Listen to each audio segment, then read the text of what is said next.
Huaihai City, Datong Film and Television City.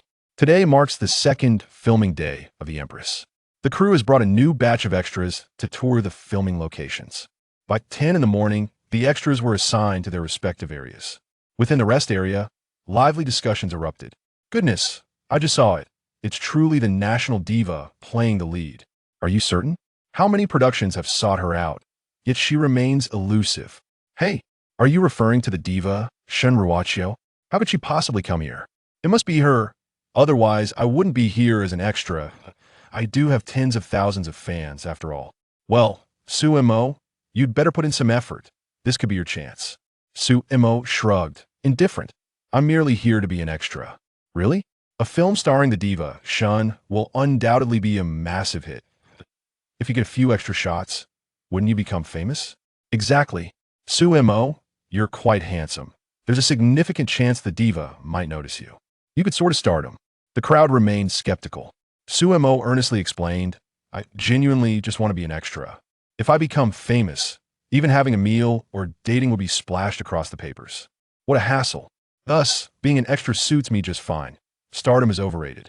Those familiar with Su Mo nodded in agreement. Su the extra, forever our idol. Indeed, being handsome allows for such whims. Many expressed heartfelt sentiments, lamenting that someone as striking as Su Mo preferred to remain an extra, a true waste of talent. His exceptional looks had drawn the attention of numerous small productions seeking him for leading roles, all of which he declined, stating he was only interested in being an extra. Over time, those frequenting the extra circuit became aware of Su Mo's unique proclivity. After some casual chatter, the group began to prepare. Costumes were donned, and makeup was applied. As Su Mo organized his attire, he silently summoned the system within. Then, a system interface appeared, visible only to him. Duration of check-in for the Empress crew, 3 hours and 24 minutes. Current reward level, C level. C level rewards, how intriguing. 21 years ago, Su Mo traversed into this world, growing up from infancy. Thus, he could be considered a native of this realm. The system activated upon his first awakening. It was an extra check-in system. By checking in at various productions, portraying different extras, he would earn system rewards. Unexpectedly, it wasn't until Su Mo graduated high school that his family permitted him to pursue extra work, prioritizing academics. It wasn't until he entered university that he embarked on his official career as an extra. Opportunities were scarce, and the films he participated in were niche, yielding only modest rewards. These included enhancements to his appearance and charm, with the occasional reward of scripts from his previous life. What set this world apart from his former one was the severe scarcity of cinematic works. Many creations simply did not exist. After diligently working as an extra for 5 years, his attributes in beauty and charm had reached their maximum. He had also judiciously sold some of the scripts awarded by the system, alongside garnering admiration for his youthful talent and invitations to star in leading roles. The proceeds from script sales alleviated his concerns regarding daily expenses. Becoming an actor had always been his dream, yet he feared the complications that fame might bring. For now, he was content with his life as an extra and script seller.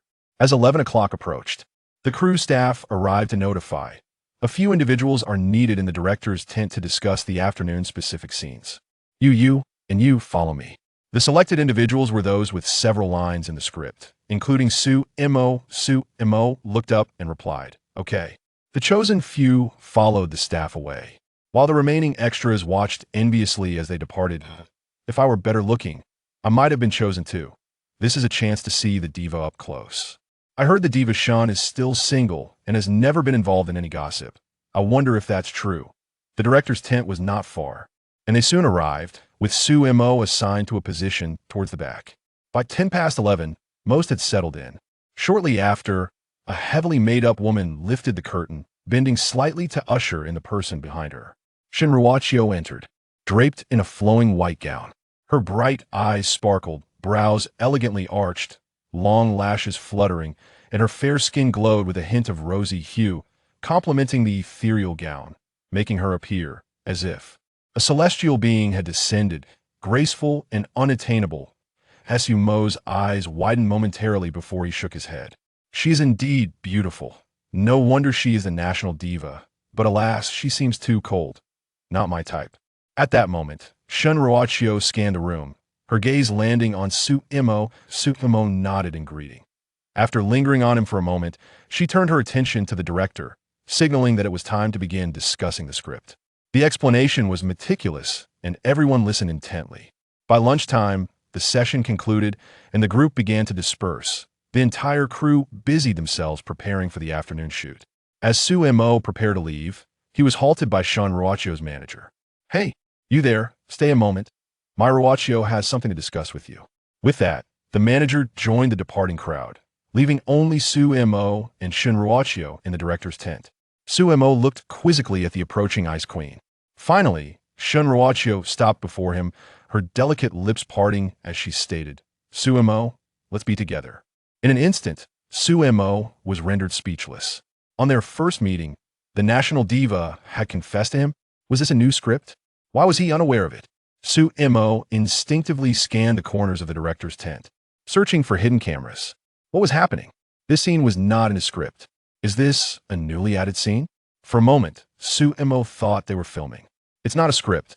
I want you to be my boyfriend," Shun Ruachio replied, her expression flat. Stepping closer, her impassive beauty was imposing. She continued, "I can offer you more screen time. If you wish to be the male lead, that could be arranged. In any production I'm in, you will undoubtedly be the lead. You are aware that I've never been involved in any rumors or relationships. If we were together, I wouldn't allow anyone to disturb your life." Shun Ruachio gazed intently into Sumo's eyes, then took a step back, asking again, "What do you think? Will you consider it?" Sumo pondered for a moment, nodding. "It is indeed quite appealing."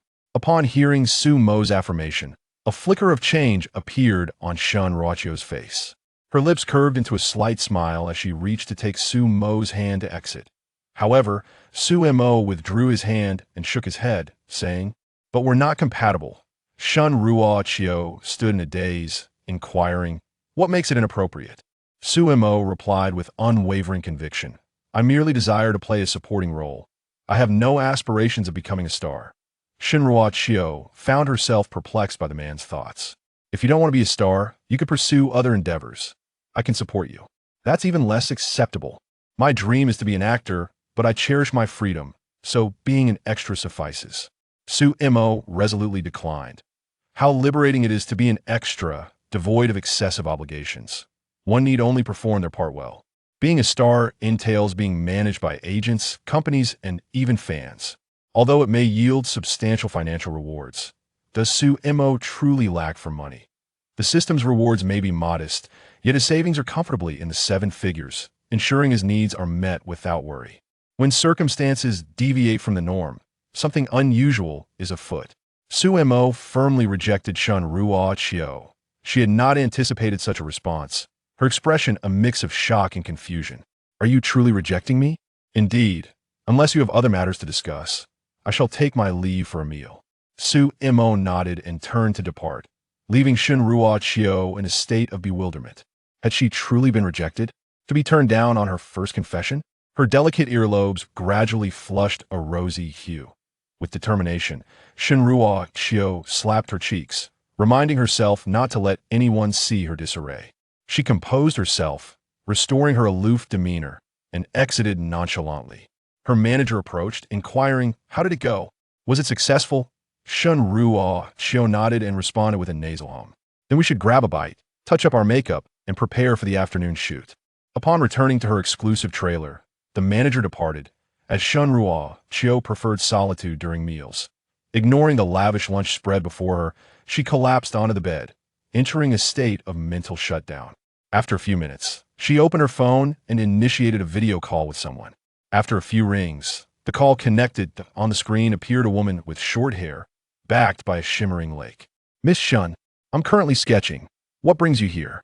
The woman was Yi Li, a professional artist and a self-proclaimed relationship expert.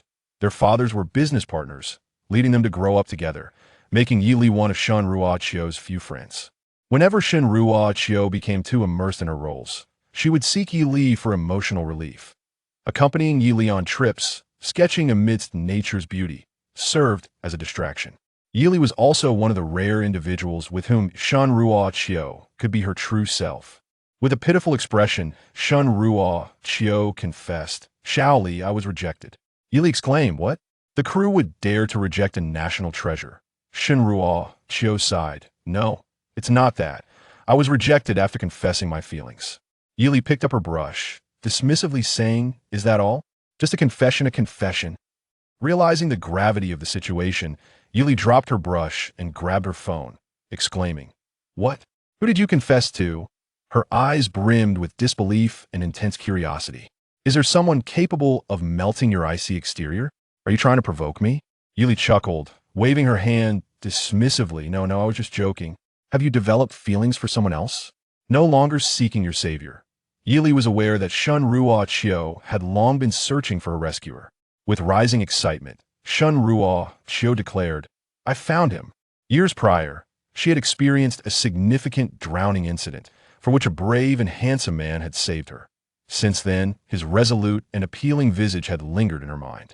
She realized she had fallen for that man. Regrettably, after rescuing several individuals, he vanished without leaving any trace.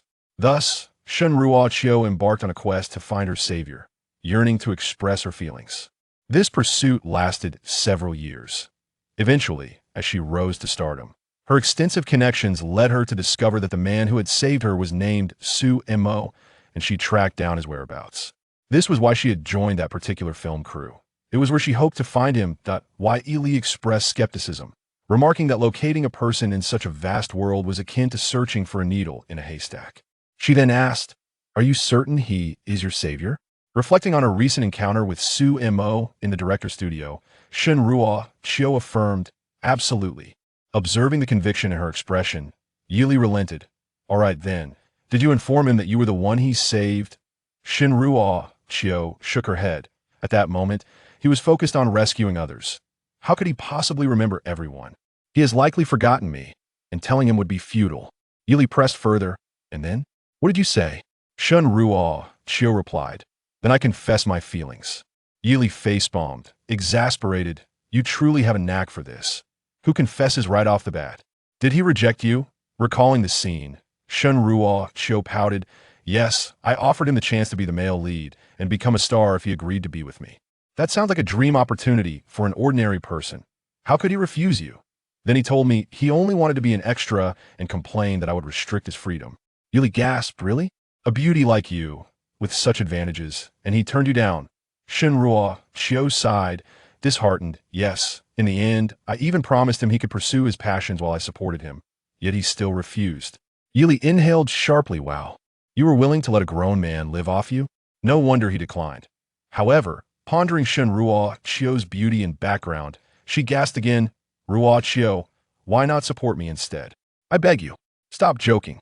Help me think of a solution. Shun Ruo Chio exclaimed in frustration. Yili replied, hey, don't rush. Let me think this through.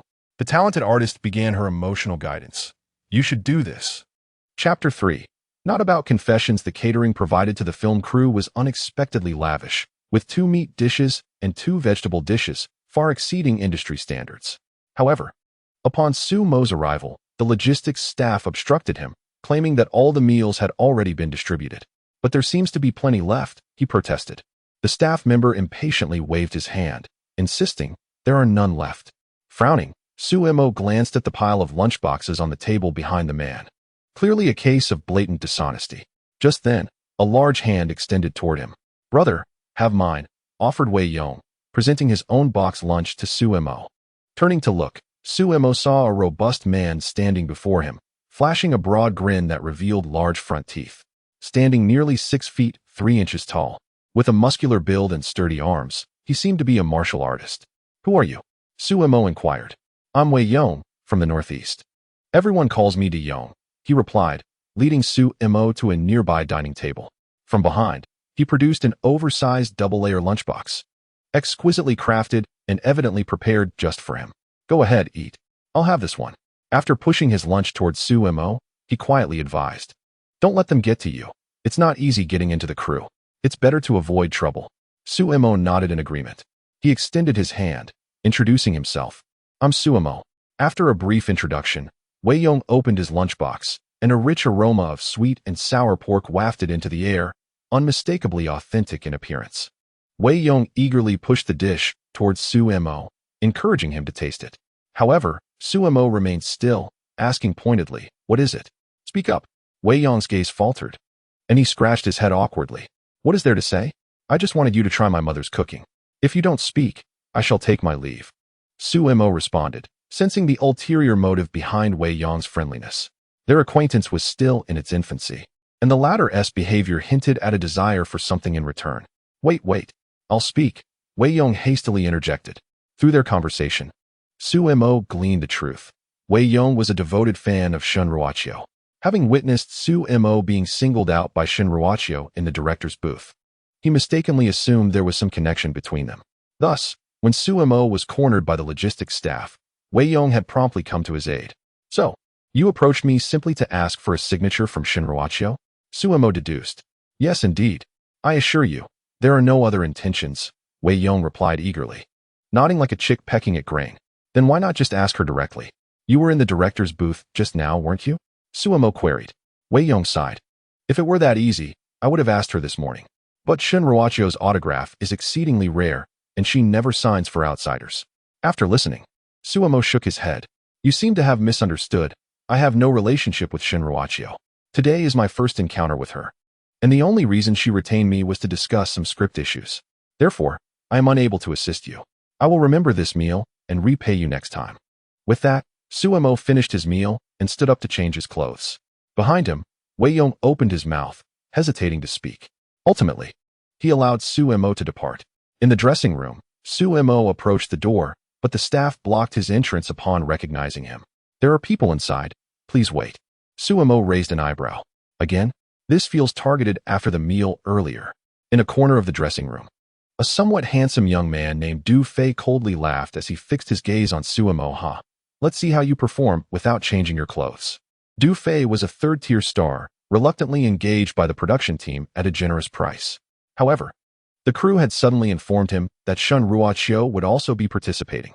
Upon hearing this news, Du Fei was nearly euphoric. As the second male lead, if he performed exceptionally, he might ascend to the ranks of first-tier celebrities, propelled by Shun's fame, thus reaching the pinnacle of his career. What if, perhaps, Shun Ruoqiu took a liking to me? In Du Fei's imagination, he had already won Shun Ruoqiu's heart, achieving both career and romantic success. Yet, Su Mo's presence set alarm bells ringing in Du Fei's mind. Su Mo's striking appearance, coupled with being singled out for a conversation with Shun Ruoqiu, made him fear for his position as the second male lead. After some inquiries, he felt reassured. It turned out that Su Mo was merely a background actor, albeit one with a significant presence in the script, delivering only a handful of lines. Narrow-mindedly, Du Fei began instructing others to make things difficult for Su Mo, hoping to ensure he was denied any chance of appearing on screen. "No entry until he comes out," he declared, standing at the door of the dressing room. Su Mo shrugged nonchalantly and turned away. Shooting? Who cares? If he didn't change, it didn't matter. He had only one shot today. As Su Mo exited the dressing room, he scanned the surroundings, pondering where he might casually throw on his outerwear to cover up during his brief appearance. Suddenly, his phone rang. It was an unknown number beginning with the Kyoto area code. While searching for a spot, he answered the call. "Hello? It's me, Shun Ruoqiu." A cool voice emerged from the other end. "Could you come here for a moment? I need to revise a line." To alleviate any concerns that Su Mo might be reluctant to come, she added, "Rest assured, it's not a confession." For reasons unknown, even the seasoned Shun Ruoqiu sounded somewhat anxious.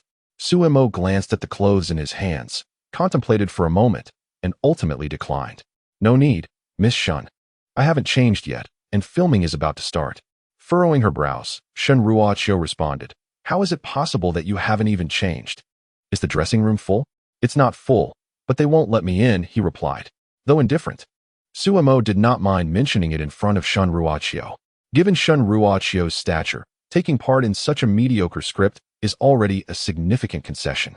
If she were to be hindered and unable to commence filming, the losses would ultimately fall upon the crew. Sensing an unusual undertone, Shun Ruoqiu softly said, "Please wait a moment. I need to make a phone call." "Of course, Miss Shin," Su Mo replied with a smile, with Shin Tianho stepping in. It seemed she could comfortably take on minor roles in the future, eventually walking away with a C-level reward after the filming concluded, quite contentedly. Once Su Mo ended the call, Shun Ruochio's expression turned impassive. She dialed another number with a hint of anger. Hello? Is this Director Feng? Chapter 4. Ah, woman. I am the man you shall never possess. In the changing room, Du Fei observed Su Mo being intercepted and nodded in satisfaction. It's just a minor role. Let us see you struggle to even act. After Su Mo turned to leave, he approached the person who had stopped him, offering praise. Well done, my friend. Thank you. It is my privilege to assist brother Du. Just as their laughter filled the air, Du Fei's phone rang. Is this Du Fei? Director Feng's distinctive voice resonated on the line. After hanging up, Du Fei stood there, momentarily stunned. His subordinate, puzzled by Du Fei's sudden distraction, waved his hand. Brother Du? Brother Du? At that moment, Su Mo returned to the changing room. In his view, with Shun Tianho intervening, no one should dare to obstruct him now. Although simply changing clothes would not disrupt the filming, the system's rewards were linked to Su Mo's performance, and any flaws could diminish the final reward tier. Seeing Su Mo attempt to enter, the subordinate instinctively tried to block him. However, Du Fei, having regained his composure, quickly embraced him, preventing him from stopping Su Mo. Are you all right, brother Du? After Su Mo entered without acknowledging them, Du Fei finally released his grip. He exhaled deeply, turning to his subordinate and admonishing him quietly. What were you thinking? Who told you to stop him? The subordinate, rubbing his head in a display of innocence, looked at Du Fei with a face full of grievance. But you told me to block him. Though he refrained from voicing it, it was evident that plans had changed. Du Fei then cautioned. The changing room was indeed full earlier. Do you understand? No one instructed you otherwise. The bewildered subordinate could only nod, recognizing that in this hierarchy, the one who speaks the loudest holds sway. Du Fei reiterated his point before hastily departing. A wave of apprehension washed over him. Who exactly was Su Mo? What was his connection with Director Feng? Earlier, Director Feng had called to inquire about the changing room situation, warning that if filming were delayed due to costume issues affecting Shun Ruochio's schedule, his role as the second male lead would be in jeopardy.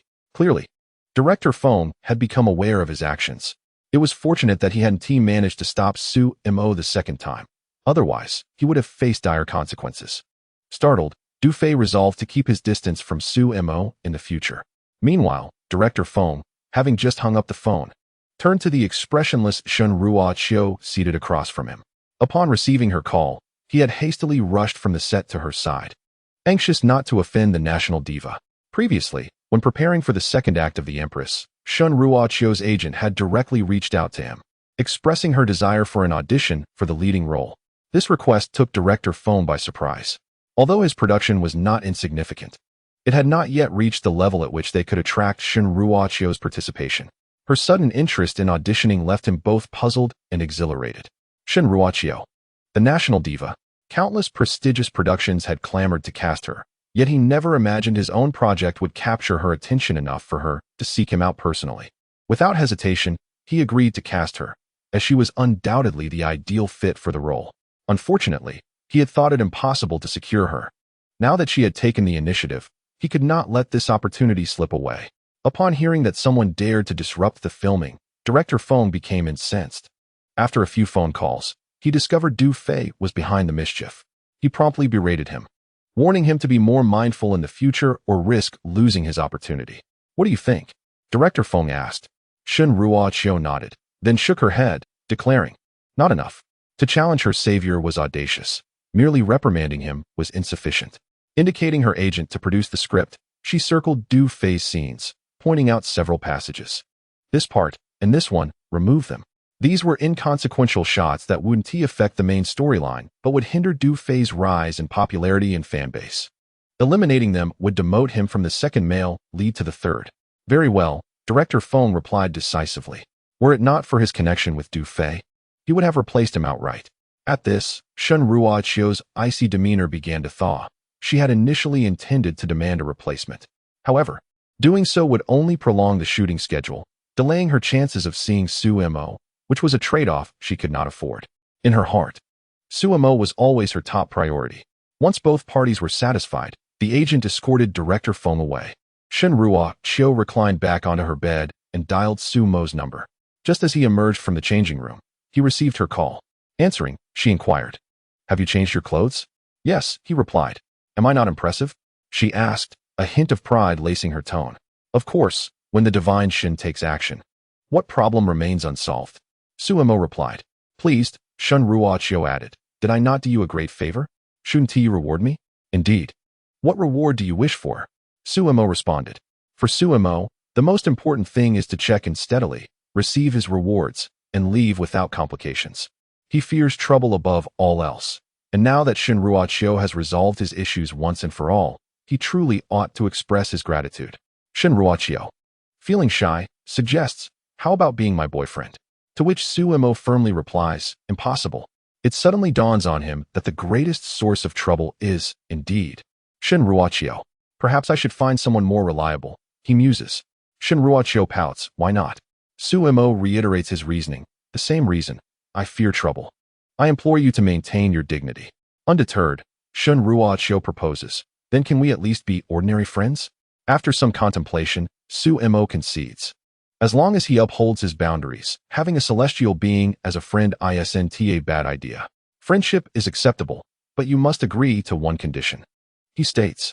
Upon hearing his agreement, Shun Ruochio's heart leaps with joy. If they are friends, perhaps the title of boyfriend isn't far off. Eagerly, she presses on. What is it? I'll accept any condition, even if you want me to. Suemo interrupts her fanciful thoughts with a serious tone, declaring, do not harbor any improper thoughts about me. I am a man you shall never possess. Shin Ruochio is momentarily taken aback. His earnest voice is so magnetic. She finds herself enamored. Truly, he is the one she has chosen. Immersed in Sumo's voice, she disregards his condition. Let us add each other on WeChat. Your phone number is your WeChat ID, right? Indeed, he affirms. After hanging up, Suemo reluctantly shakes his head, having accepted Shin Ruochio's friend request. However, he can't help but find her voice, which contrasts with her aloof exterior, somewhat endearing. If she remains this gentle, perhaps it wouldn't be so unacceptable after all. Chapter 5. The Burden of Manhood. Suemo arrives at the filming location, where the crew is set to commence shooting on schedule. Initially, the female lead is not required on set, only needing to appear for a brief moment at the end. The beginning serves solely as a prelude to her entrance. Suemo's role is that of a minor character, a deputy guarding the frontier, existing primarily as a background figure, with dialogue only appearing in the latter part of the production. Thus, today's filming is rather relaxed for him. As the second male lead, Du Fei has a substantial part in the first episode. Yet every time the director calls action, he can't help but glance at Suemo, resulting in the scene being res-hot 5 or 6 times. Eventually, under the director's guidance, Du Fei manages to adjust, and during the 7th take, they finally succeed. Cut. The director reviews the footage once more, nodding in approval. Alright, that will be all for today. Thank you, everyone. After the shoot concludes, Suemo tidies his belongings and heads home. Typically, actors follow the crew wherever they go, enduring the accompanying travel fatigue, which can be particularly arduous. Fortunately, the filming location of the crew was not far from Suemo's residence. Suemo had been residing in Huaihai City, and it took just over half an hour by car to reach the site. This convenience was one of the reasons for his choice. Not only could he accomplish his system tasks, but he also did not have to travel far.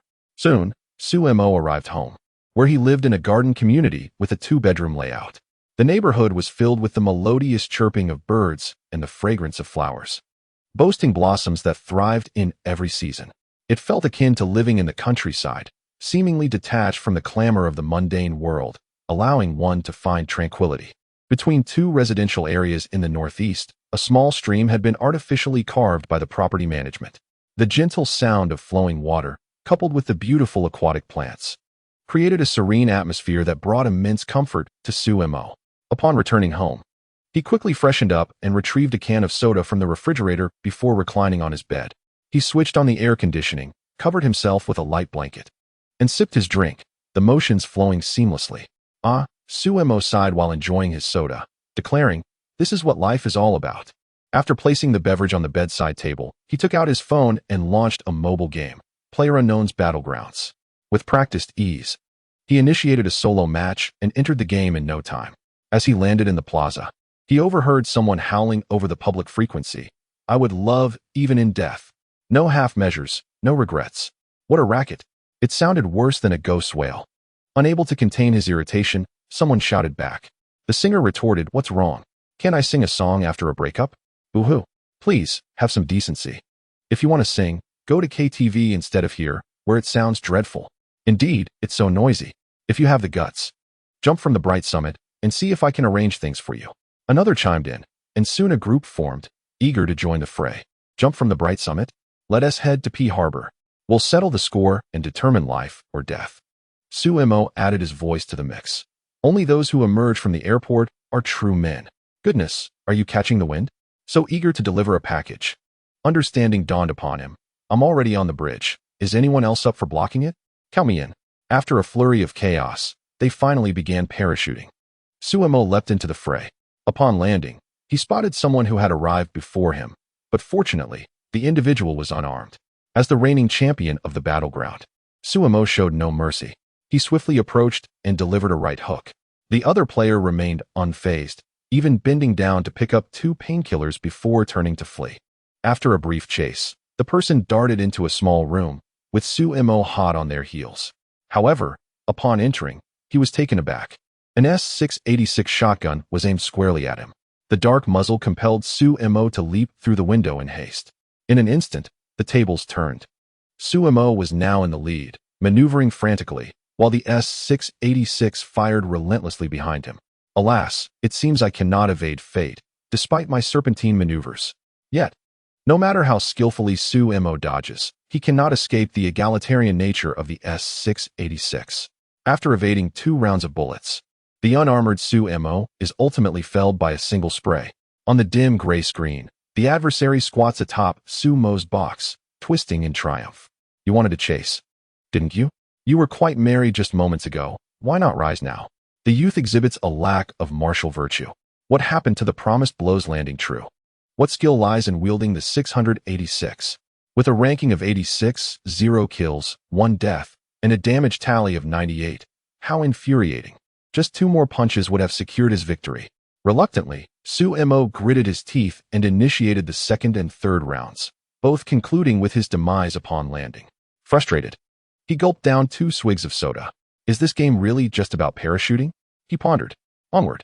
After a moment's pause, he resolved to conquer the battlefield that night, vowing to triumph before resting. Meanwhile, Shun Ruochio, upon witnessing her friend's progress, buried her face in a pillow, unable to contain her laughter. Although they had only recently become friends, for Shun Ruochio, the call to strategize against Sumo had already sounded. Forming this friendship was her first victory in the campaign to win his heart. The subsequent steps would involve continued advances, gradually leading to unification. Shun Ruochio lifted her head, her face aglow like a peach blossom, clearly lost in daydreams about Sumo. After becoming friends, she envisioned their first date, their first handholding, their first movie, their first shopping trip, their first visit to an amusement park, their first kiss. Each thought made her cheeks burn hotter. Should an outsider witness her in this state, her carefully curated image would undoubtedly shatter. Shun Ruochio had always been aloof, never seen smiling at anyone outside her roles. To encapsulate her persona, one might say she embodied the essence of coolness. Furthermore, she never engaged in any scenes requiring physical contact. Yet, through her extraordinary acting prowess and unique charisma, she firmly held the title of the nation's goddess. Logically, a star of her caliber would attract a modicum of scandal, and scrupulous media would seize any opportunity for sensationalism that could drive traffic. However, since her debut, no rumors have ever surfaced about Shun Ruochio. Initially, her devoted fans might stumble upon some reports, but soon after, those articles would vanish upon refreshing the page. Gradually, even speculations regarding the identity of her rumored companion faded into obscurity, silencing many who harbored secret affections for her.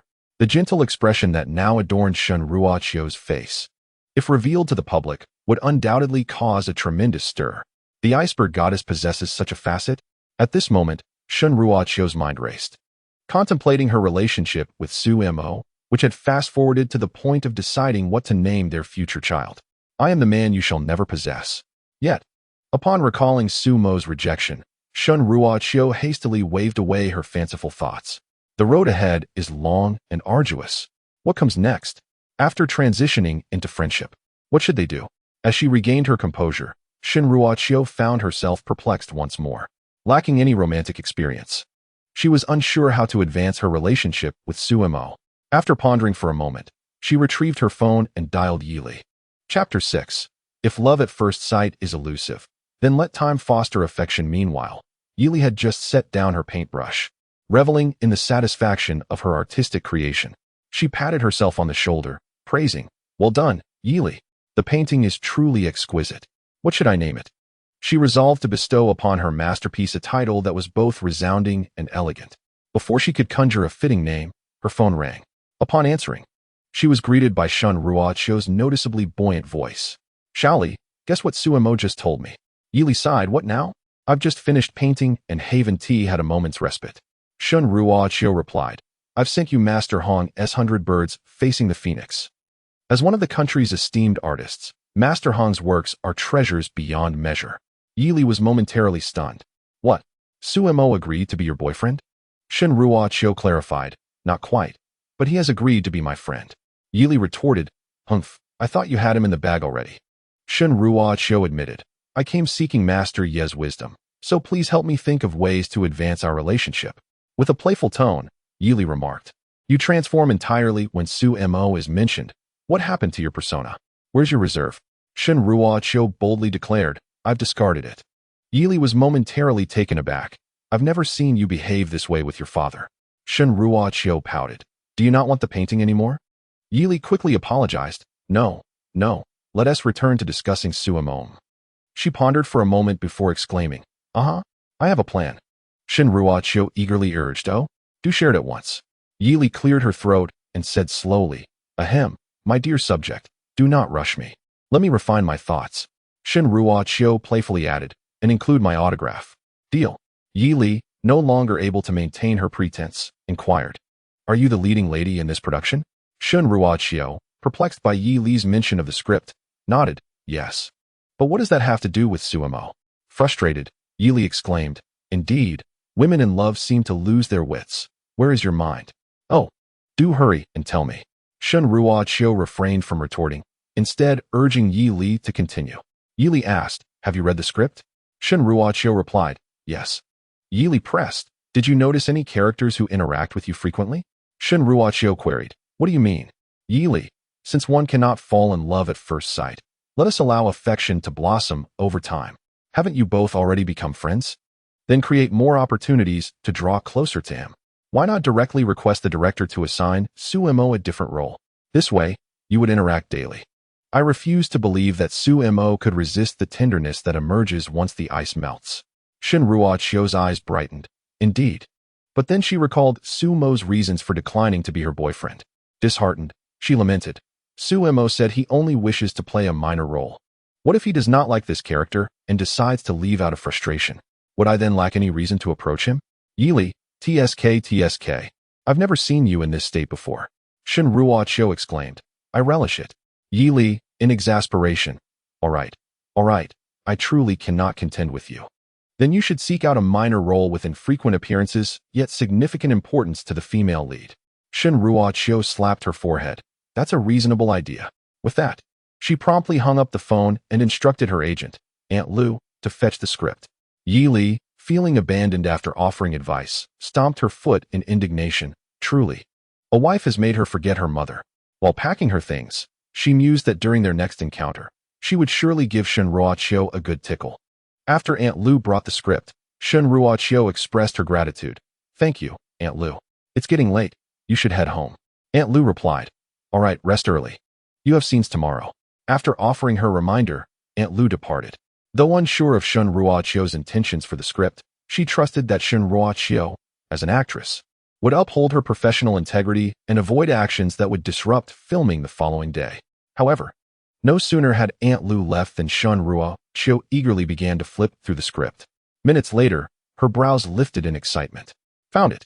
As the executive producer of The Empress, Director Feng felt immense pressure.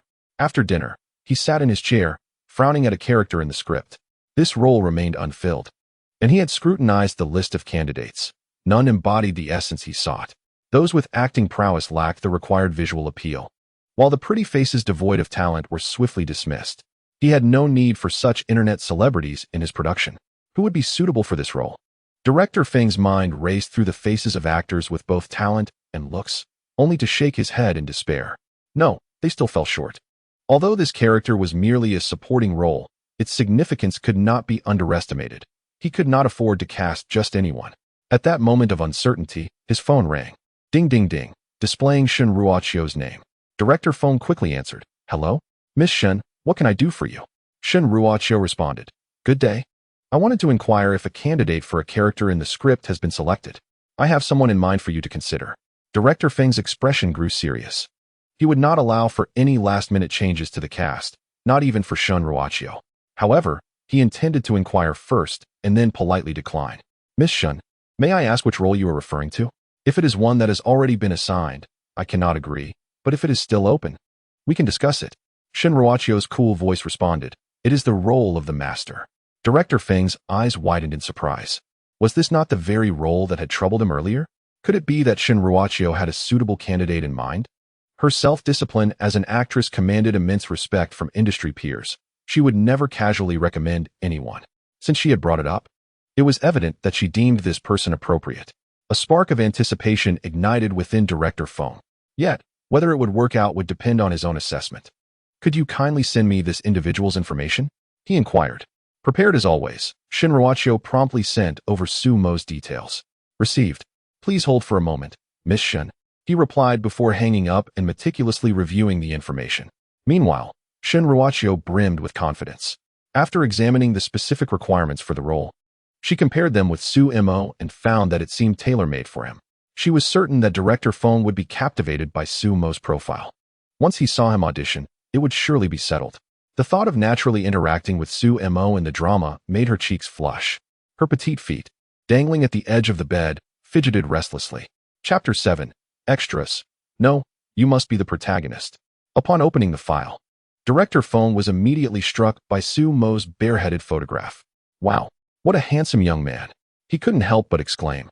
Even as a director who had encountered countless young talents, he had to acknowledge Su Mo's striking appearance. However, he then wondered why someone like Su Mo, who seemed destined for stardom, had never crossed his radar before. As he continued to read, the revelation of Su Mo's desire to be merely an extra dawned on him. What a remarkable young man. I've never encountered anyone with such a request, he chuckled, shaking his head in disbelief. The detailed description that followed only further pleased him. Showcasing Su Mo's outstanding looks and extensive experience as an extra, demonstrating a diligent commitment to his craft even in minor roles. Director Feng's eyes sparkled with growing enthusiasm. After perusing the information several times, he felt an undeniable sense of fate.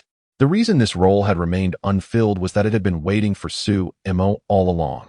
Director Feng promptly returned the call to Shen Ruochio. Firmly deciding on the candidate, it was to be Su Mo. After confirming the choice, Director Feng could not help but inquire how Shen Ruochio had discovered such a treasure.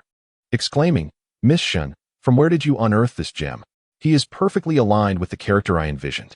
You need not concern yourself with that. I will handle the communication," replied Shen Ruochio. Upon hearing Director Feng's agreement, she swiftly ended the call. Director Feng bore no resentment. For Shen Ruochio exhibited this demeanor towards everyone. Such was her nature. Rather, he felt elated at having found the right candidate.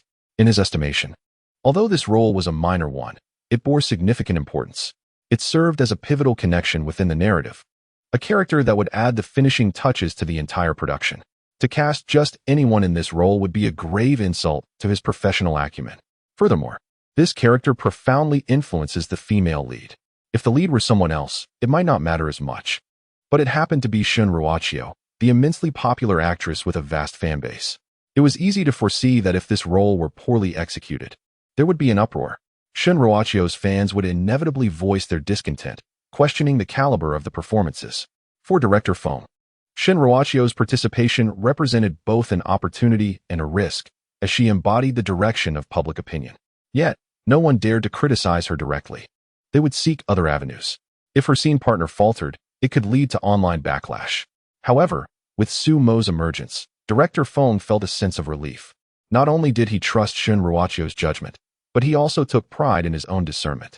He was confident that Su Mo would excel in this role, which aligned perfectly with his unique attributes.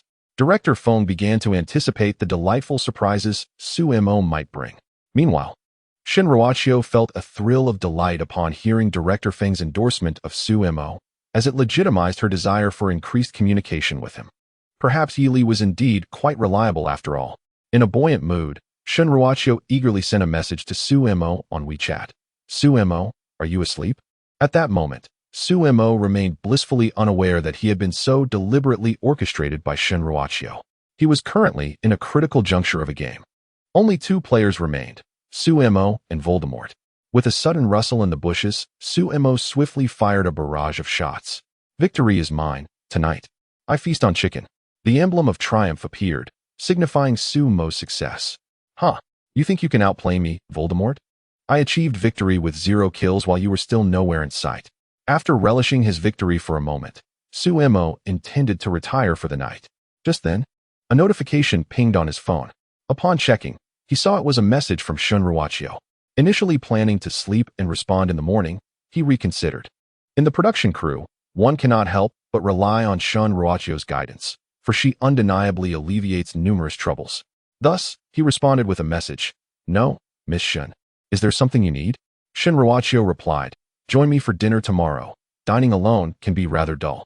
Without directly mentioning the script, she extended an invitation to Su Mo for a luncheon. Su Mo hesitated. Is that appropriate? What if others see us? I personally do not mind, but I fear it may tarnish Miss Shin's reputation. Shin Ruachio reassured him, do not worry, there is no one here. Just as Su Mo was about to type. Pondering about his agent's presence, Aunt Lu interjected with confusion. Yet, it seemed Shin Ruachio anticipated Su Mo's thoughts, promptly sending another message. Aunt Lu has watched me grow up. She will not speak of it. Su Mo countered, but what if the paparazzi capture us? Shin Ruachio confidently replied, they would not dare. After a moment of contemplation, Su Mo realized that he had never encountered any scandal involving Shin Ruachio. Let us consider it a celebration of our newfound friendship, she suggested. Su Mo chuckled. Is there really a need to celebrate becoming friends? Shin Ruachio insisted. Indeed, I believe it merits a celebration.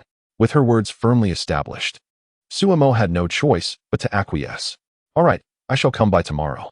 It is merely a meal. The innocent need not fear, and I presume no issues will arise. Shin Ruachio concluded. Then it is settled. I shall await your arrival. Good night. After sending this final message, she ceased communication. Good night. Su Mo found himself enchanted by the playful tone of Shin Ruachio's last message. Reflecting on her teasing words contrasted with the aloof demeanor she exhibited when he saw her earlier that day, he felt a surge of curiosity about her true nature. What kind of person was she really? Shaking his head, he dismissed the odd thoughts. What does it matter to me? He mused. Turning off his phone, he turned over to sleep, his dreams filled with visions of S-686. Meanwhile, Shin Ruachio, clutching her phone and staring at the ceiling, felt a flutter of excitement at the prospect of dining alone with Su Mo the following day. She pondered what his culinary preferences might be.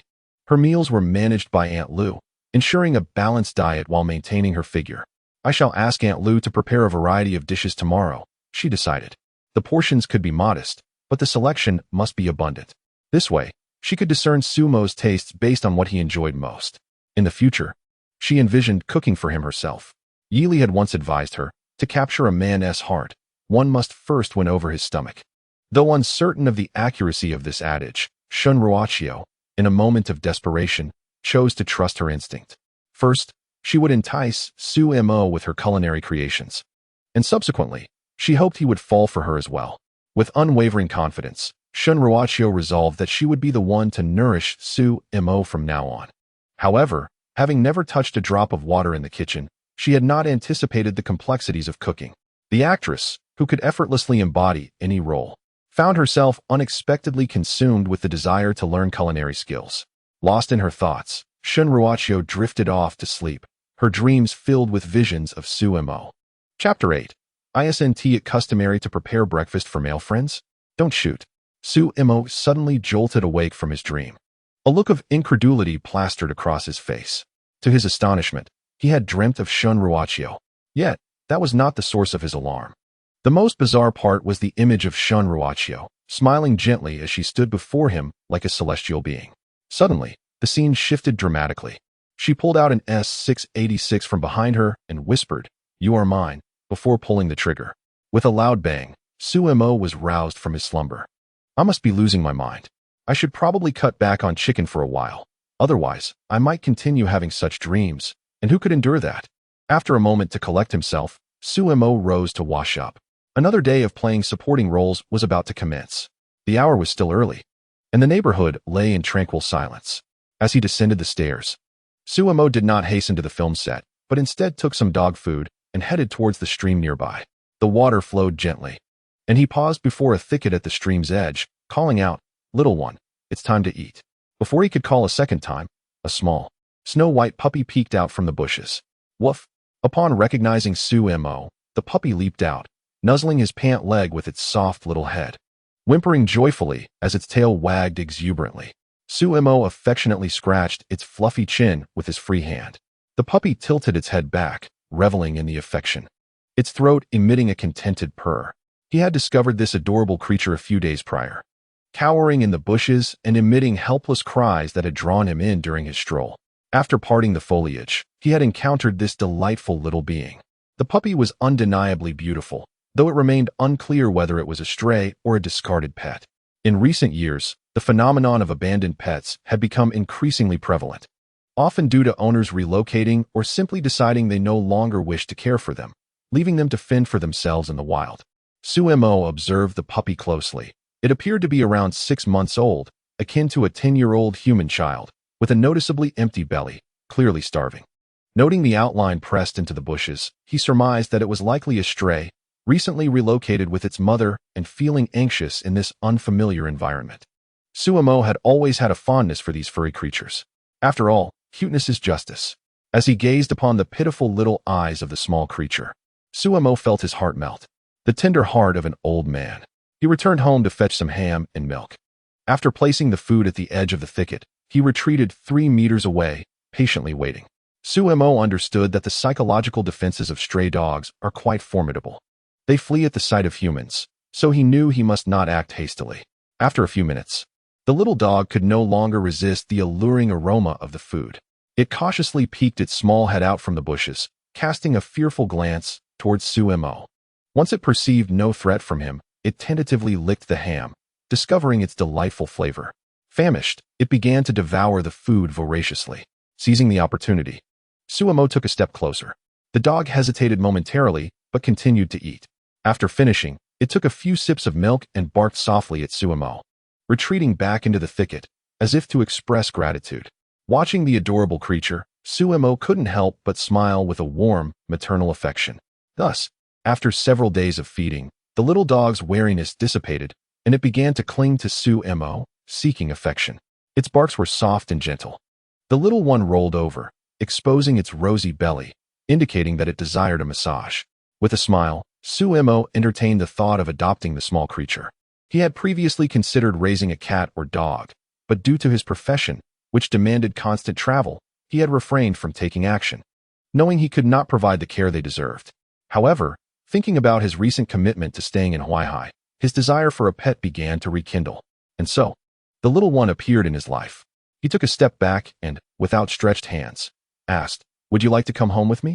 The puppy, mistaking Sumo's gesture for a game, dashed forward, circling around his hands. Sensing an opportunity, Sumo gently scooped up the puppy, cradling it in his arms as he began to walk home. However, just a couple of steps away, the little one, as if sensing Sumo's intentions, began to struggle and whimper anxiously. Reluctantly, Sumo set it down, watching as it burrowed back into the thicket. It was clear that the little creature was unwilling to leave this place. With a sigh, Sumo understood that the puppy was waiting for something, its mother. Yet, for the past few days, Sumo had been attentive to any adult dogs in the vicinity, but none had appeared. The food the puppy consumed had all come from him. It was evident that the mother dog, who had brought the puppy here, must have encountered some misfortune while seeking food, perhaps captured or met with an accident. Sumo chose not to dwell on further speculations. Since the little one was reluctant to leave, he decided to continue feeding it daily. After placing some additional puppy food in the dish, he bid farewell to the little creature and left the community, heading towards the filming location. Upon Sumo's arrival at the film set, the clock struck 7 in the morning, and the crew was already bustling with activity. He made his way towards the breakfast area, having not yet had the chance to eat. Suddenly, a notification pinged on his phone. It was a message from Shun Ruochio. Good morning. Have you had breakfast yet? Suemo glanced at the nearby food stall and replied, Not yet, just arrived at the set. Shun Ruochio responded, Hang on, I'll send someone over with breakfast. Suemo, not wishing to attract attention, replied, No need, really. Shun Ruochio insisted, Isn't it customary to prepare breakfast for a friend? Suemo was left speechless. What kind of friend is that? Shun Ruochio replied playfully, A boyfriend. Suemo was taken aback, his face flushing with embarrassment. He furtively surveyed his surroundings, hoping no one had noticed his reaction. Covering his phone, he found a place to sit. Shun Ruochio followed up, a male friend. Isn't that correct? Suemo retorted, Please, don't stir up trouble. Shun Ruochio quipped, It should be arriving shortly. Looking up, he saw a kind-looking middle-aged woman approaching him with a bag in her hand. Aunt Lu delivered the bag to Suemo and promptly turned to leave, not wanting to meddle in Shun Ruochio's affairs. Suemo took the bag and opened it to find a simple yet delightful breakfast, 3 steamed buns, and a cup of soybean milk. Since he had it in hand, he decided to indulge. Breakfast has arrived. Thank you, he texted. Shun Ruochio replied, Great, enjoy it while it's hot. Suemo picked up a bun, its tender white skin exuding an enticing aroma. He took a bite, and the juices burst forth, leaving a delightful taste lingering on his palate. Inside, he discovered a quail egg, perfectly complementing the meat filling. Wow, this is truly delicious. Suemo had never encountered a bun filled with a quail egg before, and it felt refreshingly novel. Coupled with a sip of rich soybean milk, he found himself unable to stop eating. After finishing his meal, Suemo began to wander around. His scenes for the day were scheduled for the afternoon, granting him ample time to explore the renowned film city. The Tang Dynasty Film City sprawled across a vast expanse, primarily serving film production while also offering sightseeing, cultural entertainment, and leisure activities. It comprised 6 major areas: palaces, towers, markets, residences, temples, and waterways. With his Actor S badge in hand, no one hindered his passage. He strolled quietly through the charmingly antiquated market, his unique aura capturing the attention of everyone around him. Many passers-by mistook him for the lead character of a particular drama. A few enamored young women, unable to resist his charm, approached him for autographs. Hello. You're so handsome. Are you a celebrity? Yes, please give me your autograph. In response to such situations, Suemo simply declined. The reason I hesitate to embrace the life of a celebrity is the constant tribulations that accompany it. After wandering until lunchtime, Suemo finally returned to the film crew.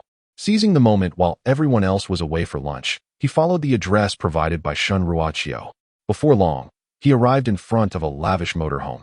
The vehicle, a state-of-the-art 45 DLQ series, boasted an elegant design akin to a luxurious apartment. Suemo had heard of this motorhome, valued at several £100,000, and ranked among the top 10 most expensive motorhomes in the world, a veritable mansion on wheels. He gently knocked on the door and entered upon receiving a response from Shun Ruochio. The interior was even more spacious than it appeared from the outside. The leather sofa, complemented by PVC flooring designed specifically for motorhomes, presented a simple yet sophisticated aesthetic. One wall had been transformed into a display area, adorned with classic literature and several landscape paintings, all signed by Yi Li. Although Suemo was no connoisseur of art, he could discern the artist's yearning for freedom expressed within the strokes of the paintings. Every aspect of the decor and furnishings exuded the essence of Shun Ruochio's status as a national idol. Upon Suemo's arrival, Shun Ruochio greeted him from the dining table. Suemo, over here. The table, positioned by the window, offered a splendid view of the film studio's scenery. One could easily imagine the allure of embarking on a road trip in such a luxurious motorhome. The dining table, modest in size, was originally intended as Shun Ruochio's personal space, meant solely for her use. Please, take a seat, Shun Ruochio urged him, gesturing for Suemo to sit down. All right, thank you, Miss Shun, he replied, settling into the chair opposite her. Due to the table's size, the two were not far apart. Shun Ruochio gazed at Suemo, her words hanging on the tip of her tongue. Suemo, puzzled, touched his face and inquired, Is something wrong, Miss Shun? You are truly handsome, Shun Ruochio blurted out softly, immediately taken aback by her own words, her ears visibly reddening. She had intended for Suemo to sit beside her, but upon seeing him, she froze, forgetting her rehearsed lines and inadvertently expressing her genuine feelings. What did you say? Suemo did not catch her words. And nothing. Let us eat. The flustered Shinruo quickly redirected the conversation, pointing at the lunch spread before them. The teachings of Yi Li echoed in her mind. One must first win his heart through his stomach. Suemo, unfazed, glanced down at the lunch laid out on the table. To his astonishment, there were 8 dishes in total, 7 savory dishes, and a soup, with only a fruit salad as a lighter accompaniment. This feast had been specially arranged by Aunt Lu at Shinruo's request. The meal featured a delightful array of flavors, sour, sweet, and spicy, and the ingredients were evidently of the highest quality. Suemo was taken aback. Is this truly such a lavish spread? Shinruo, this has all been prepared for you. Shinruo, stop looking and eat quickly. It will taste less delightful when it cools. After saying this, she proceeded to place a piece of meat onto Sumo's plate.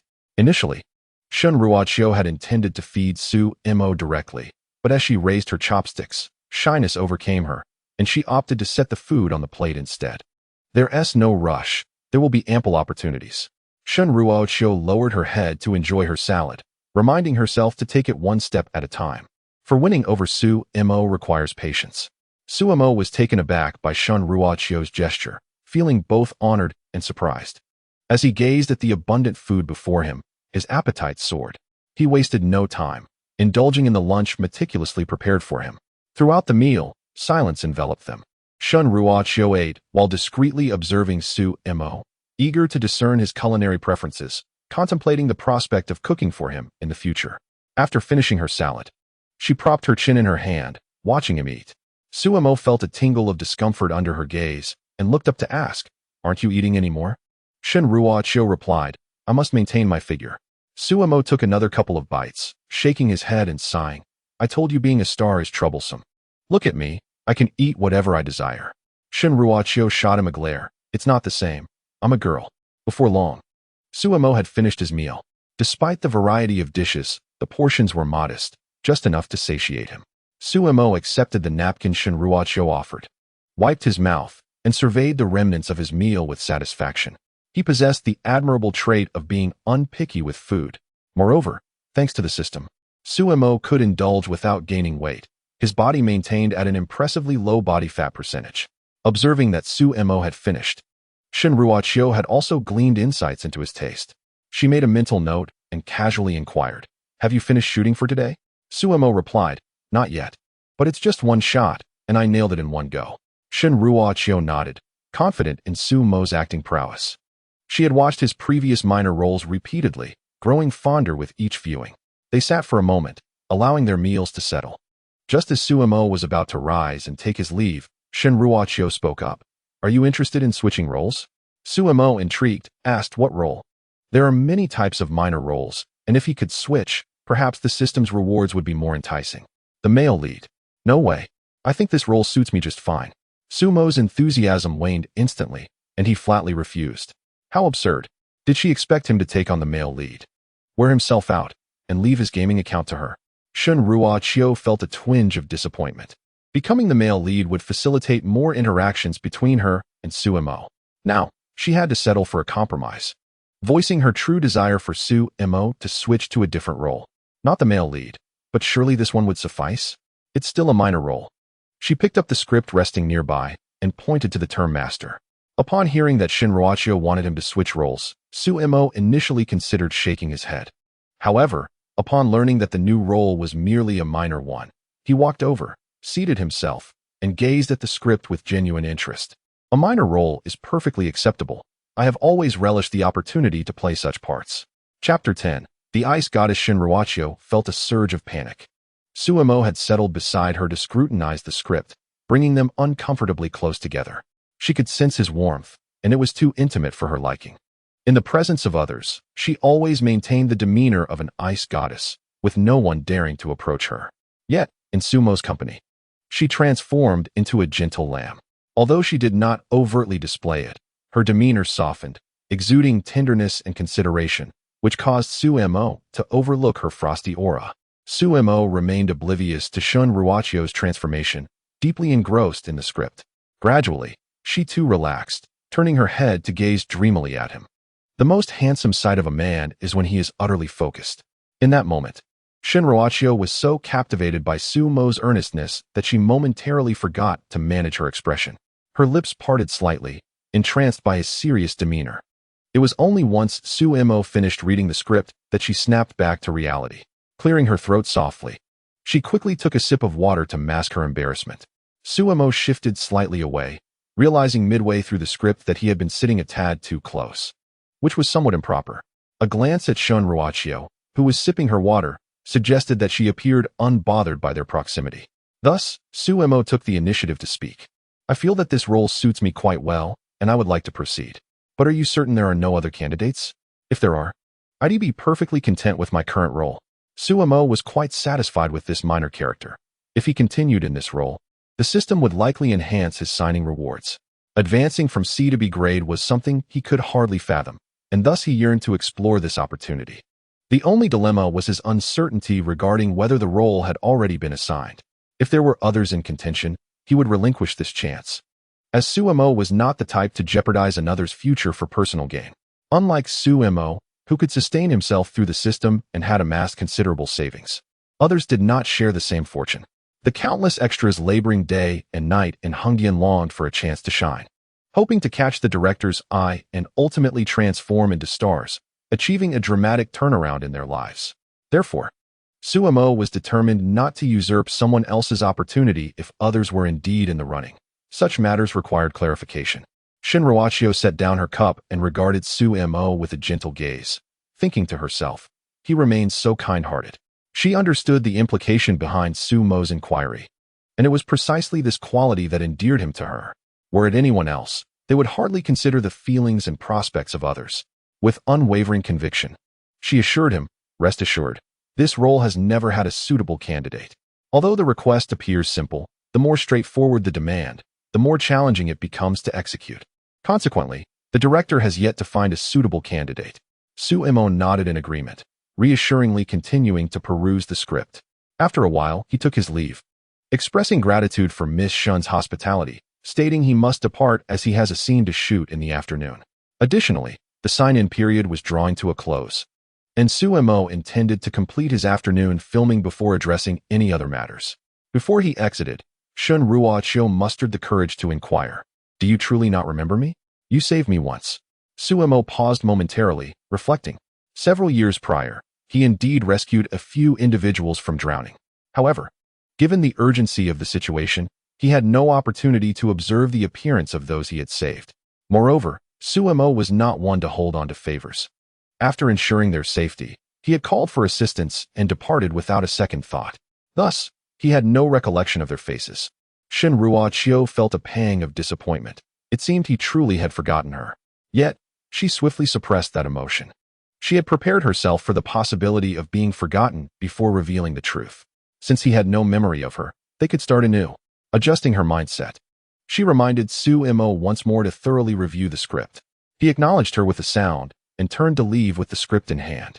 Once Sumo had departed, Shunruachio retrieved her phone and called Yili. As soon as the line connected, Yili eagerly inquired whether her strategy had borne fruit. Did Sumo agree? Yes, Shinruachio replied. Huh, I knew it. What did he say? Shinruachio explained. I simply asked him during our meal, and he agreed. Yili's eyes widened in surprise. Wait, you actually had a meal together? She was aware that Shinruachio preferred solitude during meals, yet now she had dined alone with Sumo. Shinruachio replied quietly. Yes. Where did you eat? Yili pressed. In the RV, Shunruachio responded.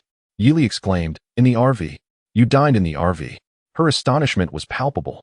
She had visited Shinruachio's RV before and knew the dining space was quite cramped for two. Shinruachio clarified. He was seated across from me. She hesitated to reveal that Sumo had sat beside her while reviewing the script, nearly brushing against her. If Yili learned of this, she would undoubtedly pester her for details. The mere thought of being so close to Sumo made Shunruachio's heart flutter, causing her to shy away from any further recollections. Yili, still skeptical, asked, really across from you? Indeed, truly across from me, Shinruachio confirmed. Nothing inappropriate happened? Shinruachio's expression hardened. No. A chill radiated from her voice, causing Yili to shiver. She quickly changed the subject. So, do you know what kind of food Sumo enjoys? Shinruachio nodded and remarked, indeed, although he is not picky, He finished all the food I prepared. However, when he indulges in sweet and sour flavors, he slows down his chewing, clearly savoring each bite, indicating his affinity for that taste. Yi Li, with a hint of disdain, retorted, "Ugh, you're observing so meticulously. Are you staring at him the whole time?" Shen Ruoqiu recalled the scene and thought, perhaps not. She blushed slightly and denied. "Of course not," Yi Li exclaimed. "I've never seen you so invested in anyone before. I'm feeling envious." Shen Ruoqiu replied, "Because he is Su Mo." Yi Li interrupted, "All right, enough with the teasing. My dog says it can't eat anymore." Yi Li then inquired, "What about the script? What did he say after reading it?" Shen Ruoqiu responded, "He said he could perform, and he also mentioned." She relayed Su Mo's determination to Yi Li. Yi Li sighed, beginning to understand why Shen Ruoqiu had taken an interest in Su Mo. As a national idol, Shen Ruoqiu had admirers lining up both domestically and internationally. She was never short of suitors. Yet, Yi Li had never witnessed Shen Ruoqiu display any emotion towards a pursuer. Her demeanor was perpetually impassive, earning her the moniker of the Ice Goddess. Were it not for Yi Li's knowledge of Shen Ruoqiu's search for Su Mo, she might have mistakenly thought her friend harbored some peculiar obsession. Now that Su Mo had been found, the ice was beginning to thaw. Chapter 11. Still coming or not, Su Mo stepped out of the RV, preparing to return to the set to change clothes. Today, he only needed to show his profile, so not much preparation was necessary. After changing, he arrived on set, ready to commence filming. Wei Yong approached him with a hearty smile, saying, "Su Mo, Director Feng was looking for you earlier. Where have you been?" Su Mo found this jovial man quite likable and replied, "I went to eat." Wei Yong responded with an "oh," then conveyed, "Director Feng seems to have something to discuss with you. He couldn't find you earlier, so he asked me to relay that you should see him tomorrow." "All right. Thank you." Su Mo expressed his gratitude. He could surmise the reason for Director Feng's summons, likely regarding a role change. After all, Shen Ruoqiu had just mentioned this matter to him, and it was reasonable for the director to be eager for him to audition. However, since the director needed to oversee the filming in the afternoon and couldn't locate him earlier, they would have to postpone the discussion until tomorrow. Moreover, Su Mo intended to contemplate the role change tomorrow. For today, he focused on completing the sign-in duration. After finishing, he would return tomorrow for a morning sign-in to claim his rewards, a C-level reward, of which Su Mo was full of anticipation. Wei Yong continued, "Hey Su Mo, where are you staying? Let us head back together tonight." Su Mo replied, "Sure, do you live outside too?" Wei Yong affirmed, "Yes, I'm local." Su Mo nodded. "All right then, let us leave together after work." Wei Yong agreed, "Sounds good." The afternoon of filming swiftly passed. Indeed, the number of NGs is not excessively high. NG is a term utilized in the realm of television and film production, signifying that a particular shot fails to meet the director's expectations and must be redone. Such occurrences result in substantial losses for the crew, both financially and in terms of time and morale, hence the necessity to minimize them. In television production, where standards may be more lenient, a few NGs may not be of great consequence. However, in film production, particularly when utilizing celluloid, a high number of NGs from an actor can lead to significant frustration among the director and crew, as it represents a considerable waste of resources. Fortunately, Director Feng possesses a discerning eye, and the actors showcased commendable skills, resulting in many successful takes. With the director's call of cut, the crew erupted in cheers, marking the end of the day's shooting. As Su Mo exited the set, Wei Yong awaited him at the entrance. Wei Yong inquired, "Where do you reside, Su? I can give you a ride." He brandished the keys to his scooter, a modest model. Su Mo shook his head, replying, "No need, I have my own vehicle." Wei Yong, taken aback, realized that Su Mo, typically an extra, was not the sort to own a car.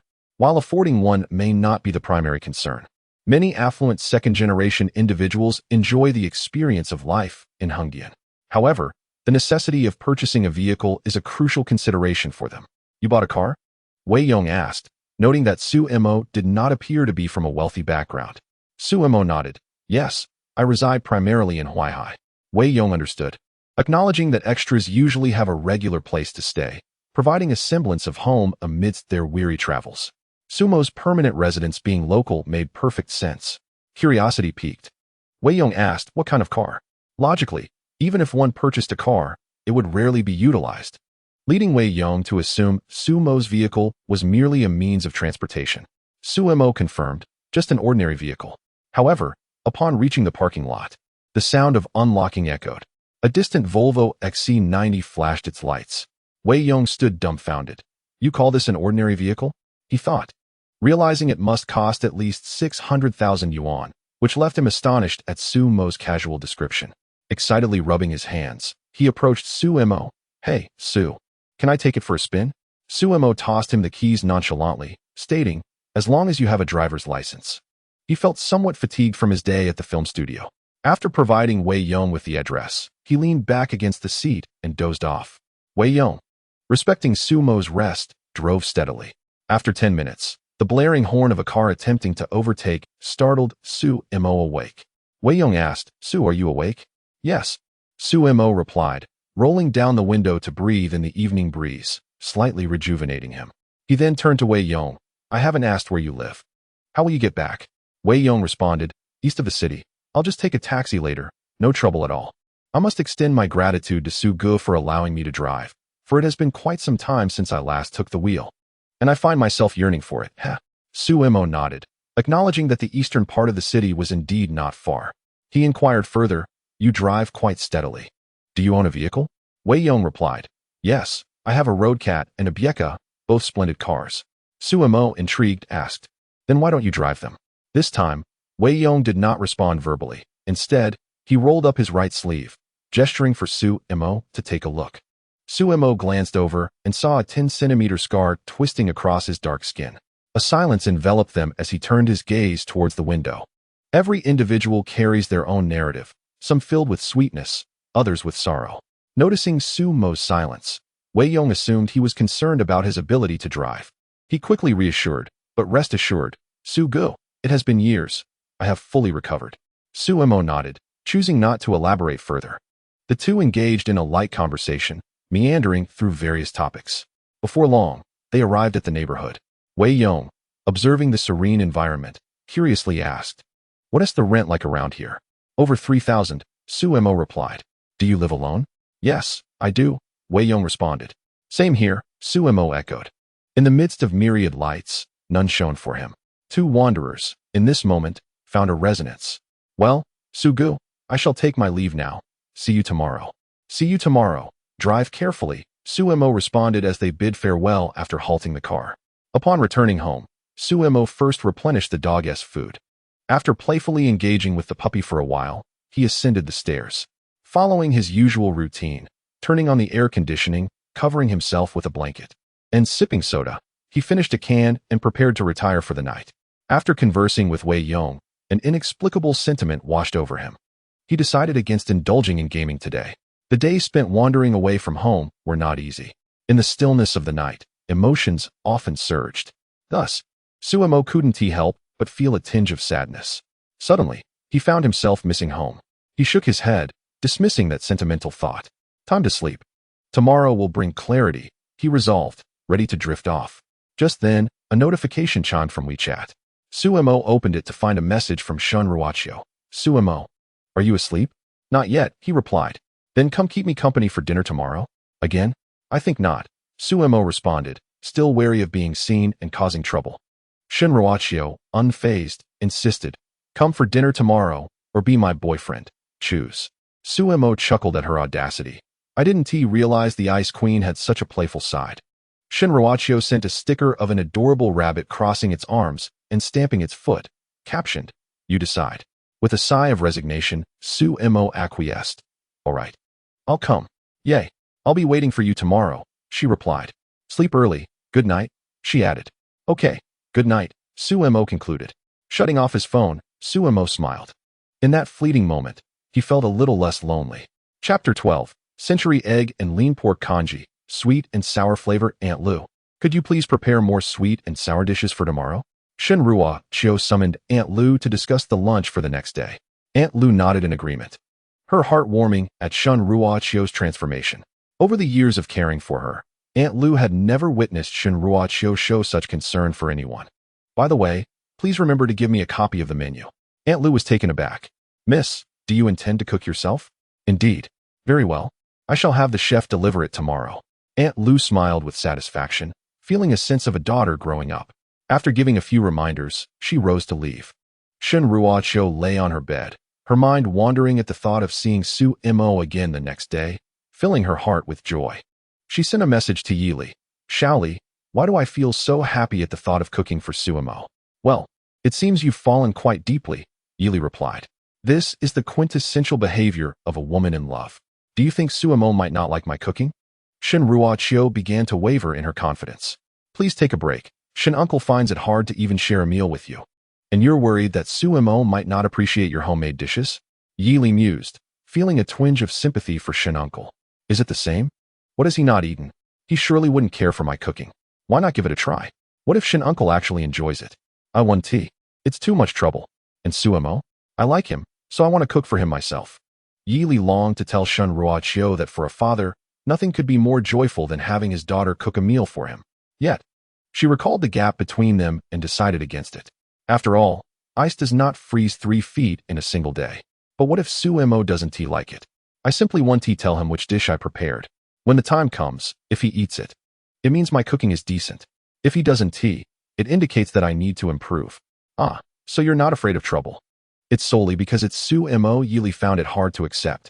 Inviting Suemo for a meal was one thing, but now she was even preparing to cook.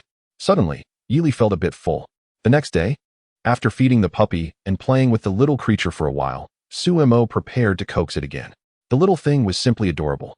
Its coat of pristine white without blemish, and its black, jewel-like eyes followed Suemo's fingers with unbridled curiosity.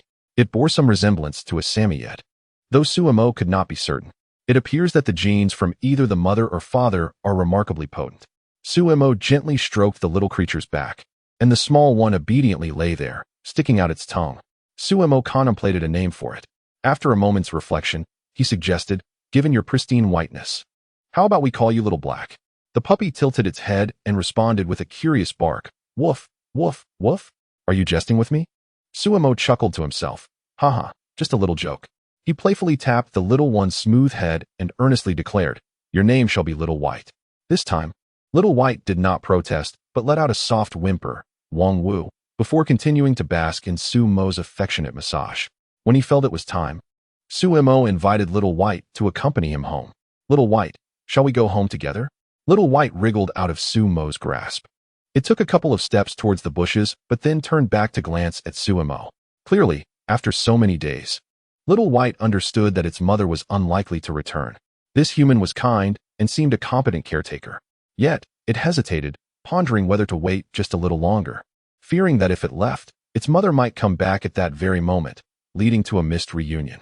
After much deliberation, Little White declined Suemo's offer and burrowed back into the bushes. After his second attempt at coaxing the puppy proved fruitless, Suemo rose gracefully and departed. One day, I shall bring you home, he mused as he drove to the filming location. Upon arrival, not long after entering, Aunt Lu, as she had the day before, brought him a bag of breakfast. Thank you, Aunt Lu, Suemo said with a smile, accepting the offering. However, he pondered in his heart that he ought to speak to Shin Ruocho about not burdening Aunt Lu with deliveries so often. This time, Aunt Lu did not rush away, but instead scrutinized Suemo a bit more. Yesterday, she had been preoccupied and hadn't had the chance to observe him closely. Her curiosity piqued about the individual who inspired her young mistress to take an interest in cooking. He certainly possessed a handsome appearance. After internally rating Suemo's looks a commendable 99, Aunt Lu nodded in satisfaction before turning to leave. His appearance seemed quite compatible with Shin Ruocho's. However, she remained uncertain about his character. Henceforth, Aunt Lu resolved to keep a closer watch on Suemo to ensure he was worthy of her young mistress. After all, having cared for Shin Ruocho for many years, Aunt Lu had developed a keen eye for discerning true intentions. She could not allow anyone with ulterior motives to approach the young lady.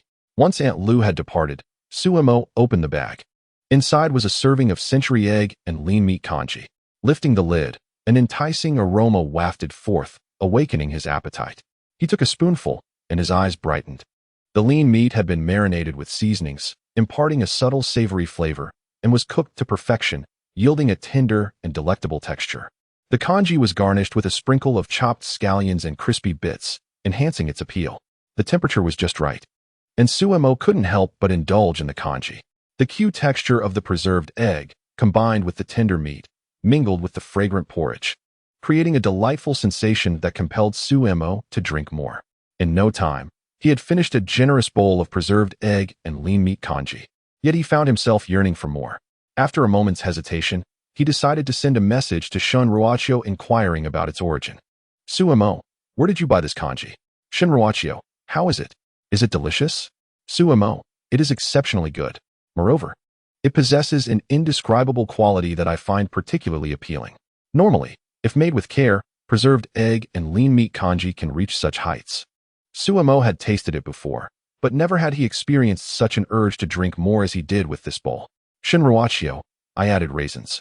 I had someone crush them and mix them into the congee, knowing you have a penchant for sweet flavors. This enhanced the original taste with a delightful hint of sourness and sweetness. Suemo was taken aback. Is that really a thing? Shun Ruachio beamed with pride. Realizing her assumption was correct, Suemo indeed favored sweet and tangy food. Chapter 13. His flawless countenance, a bowl of sweet and sour preserved egg and lean meat congee prepared specifically for Suemo, allowed him once more to feel Shun Ruachio's thoughtful intentions. He sincerely expressed his gratitude. Thank you for the congee, Miss Shun. Suemo did not typically have breakfast. He would eat if it was available, but otherwise, he would forego it. Now, however, Shun Ruachio's thoughtful gesture had begun to instill in him a sense of anticipation for breakfast. Shun Ruachio was surprised by Suemo's earnest gratitude. She replied somewhat awkwardly, There's no need to be so formal. Isn't this what friends do? Then she noticed the way he addressed her and added, Also, calling me Miss Shun feels too distant. From now on, just call me Ruachio. Her cheeks flushed as she requested Suemo to use a different form of address. Suemo thought it was agreeable. Since they had become friends, formality felt unnecessary. Rubbing the back of his head, he acquiesced. All right, Ruachio. After chatting for a while longer, they ended the call. It was time to prepare for filming. Suemo changed his clothes, ready to embrace the upcoming sign-in rewards. In just a few hours, he would successfully sign in for his first sea-level task. An exhilarating thrill coursed through him as he anticipated what the system would bestow upon him. He hoped it wouldn't just be another script. He still had many from the previous batch unsold. Something different would be delightful. With eager anticipation, Suemo entered the film set. At the director's command of action, he commenced his scenes for the day. Suemo had 2 straightforward shots scheduled for the morning, and under the influence of his exceptional acting skills, his co-stars found their performances elevated as well. The entire crew's efficiency has significantly improved. Not a single shot was rejected. They passed under the director's nod. However, the assistant director felt a lingering sense of dissonance while reviewing the playback. Yet, as there were no major issues, he chose not to pursue it further. It was only later that he realized the source of this dissonance lay in the presence of Suemo. Suemo himself posed no problem. Rather, the issue was that he performed exceptionally well. Initially cast as a mere extra, his portrayal was far more compelling than that of his peers. Coupled with his striking appearance, those unfamiliar with the production might mistake him for the male lead. Nevertheless, the director did not delve deeper into this matter. He could hardly expect Suemo to perform poorly. Thus, Suemo successfully completed his morning task. Glancing at the system, he noted that there was still some time before sign-in concluded. With nothing to occupy him, he planned to indulge in a few games in the break area while awaiting the end of the sign-in period. However, before he could even launch the game, Shun Ruachio arrived with Director Fong. Director Fong spoke first, inquiring, You must be Suemo? He scrutinized Suemo from head to toe, feeling increasingly satisfied. Shun Ruachio stood calmly beside him, her gaze fixed on Suemo. She introduced him, saying, Suemo, this is Director Fong, the chief director. Suemo rose to shake Director Feng's hand, smiling. I know. Good to meet you, Director Fong. Observing Suemo's composed demeanor, Director Fong exclaimed, Excellent. Excellent. He was delighted. Suemo was even more handsome in person than in photographs, and his aura was precisely what he sought. Eagerly, Director Fong wished to take Suemo for an audition. He could hardly contain his excitement to see Suemo on camera. Suemo, feeling somewhat helpless, exchanged a glance with Shun Ruachio and shrugged. Then he was whisked away by the impatient Director Fong to change outfits in preparation for the audition. Shun Ruachio found amusement in Suemo's expression, a smile briefly gracing her lips. Though she quickly composed herself, her smile was reserved solely for him. Following closely behind, she was curious to see how much more charming Suemo would appear in his masteress attire. Soon, they arrived at the dressing room. Director Fong instructed someone to bring forth the custom-made clothing, signaling Su Mo to change. Su Mo picked up the garments and stepped into the adjacent changing room. The attire was a costume for a historical drama. Unlike his previous role as an extra, this outfit was a formal armor, easily donned, complete with a helmet, thus requiring no makeup. However, this particular costume was a long robe designed to accentuate the character's traits. Due to its numerous components, Suemo took some time to fully adorn himself. The moment he emerged from the changing room, everyone present was momentarily stunned. A singular thought echoed in their minds. Such a person could only belong in the heavens. Why has he fallen to our realm? There was no denying it. Suemo's innate beauty, when clad in ancient garments, showcased his unique charm to perfection. In an instant, the young ladies in the room were captivated, their eyes gleaming with excitement, nearly leaping at the opportunity. Director Fong was equally astonished by Suemo. He had anticipated that Sumo's demeanor would be well suited for the ancient costume role, yet the reality exceeded his expectations. Shin Ruochio, feeling her heart race, raised her hand to steady herself. She realized her fondness for Suemo was growing deeper. However, upon regaining her composure and noticing the fervent gazes around her, she felt a wave of discontent. Coldly, she declared, "Now that you are dressed, let us proceed with the makeup. Time is of the essence." Suemo needed only her appreciation. Under Shin Ruochio's chilling presence, the crowd returned to their senses, for while fantasy was one thing, action was another. Sumo took a seat, and the makeup artists began their work. Director Fong, observing Sumo's ethereal visage, could not refrain from asking, "Suemo, have you ever acted in ancient costume before?" His curiosity piqued. He believed that with Sumo's current appearance, any prior experience in ancient roles would surely lead to his meteoric rise to fame. Suemo pondered briefly before shaking his head. "I've donned ancient attire, but nothing as formal as this. I wore armor or battle gear in the past, but never such casual traditional garb." Director Fong then recalled Sumo's unique penchant for minor roles and chuckled, "Ah, you truly are a gem hidden in the shadows." Suemo shrugged in response. Everyone has their own aspirations. Shin Ruochio nodded slightly, taking note of his words. Once Suemo agreed to be with her, she would honor his wishes, allowing him the freedom to pursue his desires, even if it meant stepping away from acting. She had grown weary of the title of National Diva. It was time for a respite. Meanwhile, the makeup artists found themselves at a loss. They gazed at Sumo's flawless visage, unsure of how to enhance it. His features were impeccably sculpted, making him ideal for historical dramas. Moreover, under the system's continual enhancements, his skin was devoid of any blemish. After much deliberation, they felt that any makeup might mar his perfect facial structure. Ultimately, an impatient Director Fong instructed them to adorn Suemo with a wig and crown, after which everyone rose and made their way to the filming location. On the way, Director Fong remotely notified the crew to prepare the set in advance, ensuring that the lights, cameras, and other props were promptly in place for immediate shooting upon their arrival. As they walked, he glanced at the composed Suemo and inquired, "You've read the script, correct? Any issues?" Suemo nodded, "I've read it. No issues." Director Fong continued to advise, "The scene for today's audition has no dialogue. It simply showcases the entrance of the master. Let us observe how it turns out. It will be challenging, so be mentally prepared." In acting, the most difficult part is not memorizing lines. Memorizing lines fluently is the fundamental essence of being an actor. If one cannot commit their lines to memory, they are not a competent performer. The true challenge lies in conveying the character's psychological transformations through the management of expressions and the nuances of one's gaze, allowing the audience to viscerally grasp the emotions that permeate the moment. A mere glance from an actor can vividly express the emotional fluctuations of a character, serving as a criterion for assessing whether an actor's craft reaches the pinnacle of excellence. Suemo nodded with ease, confident in his abilities. Over the years, through his diligent efforts and systematic guidance, he had honed his skills to a remarkable level, rendering him more than capable of embodying this role. Director Fong said little, merely nodding in acknowledgement. Everything would be addressed when filming commenced. Upon arrival at the set, all preparations were complete.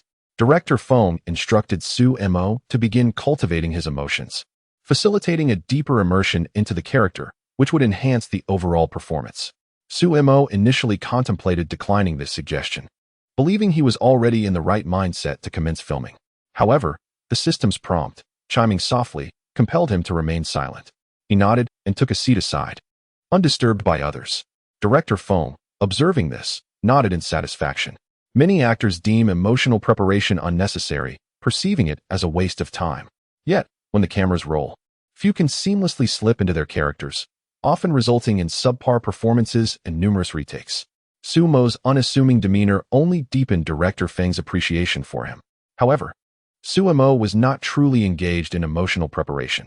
He was accessing the system to review the recent prompt, signifying that his first sign-in was complete, and he could now claim a C-level reward. Sign-in for the Empress production team has been completed. Please check your rewards.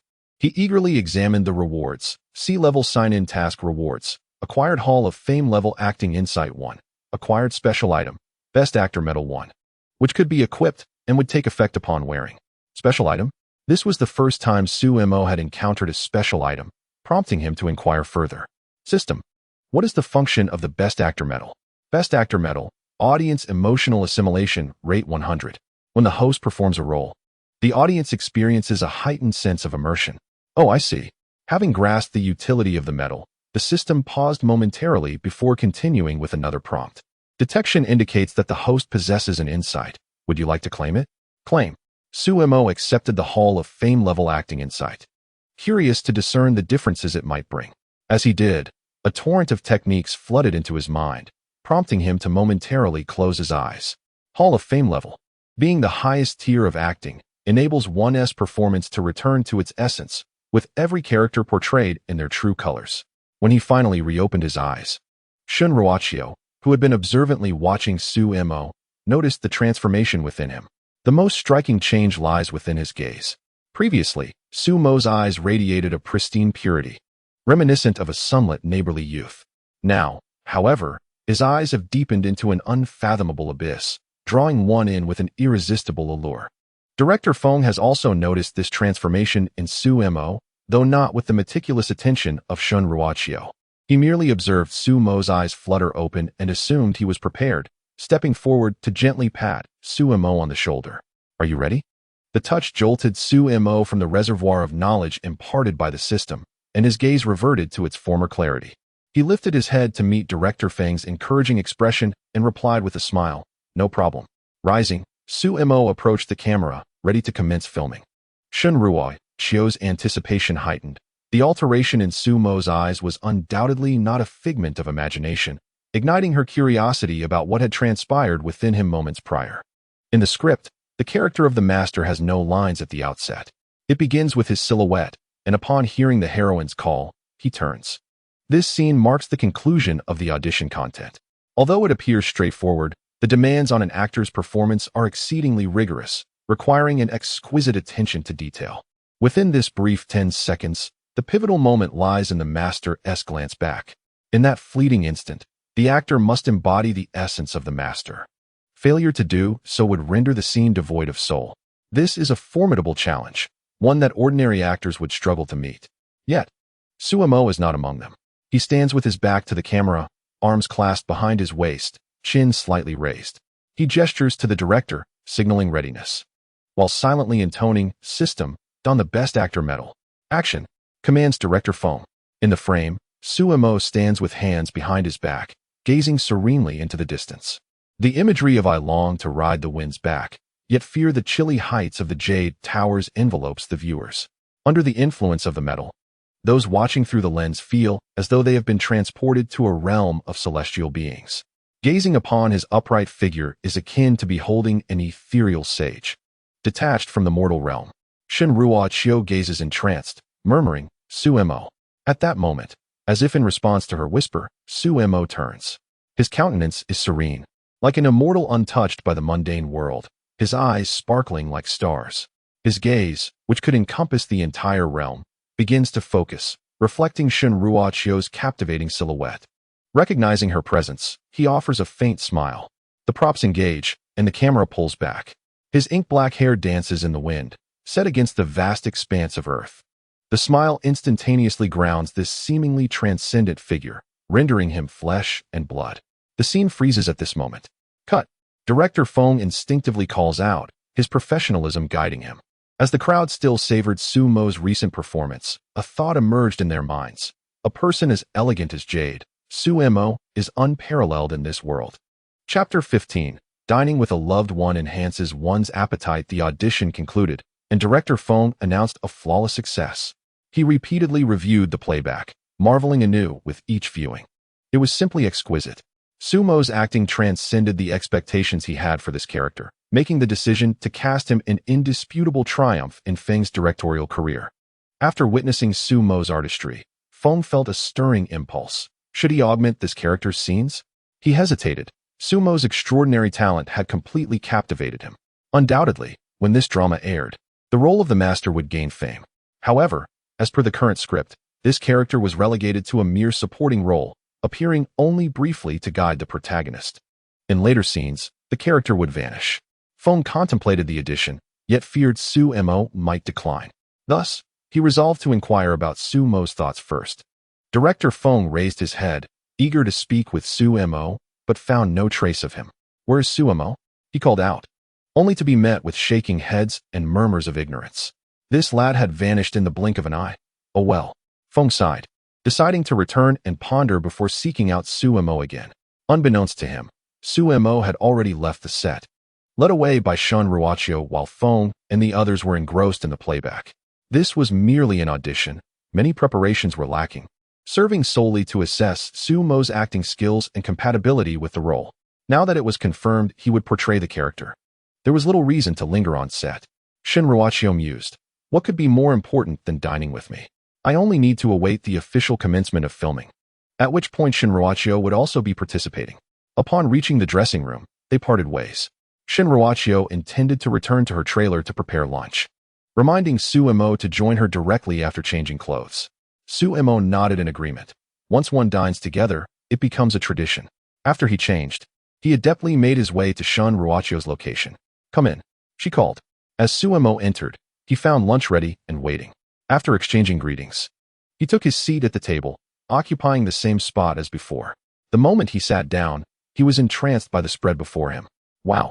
Sweet and sour pork, fish-flavored shredded pork," he exclaimed, astonished at the array of sweet and tangy dishes. Shin Ruachio, adjusting a lock of hair behind her ear, cautiously inquired, "Do you not like them?" "Like them? I absolutely adore them." Sumo shook his head, diving into the meal with gusto. Seeing Sumo relish the food she had prepared brought Shun Ruachio joy, and she too began to eat happily. Dining with someone you admire can indeed enhance one's appetite. With this thought in mind, Shin Ruachio indulged in a few more bites before setting down her chopsticks, propping her chin in her hand as she watched Sumo eat. She relished this intimate atmosphere shared solely between the two of them. After finishing his meal, Sumo contentedly patted his stomach, declaring it far superior to the fare served in any restaurant. A hearty belch escaped him, prompting him to quickly cover his mouth. Casting an awkward glance at Shin Ruachio, the comical expression on his face made her chuckle softly, a delightful sound that momentarily startled Sumo. It was the first time he had heard her laughter, and he was taken aback by how enchanting it was, contrasting with her otherwise icy demeanor. Realizing she had momentarily lost her composure, Shun Ruachio swiftly adjusted her expression, returning to her previous serene countenance. Uncertain of Sumo's preferences in women, she had maintained a certain reserve. Hesitantly, Sumo remarked, "You have a lovely smile." The memory of her earlier smile had left him quite taken aback. It was genuine, not a mere facade put on for the sake of acting. It was a smile that surfaced only in her interactions with him. Blushing at his compliment, Shin Ruachio turned her head slightly, avoiding his gaze. Sumo found her shyness endearing. Who would have thought that the stoic goddess would reveal such a tender side? In that moment, he felt a flutter of affection for her, finding this side of Shun Ruachio unexpectedly charming. As her face flushed from his gaze, Shin Ruachio sought to divert the conversation. "You performed exceptionally well today. You must be nearing the pinnacle of your craft." The image of Sumo portraying his character vividly flashed in her mind, dispelling her earlier embarrassment, and she looked at him with admiration.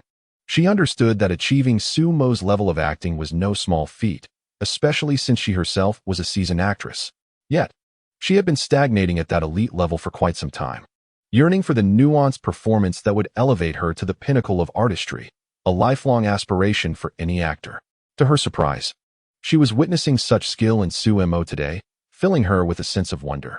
He was like Pandora's box. The more she interacted with him, the more she anticipated what delightful surprises he might unveil. What other merits do you possess that I have yet to discover?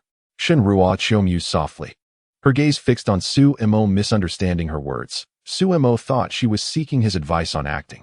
Initially, he felt unqualified to instruct her, as his skills had yet to reach a level beyond that of an accomplished actor, lacking the extensive experience she possessed. However, after receiving the knowledge of supreme acting techniques from the system, he finally had something valuable to impart to Shunruo. Su-Imo straightened his back, clenched his right fist at his mouth, and pretended to clear his throat. Ahem, if we are to discuss this, then there is much to be said. Acting, after all, requires one to immerse oneself fully into the character. With eloquence, Su-Imo spoke, while Shunruo occasionally nodded in agreement. Thus, the afternoon was spent in the delightful banter of Su-Mo's grandiose tales, one bold enough to boast, the other eager to listen. As their conversation drifted to the end of the filming day, Su-Imo rose to bid farewell, stating he must return home to care for Little White. Watching his departing figure, Shunruo's affection was palpable. It was time to prioritize her culinary ambitions. She could hardly wait to witness Su-Imo savor the dishes she crafted with her own hands. Soon, Su-Imo drove home. He first tended to Little White, playing with it for a while. Little White, will you come home with me? I promise to give you a massage every day. Woof. Little White burrowed into the bushes, indicating its desire to wait a few more days for its mother. If she did not return, it would accompany Su-Imo, slightly disheartened by yet another rejection. Su-Imo remained undeterred. He firmly believed that one day he would successfully bring Little White home. Assuming Little White did not wish to leave with him, he sighed. Very well then. Chapter 16. Feeding begins with sweet and sour pork. Upon returning home, Su-Imo lay on his bed and summoned the system interface. Today, his role as the master had successfully passed the audition, and the chief director had given his approval. Moreover, the sign-in task for the previous character had been completed. Curious about potential changes in the system tasks and whether the reward levels had indeed escalated as he hypothesized, he pondered the possibilities. If the C-level rewards had already introduced Hall of Fame-worthy acting skills and special items, what could the B-level rewards possibly entail? He began to examine the system tasks. The sign-in for the Empress production team had been completed for the first time, and the rewards had been issued. The second sign-in had commenced, with 0 days and 48 hours remaining, at a reward level of C. Ding. Detection of host character change initiated, assessing eligibility for sign-in standards. Detection in progress. Ding. Detection complete. Eligibility confirmed. The system began updating the sign-in tasks. Update complete. Please review at your convenience. Su-Imo nodded. Realizing his assumptions were accurate, the sign-in tasks had indeed evolved in accordance with his character transitions, though he remained uncertain about the reward enhancements. He opened the new sign-in task and continued to peruse. The sign-in task for the Empress production team was updated, with a duration of 0 hours and 24 minutes, and a reward level of B level. It truly had escalated to B level. Moreover, it had not exceeded the extra role range. This revelation filled Su-Imo with immense excitement. He had not anticipated that while playing a minor role in Empress, he would encounter C-level rewards, and now, astonishingly, it had reached B level. Su-Imo took a moment to compose himself, embarking on an analysis of the remarkable surge in rewards. Previously, he had traversed similar minor roles, yet the highest reward level he attained was merely D. Even at that rank, encounters were scarce. What, then, could be the underlying reason? Su-Imo pondered deeply, seeking to uncover this mystery. If he could discern a pattern, would he not then have the prospect of securing an A-level reward in the future? Perhaps even the coveted S-level was within reach. What distinguished this production from others? Images flitted through his mind. Wei Yong, Director Feng, the leading man, and his counterpart. Shinruo. Shinruo? Yes, Shinruo. The memory crystallized around her graceful figure. Could it be because of her? The sole unique presence in the crew was indeed Shinruo. As a national diva, her influence undoubtedly elevated the overall caliber of the production. Even a mere walk-on role could yield a C-level reward. Moreover, the character he had just auditioned for today shared a significant relationship with Shinruo in the narrative. The more he analyzed, the more plausible it seemed. It was indeed Shinruo. Su-Imo recalled the girl who, though seemingly aloof, treated him with kindness. He mused, Shunruachio is truly my lucky charm. Indeed, in productions featuring Shunruachio, even the most inconsequential roles bestowed unprecedented C-level rewards. Now, transitioning to a role that involved several scenes with the leading lady, Shunruachio, the reward escalated to an astonishing B-level. Suemo silently resolved to cling to Shunruachio's coattails. Wherever she went in future productions, he would follow suit as an extra.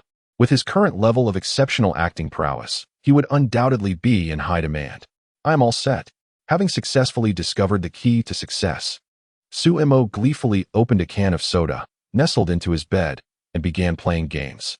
Meanwhile, Shunruachio bid farewell to Suemo.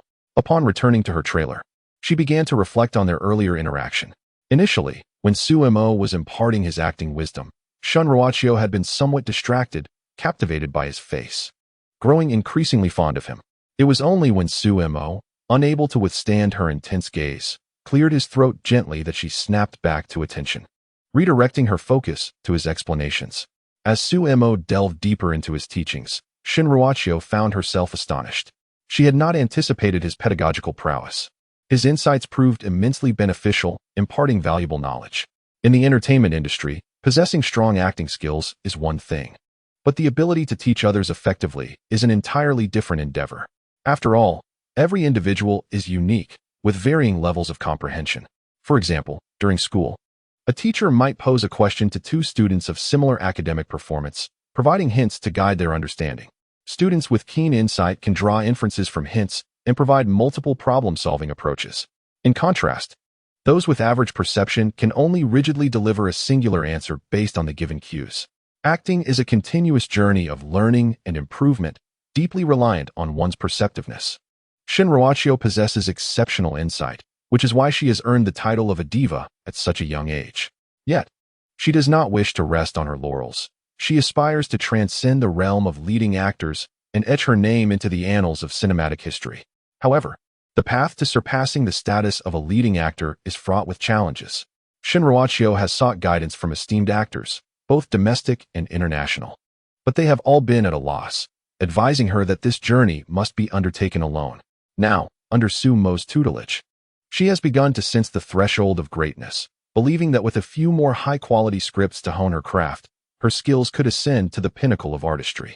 This realization fills Shunruachio with immense gratitude for finding Suemo and not missing out on this treasure. Thus, to cherish this gem, she called upon Aunt Lu upon regaining her composure. "Aunt Lu, teach me how to cook," she implored, eager to win Suemo's heart by first appealing to his palate, starting with sweet and sour pork. "Of course, miss."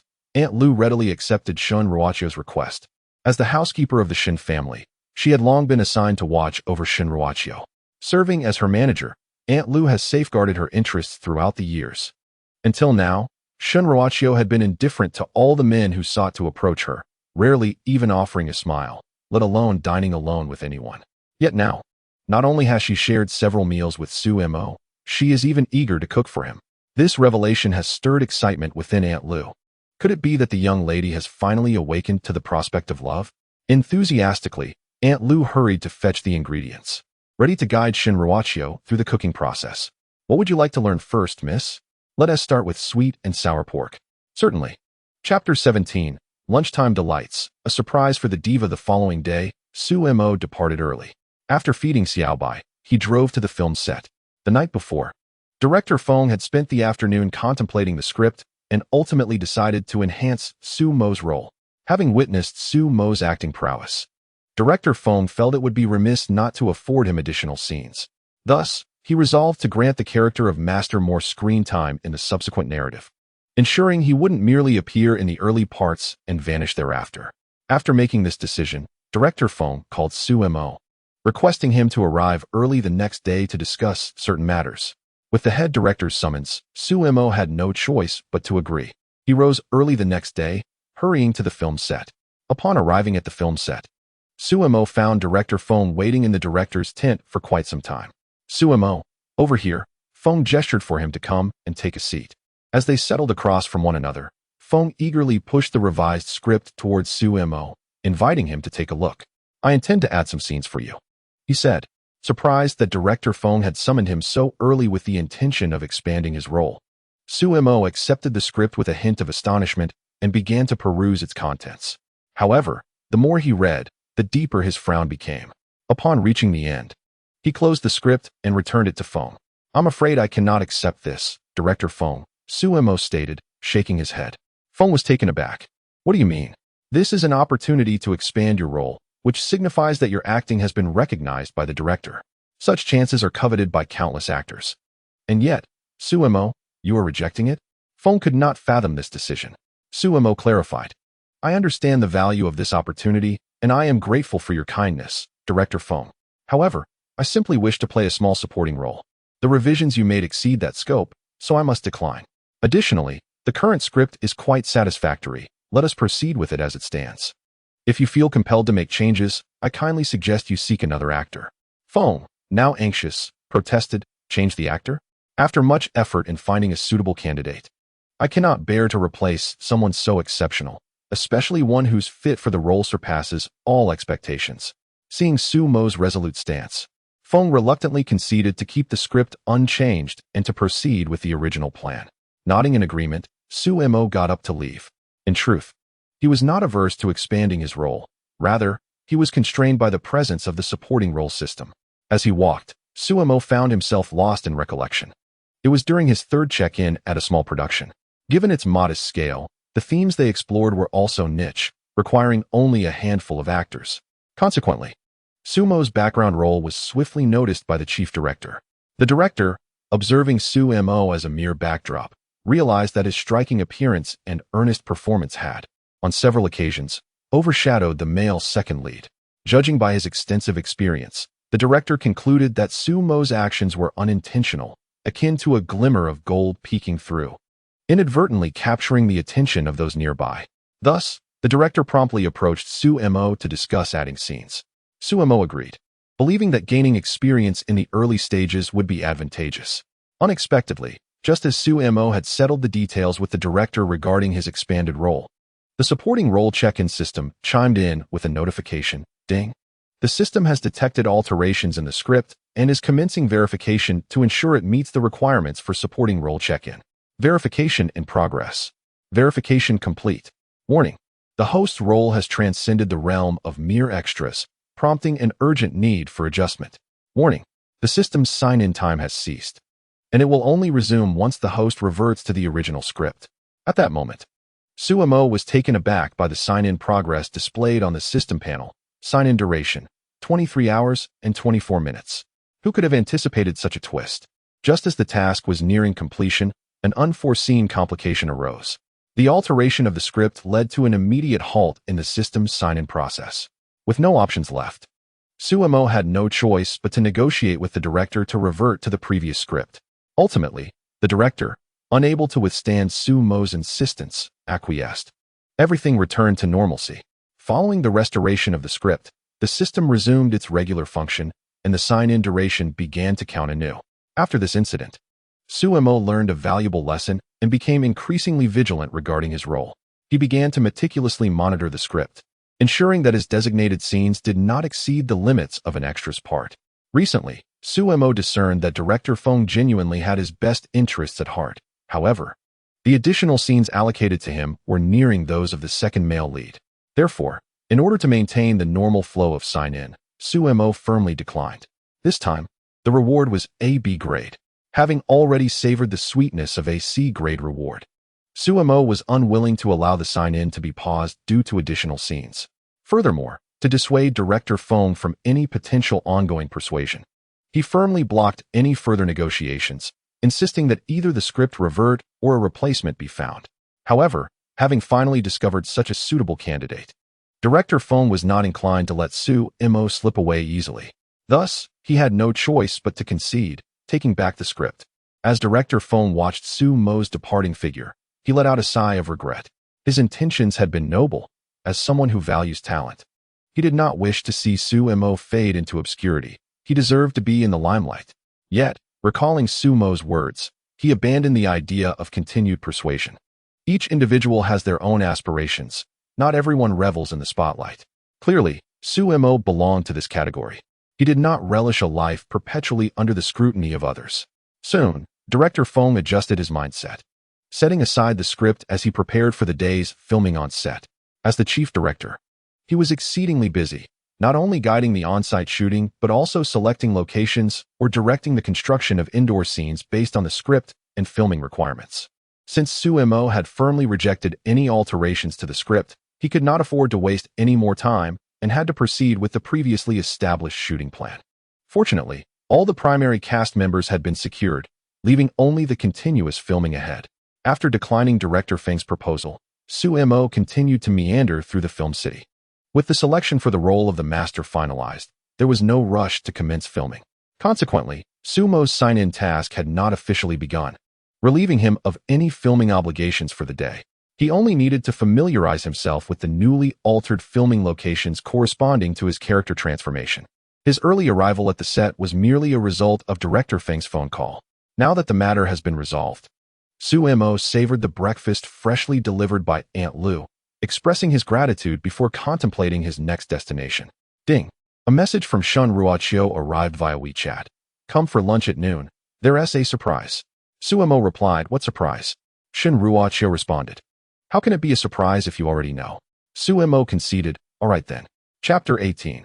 The most frightening silence. Shun Ruochio leaned in to kiss him, igniting an anticipation within Sumo upon hearing of the surprise she had in store.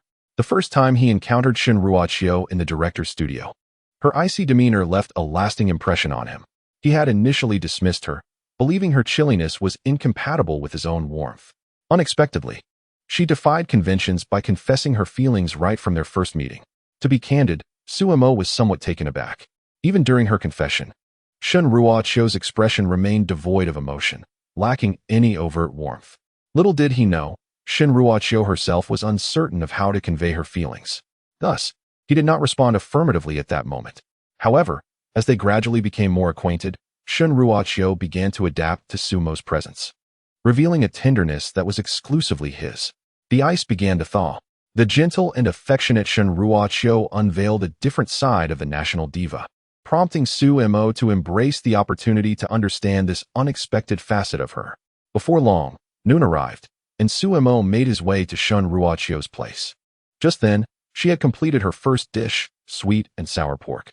Before she could sample it herself, Sumo knocked on the door, compelling her to hurry and place it on the dining table for him to taste.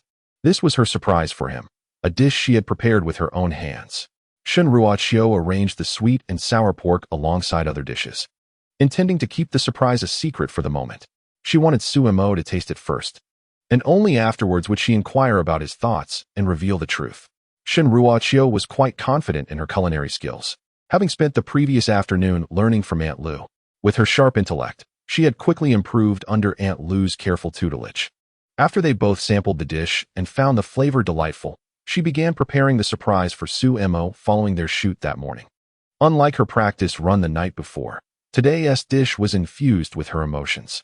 Each step of the cooking process was executed with utmost care, not only to express her gratitude for Sumo's life-saving intervention years ago, but also to convey the sentiments she had harbored over the years since finally reuniting with him. That longing, far from being diminished by the passage of time, had transformed into an ever-deepening affection, which was now woven into the sweet and sour pork. Surely, Sumo would be pleased. Shun Ruochio watched with anticipation as he began to eat. The meal was somewhat less abundant and the flavors more subdued. For Shun Ruochio understood that overly sweet dishes could easily become tiresome. In recent days, she has prepared a series of sweet lunches for Sumo. Concerned that he might find them overly rich, she decided to prepare something lighter today. The sole meat dish was her homemade sweet and sour pork. Just as Sumo began to feel somewhat overwhelmed by the sweetness, he first sampled a few vegetable dishes and sipped some soup before directing his chopsticks toward the sweet and sour pork. Here it comes. She wondered if Sumo would recognize that it was her own creation. As he brought the chopsticks closer to the dish, Shun Ruochio's heart raced, and her previously calm demeanor tightened slightly. Sumo, oblivious to Shun Ruochio's unease, picked up a piece of pork and placed it in his mouth. Upon taking a bite, his eyes twitched, and his immediate instinct was to spit it out. It was salty, far too salty. He had never tasted anything so briny. What had begun as a delightful anticipation of sweetness had transformed into something saltier than salted fish. Sumo's expression shifted dramatically. And just as he was about to expel the food from his mouth, he caught sight of Shun Ruachio's eager anticipation. In that instant, he realized. Earlier, he had inquired about the surprise she had planned, but Shun Ruachio had simply urged him to come eat, promising he would understand once he had finished. Now, having encountered this overwhelmingly salty pork, he understood. Could it be that this dish was indeed prepared by Shun Ruachio herself? His gaze fell upon her small hands beneath the table, now tightly clenched with nervousness. Suemo knew he had guessed correctly. He felt a wave of emotion wash over him. The aloof Shin Tianho had personally stepped into the kitchen to prepare sweet and sour pork for him. Considering how she had confused sugar with salt, it was likely that this was her first attempt. At that moment, Suemo was at a loss for words. To honor Shun Ruachio's heartfelt efforts, he gritted his teeth and swallowed the food in his mouth, flashing a smile at her, declaring, "Delicious." Instantly, Shun Ruachio beamed with joy at Suemo's approval, feeling that her entire evening of effort had not been in vain. Upon witnessing her radiant smile, Suemo found himself momentarily captivated. He felt as if he were basking in a gentle spring breeze, realizing just how breathtaking Shun Ruachio looked at that moment. Sumo's heart fluttered. Shun Ruachio, smiling, picked up her chopsticks and selected a piece of pork for herself. She wished to share this meal with Suemo, as it marked her first time cooking for him, making it a moment of significance. Therefore, she also yearned to taste this dish imbued with her deep emotions. Unfortunately, the stunned Suemo was unable to stop her in time, watching helplessly as the pork was brought to her lips. "Actually, this dish is a surprise. And it's my..." Before Shun Ruachio could finish her sentence, her taste buds met the pork. Her smile froze instantly, and in a swift motion, she transferred the meat to her own plate, grabbed a glass of water, and began to drink vigorously. After finishing, she buried her head in her chest, too embarrassed to look at Suemo again. It was over. She had mistakenly used salt instead of sugar. Would Suemo come to despise her? The mere thought of Suemo potentially ignoring her in the future brought tears to Shun Ruachio's eyes. She chastised herself for her carelessness. Just as her tears were about to fall, Sumo's gentle voice reached her ears. "Actually, I quite like this dish." "Thank you." Shun Ruachio abruptly lifted her head, her reddened eyes meeting Sumo's gaze. He wore a look of genuine fondness, savoring a piece of tender pork with delight. For Suemo, whose acting skills were impeccable, feigning enjoyment was a trivial task. He wished for Shun Ruachio not to burden herself with guilt over a mere dish of sweet and sour pork. However, Shun Ruachio saw through him. The reflex of taste caused the corners of Sumo's mouth to twitch slightly. Witnessing Suemo endure the salty flavor to comfort her, Shun Ruachio could no longer contain her emotions. She suddenly lunged forward, burying her face in Sumo's embrace, weeping like a rain-soaked pear blossom. Years of longing erupted at that moment. Suemo was taken aback by Shun Ruachio's intense reaction, allowing her to hold him as his hands hovered awkwardly in the air. The atmosphere in the car became palpable, filled only with Shun Ruachio's muffled sobs. They remained in that embrace until Shun Ruachio's tears subsided, at which point Suemo gently patted her shoulder. He softly murmured, "You really don't need to." But before he could finish, Shun Ruachio lifted her head, closed her eyes, and pressed her lips against his. Sumo's eyes widened in shock, and the moment froze. Chapter 19. Father Shun. I wish to meet Suemo. Suemo never anticipated Shun Ruachio would be so audacious. She had kissed him outright, leaving his mind momentarily blank. Meanwhile, Shun Ruachio kept her eyes shut, afraid to open them, for this was her first kiss.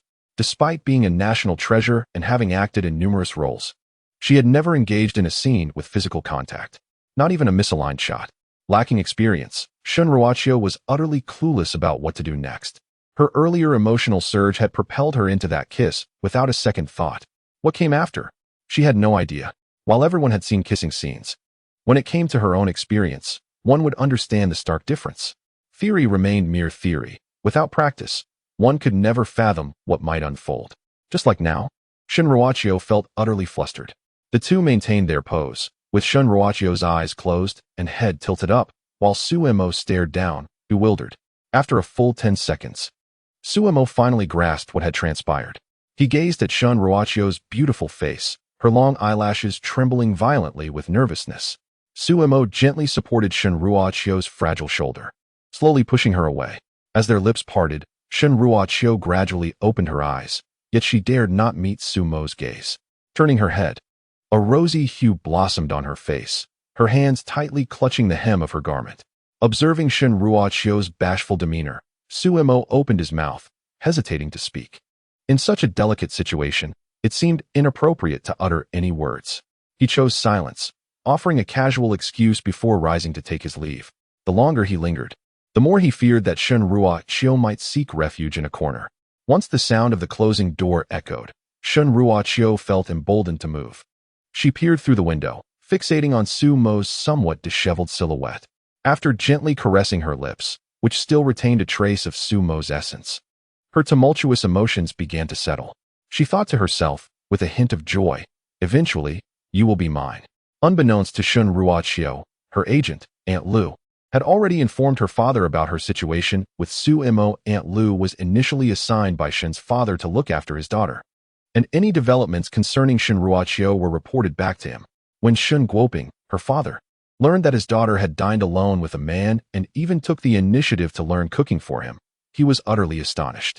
Shen Ruochio had never displayed such interest in any male before. He inquired of Aunt Lu, "What is that man's name?" Aunt Lu replied, "His name is Su Mo." Shen Guoping asked, "Is he part of the cast?" Aunt Lu confirmed, "Yes." Shen Guoping pressed further, "Is he the male lead?" In his mind, only the male lead could possibly capture his daughter's affection. Aunt Lu hesitated slightly. He is a supporting role." "What?" Shen Guoping was even more taken aback. Throughout Shen Ruochio's career, she had never shown a second expression towards any male, always presenting herself with an impassive demeanor. As she gained fame, the number of admirers increased, including many scions from prestigious families and handsome socialites. However, Shen Ruochio remained frigid in their presence, extinguishing their hopes with her icy expression. The remaining enthusiasm gradually waned, dissipating into nothingness. On one occasion, her father, Shen Guoping, could no longer contain himself and advised Shen Ruochio to soften her demeanor, warning her that such coldness might scare potential suitors away and jeopardize her chances of marriage. In response, Shen Ruochio stormed out in anger. Her heart was solely devoted to Su Mo. How could she cast her eyes upon anyone else? Hence, upon hearing her father's concerns about her prospects of marriage, she became infuriated after searching for Su Mo without success. She left her meal unfinished and turned off her phone, seeking solace with Yi Li, who accompanied her to paint and sketch. The relationship between father and daughter became strained, with Shen Ruochio ignoring Shen Guoping for an entire month. Fortunately, the understanding Yi Li continually persuaded Shen Ruochio, preventing the deterioration of their relationship and allowing it to gradually return to its former state. Since that incident, Shen Guoping had refrained from interfering in Shen Ruochio's romantic affairs. Recognizing that his daughter had matured, he accepted her right to seek her own happiness. Thus, he resolved that he would not intervene, regardless of the type of partner she chose. Yet, one cannot simply disregard such matters. Shen Guoping watched as Shen Ruochio remained single, feeling both anxious and concerned. What if she never found someone to marry? Hearing Aunt Lu mention that Shen Ruochio had finally found a target, and that she had taken the initiative, filled him with joy. She was awakening. The moment he learned that Shen Ruochio had even cooked for this man, a twinge of jealousy stirred within him. He had never even tasted the meals prepared by his daughter. Curious, he inquired of Aunt Lu about Su Mo, and when he discovered that the man his daughter admired was merely a supporting actor, he was taken aback. Shen Ruochio had developed feelings for someone in a minor role. Reality was not a script. Even in a script, such a plot twist would seem far-fetched. He asked Aunt Lu for a description of Su Mo reflecting on Su Mo's handsome features. Aunt Lu replied sincerely, "He is the most handsome person I have ever seen." Having been Shen Ruochio's manager for many years and having encountered countless male stars in the entertainment industry, it astonished Shen Guoping that Aunt Lu would deem Su Mo the most attractive. Perplexed, Shen Guoping questioned, "If he is so handsome, why is he still playing minor roles?" Aunt Lu shared Su Mo's perspective on individual aspirations. Shen Guoping shook his head in astonishment, exclaiming, "This young man is indeed quite remarkable." Aunt Lu nodded in agreement. In an entertainment industry where everyone is eager to climb to the top, often at any cost for fame, Su Mo stood out. He wielded a powerful hand, but chose to play against the rules, opting to pass each round or strategically play single cards, all the while fearing that others might discover his exceptional talent. This behavior ignited Shen Guoping's desire to meet Su Mo. He expressed to Aunt Lu, "See if you can arrange for Su Mo to come by. I wish to meet him." After a moment's thought, he added, "No, I'll go meet him myself. Please check if he is free this afternoon and help arrange it." Aunt Lu agreed. From the moment Shin Ruoqiu sought her advice on how to prepare sweet and sour pork, Aunt Lu realized that Shin Ruoqiu was genuinely invested. The once cold expression on her face transformed, revealing emotions that had previously been hidden. She shifted from her usual aloof, ice-cold demeanor to that of an infatuated young girl. Aunt Lu understood that all of this was due to the presence of Su Mo. After Shin Guoping ended the call, Aunt Lu ventured out to seek Su Mo. In Chapter 20, Yi Li inquired, "Did you cook for him?" Inside Shin Ruoqiu's mobile home, Shin Ruoqiu was engaged in a video chat with Yi Li, sharing the events of the day. Yi Li, aware that Shin Ruoqiu had taken cooking lessons specifically for Su Mo, a suggestion she had made, was delighted to see her friend's joyful demeanor, presuming that her efforts had borne fruit. However, upon hearing Yi Li's words, Shin Ruoqiu's smile faltered. Yi Li, noticing the shift in Shin Ruoqiu's expression, exclaimed, "No way. You didn't actually cook for him, did you?" Shin Ruoqiu, feeling guilty, averted her gaze and stammered, "I did. I really did." Yi Li pressed on, "If you cooked, why the long face? Did he not like it?" Shin Ruoqiu couldn't help but scratch her face. "I can't say for certain." She recalled her blunder of mistaking salt for sugar, feeling utterly foolish. Yi Li, taken aback, asked, "Then why the awkwardness?" Shin Ruoqiu warned, "If I tell you, you mustn't laugh." Yi Li raised her hand in a solemn vow, "Rest assured, whoever laughs first is a small dog. Now, do tell." Thus, Shin Ruoqiu recounted her silly mistake to Yi Li. Once finished, Yi Li stared at her with wide eyes, creating a moment of tense silence. Suddenly, Yi Li burst into laughter. "You actually confused sugar with salt. Did that mean sweet and sour pork turned into salty pork?" Shin Ruoqiu's blunder sent Yi Li into fits of laughter, causing her to clutch her stomach in delight. Shin Ruoqiu observed Yi Li's unrestrained hilarity with a stoic expression, until Yi Li sensed a hint of menace and finally ceased her laughter, playfully barking. Then, Yi Li inquired about what transpired next. What happened then? With it being so salty, Su Mo surely didn't eat it? Shin Ruoqiu recalled how, in an effort to comfort her, Su Mo had endured the salty flavor while eating the pork. She was too preoccupied to pursue the earlier matter. Sniffling, she shook her head.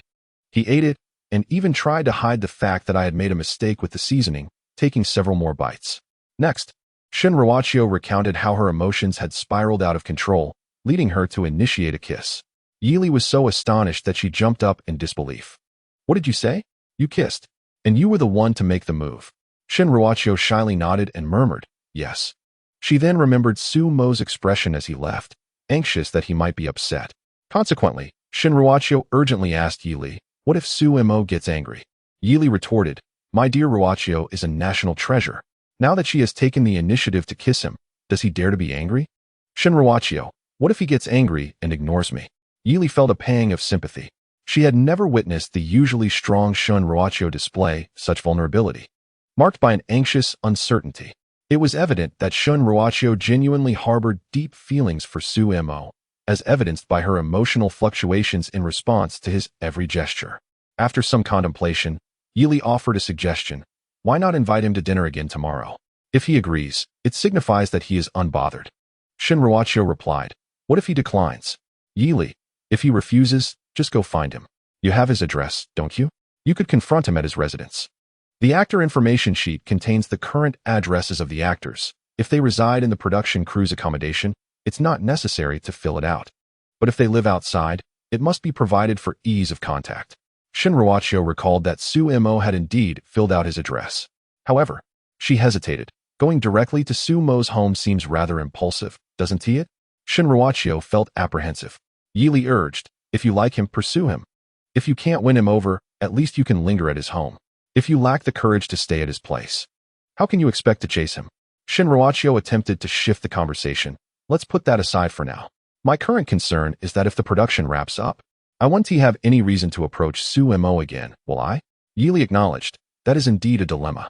Typically, after a production concludes, the actors scatter to their next projects, making it challenging to encounter one another again." Suddenly, Yi Li inquired, "Don't they invite you to Paris Fashion Week every year?" As a premier fashion showcase, Paris Fashion Week draws countless celebrities. Being selected to walk the runway significantly boosts their fame and prospects in the entertainment industry. Conversely, the The presence of stars enhances the event's prestige and viewership. Thus, as the nation's beloved diva, Shin Ruachio receives invitations from the Fashion Week annually, with organizers eagerly hoping for her attendance. Shin Ruachio pondered for a moment and recalled that Aunt Lu had mentioned it to her. However, she had outright declined, as she felt no need to elevate her profile in such a manner. Shin Ruachio stated, "There is indeed such an occurrence." Yili pressed, "What about this year?" Shin Ruachio, "I still have time to respond this year. I plan to ask Aunt Lu to decline in a couple of days." She found it peculiar that Yili brought this up and asked, "But what does this have to do with Sumo?" "Yili, you could invite Sumo to join you. This would be a perfect opportunity to foster your relationship and potentially win him over." Shin Ruachio expressed her concern, "But will Sumo agree?" Yili encouraged, "Why not give it a try? How will you know unless you attempt it?" After a moment's hesitation, Shin Ruachio resolved to give it a shot. What if it succeeds? If it does, she would have another opportunity to spend time with Sumo. "All right, I'll ask him now." Yili clenched her fist, cheering her on. "Go for it." With that, Shin Ruachio ended the call. With a steely resolve, Sumo sent a message to Suchio. "Sumo, what are your plans after the filming wraps up?" Sumo replied, "Nothing, why?" Shin Ruachio suggested, "How about accompanying me to Paris Fashion Week?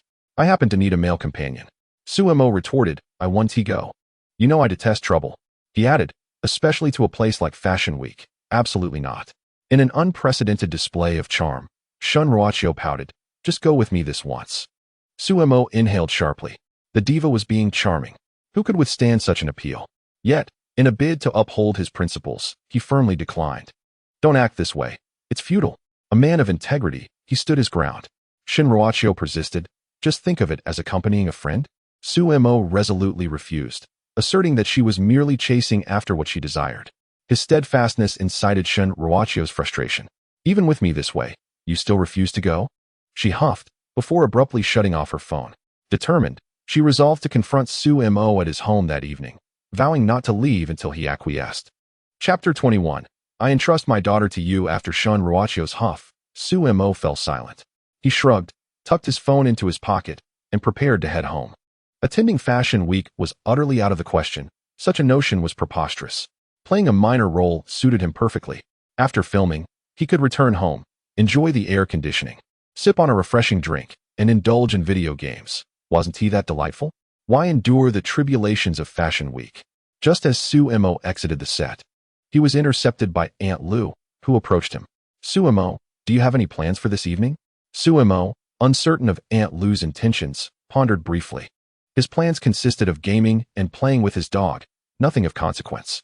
Thus, he shook his head, responding, "No, why?" He held a deep respect for Shin Ruachio's manager, Aunt Lu, as she had cultivated the illustrious career of the diva. Aunt Lu smiled gently and said, "It's nothing serious. It's just that Ruachio's father wishes to meet you." Sumo was taken aback. Surely, he hadn't discovered that Shin Ruachio had kissed him and intended to silence him.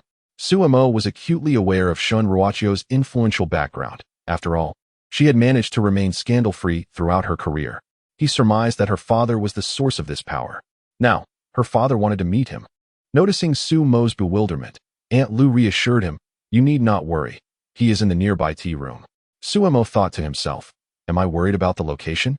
I fear the moment he spills his cup, a horde of henchmen will emerge." A bead of cold sweat trickled down Sumo's forehead as unease gripped him. Seeing that Sumo remained silent, Aunt Lu assumed he had accepted the invitation and beckoned him, "Come, follow me."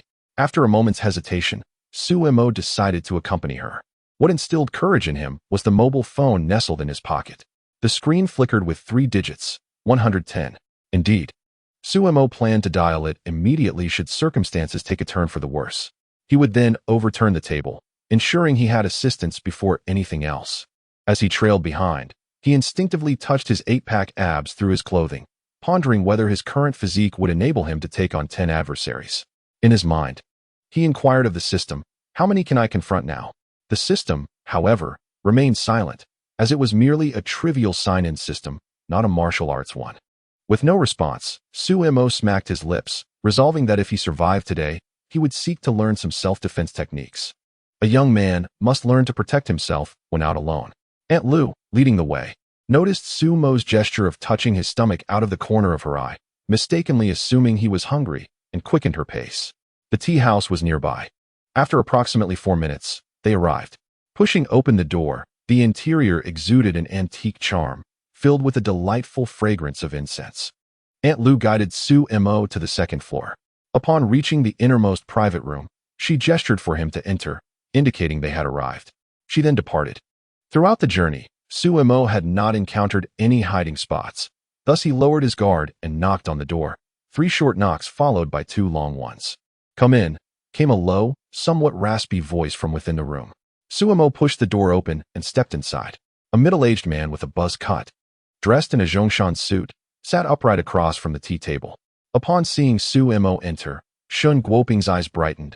Evidently, Aunt Lu had not deceived him. The young man was indeed handsome. "You must be Xiao Su. Please, take a seat." His voice, honed by years of habit, left no room for doubt. Su Mo quickly surveyed his surroundings. Upon discerning there was no imminent danger, he confidently approached and sat down opposite Shun Guoping, extending his hand for an introduction.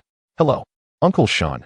I am Su Mo." Su Mo's composed demeanor garnered an approving nod from Shun Guoping, who began to appreciate him. He poured tea for Su Mo, who lightly tapped the table 3 times in gratitude. This small detail pleased Shun Guoping even further. Once Su Mo had finished his tea, the decisive Shun Guoping delved straight into the matter at hand. "I am Shun Guoping, the father of Ruoqiu. I trust you have heard about me from her."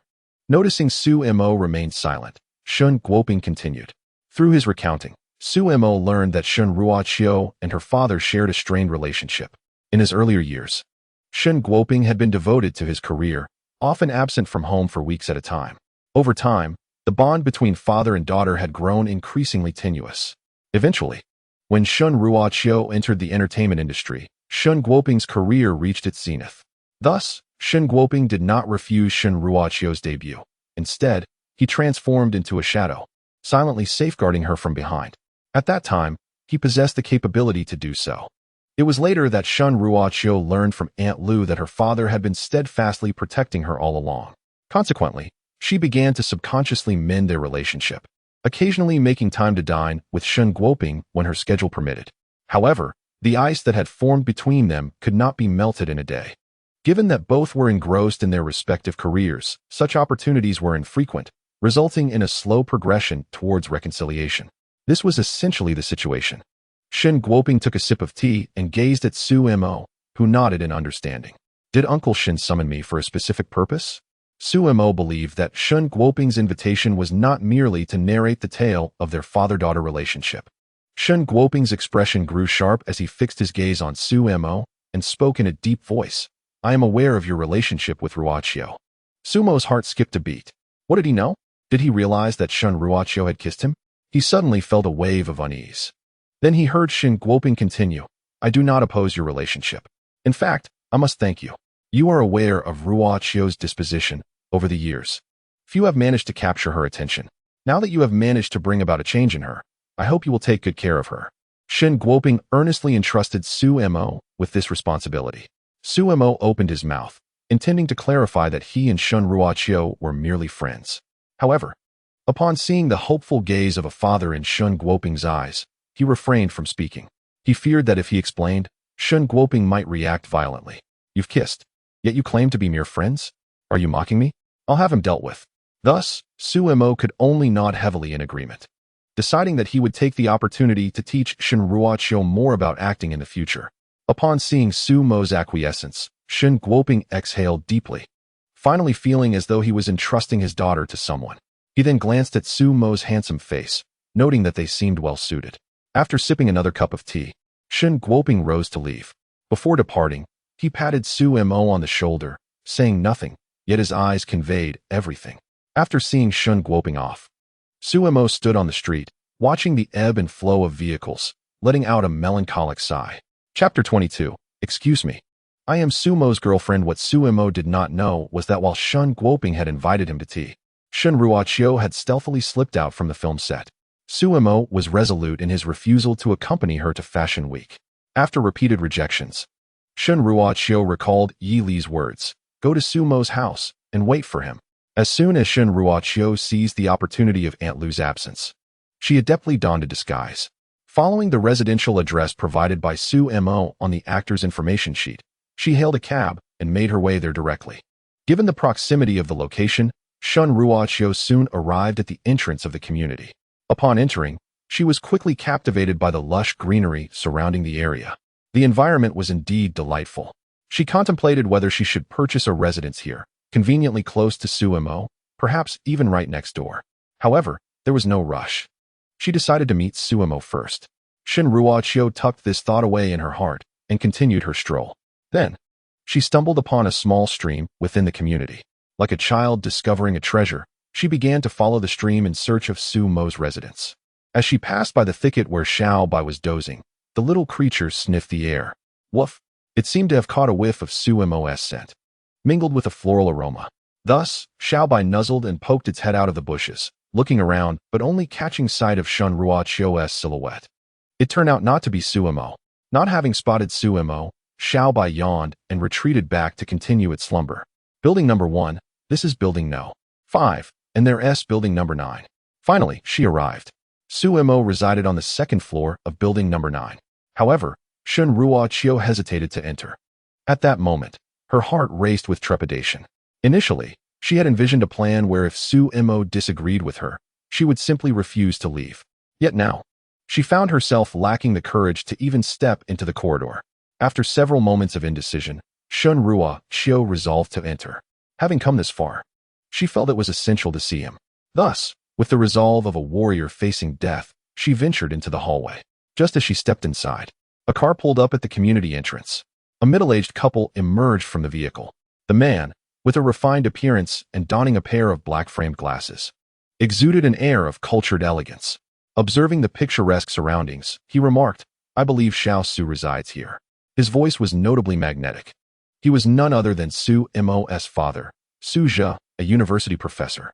When Su Mo initially expressed the desire to pursue minor roles in acting, it was Su Zhe who opposed the notion, insisting on the primacy of education.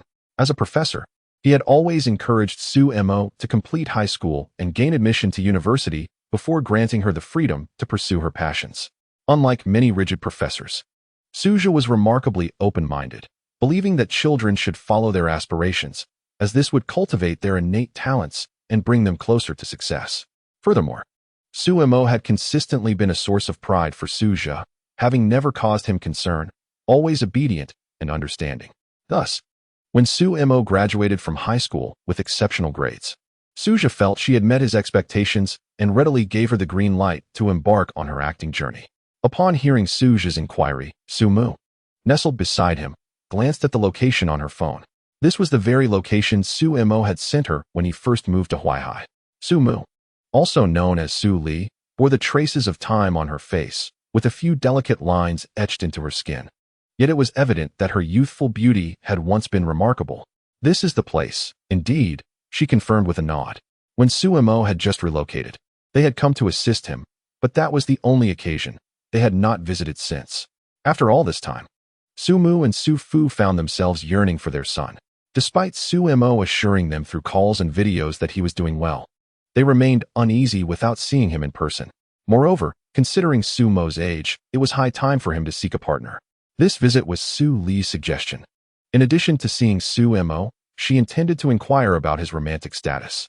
While Su Mo's distant relatives had already become engaged, he had not yet made any moves in that direction. Therefore, Su Mu planned to ask him whether he had found a daughter-in-law, and if not, she would take it upon herself to introduce suitable matches for him. Just a few days prior, Su Mo had video called them, informing them that he was currently in a production team based in Huaihai and had been residing at home. Thus, the couple decided to surprise him by coming without prior notice. They navigated their way to Building 9 based on their memories. Hand in hand, they ascended to the second floor, where Su Zhe and Su Mu encountered a woman wearing a mask and sunglasses, who was approaching Su Mo's door. This woman was Shun Ruoqiu.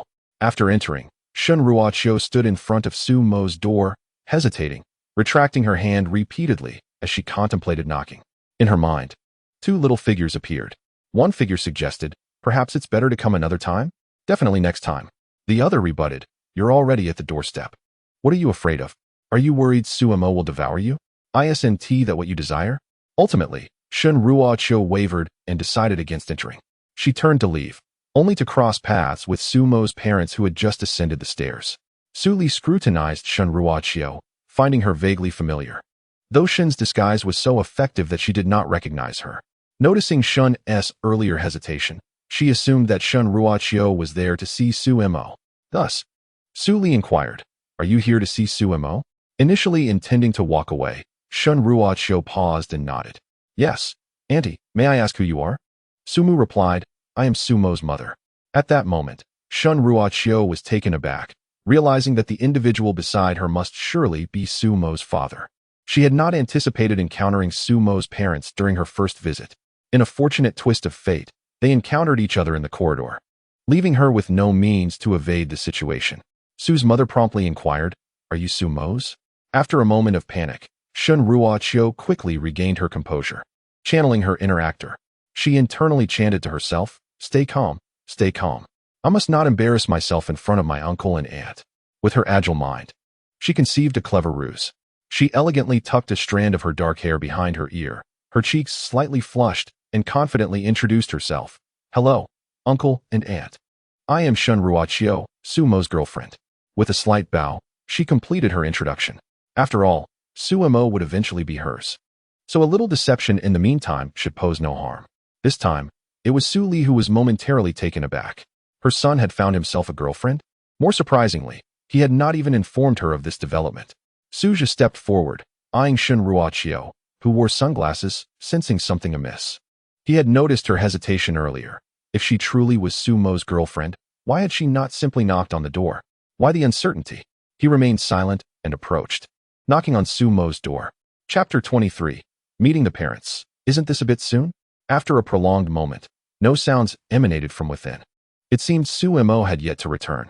"Well, uncle and aunt, since Sumo is not back yet, and I have some matters to attend to, I shall take my leave," Shun Ruoqiu thought with a flicker of delight, preparing to excuse herself. Unexpectedly, Suja retrieved a set of keys from his pocket and unlocked the door. These keys had been given to him by Sumo during their house hunting excursion. A spare for emergencies. "Come in." Suja gestured for Shun Ruoqiu to enter. With no other option, she reluctantly followed him inside. Sumo's home was impeccably tidy, a testament to his lifelong habits.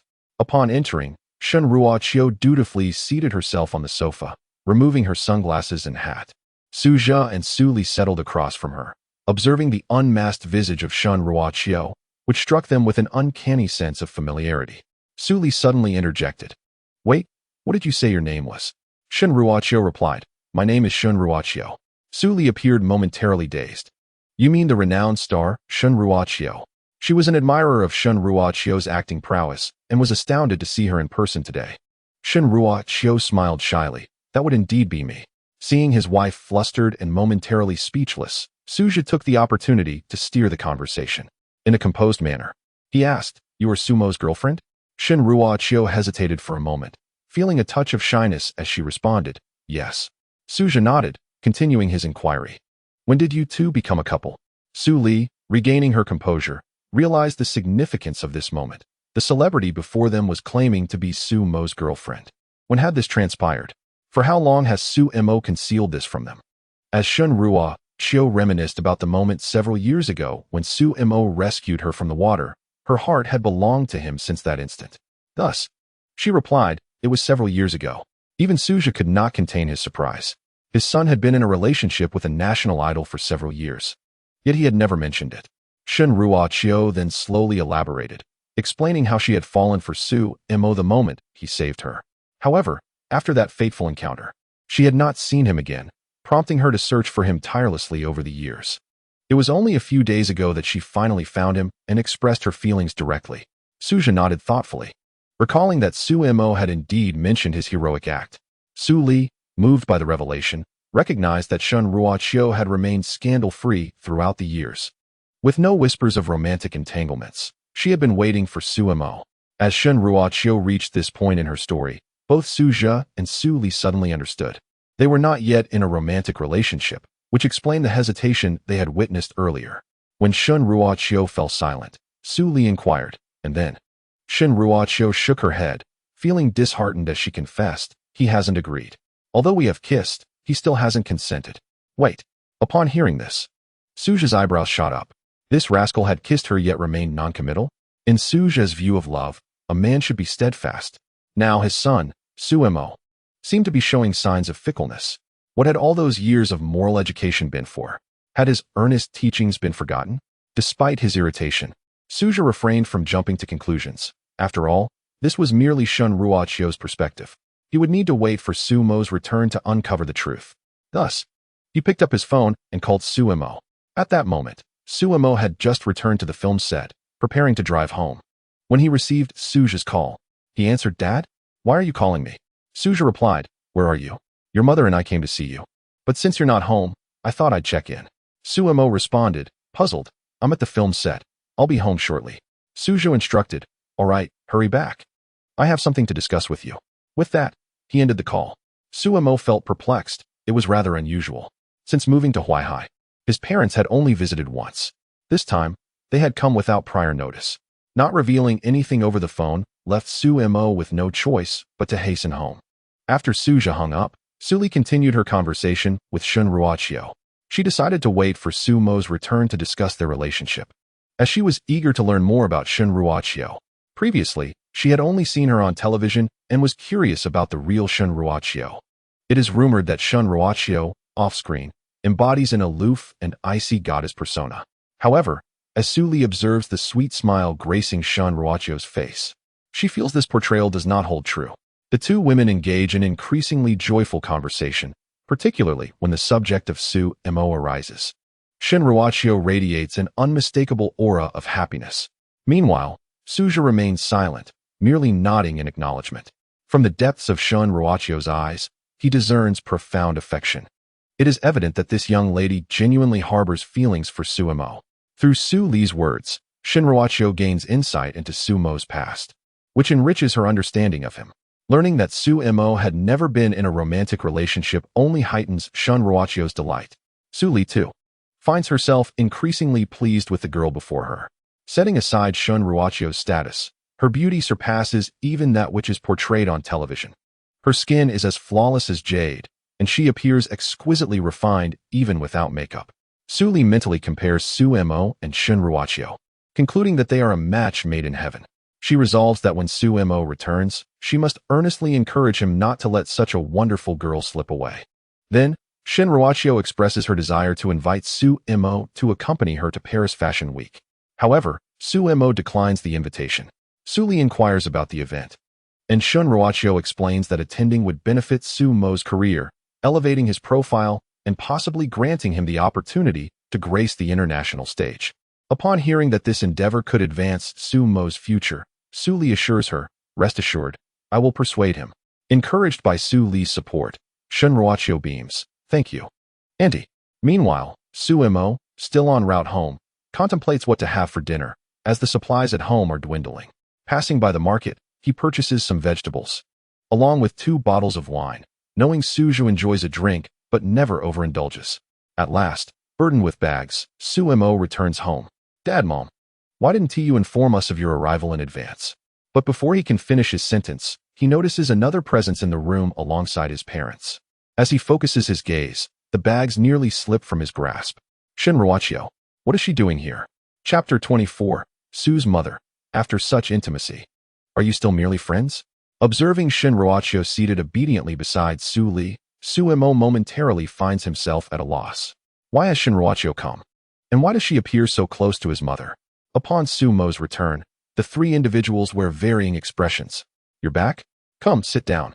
Suja gestures for Suemo to take a seat. After placing his belongings down, Suemo pulls up a chair, positioning himself opposite the trio, resembling a defendant at a tribunal. Suja was the first to speak, directly questioning his son, "What is your relationship with Xiaoshun?" "Xiaoshun." So she is addressed as Xiaoshun now? Suemo cast a glance at Shun Ruochio, who squinted at him with an innocuous smile. Suemo replied honestly, "We are just friends." Suja scoffed, "Friends? Not a girlfriend?" Suemo's face was filled with confusion. "No, we are merely ordinary friends." At this point, Suli could no longer contain herself. She slammed the table and exclaimed, "You've even kissed her, and you still call her an ordinary friend?" Suja, with a serious demeanor, added, "A man must own up to his actions. Have you forgotten what I taught you? Kiss her." It was clearly Shun Ruachio who took advantage of his distraction to steal a kiss. "Father, wake up. You are mistaken. Your son is the victim here." Suemo shot a glance at Shun Ruachio, who feigned innocence and then shyly turned her head away, unable to meet his gaze. Suli, seeing Suemo still daring to glare at Shun Ruachio, who she had already begun to view as a daughter-in-law, was displeased. Still glaring, Suemo, in a flurry, pleaded, "Mom, let me explain. It was Shun Ruachio who kissed me first. Regardless of who initiated the kiss, since it had happened, doesn't that entail responsibility?" Suli decisively continued, "Moreover, Xiao Xin told me she wants you to accompany her to Paris Fashion Week, claiming it would benefit your career. So why aren't you going? You cannot be reckless about your career. If such an opportunity arises, you must seize it." Faced with his mother's assertiveness, Suemo turned helplessly to Suja for support. To his surprise, not only did Suja not come to his rescue, but he also firmly sided with his wife. "Don't look at me. I stand with your mother on this matter." Then, with a tone of disappointment, he addressed Suemo. "You've been in the entertainment industry for so long and still play minor roles. This time, Xiao Shun is kindly offering you a chance to gain some fame. How can you refuse? If you decline, then don't bother with the entertainment industry. Just come back with me, as I could use an assistant." Seeing his parents' strong stance, Suemo felt powerless to explain the existence of the system. He couldn't possibly say he had a minor role system that kept him in minor roles. Reluctantly, he nodded in agreement. "All right, I will accompany her." After all, he wouldn't be participating in the fashion show, merely accompanying Shun Ruachio. It could be considered a business trip. Paris, as the capital of art, certainly has many attractions to explore. Seeing Suemo agree, Suja and Suli nodded in satisfaction. The two then rose to head to the kitchen to prepare dinner. Shun Ruachio hurriedly followed to help. Feeling guilty, she was not ready to face Suemo alone. The culinary skills she had learned specifically to please Suemo were now put to use, washing and chopping vegetables, which further pleased Suli. Outside, Suemo sat alone on the sofa, bemused, listening to the laughter emanating from the kitchen from time to time. Once again, he gazed at the empty living room, feeling like an outsider. Just as Suemo was engulfed in existential doubts, Suja was unceremoniously pushed out by Su Li, who wore a disdainful expression. Go on, you can't compare to little Shun," she urged. "Go out and keep your son company." Thus, Suemo and Suja found themselves staring at each other in silence. Suja could hardly endure Suemo's mournful gaze. He clenched his fist, cleared his throat, and spoke, "Please don't look at me like that. I am powerless in this situation. You are well aware of your mother's temperament." Back when Suja was still a student, he caught the attention of the assertive Su Li, who was a year his junior. With remarkable confidence, she declared her claim over him and pursued him relentlessly for 3 years. Suja, who had been solely focused on his studies, was unprepared for such a vigorous assault. Consequently, after both secured admission to the same university, they affirmed their relationship. To his surprise, after all these years, Su Li's dominance remained unchanged. Suemo sighed, resigned to the reality. Soon, an array of dishes was served at the dining table, and everyone began to eat. Suemo, however, remained lost in thought, not touching his chopsticks. This afternoon, for reasons unknown, Aunt Lu had intercepted him to meet Shun Ruachio's father, Shun Guoping, who subsequently entrusted him with the care of his daughter. Fearing that Shun Guoping might misconstrue his intentions as taking advantage of his daughter without the desire to take responsibility, Suemo reluctantly agreed. After all, the task was merely to look after her. Enhancing Shun Ruachio's acting skills to a masterful level could be considered fulfilling his obligation. At long last, upon returning home, he found himself inexplicably manipulated by his parents into accompanying Shun Ruachio to Paris Fashion Week. The day's emotional roller coaster left Suemo feeling unsettled, as if he were caught in a film. She served him a piece of tenderloin, a dish she had specially prepared for him, hoping to redeem her culinary reputation in his eyes. Suemo was oblivious to her intentions. Su Li, watching from the side, grew anxious and gently tapped Suemo's head, signaling him to eat. "This is specially made by little Shun for you. Do try it." Taking a bite, Suemo was pleasantly surprised by its exquisite flavor. He glanced at the cautious Shun Ruachio, and his earlier frustration dissipated with the taste of the sweet and sour pork. Having come to terms with the situation, he decided to eat. The dish indeed turned out to be quite delectable. Observing Suemo finally partake in the meal, Shun Ruachio's eyes crinkled with joy. After finishing, Su Mo stood to escort Shin Ruoqiu back to the filming set. Just before they left, Su Li repeatedly reminded him to ensure Shin Ruoqiu was safely home before returning. I know, Su Mo replied, exasperated. When I ventured out into the world years ago, I never observed such anxiety among you all. Who, then, is the true kin? On the road, Su Mo was driving, while Shin Ruoqiu occupied the passenger seat. Neither uttered a word. Shin Ruoqiu feared that Su Mo would reproach her for taking the liberty to visit his home. Su Mo, on the other hand, was at a loss for how to initiate a conversation. Consequently, the atmosphere within the car became somewhat stifling. Chapter 25. Su Mo, do you no longer want me? Shin Ruoqiu could hardly endure the oppressive silence. Summoning her courage, she ventured, that little Susie? However, before she could finish her sentence, she burst into laughter. The recollection of Su Li repeatedly calling him little Susie at the dinner table was simply too amusing. Her melodious laughter interrupted Su Mo's reverie. Upon hearing Shin Ruoqiu address him by his childhood nickname, Su Mo felt a wave of helplessness. He had long protested against this moniker. After all, he was no longer a child to be referred to in such a manner in front of outsiders. Yet, his protests had been dismissed by Su Ma with a resounding, I shall do as I please. Thus, the name had persisted until now. With Shin Ruoqiu now aware of this nickname, Su Mo felt a twinge of embarrassment. He cast a sidelong glance at her and remarked, is it really that amusing? Noticing Su Mo's discontent, Shin Ruoqiu stifled her laughter, covering her mouth and gazing at him with her captivating, large eyes. Nevertheless, the subtle quiver of her shoulders betrayed her suppressed amusement. Su Mo sighed, realizing he could not halt her quiet mirth, and opted to shift the conversation instead. How did you find out where I live? He inquired. Shin Ruoqiu produced the actor information sheet. Well, you filled it out yourself, she replied, glancing at the current address section. A sudden realization dawned upon Su Mo. Was the fool truly himself? Previously, he had refrained from providing his current address. But since the production team was situated in Huaihai City, where he also resided, he had casually included it. He never anticipated that Shin Ruoqiu would come knocking at his door. Continuing, Su Mo asked, what brings you here? Shin Ruoqiu answered, you had said you weren't willing to accompany me to Fashion Week, so I thought I would come and inquire what it would take for you to agree. Su Mo replied, and then? Shin Ruoqiu continued, then, upon finding you absent, I intended to return. However, I encountered your uncle and aunt. Su Mo queried, why did they allow you in? What did you tell them? Shin Ruoqiu turned her head, gazing out at the fleeting night scenery. With a hint of shyness, she confessed, I told them I was your girlfriend. Then, feeling it unnecessary to be bashful, she turned back to fixate on Su Mo's handsome profile and asserted earnestly, regardless, you will eventually be mine. Is it incorrect for me to say so? Su Mo countered, do not speak so carelessly. I have yet to agree. Instantly, Shin Ruoqiu adopted a near tearful expression, her eyes glistening as she looked at Su Mo. With a voice tinged with tears, she asked, are you disdaining me? In the face of Shin Ruoqiu's theatricality, Su Mo remained impassive, fully aware that she was merely putting on a performance.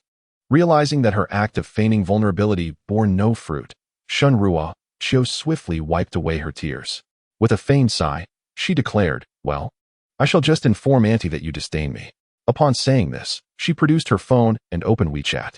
Su Mo stole a glance and was alarmed to see Su Li's profile picture. His heart raced. When did she even add her on WeChat? This could not be allowed to reach Shin Ruoqiu's fingers. Observing the situation earlier that evening, he deduced that his parents intended for Shin Ruoqiu to become his girlfriend. If Shin Ruoqiu were to claim that he disdained her, he could only imagine the scolding that awaited him at home. Su Mo had a fair understanding of his parents' intentions during their visit. Previously, during a video call, Su Li had broached the subject of partners. Moreover, he was aware that his mother was an ardent admirer of Shin Ruoqiu. If Su Li were to discover that Shin Ruoqiu was pursuing him, she would undoubtedly be overjoyed. Furthermore, his parents held Shin Ruoqiu in high regard. Her beauty was ethereal, and her career as a national sensation was enviable. A daughter-in-law like her was indeed a rare treasure. They could see that Shin Ruoqiu genuinely cherished Su Mo, prompting them to wholeheartedly encourage their union. The thought of Shin Ruoqiu reporting to Su Li could spell disaster for him. Su Mo could already envision the scene of Su Li urging him to find a partner. As Su Mo came to a halt at the filming location, he placed his hand on Shin Ruoqiu's phone to stop her, questioning, what exactly do you wish to achieve, my lady? Shin Ruoqiu clasped his hand in return, gazing at him with tenderness. She softly stated, I simply wish for you to be my boyfriend, the genuine kind. Suemo found himself momentarily at a loss for words upon seeing the gentleness on Shun Ruoqiu's face. Had she remained as cold as when they first met, he would have undoubtedly rejected her outright. However, her current demeanor struck a chord deep within him. He had a penchant for gentle and virtuous girls, and she embodied that ideal perfectly. Noting Sumo's prolonged silence, Shin Ruoqiu feared that she had pressed too hard. Thus, she altered her request, saying, Then, let me have a kiss. The previous kiss had happened too swiftly for her to process, and she longed to savor the experience once more. A kiss? Why does she incessantly seek to take advantage of me? Suemo, exasperated, replied, Are you certain you only want a kiss? The current Shin Ruoqiu was a far cry from the one he had first encountered. While he couldn't say he particularly liked the change, it certainly made him feel at ease. Seeing Suemo acquiesce, Shin Ruoqiu eagerly nodded, Yes, just one. Fearful that he might reconsider, she swiftly grasped his hand, leaned in, and nestled into his embrace, tilting her head up to kiss him. Shin Ruoqiu's lips were exceptionally sweet. The last time Shin Ruoqiu stole a kiss, Suemo felt it profoundly. He had never kissed another girl nor experienced such sensations before. A few strands of her silky hair cascaded from her smooth forehead, and the subtle fragrance emanating from her captivated Sumo's senses. His usually composed heart began to beat uncontrollably. He felt on the brink of losing control. To prevent the situation from escalating, he reluctantly pushed Shin Ruoqiu away, suppressing the tumult of emotions within him. Have you had enough of your teasing? Unfazed by being pushed away, Shin Ruoqiu remained undeterred. A meal must be savored bite by bite, and a strategy must be pursued step by step. There is no need to rush. We have plenty of time. Though she felt a twinge of reluctance to leave Sumo's warm embrace, she understood the wisdom of moderation. With a triumphant smile, Shin Ruoqiu declared, Then I shall let you off the hook today. We will discuss it another time. With that, she opened the car door and stepped out, reminding him, Oh, and remember to join me for dinner tomorrow, little Su. Without allowing him a chance to decline, she turned and departed gracefully. Once Shin Ruoqiu returned to her vehicle, Suemo began his drive home, yearning for a restful sleep to calm his racing heart. Meanwhile, Shin Ruoqiu summoned Aunt Lu. Aunt Lu, could you kindly respond to the invitation for Paris Fashion Week on my behalf? Aunt Lu nodded and began to type. Sure, I will decline it. In previous years, Shin Ruoqiu had always rejected such invitations outright, leading Aunt Lu to assume she would do the same this year. However, Shin Ruoqiu halted her. No, I have decided to accept it. I plan to attend this year's Fashion Week. What? Aunt Lu looked up in surprise. It was unusual for Shin Ruoqiu, who had always shunned such events, to express an intention to attend. Then, she noticed the smile gracing Shin Ruoqiu's lips. Suddenly, Aunt Lu comprehended the reason behind this change. Chapter 26. Yi Li's Shock. Isn't this akin to a lamb entering the lion's den? Ever since Shin Ruoqiu met Suemo, her emotional fluctuations had intensified day by day. In the past, apart from her acting, she rarely smiled. It was inconceivable that she could now wear a smile so freely. Even during meals with Shun Guoping, her demeanor was strictly businesslike, finishing quickly and speaking very little. It was only in the presence of Shun's mother and Yi Li that Shin Ruoqiu would allow herself to drop the facade. Observing her current joy, Aunt Lu smiled with satisfaction. This was the visage of a young woman in her 20s, vibrant and full of life. Previously, the pressures of acting had weighed heavily upon her. Aunt Lu acknowledged this with a nod before turning to contact the organizers of Paris Fashion Week, ensuring they would send someone to design garments for Shin Ruoqiu in advance, as this required ample time. This was distinctly different from the Milan, London, and New York Fashion Weeks, which are also among the world's foremost renowned fashion weeks. Paris Fashion Week truly serves as a magnet for fashion elites from across the globe. Designers from numerous nations seize the opportunity to showcase their creative visions and masterpieces before the world. Almost every distinguished fashion designer has stepped into the global spotlight through this prestigious event. However, while clothing is designed, finding the suitable individual to wear these creations presents a distinct challenge.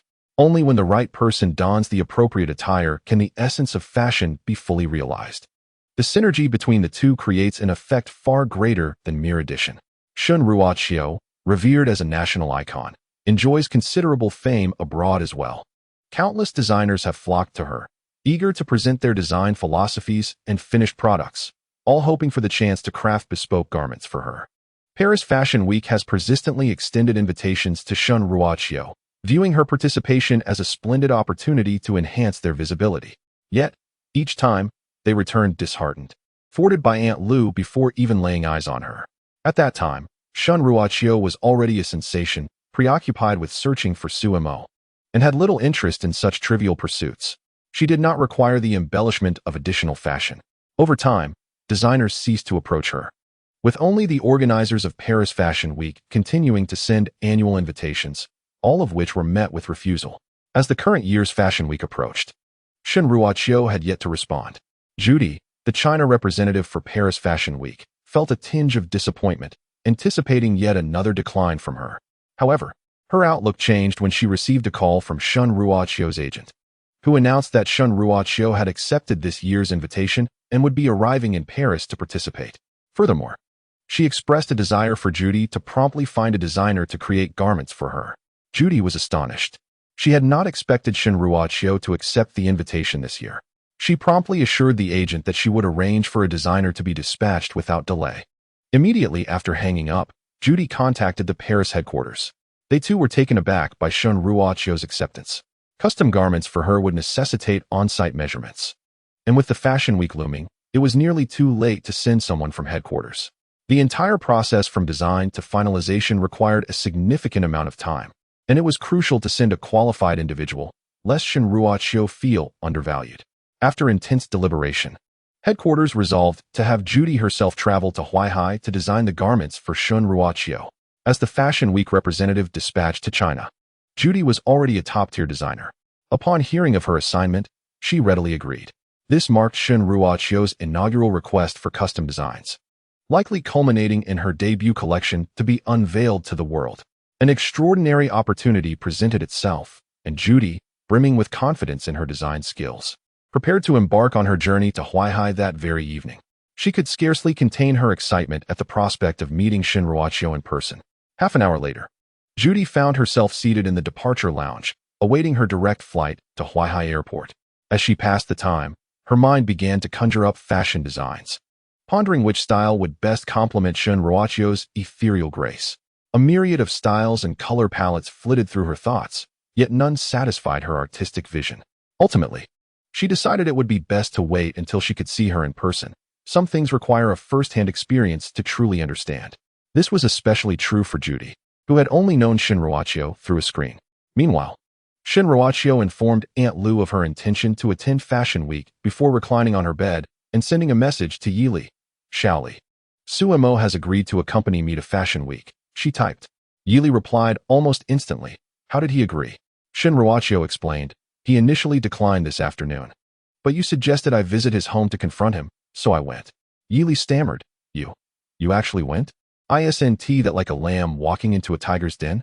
Indeed, Shun Ruoqiu replied. Yili quickly inquired, where are you now? She feared that Shun Ruoqiu had already fallen prey to Sumo. Why, I'm in my RV, what's the matter? Shun Ruoqiu responded. And upon hearing that she had not stayed at Sumo's house, Yili exhaled in relief. That's good. I thought you had already succumbed to him. Shun Ruoqiu blushed and replied, not yet, but soon. She then recounted not only her visit, but also her encounter with Sumo's parents. Yili was left speechless. And this has all happened within just a few days? You've met his parents already? Shun Ruoqiu clarified.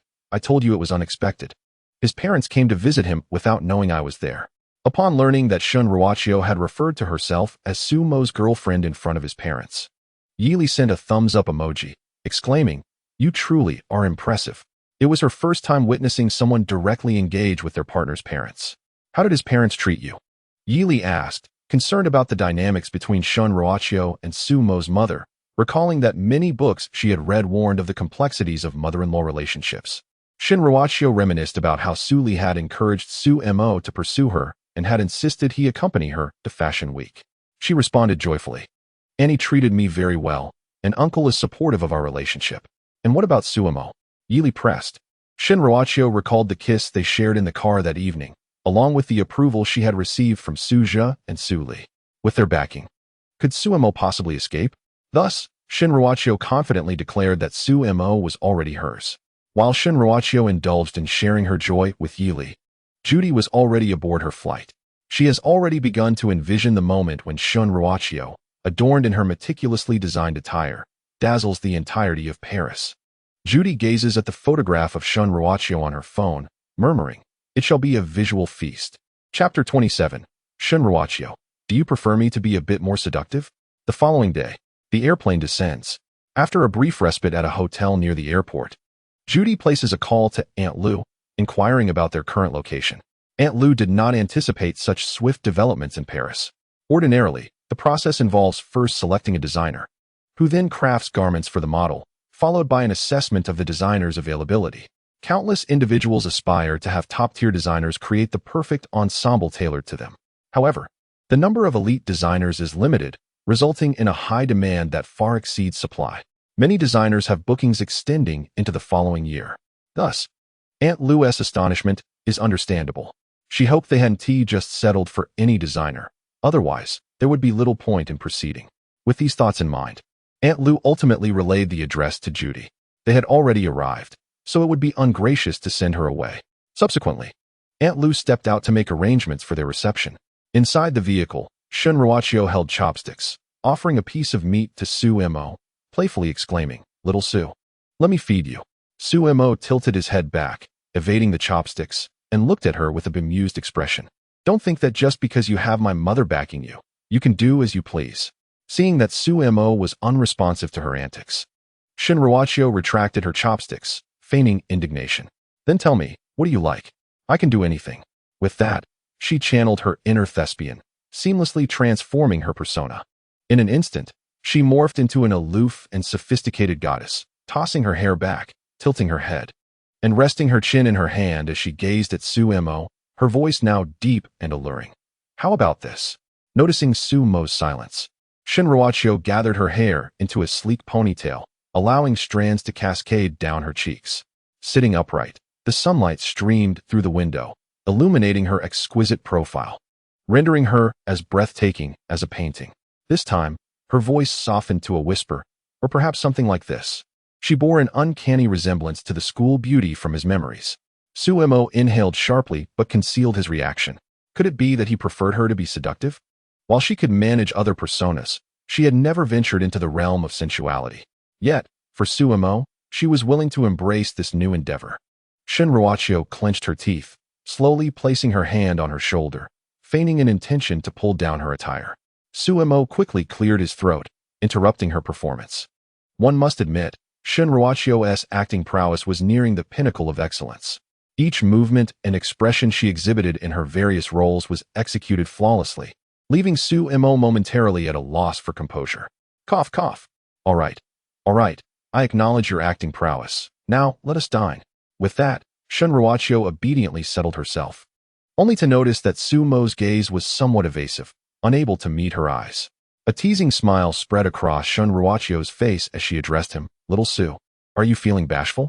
In response to her playful banter, Sumo, with a hint of annoyance, picked up a cherry tomato and playfully shoved it into Shinruachio's giggling mouth. Even eating cannot silence you. Just as Sumo attempted to retract his hand, Shinruachio seized it, leaning in to gently lick his fingers. Startled, Sumo withdrew his hand as if struck by lightning, gazing at Shinruachio with incredulity. "What are you doing?"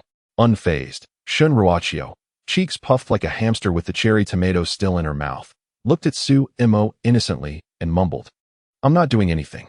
Overcome by her adorable demeanor, Sumo, who had always been susceptible to cute things, abruptly stood up. "I'm full." He fled from the caravan, not wishing to linger any longer, uncertain of what might transpire next. Shinruachio was far too enticing. Shinruachio remained silent, her gaze fixed on Sumo's retreating figure, a rosy hue blooming on her cheeks. She herself was baffled by her sudden boldness. Perhaps it was Sumo's exquisite fingers that inspired her audacity. With that thought, she continued her meal without a shred of guilt, even humming a tune. Later that afternoon, she was to shoot 2 scenes with Sumo. However, the entirety of the afternoon set was filled with the furious shouts of director Foam. "Shinruachio, that is your mentor, not your lover. Why do you gaze at him so lovingly? You ought to look at him with respect and reverence." Unable to contain himself, Suemo chuckled softly at the sight of Shun Ruachio being reprimanded by Director Feng. And you, Suemo. The director redirected his ire towards Suemo. How dare you laugh? What was that expression you had just now? Do you detest her that much? Rolling your eyes. Director Feng was utterly perplexed. He had anticipated that the afternoon's filming would proceed smoothly, considering the caliber of acting from both parties. He thought it would require minimal effort, perhaps even a one-take wonder. Little did he know that it was precisely Shun Ruachio and Suemo who would encounter repeated issues. The scene, originally intended to portray a moment where Shun Ruachio's character sought guidance from her mentor due to an obstacle, was instead overshadowed by her infatuation with Suemo. Each time she saw him earnestly engaged in his performance, her affection became unabashedly apparent, casting aside the actor's self-discipline. Suemo appeared too captivating. Thus, what should have been a poignant moment of guidance transformed into a melodramatic love story. Suemo was also involved in the commotion. While Shun Ruachio's antics could be excused, his participation was unwarranted. Upon seeing Shun Ruachio, Suemo wore a look of disdain, leading one to believe that this master held a deep-seated aversion for his disciple. Yet, the script clearly delineated a relationship characterized by mutual respect and affection. After several unsuccessful takes, Director Feng could no longer contain his frustration. It was evident that the scene could be executed flawlessly in one go. Yet they insisted on causing disturbances. The entire set fell into a hushed silence, with only Director Feng's voice echoing. Both Suemo and Shun Ruachio recognized the gravity of the situation and promptly adjusted their demeanor, finally achieving success on the fourth attempt. A glance at the playback revealed a perfect performance, though Director Feng shot them a disapproving glare, muttering that it could have been done much sooner. He then departed to organize the next scene, signifying that Shun Ruachio and Suemo's tasks for the day had concluded. With nothing else to occupy his time, Suemo contemplated indulging in a few rounds of a game while awaiting the wrap-up of filming. He still had half of his B-level task to complete, and any additional time spent was advantageous. Meanwhile, Shun Ruachio had intended for Suemo to accompany her, but just as she finished changing, Aunt Lu approached her, informing her that the attendees for Paris Fashion Week were about to arrive and that she needed to go. Reluctantly, Shun Ruachio cast one last longing glance at Suemo, who was settled in the break area, before turning to follow Aunt Lu to the meeting zone. Although she yearned to remain by Suemo's side, she understood the importance of Fashion Week and felt compelled to fulfill her prior commitment. Nevertheless, she quickened her pace, eager to conclude her obligations and return home with Suemo, a promise made to his mother unbeknownst to him. Chapter 28. Shin Tianho cheerfully accompanied Suemo home. Upon arriving at the meeting area, she found that Judy had yet to arrive. Thus, Shun Ruachio took out her phone and sent a message to Suemo. Don't leave after filming. Wait for me. Suemo replied, Wait for you for what? Shun Ruachio responded, To go home together. Suemo's confusion was palpable. You want to come to my house? Yes. Is that a problem? Absolutely. Suemo was adamant that Shun Ruachio should not visit his home. After returning the previous night, Su Li and Suja had engaged him in conversation for hours, extolling the virtues of Shun Ruachio and how she had gone out of her way for him. It left Suemo at a loss for words. After all, they had only met once. Why did it seem as if they had known each other for ages? He repeatedly clarified that his relationship with Shun Ruachio was purely platonic, a mere acquaintance of a few days, and that any notions of her being his girlfriend were entirely one-sided. Observing Suemo's reluctance to accept Shun Ruachio as a girlfriend, Su Li became quite displeased. Immediately, Suemo became anxious. All the daughters of your aunts and uncles have already married off, and you, at your age, you Haven T even found a daughter-in-law for me. Now, such an outstanding girl as Xiao Shun is pursuing you, and you still refuse? Suja sat quietly beside them, sipping tea, clearly siding with his wife. Suemo, feeling helpless, could only explain that he had no intention of finding a girlfriend at the moment, prioritizing his career instead. However, the mere mention of his career only served to infuriate Su Li further. How dare you mention your career? Your career consists of merely playing supporting roles. How many years has it been since you graduated, and you're still just a mere extra? I don't care. Either you start dating Xiao Shun, or bring me a girlfriend by tomorrow. With no recourse, Suemo couldn't very well mention the system as the reason. After some negotiation, Su Li reluctantly let Suemo off the hook. Upon hearing that Shun Ruachio wanted to visit their home, Suemo could hardly agree. If Shun Ruachio continued to converse with his mother, He could only imagine what Su Li would say about him. When Shun Ruoqiu saw Su Mo's refusal, she nonchalantly replied, "All right then." Su Mo felt a bit perplexed. Was she giving up so easily? That was unlike Shun Ruoqiu's character. To his surprise, she quickly sent another message. "Anyway, Annie invited me over for dinner tonight. If you're unwilling to give me a ride, I can go by myself." Su Mo was taken aback. He hadn't anticipated that it was Su Li's arrangement. If Su Li found out that he hadn't waited for Shun Ruoqiu and had allowed her to go alone, his ears would surely start ringing with impending pain. He could only type back, word by word, "That's ruthless of you. I'll wait for you at the door tonight." Shun Ruoqiu, okay. Seeing Su Mo's agreement, the triumphant Shun Ruoqiu put her phone away just as Aunt Lu entered with Judy and her assistant. Aunt Lu was somewhat surprised upon seeing Judy. She knew Judy was a top designer, having designed outfits for many stars in Huagua. However, since assuming the role of the Paris Fashion Week representative in China, Judy had seldom engaged in hands-on design. Therefore, Aunt Lu hadn't expected Judy to come in person this time. She quickly took Judy to meet Shun Ruoqiu. It was a gesture of reciprocity. Since Paris valued this meeting so highly, they could not afford to be negligent. Upon seeing Aunt Lu bringing two foreigners, Shun Ruoqiu immediately regained her composure, adopting her usual aloof demeanor. Her warmth was reserved solely for Su Mo. The moment Judy laid eyes on Shun Ruoqiu, her eyes sparkled with astonishment. My goodness, how could there be such an incredibly beautiful girl in this world? Judy hurriedly approached, her gaze filled with admiration as she appraised Shun Ruoqiu from head to toe. Are you Shun Ruoqiu? Judy's long-standing experience in China has enabled her to speak fluent Mandarin. Shun Ruoqiu, maintaining an impassive expression, stood up and politely shook hands with Judy. However, Judy did not take offense. She was evidently already aware of Shun Ruoqiu's demeanor. The two exchanged brief introductions before Judy eagerly requested to take measurements. Shun Ruoqiu consented, as concluding this promptly would allow her to seek out Su Mo sooner. During the measurement process, Judy could not restrain her awe. Oh my goodness! Shun, you are truly a masterpiece of divinity. The proportions of Shun Ruoqiu's body were simply too perfect, as though painstakingly sculpted by a divine hand, resembling a work of art. Hearing Judy's praise, Shun Ruoqiu remained unmoved, having heard such compliments far too frequently. She responded coolly, "Thank you," before urging, "Are we done?" Her impatience was beginning to show. Due to the need for tailored measurements, there were numerous aspects to assess. It had already been half an hour since she last saw Su Mo. After Judy recorded the final piece of data, she contentedly declared, "All done, my dear." With the data complete, Judy already had a preliminary plan forming in her mind. Thus, she did not hesitate and decisively took her leave. "Tomorrow. I shall have the design ready by tomorrow." Before departing, she assured that the drawings would be completed the next day. Aunt Lu rose to see them off, arranging for their accommodation at a nearby hotel for convenience. Once outside the studio, Judy quickened her pace, unable to contain her excitement as she chattered incessantly with her assistant along the way. Her hands danced in the air, clearly already sketching lines in her mind, as she had begun her design process. Upon first seeing Shun Ruoqiu, a torrent of design inspiration surged through her thoughts. She was fervently eager to transform her visions into reality, adorning Shun Ruoqiu with her creations and dazzling the world at Paris Fashion Week. After settling temporarily at the hotel, Judy, accompanied by her assistant, immediately commenced sketching the designs. "How about a long dress with a Chinese aesthetic?"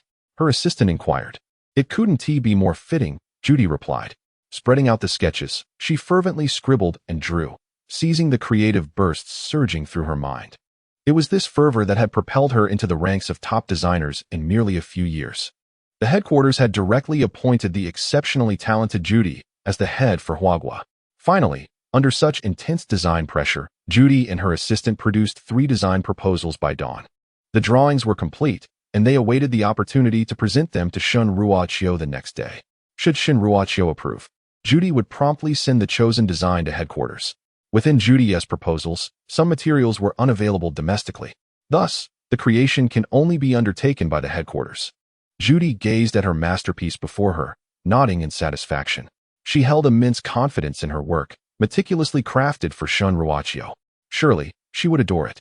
That evening, Miss Shun Ruoqiu joyfully accompanied Su Mo home. Chapter 29. Clothing is not as important as dining with Su Mo later that night. Su Mo escorted Shun Ruoqiu home. Following a delightful dinner, Suli engaged Shin Ruochio in light-hearted conversation.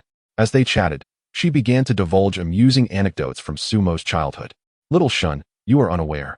But when Sumo was in elementary school, even at the age of 15, Shin Ruochio, listening intently, glanced at Sumo, her eyes sparkling with mirth. She was astonished that the composed Sumo she knew now had once engaged in such comical antics. Mom, why are you bringing this up? It's been ages. Oh, and Suli blatantly disregarded Sumo's protests, continuing her tale. After several unsuccessful attempts to halt her, Sumo abruptly rose from the sofa. Shin Ruochio, it's getting late. I shall escort you home. He could no longer bear to listen and desired to see Shin Ruochio safely back. He wondered how Suli's memory was so impeccable. Many of these incidents Sumo had long forgotten. Yet, Suli recalled them vividly, with intricate details still fresh in her mind. Realizing she might have overdone it, Suli shot Sumo a glance before checking the time.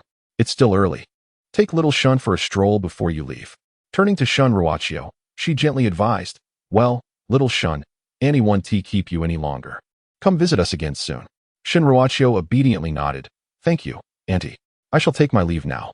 Sumo, eager, ushered Shin Ruochio out the door. Once it was closed, Suli sighed regretfully, wishing Shin Ruochio could stay a while longer. Sumo took Shin Ruochio for a leisurely walk around the community to digest everything before escorting her home. Just before she exited the car, Shin Ruochio bestowed a gentle kiss upon him. Sumo touched his cheek, finding himself oddly accustomed to this gesture. The following day, after the crew commenced work, Judy approached Shin Ruochio with the finalized design sketches. Dear Shun, come quickly and see. What do you think of these proposals? Judy, brimming with confidence, looked eagerly at Shin Ruochio, curious which concept she would choose. Personally, she favored the final design, a groundbreaking innovation crafted specifically for Shin Ruochio. This design harmoniously blended traditional Chinese aesthetics with Western fashion, effectively accentuating Shin Ruochio's icy goddess aura. Shin Ruochio accepted the sketches and perused them briefly. Upon reaching the third design, she furrowed her brow, disliking that particular style. Thus, Shin Ruochio set aside the third proposal and meticulously examined the first two. Upon witnessing Shin Ruochio abandon the third option, Judy inwardly lamented the loss, secretly wishing that Shin would opt for it. However, she did not dwell on it too much, considering it merely a trial, with two alternatives still remaining. After a while, Shin Ruochio laid down the drawings. Noticing that Shun had finished, Judy eagerly inquired, "What do you think? Which one do you prefer?" To her surprise, Shin Ruochio shook her head, her voice cold as she replied, "I'm afraid I do not like any of these." The first design, embodying a Western style, was dismissed outright by Shun. The second, inspired by traditional Chinese aesthetics, received a longer glance and was somewhat acceptable. Yet, she felt that something was amiss in the color coordination. Why? Judy asked, taken aback. While she anticipated Shun's disinterest in the third design, she was astonished that Shin rejected the other two as well. Judy herself was thoroughly pleased with all three designs, believing any of them could shine at Fashion Week, either as a debut or a grand finale. Thus, she was eager to understand Shin's complete rejection. Shin Ruochio furrowed her brows slightly. She did not wish to elaborate. Disliking something did not necessitate justification. Observing Judy's determination to extract a reason, Shin reluctantly retrieved the second proposal once more. "Well, let us go with this one," she said, hoping to brush past the matter. For her attendance at Fashion Week was merely to seize an opportunity to spend time with Sumo. As for the attire, Shin truly did not care. However, Judy shook her head repeatedly. No, dear Shun. I can see you're not fond of it. Can you provide me with a reason?" Shin Ruochio, exasperated, succinctly explained, "This one is acceptable, but I dislike the color scheme." Judy took a look at the second proposal again. The color combination she had chosen was a delicate pairing of sky blue and white, which she believed would beautifully accentuate Shin Ruochio's ethereal demeanor. In her view, Shin's frosty nature was perfectly suited to this palette. Judy, puzzled, continued to question, "Is this color scheme not suitable?" Shin Ruochio nodded. While the combination was indeed comfortable, she might have appreciated it in days gone by. Yet now, she felt that such hues no longer suited her. Rejected, Judy scrutinized the drawings repeatedly. This pairing was the best she could envision for Shin Ruochio. The first time she encountered Shin in person, the latter's icy aura had led Judy to decide upon this color scheme. The other two designs followed a similar theme. If it were merely a matter of style, adjustments could be made, but now Shinruachio was expressing her distaste for this color coordination. Judy found it difficult to accept. Could it be that she was truly mistaken? She rose promptly to take her leave, saying, "Wait for me. I will make some adjustments upon my return.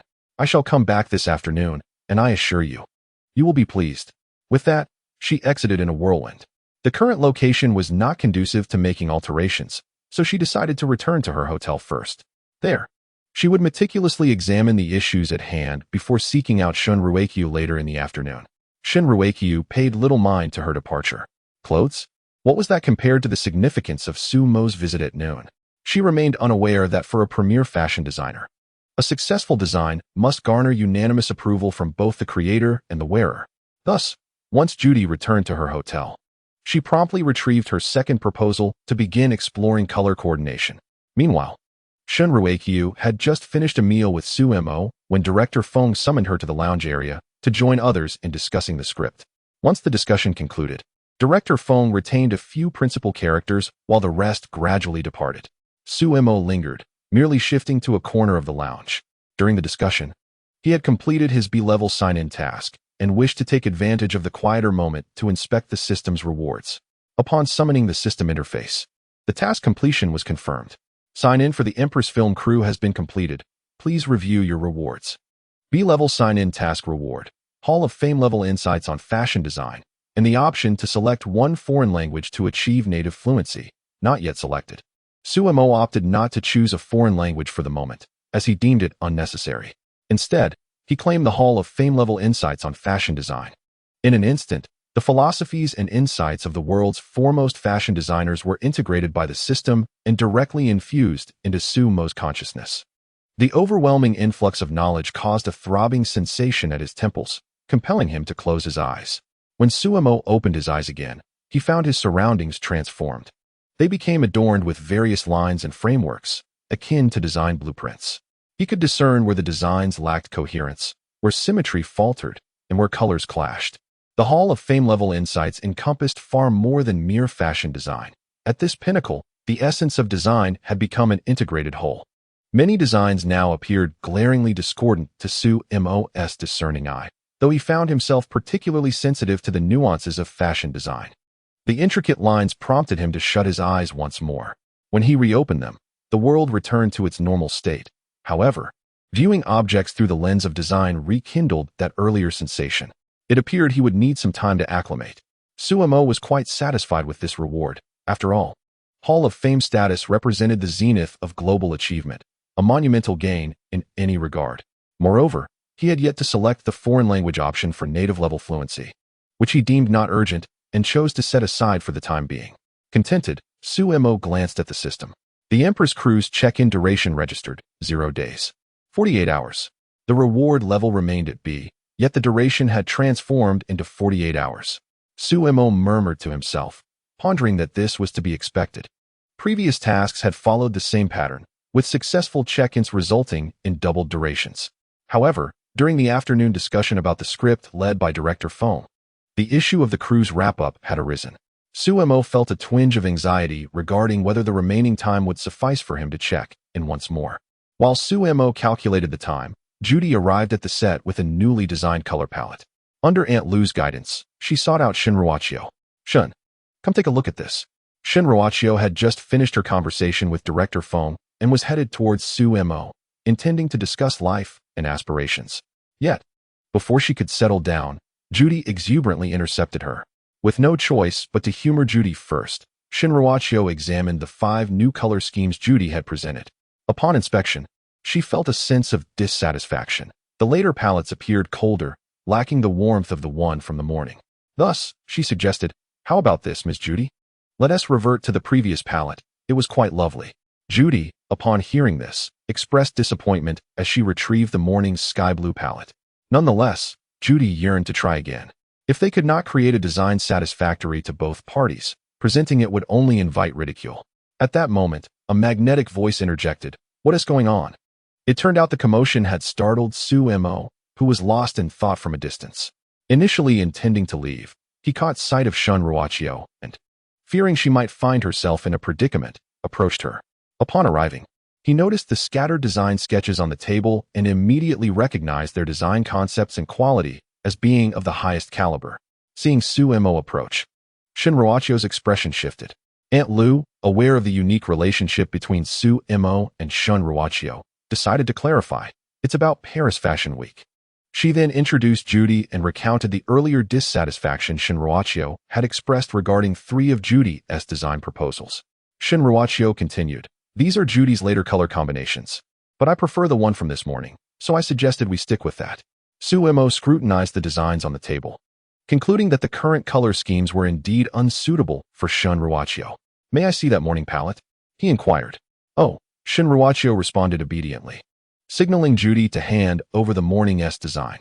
Although Judy was unaware of who this striking young man was, she noted how Shin Ruachio was so compliant with him. However, the most pressing matter at hand was to determine the fashion for Shun Ruachio. Thus, Judy produced a design sketch from her bag and handed it to Su Mo, eager to assess the capabilities of this unexpectedly arrived young man. Su Mo accepted the sketch and then lifted his gaze to compare it with Shun Ruachio. Noticing Su Mo's scrutiny, Shin Ruachio flashed a sweet smile, albeit fleetingly. Fortunately, the attention of the gathering was entirely fixated on Su Mo at that moment. Thus her smile went unnoticed. Yet, Su Mo caught it. After a meticulous comparison, he identified the issues present in the design, here, and here, pointing to the neckline, waist, and hem of the ancient-style gown. He then turned to Judy and said, "Miss Judy, please take a look." Judy leaned in closer as Su Mo continued. "What if we alter the color scheme here to a shade of pink?" The recently acquired top-tier design knowledge came into play, enabling Su Mo to directly propose modifications to the design. Judy furrowed her brow and instructed her assistant to retrieve a tablet, pulling up the design sketch and making slight adjustments to the colors. The transformation was palpable. The originally divine and frosty attire, elevated and aloof, took on a more earthly essence with the addition of warm pink hues, much like Shin Ruachio in that very moment. Judy gazed up in disbelief, oscillating her attention between the design and Shin Ruachio. To her astonishment, the pink accents rendered the design remarkably harmonious with Shun Ruachio's presence. Intrigued, Shin Ruachio leaned in to observe the revised sketch, nodding in satisfaction. This was the sensation she had yearned for. Upon hearing Shin Ruachio's approval, Judy turned to Su Mo with astonishment. "Who exactly are you?" As a top-tier designer, Judy was taken aback. The technical proficiency of her fashion creations was undoubtedly worthy of her esteemed title. Shin Ruachio had merely suggested that Judy's design lacked the emotional resonance she sought. What Judy was unaware of was that the originally icy Shin Ruachio was indeed well-suited to shades of azure and white. Her instincts were correct. However, upon encountering Su Mo, the Ice Queen began to thaw. The former embodiment of frost no longer required a frigid backdrop. The warmth reserved solely for Su Mo needed a hint of warmer tones to manifest. She now resembled the arrival of spring, cherishing the moments spent in Su Mo's company. This sentiment was uniquely hers, belonging to Su Mo alone. Thus, it was only Su Mo, privy to Shun Ruachio's truth, who could illuminate the path forward. With subtle modifications, he facilitated Shin Ruachio's immediate endorsement of the design. Judy's mind brimmed with curiosity. For those unfamiliar with design, merely comprehending a design sketch posed considerable difficulty. Yet, Su Mo possessed the rare ability to pinpoint shortcomings and flawlessly resolve them, a true hallmark of brilliance. It is as if he stands on the same pedestal as Judy.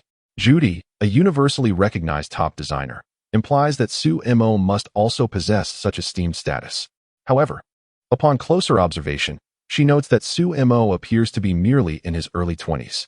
A top designer in their 20s? Judy finds it hard to believe.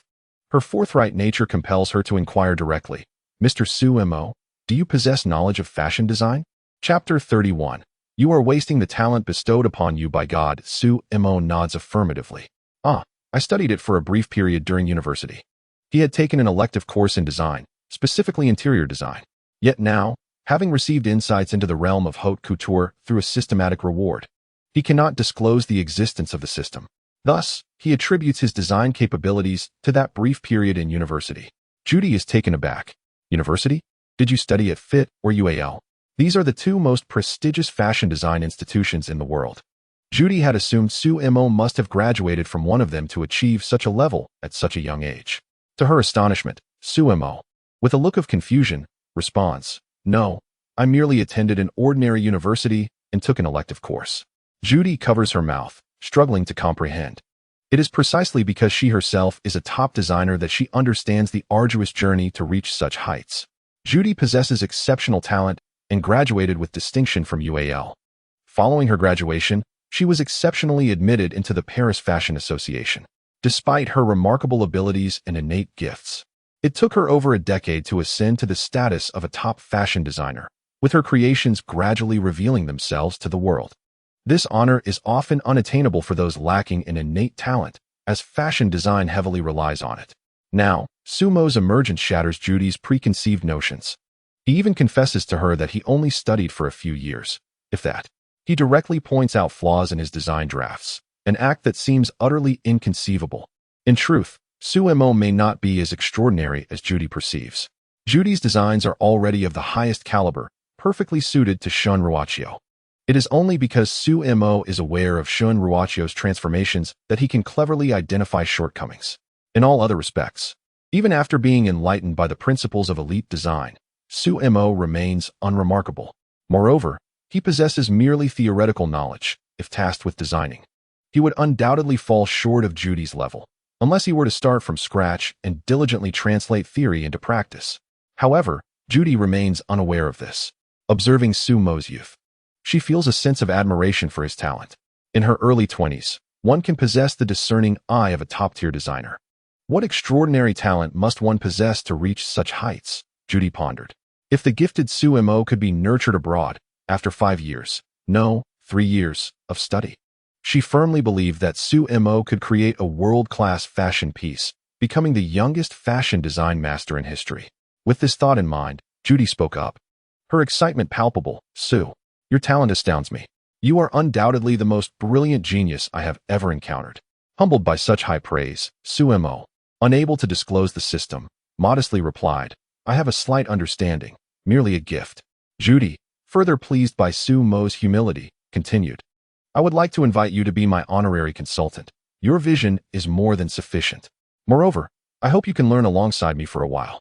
When discussing the prospect of taking on an apprentice, Judy's demeanor shifted to one of seriousness. For a world-renowned fashion designer, selecting an apprentice was not a decision to be made lightly, as she would be accountable for her apprentice's creations. In essence, if Judy took Suemo under her wing, any designs he produced would reflect on her. Should the work shine, it would be attributed to both her guidance and Suemo's innate talent. Conversely, if the work faltered, it would signify her shortcomings as an educator, potentially jeopardizing her esteemed title within the global fashion community. The selection of an apprentice also served as a testament to her discerning eye. Choosing a poor apprentice would reflect poorly upon her judgment. The fashions created by such an apprentice would likely not gain the association's recognition. Judy had never taken on a student before, nor had she contemplated it, believing herself still too young and unhurried. Yet, upon witnessing Suemo's exceptional talent, she felt compelled. Suemo was like a raw gemstone, unrefined and brimming with potential. If she could guide him closely, it was likely that within 3 years, he could cultivate his own design style and graduate as a designer. When he eventually revealed his creations, they would undoubtedly garner worldwide acclaim, simultaneously validating Judy's own prowess, not only as a designer, but also as a mentor. With hopeful anticipation, Judy gazed at Suemo, convinced he would agree. After all, having a top designer personally mentor him was a rare opportunity within the fashion realm, one that countless individuals would vie for. Why would Suemo decline such an offer? However, upon hearing Judy's proposition to take him on as her apprentice, Suemo shook his head resolutely, responding, "I appreciate your kindness, but I must respectfully decline." The notion of pursuing fashion design, was that not a jest? Though Suemo was aware of the lucrative nature of fashion design, after achieving fame, every piece of work designed by him is met with fervent demand. However, persuading Suemo to abandon the system to pursue design is utterly impossible. He lacks no financial incentive. Moreover, after encountering Shun Ruachio, the rewards from the system for his cameo roles in the dramas he participated in are exceedingly high. Suemo is curious to discover what the highest reward from the system might entail. Thus, he would never consent to Judy's request to learn fashion design with her.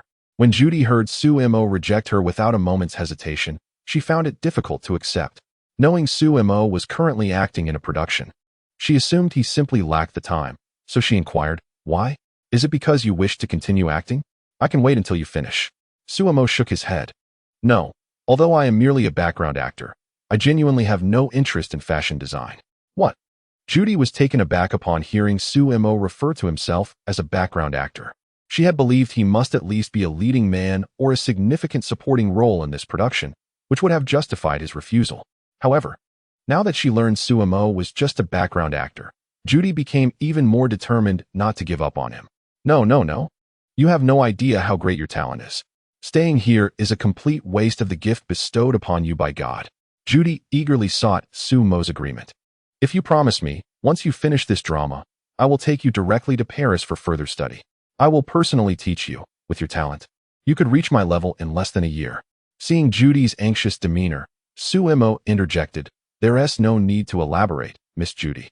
I understand your intentions, but each person has their own aspirations. Can you comprehend that?" Chapter 32. Shinrua Chiu gazed at Su Mo, her eyes softening gradually. Upon hearing each person has their own aspirations, Judy appeared momentarily bewildered.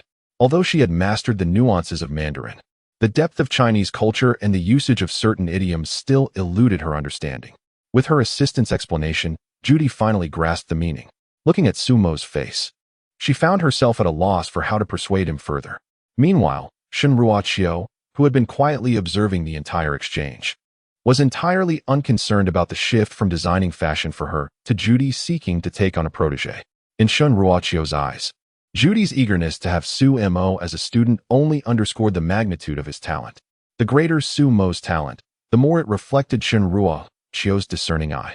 Suddenly, she felt a desire to pat herself on the shoulder and, akin to Yi Li, extol her own virtues. "Truly remarkable, Shinrua Chiu." When Su Mo uttered the phrase, "Each person has their own aspirations," Shinrua Chiu could not contain herself and nearly burst into laughter. It reminded her of her own first confession, when Su Mo had rejected her using the very same reasoning. She coughed delicately, covering her mouth, and suppressed a smile as she continued to gaze at Su Mo.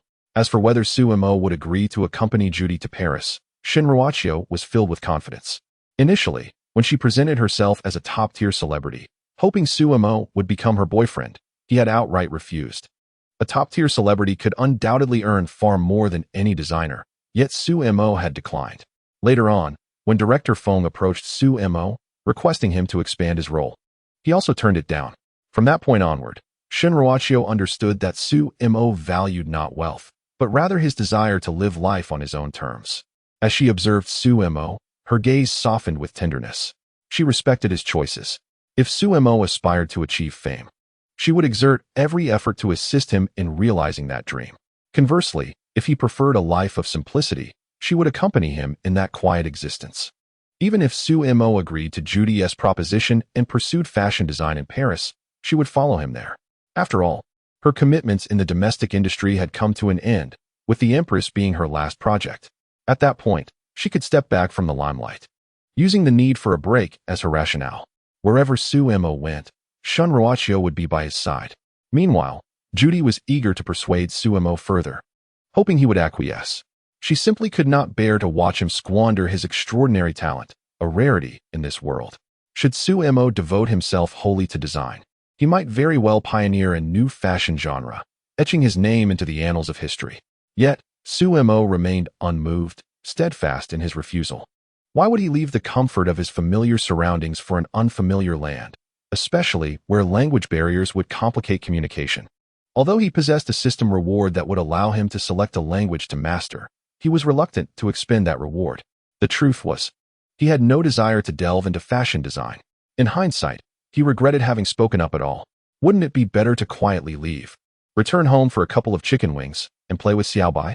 Now, he found himself ensnared by Judy, who seemed determined not to leave without him. This was quite bothersome.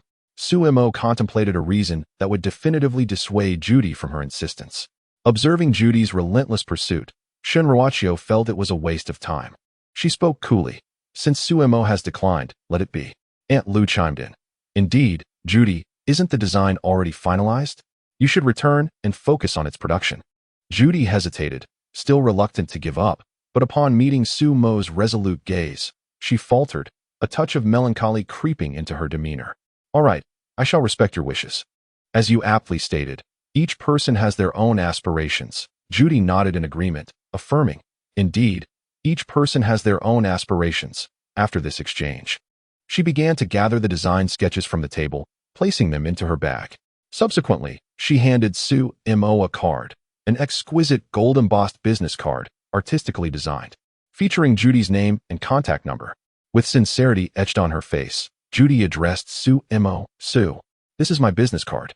Should you reconsider your decision, feel free to call me at any time. Although Su Mo had not acquiesced in the moment, Judy harbored hope that he might change his mind in the future. Su Mo accepted the card with a solemn demeanor, placing it carefully aside. Despite his reluctance to pursue a career in fashion design, he couldn't help but admire Judy, a distinguished fashion designer. From Judy's eyes, Su Mo could perceive her fervor for design. It is individuals like Judy, with their passion and dedication to their craft, that drive humanity towards innovation and progress. Su Mo affirmed, indeed, if I change my mind, I will certainly reach out to you. Upon seeing Su Mo accept the card, Judy's expression brightened with reassurance, indicating that there was still a chance. Well then, I shall take my leave. Farewell. She turned to depart. Since Su Mo had accepted the card, Judy needed to hurry back to create fashions for Counterattack. Many materials were unavailable here, necessitating her return to the headquarters in Paris to personally craft the designs for Counterattack. Wait a moment, Counterattack interjected, halting her. Judy turned back, with Su Mo sharing her curiosity as they both looked at Counterattack. Is there something else? In fact, there is no need for you to insist on having Su Mo as your student. You could invite him to be your honorary consultant instead. It became evident that Counterattack, recognizing Su Mo's exceptional design talent through Judy's insistence, did not wish for him to squander such a gift. Even if he chose not to pursue a role in the limelight, it would provide him with a safety net. Thus, she proposed that Su Mo serve as Judy's honorary consultant, ready to contribute when necessary. Just as today, when Su Mo swiftly identified a flaw and suggested improvements. This arrangement would allow Su Mo to continue learning without occupying too much of his time. Judy's eyes sparkled with realization. Yes, that is indeed a viable option. Moreover, should situations arise like today, you could enlist Su Mo's expertise. If he successfully resolves the issue, you could offer him a remuneration. Initially, Su Mo felt reluctant about Counterattack assigning him tasks.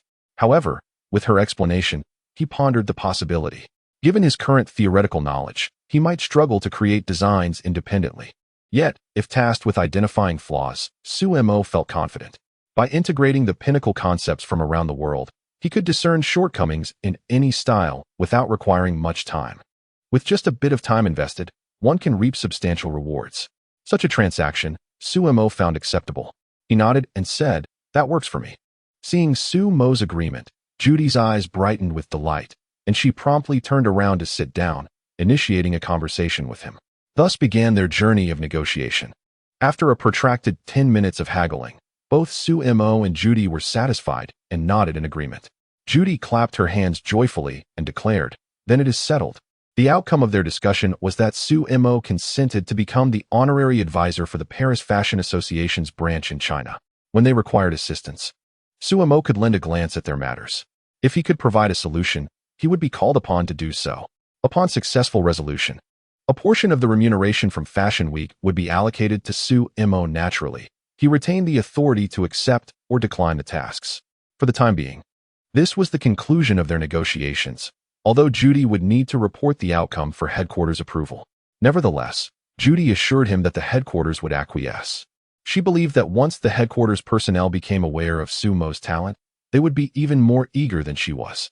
When Judy learned that Su Mo would accompany Counterattack to Paris Fashion Week, her excitement soared. She eagerly expressed her intention to visit the headquarters. If Su Mo could also experience the artistic ambience of the headquarters, it would be a splendid opportunity. Observing Judy's enthusiasm, Su Mo smiled wryly and nodded, assuring her that he would indeed go.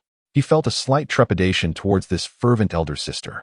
Eventually, Judy rose to leave, her face adorned with a contented smile. Not only had she successfully designed a style suitable for Counterattack, despite some color mismatches, but with Su Mo's assistance, she had also gained Counterattack's approval. The primary task was completed successfully, Along with an unexpected delight, she had discovered Su Mo, a rough gem. Lacking formal training, he was nonetheless able to identify flaws that eluded her, relying solely on his innate talent. This kind of gift was unheard of for Judy. It was evident that Su Mo was naturally inclined towards fashion design. However, her attempts to recruit Su Mo as her student had repeatedly failed. As he had once remarked, everyone has their own aspirations. Since Su Mo was unwilling, she had no recourse. Fortunately, the outcome remained favorable. On Shun Ruachio's suggestion, both parties arrived at a compromise that, in Judy's view, was perfectly suited for their needs. She could effectively employ this method to subtly cultivate Su Mo. As he gradually engaged with fashion design, who knows? One day he might develop an interest in it. At that point, she could seamlessly take him on as her apprentice and nurture him into the youngest master in history. Thus, Judy departed with a sense of satisfaction, leaving behind a group of people who collectively exhaled a sigh of relief. At last, they had bid farewell to Judy. Resolving the matter, Aunt Lu also took her leave, as she had numerous arrangements to make for Shun Ruachio. Now, only Su Mo and Shun Ruachio remained in the resting area. They exchanged silent glances, and once alone, Shun Ruachio's expression began to soften. Observing her demeanor, Su Mo felt a gentle tremor within. Ever since their paths had crossed, Shun Ruachio had grown increasingly tender. When Su Mo first encountered her, he presumed she would remain perpetually aloof, leading him to believe she was unsuitable for him. However, he had not anticipated that she would become so gentle, and uniquely so for him. Who could withstand such affection? Su Mo shook his head, suppressing the fluttering in his heart. He rose to take his leave, saying, "I shall take my leave now." Shun Ruachio stopped him. "Wait, I have something I wish to ask you." Fearing that Shun Ruachio might report him, Su Mo reluctantly sat down. "What is it?" Shun Ruachio, noticing his compliance, smiled playfully, resting her chin on her hand. Curiously, she inquired, "When did you learn fashion design? Wasn't your major in college business administration?" This time, it was Su Mo's turn to be curious. "Wait, how did you know I studied business administration?" He was certain that such information was not included in the actor's profile. Shun Ruachio responded matter-of-factly, "Your mother told me." Su Mo sighed in exasperation. Why did Suli disclose everything to Shun Ruachio? Shun Ruachio continued, "You still haven't answered my question." Su Mo replied, "Because I took design as an elective." He thought to himself, after all, design is design. Interior design is no different. Shun Ruachio nodded, expressing her understanding. "Oh, it seems your talent is indeed quite remarkable." Recalling Judy's earlier admiration for Su Mo's talent, Shun Ruachio gazed at him with a look of admiration. Not only was Su Mo superior in acting, but he had also garnered recognition from world-class designers. She marveled at how many more qualities Su Mo possessed that she had yet to discover, making her increasingly enchanted with him. Suddenly, Shun Ruachio spoke up, "Little Susie, design an outfit for me, and then create a matching set for yourself. Couple styles, please." Su Mo shot her a look of disdain. "You want me to design? You might as well have me point out flaws instead." "I can't do that. It's too troublesome. Farewell." He attempted to leave. "Hey!" Shun Ruachio grasped his wrist with her delicate hand, pulling him to a halt. Su Mo, caught off guard, turned back helplessly. "I truly cannot." Shun Ruachio pouted. "All right then, let us set that aside for now. Will you accompany me for shopping tonight? It has been ages since I last went shopping. The Eastern District night market of the Tang Dynasty Film City has opened, and Aunt Lu has informed her of its splendid beauty. Thus, Shun Ruachio wishes for Su Mo to accompany her."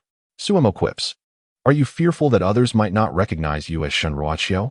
He is apprehensive that they will be discovered the moment they step outside. After all, the national diva Shun Ruachio strolling through a night market with an unknown man will surely make headlines.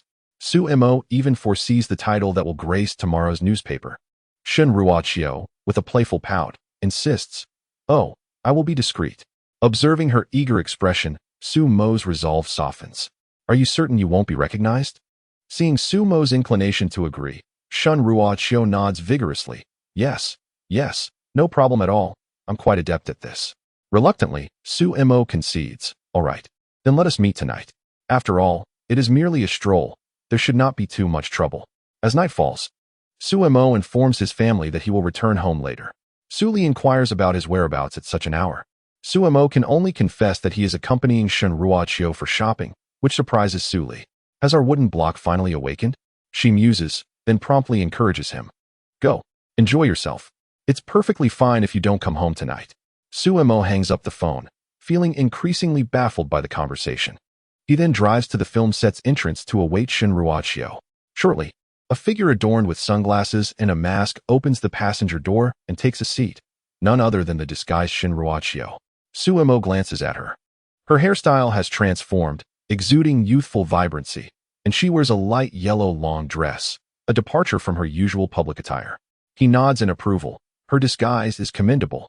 As night envelopes the sky, the night market of the Tang Dynasty Film City dazzles with brilliant lights. The treetops lining the streets are adorned with red lanterns, casting a warm glow from countless lamps that intertwine, enriching the antiquated charm of the streets. Suemo parks the car and asks Shinruachio to wait inside for a moment. What are you doing?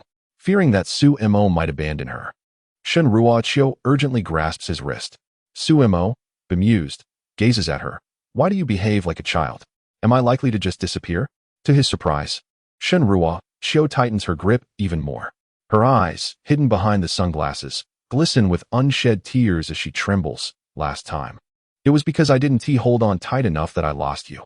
She refers to the incident years ago when Suemo saved her. She had intended to cling to him, but fainted from exhaustion, awakening to find him gone. The search lasted for years, and she fears a repeat of that loss. What if Suemo vanishes again in the blink of an eye? Gazing at Shinruachio's expression, Suemo felt a softening in his heart. He gently reassured her, "Do not worry. I shall fetch something and return in a few minutes." Shinruachio pursed her lips, reluctant to let go.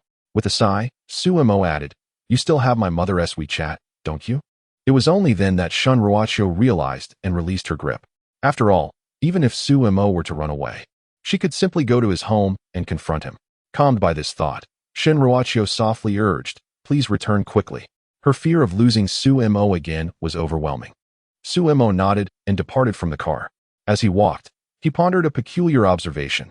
While shopping at night was reasonable, wearing sunglasses during such an outing was not. This only served to attract undue attention. Thus, he instructed Shinruachio to remain in the car for a moment while he procured something for her. In less than 5 minutes, Suemo hurriedly opened the car door, breathing a bit heavily.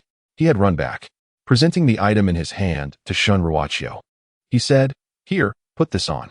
Curiously, she accepted it and discovered it was a half-face fox mask, adorned in red and white, with a touch of crimson upon the forehead. Suemo had chosen this mask from a vendor in just a minute, and it suited Shinruachio perfectly. Many people on the street were wearing similar masks, making it quite normal. Noticing that Shinruachio examined the mask without putting it on, Suemo explained, "Who wears sunglasses at night, fearing that others might not notice them? I happened upon the mask stall earlier and thought of you. Please, put it on." Deeply touched, Shinruachio caressed the simple texture of the mask and realized her affection for Suemo was growing. She removed her sunglasses and donned the mask, then turned to Suemo and asked, "How do I look? Is it pretty?"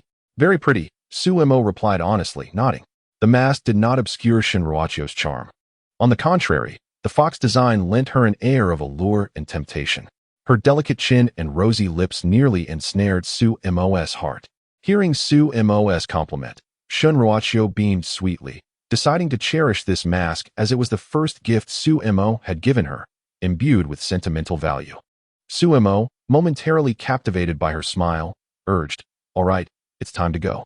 He then donned his own mask, resembling a raccoon, and they proceeded towards the night market. "Hey, wait for me," Shinruachio exclaimed as she exited the car and hurried after him. The golden bells hanging from the sides of the mask chimed melodiously, producing a crisp sound. Suemo, I want to eat this." Shinruachio stood before a stall, urging Suemo to make a purchase for her. "Boss, what is this? Is it a pancake?" Suemo inquired, ordering 2 servings while curiously questioning the proprietor. The vendor glanced at the masked pair, unfazed by their presence. Such young couples were a common sight on the streets. Skillfully preparing his delicacies, he explained to them, "This is called cherry biro." The 2 listened intently, occasionally nodding in comprehension. Ultimately, the vendor smiled at Suemo, saying, "In any case, buy this for your girlfriend. She will surely adore it." Upon realizing they were mistaken for a couple, Suemo instinctively wanted to clarify. However, a fleeting glance at Shinruachio's expression caught him off guard. When the vendor mistook her for his girlfriend, her eyes sparkled with a mischievous anticipation. Yet, Upon hearing Su Mo's intent to explain, her gaze shifted to one of panic and yearning, resembling a nervous and helpless little girl. With a resigned sigh, Su Mo swallowed the words he had not uttered. Seeing that Su Mo did not reveal the true nature of their relationship, the usually aloof Shinrua Chio transformed into a joyful little kitten, nuzzling against Su Mo's shoulder, resembling a pair of love-struck young lovers. Soon, the 2 servings of cherry biro were freshly prepared. "Thank you, boss," Shinrua Chio said sweetly as she accepted the treat, feeling quite pleased with the vendor's misunderstanding. After Su Mo settled the bill, the duo resumed their leisurely stroll. The lively calls from vendors echoed around them, and the bustling street seemed to transport them back to the glorious era of the Tang dynasty. Shinrua Chio walked ahead, cradling the still-warm biro in her hands. She gently blew on it, carefully taking a bite. "Wow, this is delicious." The sweetness of the cherry left her utterly astonished. She turned to share her delight with Su Mo, only to find his hands empty. "Where's your biro?" she asked, to which Su Mo shrugged. "I finished it. I can never resist such a sweet and tangy flavor." After savoring a bite, he couldn't help but devour it in a couple of mouthfuls and planned to buy 2 more servings if the stall remained open on their way back. Though he felt quite full now, Shinrua Chio was taken aback. Did Su Mo really finish something so hot? Observing Su Mo smacking his lips in contentment, she directly offered him the half-eaten biro in her hand. "Here, I can't eat anymore. You finish it for me." Su Mo looked at the bitten biro, a mix of amusement and exasperation washing over him. Did he appear that ravenous? He had already accompanied Shinrua Chio in sampling countless snacks along their path. It was only after briefly savoring her favorite flavor that she contemplated purchasing more on her way back. Little did she anticipate that Shinrua Chio would misconstrue her intentions as a desire for yet another taste. After uttering a remark, Su Mo gracefully bypassed Shinrua Chio and continued on her path. "Hurry and eat. If you crave more, I shall procure it," she playfully called out, the term fool invoking a flicker of delight within Shinrua Chio's heart. She cherished this interaction with Su Mo. Observing Su Mo's distance increasing, she hastened to catch up, trailing behind and nibbling on cherry bibo, sweetness enveloping her lips and heart alike. As they ambled along, a sudden commotion arose ahead, a crowd beginning to gather. Intrigued by the lively atmosphere, Shinrua Chio urged Su Mo forward. In the midst of the throng, an open space of 5 meters in diameter revealed a woman adorned in traditional Han attire, seated elegantly before a guzheng. With delicate fingers, she struck the strings, producing a melodious and enchanting sound that captivated the audience into silence. Su Mo stood quietly, absorbed in the beauty of the music, while Shinrua Chio cast a glance at him, noticing his evident enjoyment. A spark ignited in her bright eyes, leading her to a resolute decision. As the performance concluded, applause erupted from the gathered spectators, and Su Mo joined in, genuinely appreciative of the young woman's skill, which further elevated his already light-hearted spirit. "Let us depart," he suggested, preparing to guide Shinrua Chio away. However, she lingered, stepping forward to engage in hushed conversation with the musician, occasionally gesturing towards Su Mo. A look of perplexity crossed Su Mo's face. What was she scheming? Chapter 35. Oh no. Recognized by an enthusiastic fan yet, Su Mo remained patient. He could not simply abandon her. Soon, it appeared they reached some form of agreement. The guzheng player cast an envious glance at Su Mo before relinquishing her seat to Shinrua Chio. Su Mo's eyes widened in astonishment. Could it be that Shinrua Chio intended to play as well? Indeed, she gracefully lifted her skirt and took her place at the guzheng. After donning the necessary finger picks, she skillfully tuned the instrument, her satisfaction evident as she nodded approvingly. Turning her gaze towards Su Mo, she found him intently observing her. Curiosity bubbled within him. Shinrua Chio could play the guzheng? And so boldly. Did she not fear being recognized by others? The crowd, eager for more, anticipated another performance. Gradually, the crowd began to gather once more. Observing that Su Mo did not intervene, Shinrua Chio smiled faintly. In that moment, she had cast aside the gazes of those around her. Within her world, only the imposing figure of Su Mo, adorned with a raccoon mask, remained. She placed her delicate hand upon the strings of the guzheng, closed her eyes, and began to play. A tide of memories surged forth, and as she commenced to strum, her emotions intertwined with the melody. The notes resonated. There is a beauty unforgettable upon sight, signifying that since Su Mo had rescued Shinrua Chio, His visage had become indelibly etched in her heart. A day without seeing him drives me to madness, reflecting that years of searching had not dulled her feelings. Rather, they had intensified over time. The phoenix soars, seeking a mate across the seas, illustrating Shun Ruachio's relentless pursuit of stardom, all to catch a glimpse of Suemo. Yet, alas, the beloved is not found on the eastern wall, lamenting how the vastness of the world made the search exceedingly arduous. As the music shifted to a more somber tone, it evoked a profound sense of melancholy among the onlookers, drawing them into their own reveries. Suemo listened intently. At that moment, Shun Ruachio locked eyes with him, her gaze ablaze with fervor. The melody continued, yet it bore a distinct quality. "Let the guzheng voice my heart's desires," she expressed, using the instrument to convey all that her heart longed to say to Suemo. "When shall we meet, to ease my wandering spirit?" she questioned, yearning for his promise to be with her. "May our virtues align as we walk together." She hoped to prove herself worthy of Suemo, to share her life with him. As the music softened, approaching its conclusion, "If I cannot soar with you, I fear I shall be lost," she lamented, contemplating the abyss of uncertainty should they not unite. With a final, resonant note, Shun Ruachio completed her performance. The echoes lingering in the air, a rendition of the phoenix seeks its mate, embodying all her years of yearning. The efforts expended to find Suemo, the surprise upon their reunion, the heartache following her confession, the unwavering pursuit, and the sweetness of their time together, all were woven into her poignant melody. Her exceptional skill on the guzheng rendered her emotions profoundly moving. The audience remained entranced, unable to extricate themselves from the depths of Shun Ruachio's sentiment. This was yet another confession from Shun Ruachio, albeit expressed through the medium of music. When she learned of Sumo's fondness for guzheng melodies, this idea sprang to life. The guzheng, her most cherished instrument, had been her companion since childhood, gifted to her by others at her mother's home. Yet, she had only ever played for her mother and Yili, until now, when she showcased her talent for Suemo, her first performance before an audience. In an effort to once again convey his feelings to Suemo, he understood her silence as the enchanting girl approached him. He found himself at a loss for how to respond to Shun Ruachio's affections. Upon their first encounter, Suemo perceived Shun Ruachio as being as frigid as ice, akin to a celestial being from the heavens. Although she possessed extraordinary beauty, his preferences leaned towards a gentler demeanor. Thus, when Shun Ruachio confessed her feelings, he initially assumed she was jesting, reciting lines from a script. However, when she earnestly assured him of her sincerity, Suemo declined, disapproving of her character at that moment. He believed that after being rebuffed, the esteemed national diva Shun Ruachio would relinquish her pursuit.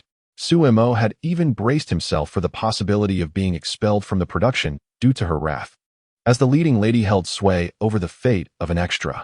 To his astonishment, Shun Ruachio, rather than growing incensed, defended him that very day, resolving an issue on his behalf and subsequently inviting him to lunch. In an unexpected twist of fate, she even visited his home, fortuitously encountering his long-absent parents and gaining their approval. From that point onward, their interactions became increasingly frequent. Over time, Suemo observed a transformation in Shun Ruachio. She became gentler, stirring emotions within him. Who could resist the charm of a breathtaking woman who reserved her tenderness solely for him? Suemo conceded that he was indeed vulnerable, which led him to agree to accompany Shun Ruachio for an evening of shopping. This decision was not solely motivated by his mother's insistence, but also stemmed from his desire to learn more about her likes and preferences. To his surprise, that evening, Shun Ruachio seized the opportunity presented by the guzheng performance to profess her love once more. The emotions embedded in the melodies moved Suemo deeply. As he gazed into her eyes, filled with hope behind the mask, he parted his lips to speak. Just then, a commotion erupted from the crowd. Was that the national diva? What? The national diva? Where? Someone had recognized Shun Ruachio. It had long been rumored that she was filming at the studio. Could it be true? Upon hearing that Shun Ruachio was present, more people began to converge on the scene. I see the resemblance. The one who just played the zither. Look, is that her? The crowd's attention shifted towards Shun Ruachio. Though she wore a mask, fervent fans still identified her, eager to confirm their suspicions. Hey, it does look like her. Let us go ask. Suemo exchanged a glance with Shun Ruachio, realizing the gravity of the situation. Oh no. He understood the implications of her fame. If she were recognized here, it could incite chaos. There was no time for explanations. He grasped Shin Ruachio's delicate wrist firmly and bent down to squeeze through the crowd, intent on leaving this place as swiftly as possible. Shin Ruachio, pulled along by Su Mo, exhibited no sign of panic in her eyes, only a hint of astonishment. This sensation felt akin to eloping. Indeed, being with Su Mo felt right. He consistently introduced her to experiences she had never encountered before, much like this moment. Chapter 36. Shin Ruachio confesses again and agrees to design couple outfits. Where is everyone? Just moments ago, they were here, and now they had vanished. As people began to gather, the quick-witted Su Mo had already blended into the crowd with Shin Ruachio. After a fruitless search, the crowd gradually dispersed. After all, it was merely speculation. With so many masked men and women on the street, it was unreasonable to interrogate each one based solely on conjecture. With Shin Ruachio in tow, Su Mo walked briskly until they reached an arched bridge, where they finally paused. He glanced back, ensuring no one was pursuing them, and exhaled a sigh of relief. In that earlier situation, had Shin Ruachio been recognized amidst the throng, an unexpected incident would surely have occurred. Thus, he had acted without hesitation, prioritizing her safety. Once they stopped, Su Mo realized he was still holding Shin Ruachio's wrist and quickly released her. Although Shin Ruachio had taken advantage of him on numerous occasions, this was his first deliberate touch. Flustered, Su Mo hastily explained, "I had no choice. Please don't misunderstand." He then turned away, resting against the bridge's pillar, his thoughts wandering as he gazed at the tranquil waters flowing beneath. Seeing Su Mo's bashful demeanor, Shin Ruachio smiled. His actions were for her sake. How could she possibly mind? She stepped closer, extending her hands to gently turn his face towards hers, lifting her hands to rest on his cheeks, compelling him to meet her gaze. Looking into Su Mo's eyes, she saw her reflection and softly uttered, "Be my boyfriend." She repeated the heartfelt plea. On the bridge, wearing a fox mask, Shin Ruachio gazed up with deep affection, her eyes locked onto the star-like orbs behind Su Mo's mask as she spoke the most enchanting words. Beneath the archway adorned with red lanterns, a warm glow flickered, gradually releasing a cascade of vibrant, colorful lanterns, creating a breathtakingly beautiful scene. The moment was captured in time. Click. A nearby photographer could not resist immortalizing this enchanting tableau.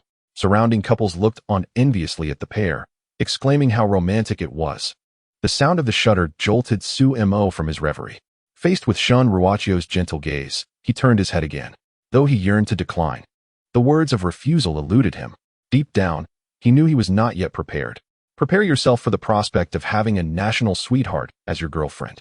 In Su Mo's original plan, he intended not to consider a romantic partner before turning 25. He feared the complications that relationships could bring and preferred to quietly play minor roles for a few years.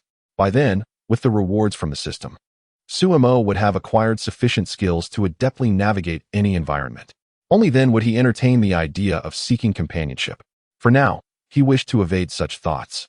Please wait a moment. Su Mo gently extricated himself from Shin Ruachio's warm grasp and approached the photographer, purchasing the earlier photograph with some money.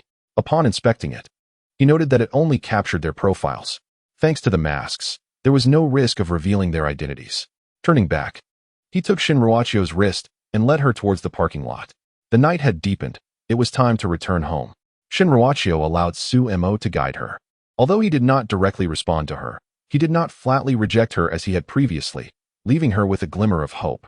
The journey was silent. And once they reached the car, Su Mo finally released her. Removing her mask, Shin Ruachio unveiled her stunning visage and inquired, "So, little Su, what are your thoughts?"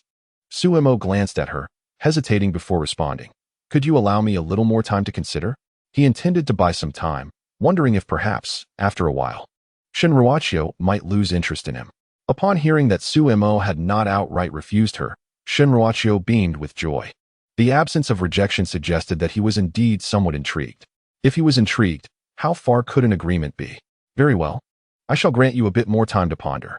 Satisfied, she released Su Mo, having achieved her goal of drawing him out tonight. Shin Ruachio then began to entangle him in yet another request, this time for assistance in designing a set of clothing. "Please help me design an outfit. You must agree to this, right?" Su Mo contemplated briefly and realized that this was indeed feasible. At worst, he could spend the next few days perusing relevant literature, which would also serve to calm his tumultuous emotions. Tonight's encounter with Shinruachio had been quite impactful. The time spent designing her outfit would allow him to regain his composure. Once Suemo finally acquiesced to her request, Shinruachio leaned back in her seat and began articulating her preferences. The color should suit me. I don't want anything too cold, as I'll only wear it for you. As for the style, I'll leave that to your discretion. Oh, and most importantly, she emphasized, you must design a matching outfit for yourself. It has to be a couple's ensemble. Suemo suddenly felt a pang of regret. Can I retract what I just said? Had he known it would be this complicated, he might have hesitated before agreeing. Shinruachio sensed Suemo's hesitation and narrowed her eyes at him. She then took out her phone. You promised me. If you back out, I will inform Aunt Sue. I will tell her that you are skilled in fashion design and have been acknowledged by top designers, yet you turned them down. Upon hearing that Shinruachio intended to inform Su Li, Suemo felt a wave of anxiety wash over him. Knowing Su Li's temperament, once she learned that her son was adept in fashion design, she would undoubtedly insist that Suemo create several outfits for her. And when that happened, Su Li would have her designs, and Suja would surely get involved as well. Wouldn't that mean he would have no time left to play games? Moreover, if Su Li discovered his exceptional talent in fashion design, she would certainly not allow him to continue playing minor roles. She would compel him to transition into fashion design. Thus, Suemo had no choice but to nod in agreement. All right, I promise you. Only then did Shinruachio put away her phone and begin to toy with her mask, casually taking Suemo's mask and placing it alongside hers. Soon after, Suemo escorted Shinruachio back to the filming location before turning back home. Upon returning, he found Su Li sitting on the sofa watching television. She straightened up with curiosity and inquired, how did it go? She was eager to know about any developments between her son and Shinruachio that evening. Suemo did not respond to Su Li's question, but instead said, I have a few matters to attend to. I will tell you when I return. He then took the dog food downstairs to feed Xiaobai. Arriving at the bushes where Xiaobai resided, he noticed that some food remained from the morning when he had fed him. Suemo squatted down in front of the bushes, and before he could call out, Xiaobai sprang out, having heard his footsteps. Woof! Xiaobai wagged his tail excitedly, circling around Suemo. The dog's endearing demeanor melted Suemo's heart. After playing with Xiaobai for a while, Suemo prepared to head home. He bid farewell, saying, Goodbye, Xiaobai. I will come to play with you again tomorrow. Xiaobai tilted his head, watching Suemo's departing figure before glancing back at the empty bushes. Woof! He barked, chasing after him. Chapter 37. Surprise attack. Take this. A dragon pat on the head. Woof woof. Xiaobai wagged his little head, trailing behind Suemo with a few barks. Suemo turned around and saw Xiaobai squatting behind him, head tilted and pink tongue out, tail wagging enthusiastically. Thinking that Xiaobai wanted him to stay and play, he squatted down to pet the dog's head, saying, Be good. I will come back to play with you tomorrow. He then stood up and continued on his way home, with Xiaobai following closely behind. Seeing that Suemo was ignoring him, the little creature scampered a few steps forward and bit onto Suemo's pant leg. Whimpering, with a sigh of resignation, Suemo picked up the little one, gazing into its round, twinkling eyes, and said earnestly, We must hurry home. Do you hear? If you continue to be disobedient, I shall carry you home. To his surprise, upon hearing these words, the little creature barked assertively. It then licked Suemo's hand and happily stuck out its tongue. Observing the little one's demeanor, Suemo felt a surge of curiosity and tentatively asked, You wouldn't want to come home with me, would you? Bark. The little creature responded with an endearing yelp. Elated, Suemo set it down and took a couple of steps forward, with the little one eagerly following suit. Awu? Noticing that Suemo had paused after a few steps, the little creature began to urge him onward. With his suspicions confirmed, Suemo scooped up the little one once more, exclaiming joyfully, You indeed wish to come home with me. Bark. In the past, when Suemo had attempted to take the little one home, it had chosen to return to the bushes, waiting for its mother. After several such instances, Suemo ceased his attempts, believing it was best to let nature take its course. Yet today, after feeding the little creature, it did not scurry back as usual. Instead, it had followed him. It wanted to accompany Suemo home. Overwhelmed with joy, Suemo felt that his persistent efforts had finally earned the little one's affection. Thus, he cradled the little one and returned home.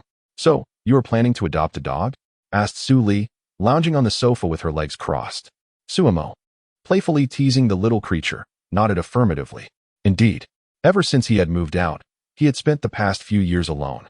only occasionally returning to his empty home after wrapping up various acting gigs. The hollow space had long made him yearn for a pet to keep him company. Initially, he had hesitated, fearing that his frequent business trips would prevent him from providing adequate care. However, with this opportunity presenting itself, Suemo was resolute in not letting it slip away. Watching her son's steadfast determination, Su Li felt a pang of sympathy. She knew he had long been wandering alone, although she and Suja had only visited him once. Their infrequent visits were not solely due to Sumo's work commitments. A pressing matter concerning Sumo's father, Suja, had demanded her attention for several years, leaving her little time to visit. Fortunately, Suemo was now an adult, alleviating some of their worries about his solitary excursions. Nevertheless, Su Li still frequently video called Suemo, which was how she discovered that he had yet to find a girlfriend. At present, Suemo desires to adopt a small dog, and Su Li, of course, has no objections. She casts a curious glance at the little white creature, which returns her gaze. A woof? The adorable demeanor of the puppy instantly captures Su Li's heart. In the art of cuteness, the little one is a natural. Su Li rises and approaches the puppy, bending down to meet its gaze. She gently taps its nose and inquires, "What a charming little fellow. What is your name?" The puppy recoils slightly, seeking refuge behind Sumo's legs. Suemo affectionately pats the puppy and replies, "Its name is Xiaobai." Noticing that Xiaobai seems a tad apprehensive, Su Li, undeterred, continues her questions. "What breed is it?" Suemo glances at Xiaobai, uncertain, and responds, "Perhaps a Samoyed, but it is still too young to tell." It is unclear whether the cleanliness of the neighborhood or Xiaobai's own fastidiousness accounts for its pristine white fur, which is utterly unblemished. Additionally, thanks to Sumo's care, the puppy appears particularly robust, devoid of the frailness seen in many stray animals.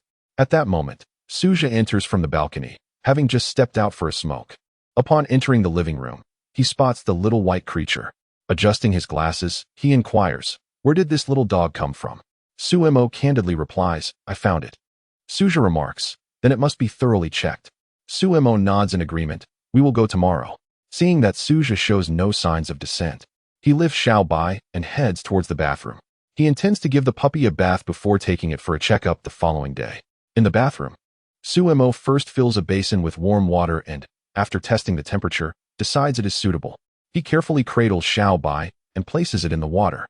Some dogs or cats abhor water, and upon being bathed, they may become distressed or even aggressive. Thus, unsure of Xiaobai's feelings towards water, Suemo plans to test the waters, quite literally. As soon as Xiaobai's paws touch the water, its hind legs retract sharply. Sumo's heart sinks. If Xiaobai truly dislikes water, he would have to devise alternative methods for cleaning it. Just as he prepares to lift Xiaobai out, the puppy suddenly wriggles free from his grasp and begins frolicking in the basin, splashing water all over Suemo. It revels in the sensation of the water. Observing that Xiaobai does not resist the bath, Suemo breathes a sigh of relief and begins to playfully splash water with the puppy. He then retrieves a dog-specific shampoo, which he had purchased alongside the dog food, originally thinking it might never see use. Little did he know that Xiaobai would willingly come home with him today. Suemo evenly distributes the shampoo, gently massaging it into Xiaobai's fur. The soothing technique allows the puppy to lie quietly, enjoying the experience. A few minutes later, apart from its head, Xiaobai is covered in a frothy layer of shampoo, resembling a large cotton candy. Ha! Observing the amusing antics of the little white creature, Suemo could not restrain his laughter. Awu, the little one, puzzled by Sumo's mirth, extended its tiny paw, frothy with bubbles, and waved it at him. Instantly, Sumo's face was adorned with the same white foam. Woof woof. How dare you ambush me, little rascal? Awu, experience my dragon pat. The two, a boy and his dog, reveled in their playful frolic within the confines of the bathroom. As evening descended, after giving the little one a bath, Suemo cradled it back to his bedroom. He fashioned a cozy little nest for it using a towel. Pointing to the makeshift bed, he said, "You shall rest here for the night." The little one sniffed around before obediently climbing in. It patted around with its 4 tiny paws before spinning in circles, chasing its own tail. Finally, it settled down with a gentle shake of its ears. After letting out a soft ow-woo towards Suemo, it closed its eyes, surrendering to slumber. Having waited for Suemo all day, the little creature felt quite weary. Captivated by its adorable demeanor, Suemo could not resist capturing a few photographs with his phone. which he promptly sent to Shun Ruochio. Chapter 38. A Romantic Snapshot. Shun Ruochio and Su Imo. Shun Ruochio lay comfortably on her bed, crafting a message for Su Imo. Su Imo, are you free tomorrow? She intended to inquire whether he could accompany her for another shopping escapade. Having relished the delightful experience of shopping with him once, she yearned for more.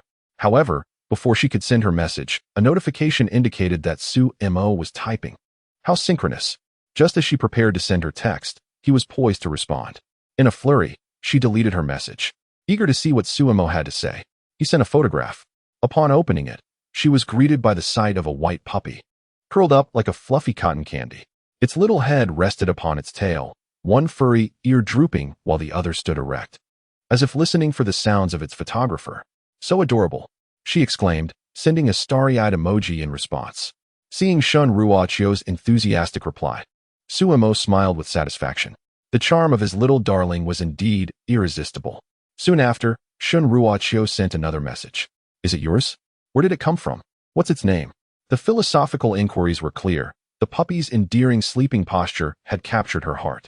Su Imo replied, it's mine, I found it. And its name is Xiaobai. Did you find it today? Why can't I come across such an adorable dog? Shun Ruochio lamented. It took me several days to bring it home. I finally succeeded today. As she gazed at Xiaobai's slumbering form, her affection only deepened. I want to see more, she implored. Thus, Su Imo sent the photos of Xiaobai's recent bath to Shun Ruochio. The notification chimes rang twice, revealing the amusing expressions of Xiaobai during the bath.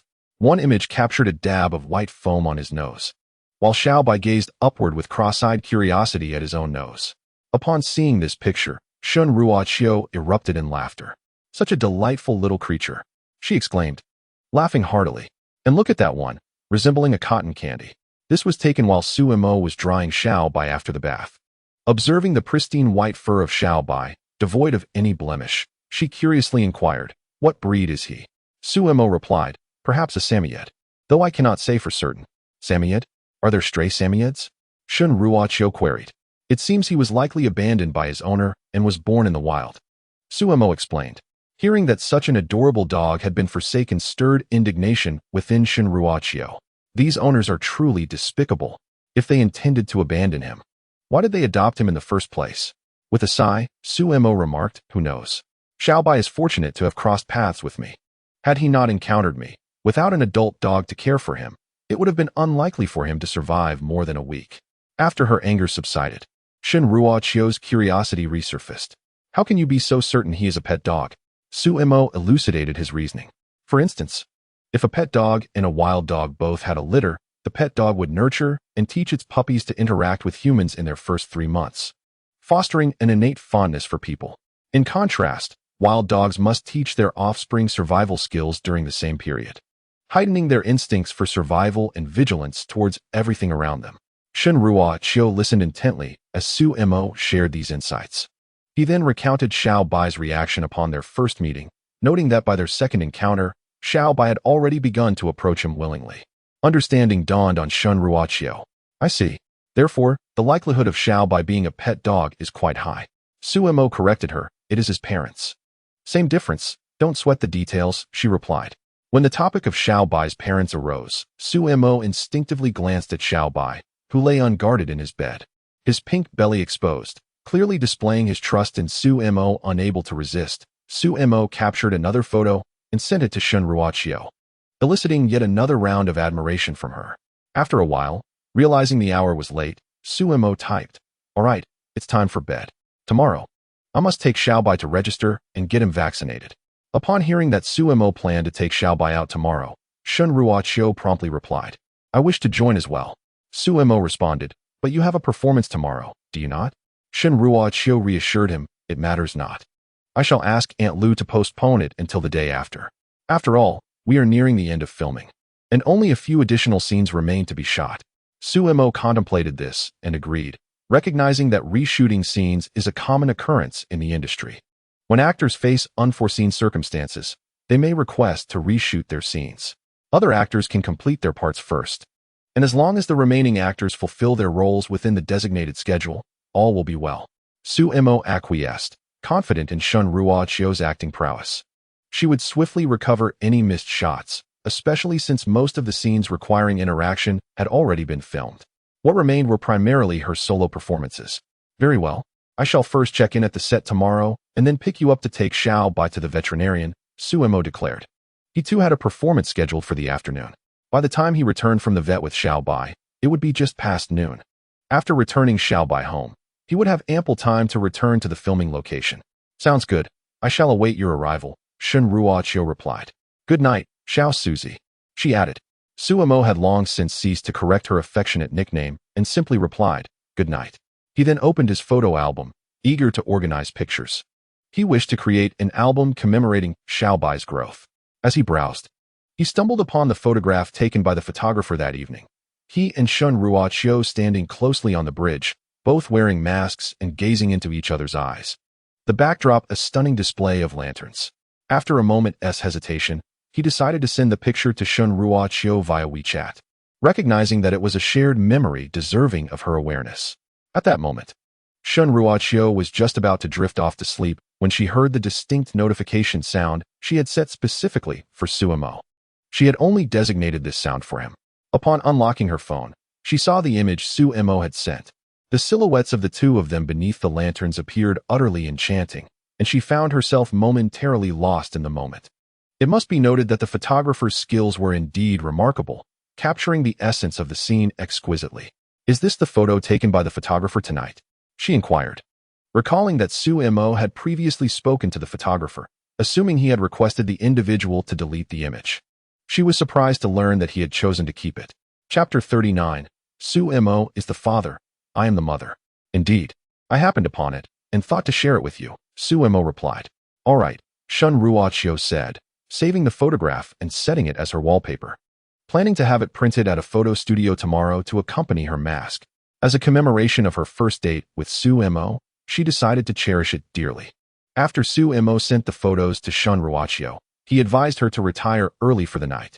Subsequently, he compiled the photos into a single package before finally shutting off his phone to rest. The next day, it was not the alarm clock that roused Suemo from his slumber, but rather the excited yapping of the little white dog, who stood on its hind legs beside the bed. Upon noticing Suemo's awakening, the little white dog barked joyfully once more, panting with enthusiasm as it gazed at him. Amused by the dog's adorable demeanor, Suemo chuckled softly and greeted, "Good morning, little white." The dog responded with a cheerful bark, "Woof." "Good morning, Suemo." Leaving the bedroom with the little white dog in tow, Suemo freshened up. By the time he emerged, Suja had already prepared breakfast and was calling him to the table. "Get up and come eat, it's all ready." Suemo acknowledged with a nod and took a seat. At that moment, the little white dog, feeling neglected, barked insistently, "Woof. Don't forget me." It wagged its tail vigorously, fixated on Suja. Glancing down at the little creature, Suja chuckled, "Don't worry, I haven't forgotten you." He then placed a bowl of milk on the floor, saying, "Here you go, this is yours." The little white dog sniffed the milk, obediently sitting before the bowl, waiting until Suemo began to eat before eagerly lapping it up. Watching this scene unfold, Suli exclaimed in astonishment, "Wow, this little white dog is quite perceptive." Suja nodded in agreement. From now on, it's officially a member of our family. The Su household had welcomed a new addition. After breakfast, Suemo cradled the little white dog and descended the stairs, placing it in the back seat of the car. He gently instructed, "Stay still and don't let anyone see you." The little white dog complied, lying still. Suemo affectionately patted its head, often pondering if the little white dog truly understood his words. Due to time constraints, he had not equipped the dog with a leash. Fortunately, being still small, he could easily carry it, as long as he held it close while outside. Suemo drove to the filming location and sent a message to Shun Ruoqiu. "I've arrived. Come out." She replied almost instantly, "On my way." Having risen early, Shun Ruoqiu had already informed Aunt Lu. Soon, disguised and ready, Shun Ruoqiu hopped into the car. As soon as she entered, her curiosity piqued. She asked eagerly, "Where's the little white dog?" She began to search around, but since the little white dog was nestled beneath the seat, it eluded her for the moment. Shun Ruoqiu playfully nudged Suemo, inquiring where he had hidden the little white dog. Suemo called out, "Little white, come out, you're not a stranger." Hearing Suemo refer to her as not a stranger filled Shun Ruoqiu with joy, indicating that he was beginning to accept her. Just as she opened her mouth to respond, a white, fluffy dog's head suddenly appeared, resting on the armrest between the driver and passenger seats. Curiously observing the newly arrived woman, there was something oddly familiar about her. The little creature sniffed the air and detected Sumo's scent. Undoubtedly, she was one of their own. Its tail began to wag vigorously, like a perpetual motion machine. Oh, Shunruachio was startled by the sudden appearance of the pup. Upon closer inspection, she realized it was merely a small dog. Curiously, she inquired of Suemo, "Is this little one Xiaobai?" Suemo nodded affirmatively. Observing the innocent demeanor of the little creature, Shunruachio couldn't resist reaching out her hand. Suemo had anticipated that Xiaobai would shy away, much like it did with his parents, given its slight fear of strangers. To his surprise, when Shunruachio's gentle hand rested upon Xiaobai's head, the dog not only remained still but nuzzled against her. Suemo gasped in astonishment. Such preferential treatment. The sight of Xiaobai evoked memories of Suemo's first encounter with the pup, when it had darted away into the bushes. Far from the affectionate display it exhibited now, Shunruachio felt the soft, fluffy fur of Xiaobai tickling her palm, prompting her to giggle with delight. Suemo, choosing to focus on driving, felt no pang of jealousy, truly. Shunruachio introduced herself. "Hello, Xiaobai, I'm Shunruachio." Xiaobai responded with a bark, seemingly acknowledging her. Shunruachio turned to Suemo in amazement. "Look, Suemo, Xiaobai says it remembers me." Suemo was reluctant to engage in conversation, already finding it absurd that Xiaobai could comprehend human speech. Now, Shunruachio was earnestly translating, claiming to understand the language of dogs. Suemo could only roll his eyes at her. Undeterred by his silence, Shunruachio scratched Xiaobai's soft chin and continued, "Xiaobai, from now on, I will be your mother." Suemo could no longer contain himself. "Are you trying to steal my dog?" he interjected. Shunruachio laughed playfully. "Of course. You are its father." Xiaobai barked in agreement and nuzzled against Shunruachio's hand. "You see, Xiaobai agrees," she exclaimed. Suemo cast a sidelong glance at the traitorous pup. Just last night, Suli had wanted to hold Xiaobai, and it had refused. Yet now, with Shunruachio, it was affectionate from their very first meeting, clinging to her. Noticing Suemo's displeasure, Shunruachio asked, "What's wrong? Are you unhappy?" Without a word, Suemo pulled the car over to the side of the road. "We've arrived." "Arrived where?" Shunruachio, thinking that Suemo was miffed and wanted her to exit the vehicle, quickly cradled Xiaobai in her arms. "Let me tell you, if you attempt to chase me away, I shall take Little Bai with me." "Woof." Suemo helplessly gestured towards the outside. "I meant to say, to the hospital." He was the first to exit the vehicle. Shunruachio glanced out the window, the sign for the Shenghui Veterinary Hospital glimmering in the sunlight. Her cheeks flushed as she realized her blunder. Embarrassed, she cradled Little Bai and stepped out of the car, obediently following Suemo. She whispered to Little Bai, "Look at your father. He's being fierce with me." Little Bai tilted his head. "Owo? Is that so? I didn't see it." Upon entering the hospital, the process was swift. Registration, examination, blood draw, and vaccination all seamlessly completed. Under Sumo's careful supervision, Little Bai remained utterly silent throughout. The blood test results were revealed, and the veterinarian informed Suemo, "This dog is 90 Samoyed, but," pausing for effect, he continued, "there is also 10 Husky in the mix." Seeing that Little Bai was indeed a Samoyed, Suemo joyfully patted its head, dismissing the 10 Husky lineage from his mind. How could a mere 10 possibly affect it? After concluding their visit, Suemo took Shunruachio and departed the hospital. The veterinarian adjusted his glasses, the lenses reflecting a blinding light. He muttered to himself, "Underestimating the Husky lineage will inevitably lead to dire consequences." It seemed he could already envision the dog's head peeking from the depths of the sofa, which was now utterly vacant. Chapter 40. Thus, the two walked side by side on their way home. Little Bai, having received a vaccination, appeared rather listless. The hospital had been crowded, and although he had obediently refrained from barking, his spirits were somewhat diminished. Shunruachio's attempts to cheer him up proved fruitless. He lay on the back seat, casting pitiful glances at Suemo. Suemo caught a glimpse of Little Bai in the rearview mirror and reassured him, "Be good. We will be home soon." Little Bai remained unmoved. Shunruachio tentatively suggested, "Shall we take you out to play?" "Play?" One of Little Bai's ears perked up. Noticing his reaction, Shunruachio felt a surge of excitement and continued, "We can go eat something delicious." "Delicious food?" "Woof." Little Bai barked energetically, instantly rejuvenated. His ears perked up and his tail wagged vigorously. Suemo, both amused and exasperated, watched little Bai, who had just moments ago appeared despondent.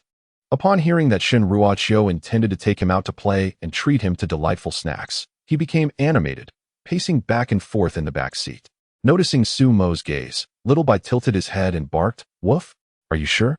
With a resigned nod, Suemo replied, all right, we shall take you." After all, there was still ample time.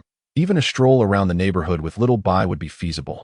Hearing Sumo's agreement, little Bai's joy intensified, and he began to bounce around the back seat, wagging his head enthusiastically.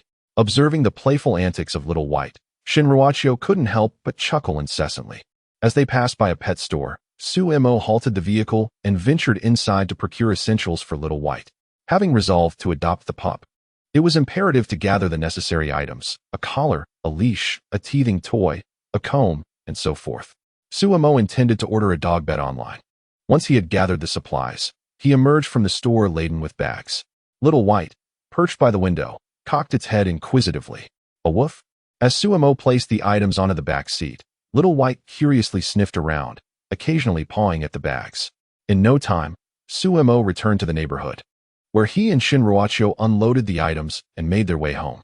Little White frolicked ahead, occasionally darting back to check on them, barking encouragingly for them to quicken their pace.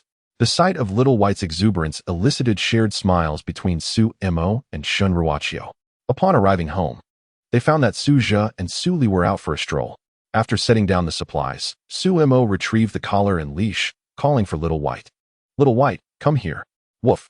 Little White scampered out of the bedroom, squatting in front of Suemo with curiosity sparkling in its eyes.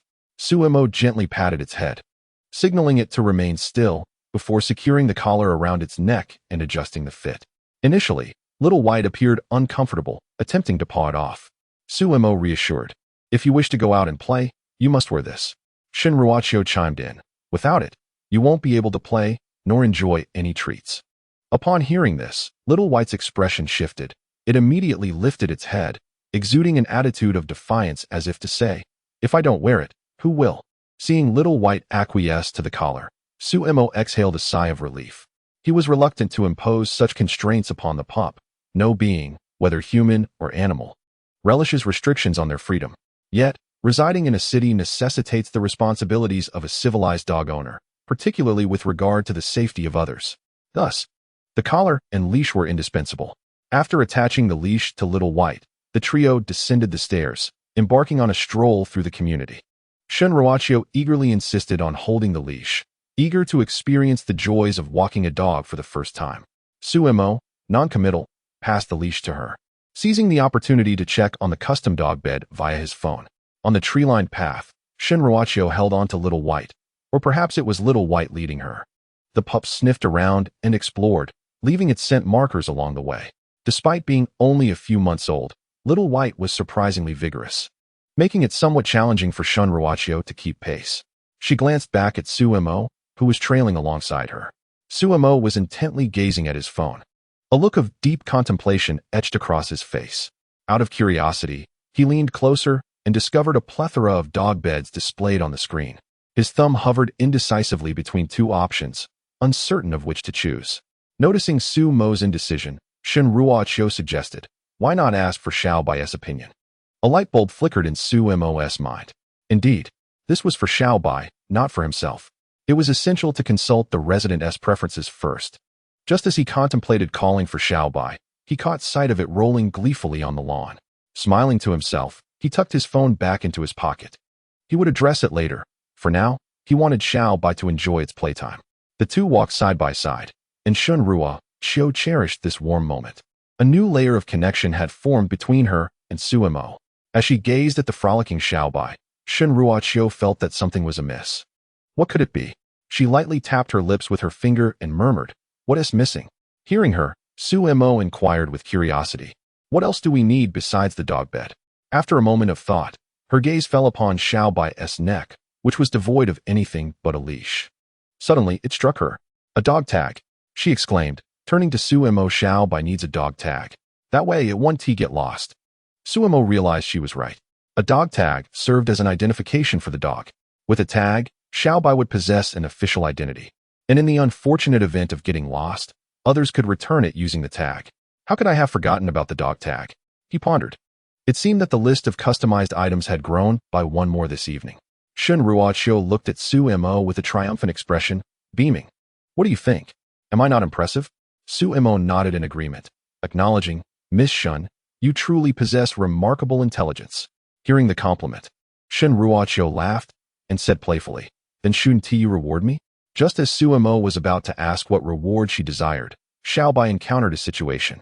Oh well, it howled, having bounded over to Su Mo's side, peering curiously ahead. Su Mo and Shen Ruoqiu looked up in confusion and saw a woman, arms akimbo, standing in the path. The words property management were emblazoned on her arm. Upon realizing that someone from the property management was approaching, Su Mo felt a pang of anxiety. He hadn't heard of any regulations prohibiting pet ownership in the community, so why were they being stopped? Shen Ruoqiu, equally anxious, tugged at Su Mo's sleeve and whispered, if they don't allow pets, we can have Xiao Bai stay with me for now.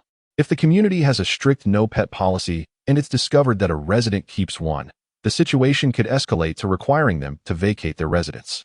Su Mo shook his head, signaling that everything would be fine. At that moment, the woman approached them. After glancing at the small white dog nestled behind Su Mo, I inquired, is this yours? Su Mo nodded affirmatively. The elderly lady furrowed her brow and continued, have you registered it yet? Su Mo was taken aback. It turned out that it was not a matter of prohibition, but rather a requirement for registration. Relieved, Su Mo shook her head, explaining that she had just taken the dog for a vaccination today and had not yet had the opportunity to register. The lady gestured toward the property management office nearby, urging, make sure to register as soon as possible. All pets in the community must be registered. Both Su Mo and Shen Ruoqiu nodded obediently. Upon hearing that she was not being asked to leave, the little white dog let out a bark from behind Su Mo, seeing the trio's compliance. The elderly lady nodded and walked away with her hands clasped behind her back. Chapter 41. Then let me give you a kiss. Following the guidance of the property management lady, Su Mo and Shen Ruoqiu brought the little white dog to the office to register its information. Thus, the little white dog could now stroll around the community with legitimacy. It finally had a home. After completing the registration, Su Mo returned the little white dog home and instructed it to relieve itself in designated areas. She then took Shen Ruoqiu back to the filming location. While in the car, Shen Ruoqiu curiously asked, aren't you worried about the little white dog making a mess? Su Mo had only mentioned it once to the dog earlier, so Shen Ruoqiu was somewhat anxious that the little white dog might not remember. Fearing that if it left a mess, Suli might not allow Su Mo to keep it anymore. Su Mo calmly nodded, reassuring her, don't worry. The little white dog is quite clever. Shen Ruoqiu responded with an O, unsure of where Su Mo's confidence stemmed from, but she trusted him, for he had no reason to deceive her. Soon, the car arrived at the film set. After parting ways, Su Mo went directly to change clothes and arrived at the filming location punctually. Just as Director Feng was about to send someone to summon Su Mo, he saw him leisurely walking in. Regarding this prodigious yet indifferent youth, Director Feng felt both regret and helplessness. During the afternoon shooting, Su Mo's impeccable performance once again left Director Feng in awe, as he managed to complete the scene in one take without wasting anyone's time. Once filming concluded, Director Feng could not help but approach Su Mo, who was tidying his clothes, and said, have you truly considered my suggestion to expand your role? He was referring to the advice of adding more scenes. If you agree, I am certain you would surpass even the leading man in popularity. And with Miss Shin's support, you could easily become a national heartthrob. Su Mo smiled apologetically. I genuinely do not intend to pursue a career as a star at the moment. I'm truly sorry, Director Feng. With a sigh of resignation, Director Feng replied, very well. This was Su Mo's final scene in The Empress, and his minor role had been completed. Director Feng urged him one last time, as he truly did not wish to overlook such a treasure of a young man.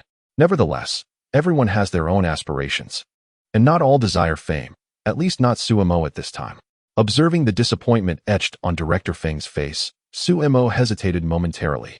In the depths of Director Feng's gaze, he discerned the shadow of Judy, the esteemed designer who had once looked upon him with a similar expression, one filled with genuine concern for his well-being.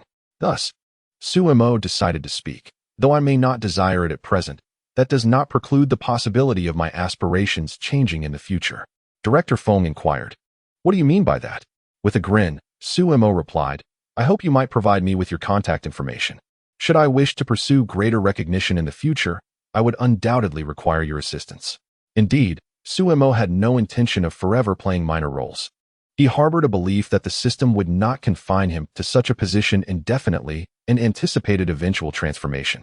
This was merely a conjecture, and until certainty was achieved, he sought to establish a connection with Director Feng, much like when Shun Ruoqiu had suggested he become an honorary advisor for the Paris Fashion Association, a proposal he had readily accepted. He yearned to secure a contingency plan within the entertainment industry. Director Feng's eyes sparkled with surprise as he regarded Sumo. Are you speaking truthfully? Sumo nodded earnestly. I am indeed. Director Feng laughed heartily, exchanging contact details with Sumo on the spot. Once this was accomplished, he patted Sumo's shoulder with palpable relief, exclaiming, I eagerly await that day.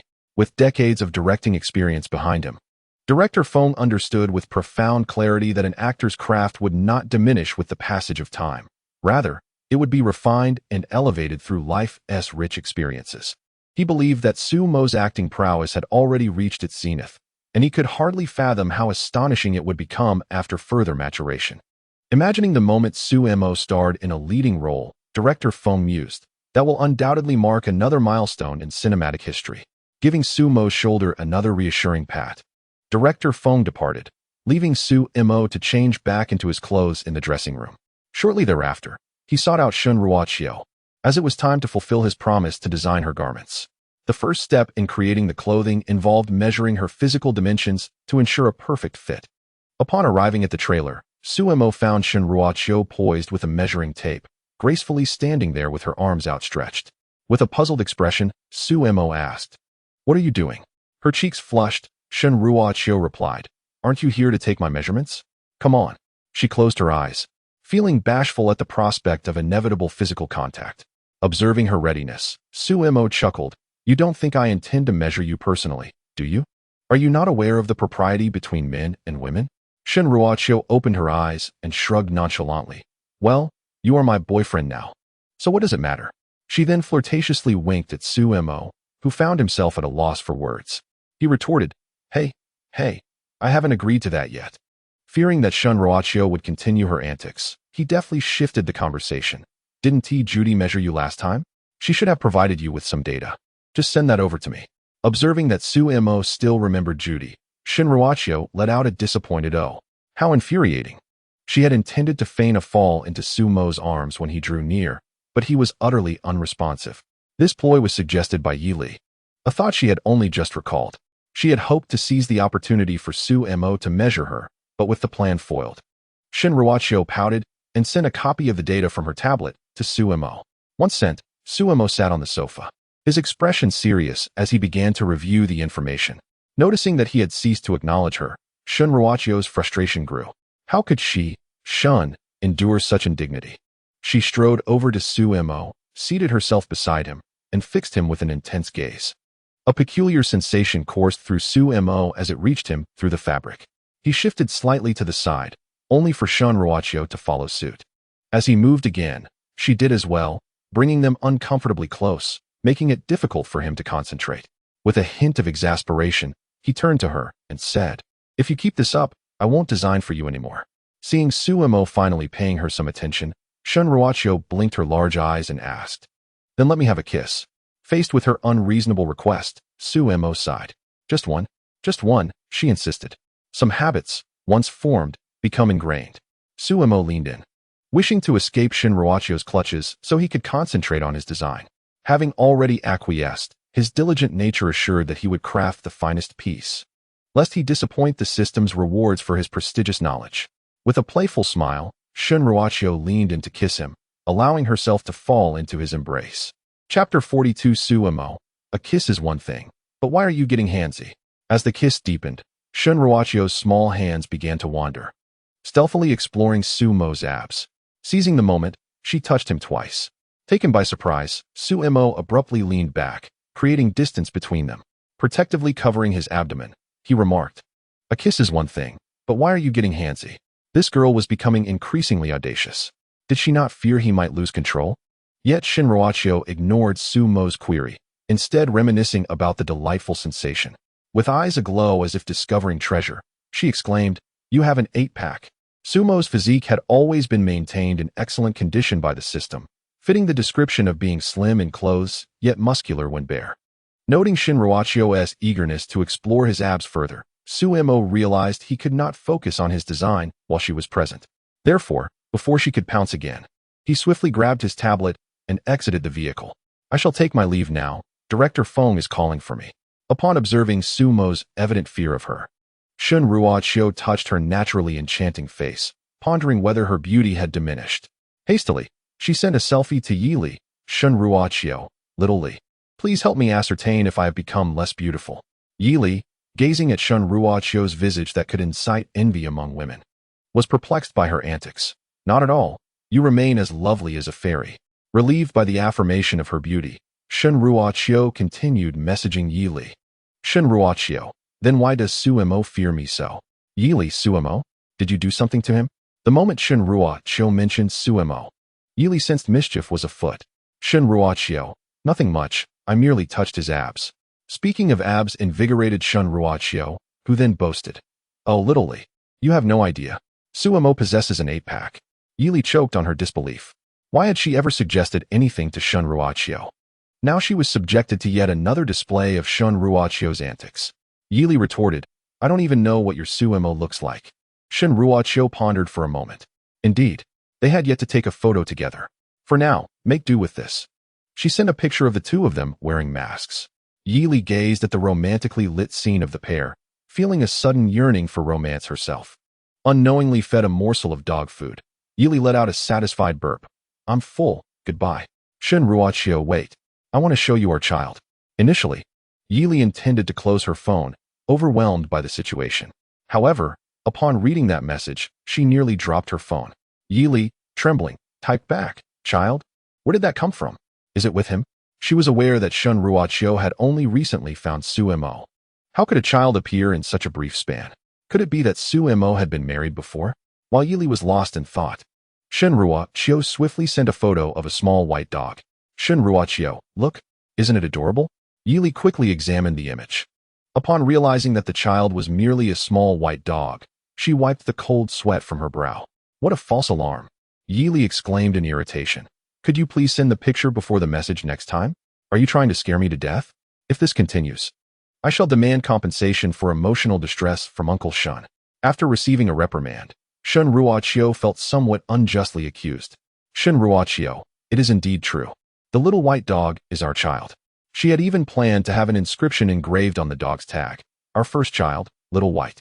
In a fit of exasperation, Yili abruptly turned off her phone.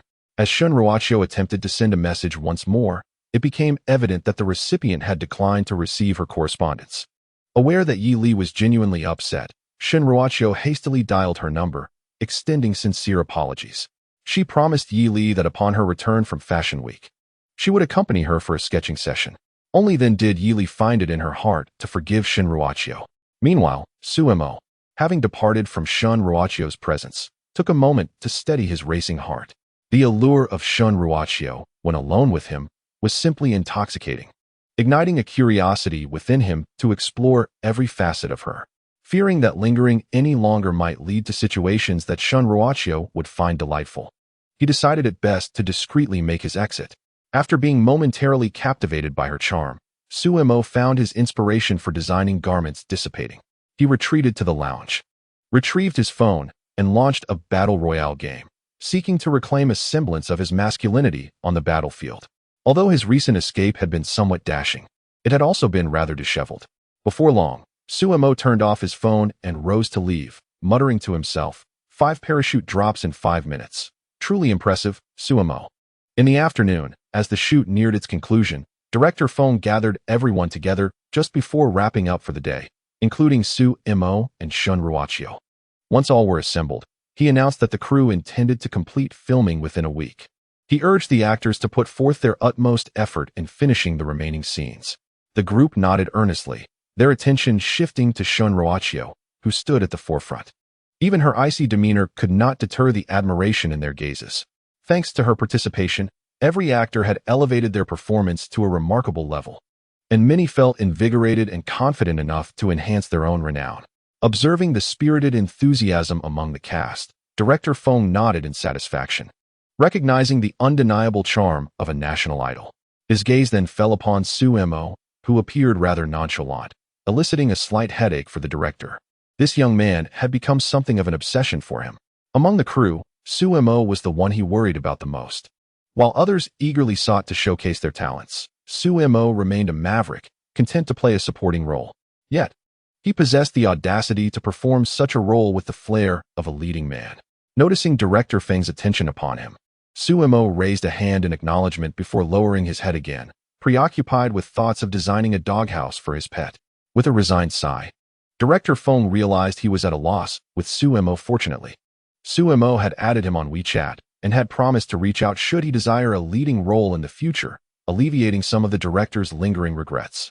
After concluding the day's business, the crew began to pack up, preparing to rest early that night so they could return the next day with renewed vigor for filming. Su Mo, deep in contemplation, drove home. Lying on the bed, Su Mo summoned Xiao Bai and directed his phone towards it. Xiao Bai, choose a nest that pleases you. Xiao Bai leaned closer to the screen, surveying the various dog beds, licking its lips. Upon witnessing Xiao Bai's reaction, Su Mo realized none of the options appealed to it. He flipped to another page, urging Xiao Bai to continue browsing. After a brief glance, Xiao Bai lay down on the floor, utterly disinterested. What about this one? Su Mo inquired. Xiao Bai shook its head. How about this? Xiao Bai stood up, seemingly intent on leaving. Surely this one will suffice? Xiao Bai disdainfully walked away. What are these? They are far less appealing than its current bed, which is much more aesthetically pleasing. Su Mo ran a hand through his hair in frustration. He indeed suffered from a mild case of decision-making difficulties. After considerable effort to select, Xiao Bai remained unsatisfied. In desperation, Su Mo sought assistance from Shun Ruoqiu. It was essential for Shun Ruoqiu to lend a hand. He sent a message to Shun Ruoqiu. Xiao Bai disapproves of the dog beds I selected. What should I do? Shun Ruoqiu replied almost instantly. Let me see what you've chosen. Su Mo forwarded the styles he had considered. After reviewing them, Shun Ruoqiu found them quite appealing. After all, Su Mo possessed a top-tier fashion design sensibility, and the beds he had chosen were indeed the finest among similar options. These are rather nice. Doesn't Xiao Bai like any of them? Shun Ruoqiu inquired. Su Mo glanced at Xiao Bai and responded, yes, it's looking at me with a face full of disdain. The image made Shun Ruoqiu chuckle. Perhaps Xiao Bai wishes for you to design one for it. Upon reading Shun Ruoqiu's message, Su Mo's eyes lit up. Indeed. Why not design one himself? Inspired, he declared, I will design it myself. I shall return shortly. After informing Shun Ruoqiu, he retrieved paper and pencil, leaning over the table to begin sketching Xiao Bai's doghouse. Seeing that Su Mo was not playing with him, Xiao Bai pawed at the hem of Su Mo's pant leg. Play with me. Su Mo gently patted its head, signaling it to wait. I'll play with you soon. First, I need to design your house. A house. Xiao Bai, curious, stood upright, eager to climb onto Su Mo's lap. How could it not be involved in designing its own abode? Unable to resist, Su Mo lifted Xiao Bai and placed it on the table. Thankfully, Xiao Bai was still small enough to fit without hindering Su Mo's design process. He tapped Xiao Bai's nose and cautioned, stay still, and just observe. Xiao Bai barked softly, lying down quietly, signaling its compliance. Observing the sensible demeanor of the little white dog, Su Mo nodded in satisfaction and continued to sketch on the blueprint. For half an hour, he meticulously refined his design. Yawning, the little white dog, feeling drowsy, lay quietly on its paws, determined not to disturb Su Mo. With its tail dangling off the table, it swayed gently. Watching Su Mo's focused expression, at last, the design for the doghouse was complete after an hour of diligent work. Su Mo opted for a modular assembly approach, which would effectively accommodate the little white dog's growth, preventing the pre-designed doghouse from becoming inadequate as it matured. The structure was elegantly simple, elevated about 3 centimeters from the ground to minimize heat loss. The color palette featured shades of reddish-brown and yellow. Su Mo intended to have a woodworking factory custom craft several sturdy wooden materials. The overall aesthetic resembled that of a quaint little villa. Presenting the finalized design to the little white dog, Su Mo observed its excitement as it wagged its tail upon realizing the design was complete. The dog tilted its head, inspecting the drawing laid before it. Woof, this one is splendid. I absolutely adore it. The little white dog approached, licked Sumo's hand, and placed a paw on the blueprint, signaling its approval. Relieved by the dog's consent, Sumo prepared to contact the lumber yard for customization the following day, as there was a nearby facility that specialized in doghouses and cat shelters. Afterward, the little white dog, tail wagging, dashed out of the bedroom, retrieving its leash and placing it before Sumo. Woof. Can we go out to play now? Sumo, however, shook his finger. Not just yet. We still need to order your dog tag. The little white dog lowered its head in disappointment. At that moment, a voice called from the kitchen, Xiaobai, come over for some delicious food. Hearing the mention of food, the little white dog perked up, abandoning Sumo to sprint toward the kitchen. Sumo chuckled, hey, you little glutton. Ignoring the excitement, he secured the leash and sent a message to Shun Ruachio. I've finalized the doghouse design, and the client has finally approved it. Shun Ruachio replied, haha, this client is quite perceptive. May I take a look? Sumo sent the blueprint to Shun Ruachio, who nodded in approval after reviewing it. This is much better than what's available on the market, she remarked. Is it detachable? I see some areas that require assembly. Sumo confirmed, yes. The little white dog is still growing. Considering its size, I designed the base separately. This way, we can assemble the house according to its dimensions. Seeing Sumo's comprehensive considerations, Shun Ruachio praised, my little Suzy is truly clever. Sumo, unfazed by the nickname, continued to inquire. Now that the room is ready, we only need to decide on the dog tag. Do you have any thoughts? Since the idea of the dog tag originated from Shun Ruachio, he sought her opinion. Shun Ruachio pondered for a moment, then expressed her desire to inscribe the name of their first child, Xiaobai, on the tag. Sumo, somewhat exasperated, replied, are you really daring enough to engrave that? If that inscription is made and Xiaobai were to get lost, upon being returned, seeing your name might inevitably lead people to associate it with the national diva. Therefore, Sumo was concerned about her identity being exposed. Shun Ruachio retorted, I don't care, this is essential. You can think of the rest. She was indifferent to the potential exposure, having become a national icon, and was aware that many families naming their daughters often drew inspiration from her. Thus, she did not mind. It was merely a name. Seeing her resolute stance, Sumo had no choice but to acquiesce. Sumo then asked, what about the rest? Shun Ruachio responded, the dog tag is quite small. What else do you wish to inscribe? After some contemplation, Sumo concluded that an address, his phone number, and the name would suffice. Then it's settled. I will order it along with the doghouse tomorrow, Sumo declared. Hearing that Sumo could take Xiaobai out the next day, Shun Ruachio expressed her envy. I want to go too. Sumo replied, you should focus on finishing your remaining scenes. Although Sumo had completed filming, Shun Ruachio, as the female lead, had ample scenes to shoot until the crew wrapped up. Director Feng aimed to conclude within a week, leaving Shun Ruachio's schedule packed. It seemed she would have no time in the coming week. Feeling vexed, Shun Ruachio contemplated her upcoming schedule, morning shoots, afternoon shoots, leaving no opportunity for secret outings with Sumo. No, I must find a way to go on a date with Sumo, she mused, resting her chin on her hand as she brainstormed solutions. Chapter 44. Shun Ruachio's background is not simple. Oh, it's so frustrating. Being the female lead is such a hassle. After much thought, Shun Ruachio could not devise a satisfactory plan and regretted not opting for a supporting role instead. She complained to Sumo, had I known, I would have asked Director Feng to assign me a minor role. Sumo, at a loss for words, replied, even if you wish to play a minor role, do you think Director Feng would agree? Even if he did, would your fans accept it? Given Shun Ruachio's status as a national diva, it is inconceivable for Director Feng to allow her to take on a supporting role. Not merely due to the inappropriateness of the situation, but also because Shun Ruachio's fans would never allow their goddess to play a mere supporting role. The repercussions would not be limited to a single individual. The entire production and Shun Ruachio's standing would be at stake. Shun Ruachio was well aware that Director Feng would never consent, thus she merely mentioned it in passing. Having ascended step by step to the status of a national diva, the essence of an accomplished actress was ingrained in her very being. Hence, Shun Ruachio resolved to diligently fulfill her responsibilities during this final stretch, ensuring the flawless completion of the Empress. As it was the first film she had undertaken alongside Sumo, observing Shun Ruachio's restraint from further capriciousness, Sumo refrained from additional commentary, urging her to rest early so she could perform splendidly the following day. With that, Suemo switched off his phone and summoned the system. System, check-in duration. The Empress crew check-in duration, 32 hours and 48 minutes. Current reward level, B. The system detected that the host's scenes had been completed, and the check-in duration was automatically paused. Indeed, it had been paused.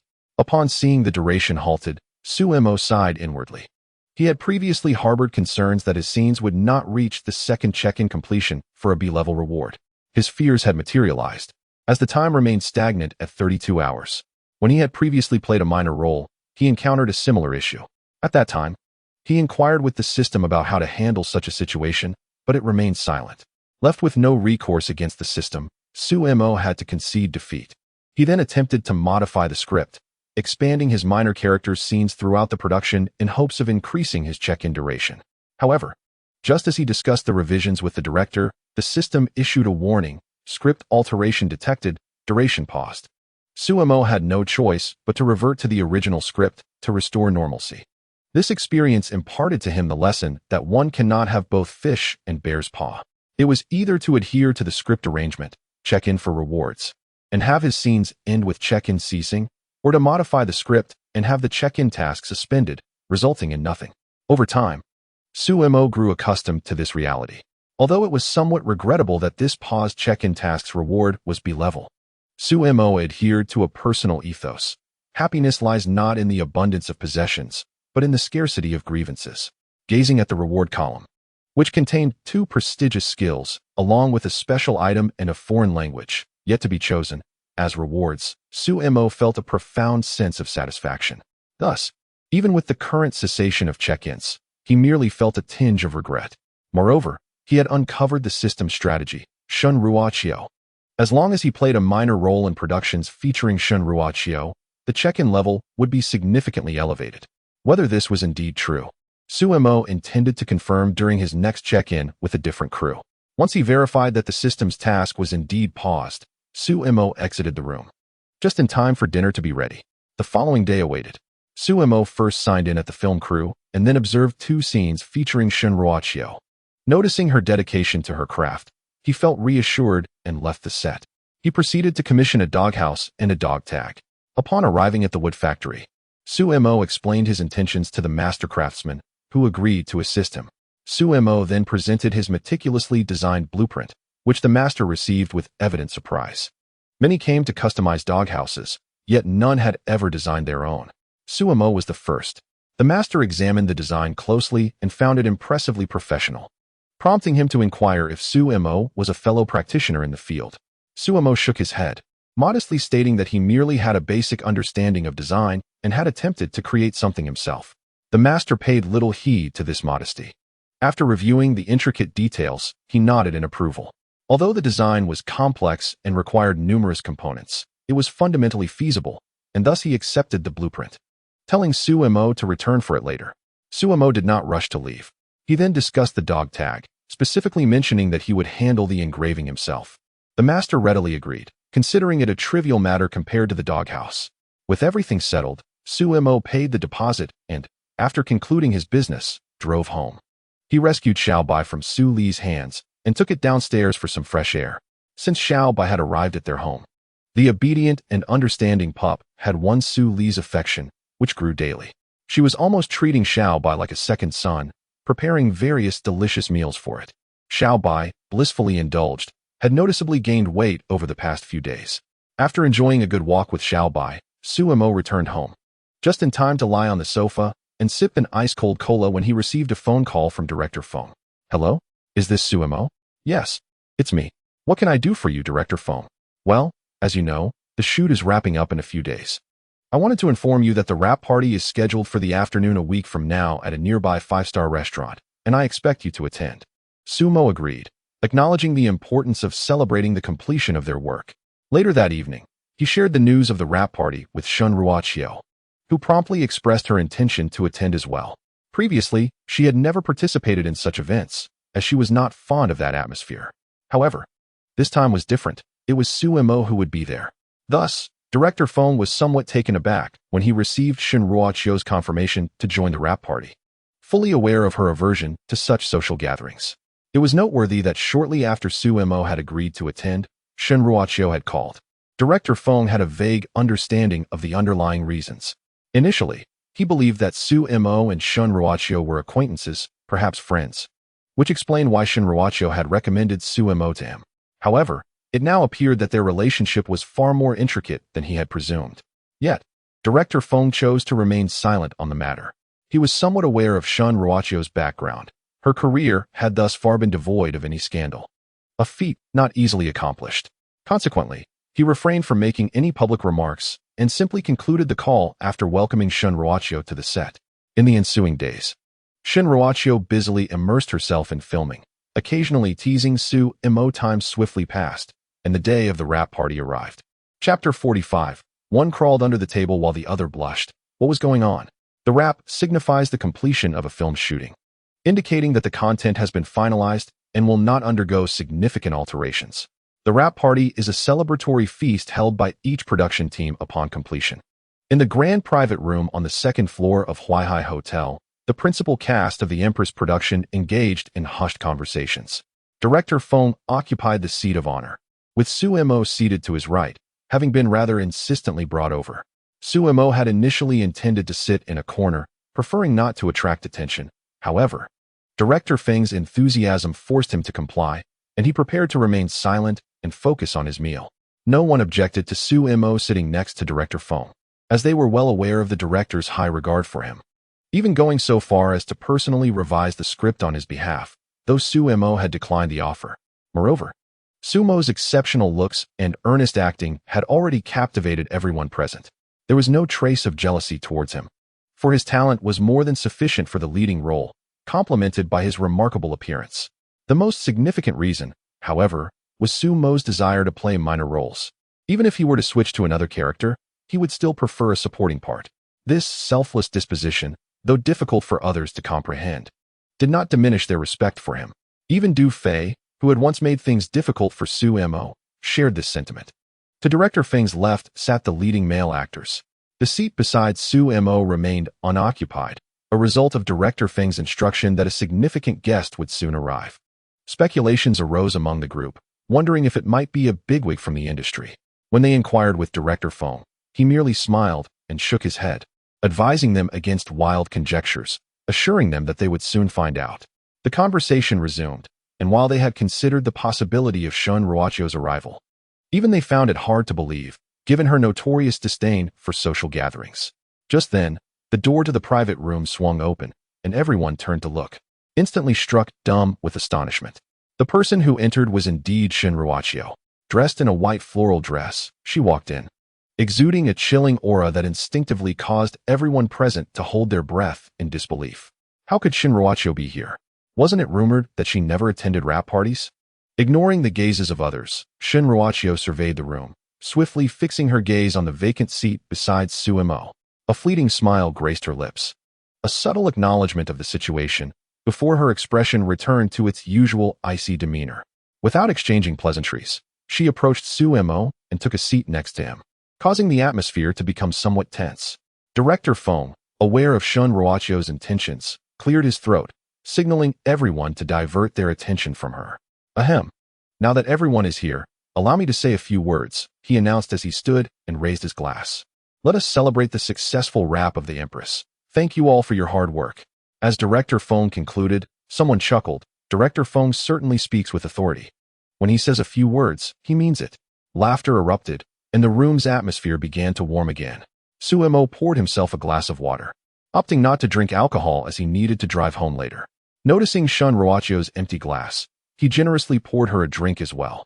Only then did Shin Ruochio rise to join the others in a toast, finishing her drink in one swift motion. Director Feng then signaled that everyone could begin eating.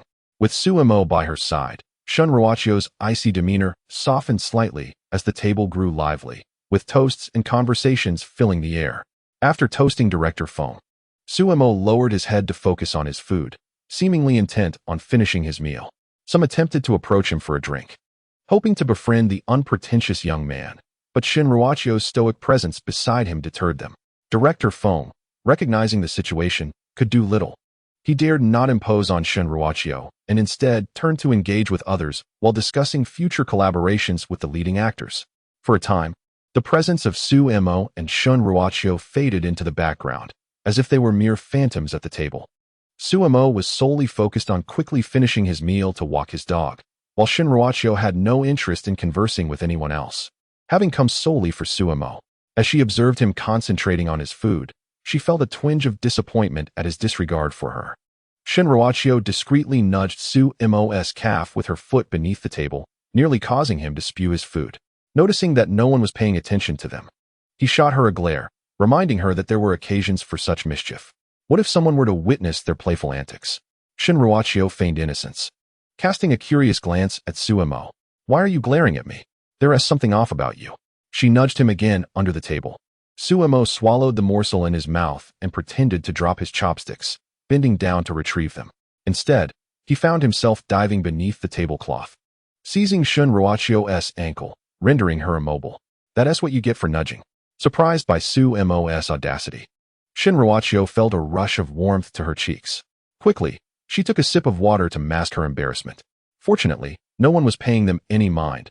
Otherwise, their current state would certainly raise eyebrows, one hidden beneath the table, while the other blushed profusely. As Su Mo continued to hold her, a flush crept over Shun Ruochio's face. She murmured, "All right, I admit my mistake." Upon hearing Shun Ruochio finally concede, Su Mo emerged from beneath the table, wiping his hands with a napkin before placing it back on the plate, having decided he had eaten enough for the evening. He cast a pointed glance at Shun Ruochio, clearly indicating his disapproval of her future antics. Shun Ruochio met his gaze defiantly. "I was wrong. I'll dare again next time." Seeing her disregard for consequences, Su Mo rolled his eyes. In the midst of a gathering, he refrained from any more drastic actions. Otherwise, he would certainly teach Shun Ruochio a lesson. He was a master at tickling. One precise move would leave anyone at their wits' end after just a couple of rounds. As the meal drew to a close, Su Mo stood up to bid farewell to Director Feng. "Director Feng, I'll take my leave now." Director Feng shook Su Mo's hand, reminding him to reach out whenever he felt the need and assuring him that there would always be a role reserved for him, a privilege not easily afforded to most. Su Mo expressed his gratitude profusely before exiting the private room. The others remained oblivious to his departure, engrossed in their discussions about future endeavors. Meanwhile, Shun Ruochio had already slipped away to wait for Su Mo outside while he conversed with Director Feng. Moments later, she finally spotted him emerging. Chapter 46. Shun Ruochio. "I'm planning to surprise you." Only Director Feng noticed Shun Ruochio's exit. Aware of her purpose for being there, he refrained from commenting. Upon Su Mo's emergence from the restaurant, he encountered Shun Ruochio, who was now sporting sunglasses. They exchanged no words, maintaining a semblance of restraint in the outside world. Su Mo made his way toward the parking lot, with Shun Ruochio trailing behind. When she arrived, Shun Ruochio had been brought by Aunt Lu, but she had just informed Aunt Lu to return home first. Though Aunt Lu felt a tinge of concern, she was reassured upon hearing that Su Mo would escort Shun Ruochio back later. As Su Mo settled into the car and ignited the engine, Shun Ruochio deftly opened the passenger door and took her seat. Once she fastened her seatbelt, Su Mo embarked on their journey to the filming location, where Shun Ruochio's camper was still stationed. On the road, Su Mo inquired, "Where do you plan to live in the future?" Delighted by Su Mo's unsolicited concern, Shun Ruochio cheerfully replied, "Guess." Su Mo responded playfully, "Do you think I can guess?" Shun Ruochio teased back, "Do you think you can guess?" Su Mo retorted, "Boring. Say it or don't." Undeterred, Shun Ruochio pursed her lips and said, "I am preparing a surprise for you." Su Mo, intrigued, asked, "What surprise?" Shun Ruochio feigned annoyance. "If I tell you, it's no longer a surprise." She then shifted the conversation. "What about you? You're heading to Paris next week. What do you plan to do when you return?" Su Mo pondered for a moment, realizing he needed some time to rest. He had two newly acquired skills from the systems that warranted thorough exploration. After all, mastery of such esteemed abilities was not easily achieved. There were many concepts he needed to contemplate and uncover. Only when he truly comprehended them and assimilated them as his own could he consider himself genuinely accomplished. However, he refrained from sharing these thoughts with Shun Ruochio and instead said, "I plan to take Xiaobai out for a relaxing outing." This was already part of Su Mo's itinerary. The mention of Xiaobai piqued Shun Ruochio's interest. "Relaxing? Where to?" Su Mo reflected on his plans and replied, "First, I'll visit White Peak Mountain, then head to Ice Lake. I haven't decided on the rest yet. I'll figure it out later." White Peak Mountain was a renowned tourist destination, albeit several hundred kilometers from Huaihai. Upon hearing that Su Mo intended to travel such a distance, Shun Ruoqiu immediately recognized this as an opportunity, a chance to deepen her bond with him. Thus, she exclaimed, "I want to go too." Su Mo frowned at the prospect of bringing a national darling along. Surely, once they arrived, the focus would shift from the scenery to the spectacle of her presence. Noticing Su Mo's hesitation, Shun Ruoqiu quickly interjected, "I promise I won't let anyone notice. I went out sketching with Yili before, and we were never discovered." Su Mo remained skeptical. In a last-ditch effort, Shun Ruoqiu resorted to her trump card.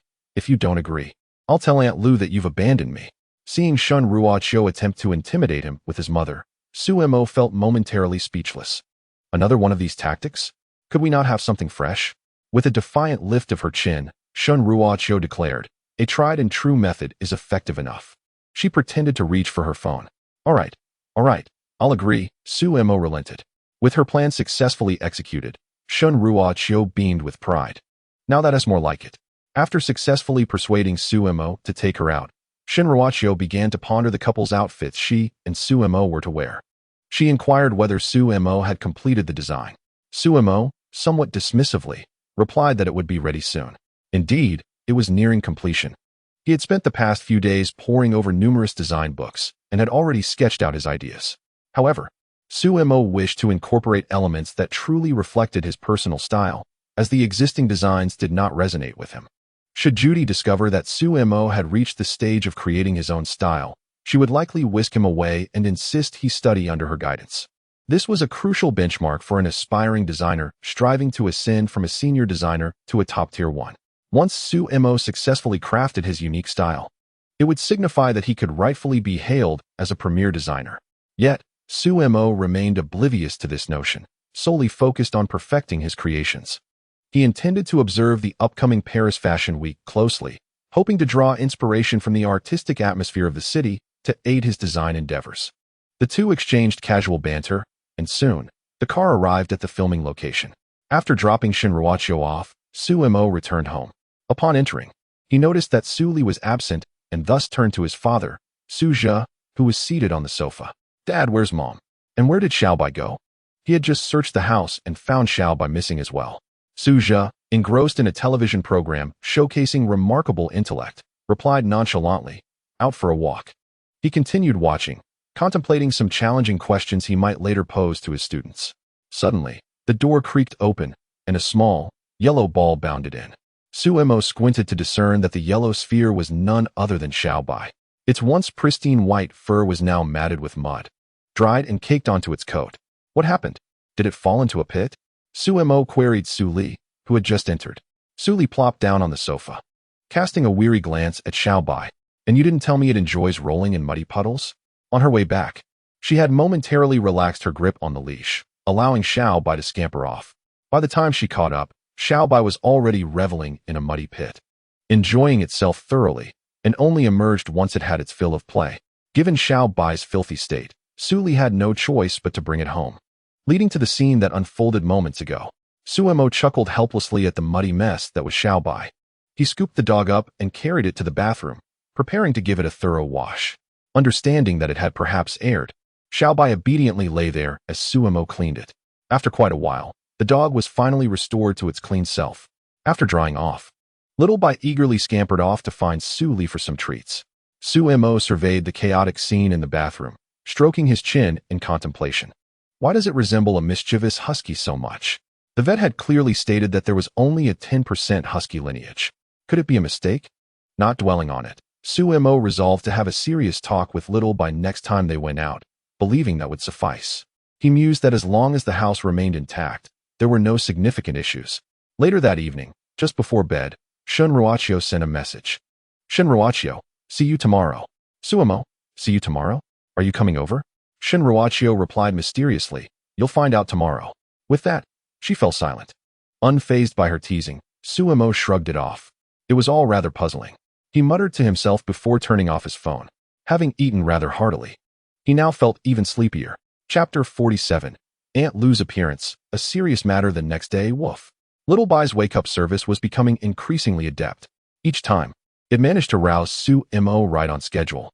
As Sumo opened his eyes, the familiar doggy face came into view. "Good morning, little boy." Woof.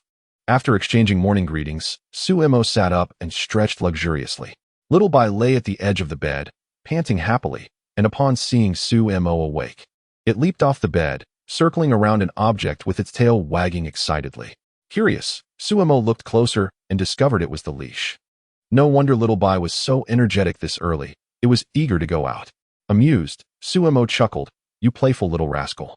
Little boy rolled over, exposing its soft, pink belly, gazing at Sumo with an expression that clearly communicated, "I want to get up unless you take me out." Sumo raised his hands in a gesture of surrender, pointing at his tousled hair from sleep. "Well, you must let me freshen up first." Woof. Upon hearing Sumo's words, Little Boy sprang to its feet, grabbed the leash, and dashed out. Following suit, Sumo found Little Boy waiting at the bathroom door. Little Boy glanced at Sumo and then at the bathroom door, urging him to go inside. "What are you waiting for? Hurry and wash up." Seeing Sumo hesitating, Little Boy grew anxious, its little paws pattering impatiently like a spirited foal. It then dropped the leash and trotted over to tug at Sumo's pant leg, attempting to pull him along. All right, I can walk myself." Sumo chuckled at Little Boy's antics. After a quick wash, he took the leash and stepped outside. The morning sun was warm and gentle, casting a pleasant glow, just right. Thanks to the community's lush greenery, the air was delightfully fresh. Moreover, being Sunday, the neighborhood was unusually quiet, with few people around, as most were still lost in slumber at this hour. Relishing this rare weekend, Sumo attached a leash to Xiaobai, who promptly tugged him into a frenzied sprint. Despite having traversed the vicinity numerous times, Xiaobai's insatiable curiosity seemed perpetually intact. Sniffing here and digging there, it reveled in unbridled joy. Sumo trailed behind, a subtle smile gracing his lips, as he began to comprehend the allure of idleness. The serene passage of time was simply intoxicating. Squinting against the gentle morning sun, an image of Shun Ruo suddenly surfaced in his mind. He wondered if she had risen yet. The mere thought of her caused Sumo to momentarily lose focus, his grip on the leash slackening. Sensing the shift, Xiaobai's eyes gleamed with opportunity. With a sudden surge, it freed itself from Sumo's grasp and darted ahead, unrestrained. Faster. Almost there. After a brief sprint, Xiaobai spotted a vast mud puddle ahead, excitement propelling it into a frenzied dash. "The Emperor has returned," it seemed to declare, leaping into the air, poised to plunge into the muddy abyss with perfect grace. However, mid-leap, Xiaobai found itself suspended in midair, bewildered, as it flailed its paws. "Can I fly?" Of course not. A large hand had reached from behind, seizing the nape of its neck, preventing its descent. The hand belonged to Sumo, who had caught up from behind. Close call. Lucky I'm quick. Sumo had initially been lost in thoughts of Shun Ruo when the sudden tug on the leash jolted him back to reality, only to find his hand empty. "Where's Xiaobai? That hefty dog?" Panic surged as he looked up to see Xiaobai not far ahead, racing rapidly, the leash trailing behind like a flailing banner. Without a moment's hesitation, Sumo sprinted after it, unaware of what had captivated Xiaobai's attention. All he knew was that if he allowed it to venture too far, it would vanish from sight. Ultimately, thanks to the physical prowess rewarded by the system, Sumo managed to catch up with Xiaobai just before it leapt into the mud puddle, snatching it up just in time. He set Xiaobai down on a patch of grass, holding the leash firmly to prevent any further escapades. With the other hand, he playfully poked Xiaobai's head. "I told you yesterday, why won't you listen? Did you really want to jump in? If I hadn't been so quick, you would have," he admonished. While Xiaobai squatted before him, its head lowered in a picture of contrition.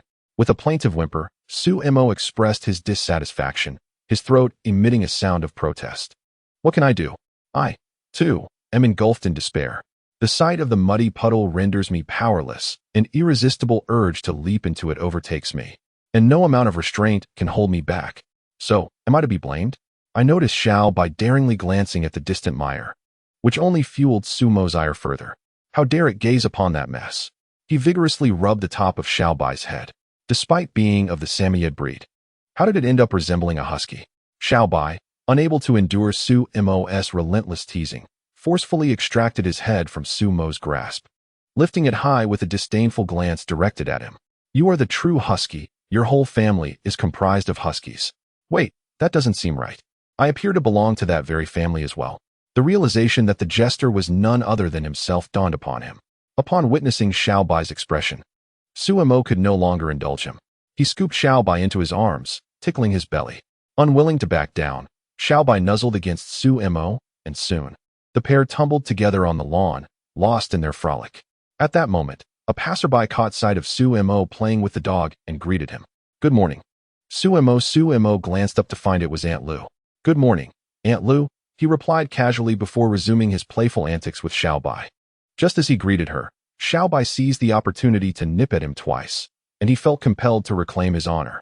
Aunt Lu, watching their playful exchange, chuckled and shook her head, thinking how wonderful it is to be young. She chose not to intrude further, continuing on her way with the groceries she had just purchased, heading in the direction of Suemo's home. After indulging in play for a little longer, Suemo suddenly realized he needed to regain composure. He firmly held Xiao Bai in place. Wait, was that person really Aunt Lu? How could she be in their neighborhood? Was she not supposed to be with Shinruachio? Sensing something amiss, Suemo quickly stood up. Their playtime was nearly over. It was time to head home. He would call Shinruachio later to inquire about the situation. Seeing that Suemo had ceased his antics, Xiao Bai assumed he had conceded. Is that all? To Xiao Bai's surprise, Suemo ignored him and instead tugged at the leash, signaling it was time to leave. Let us go. We shall return home for some delicious treats. The mention of delicious stirred Xiao Bai, who sprang to his feet and raced toward home. Treats. Delicious treats. As they made their way home, a sense of unease settled within Suemo. Aunt Lu's unexpected appearance instilled a foreboding feeling within him. This bodes ill indeed. Chapter 48. What? Shinruachio has moved across the street. Logically, as Shinruachio's manager, Aunt Lu should be wherever Shinruachio is. Does her presence here imply that Shinruachio is also nearby? Yet, Suemo harbored a nagging feeling that the situation was not as straightforward as it appeared. Moreover, it seemed that he had just seen Aunt Lu carrying something that resembled vegetables. Could it be? No, I must hurry back. Suemo quickened his pace. Upon returning downstairs, he spotted a familiar camper van parked by the roadside. It was unmistakably the one belonging to Shinruachio. Could it be that Shinruachio had come over once again for a meal? Yet, such a grand gesture seemed unnecessary. After all, a camper van had been brought along. Ascending the stairs, Suemo found nothing amiss, save for the door across from his home being ajar. He had always believed that the opposite apartment was unoccupied. However, he paid it no mind and proceeded to unlock his own door. The first thing he did upon entering was to scan the room swiftly. Not finding Shinruachio, he let out a sigh of relief, feeling a wave of relaxation wash over him. Yet, suddenly, he was jolted by a thought. Where had Shinruachio gone? The camper van was there. Aunt Lu was present. But what of Shinruachio? At that moment, someone pushed him into the room from behind. A melodious voice rang out. Come in. Why are you blocking the way? The voice sounded somewhat familiar. Suemo turned rigidly, and indeed, it was Shinruachio. She shot him a playful glare, then bypassed him and entered the room. Just then, Suli emerged from the bedroom, holding 2 cleaning cloths. She handed one to Shinruachio, and upon noticing Suemo's return, tossed the other to him before stepping out and moving into the adjacent apartment. What are you standing there for? Hurry and help Xiao Shin tidy up the place. Suemo stood there, dazed, grasping the cloth. What place? He was utterly bewildered, unable to fathom what was transpiring. Why did everyone appear to be engaged in a grand cleaning effort? Hey, move aside, don't block the way. Even Suzhou was carrying a basin of water towards the neighboring door. Suemo quickly stepped aside. His father, seeing that Suemo still seemed uncomprehending, Shinruachio chuckled, waving her hand before him. Xiao Suzi, are you coming back to your senses? Yes, Suemo exclaimed, grabbing Shinruachio's hand that was swaying in front of him. What on earth is going on? Shinruachio's cheeks flushed crimson as Suemo suddenly grasped her hand. Embarrassed, she stammered. Why you should let go? Annie is still here. Just then, Suli returned from outside, witnessing the scene. With a teasing expression, she remarked, if you wish to be affectionate, do so in the room and don't block the way. With a radiant smile, she sidestepped the two and entered the bedroom, contemplating how Xiao Suzi had grown considerate and even knew to take initiative. It seemed there was hope for a daughter-in-law after all. Suli had previously worried that her son was too obtuse and might miss out on such a wonderful girl as Shinruachio.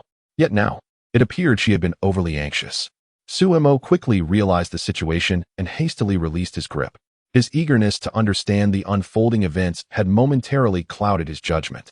Shun Ruoqiu, her cheeks flushed, gently urged Su Mo to step outside. "Come here, let me explain," she insisted, leading him into the adjacent house. "Tada!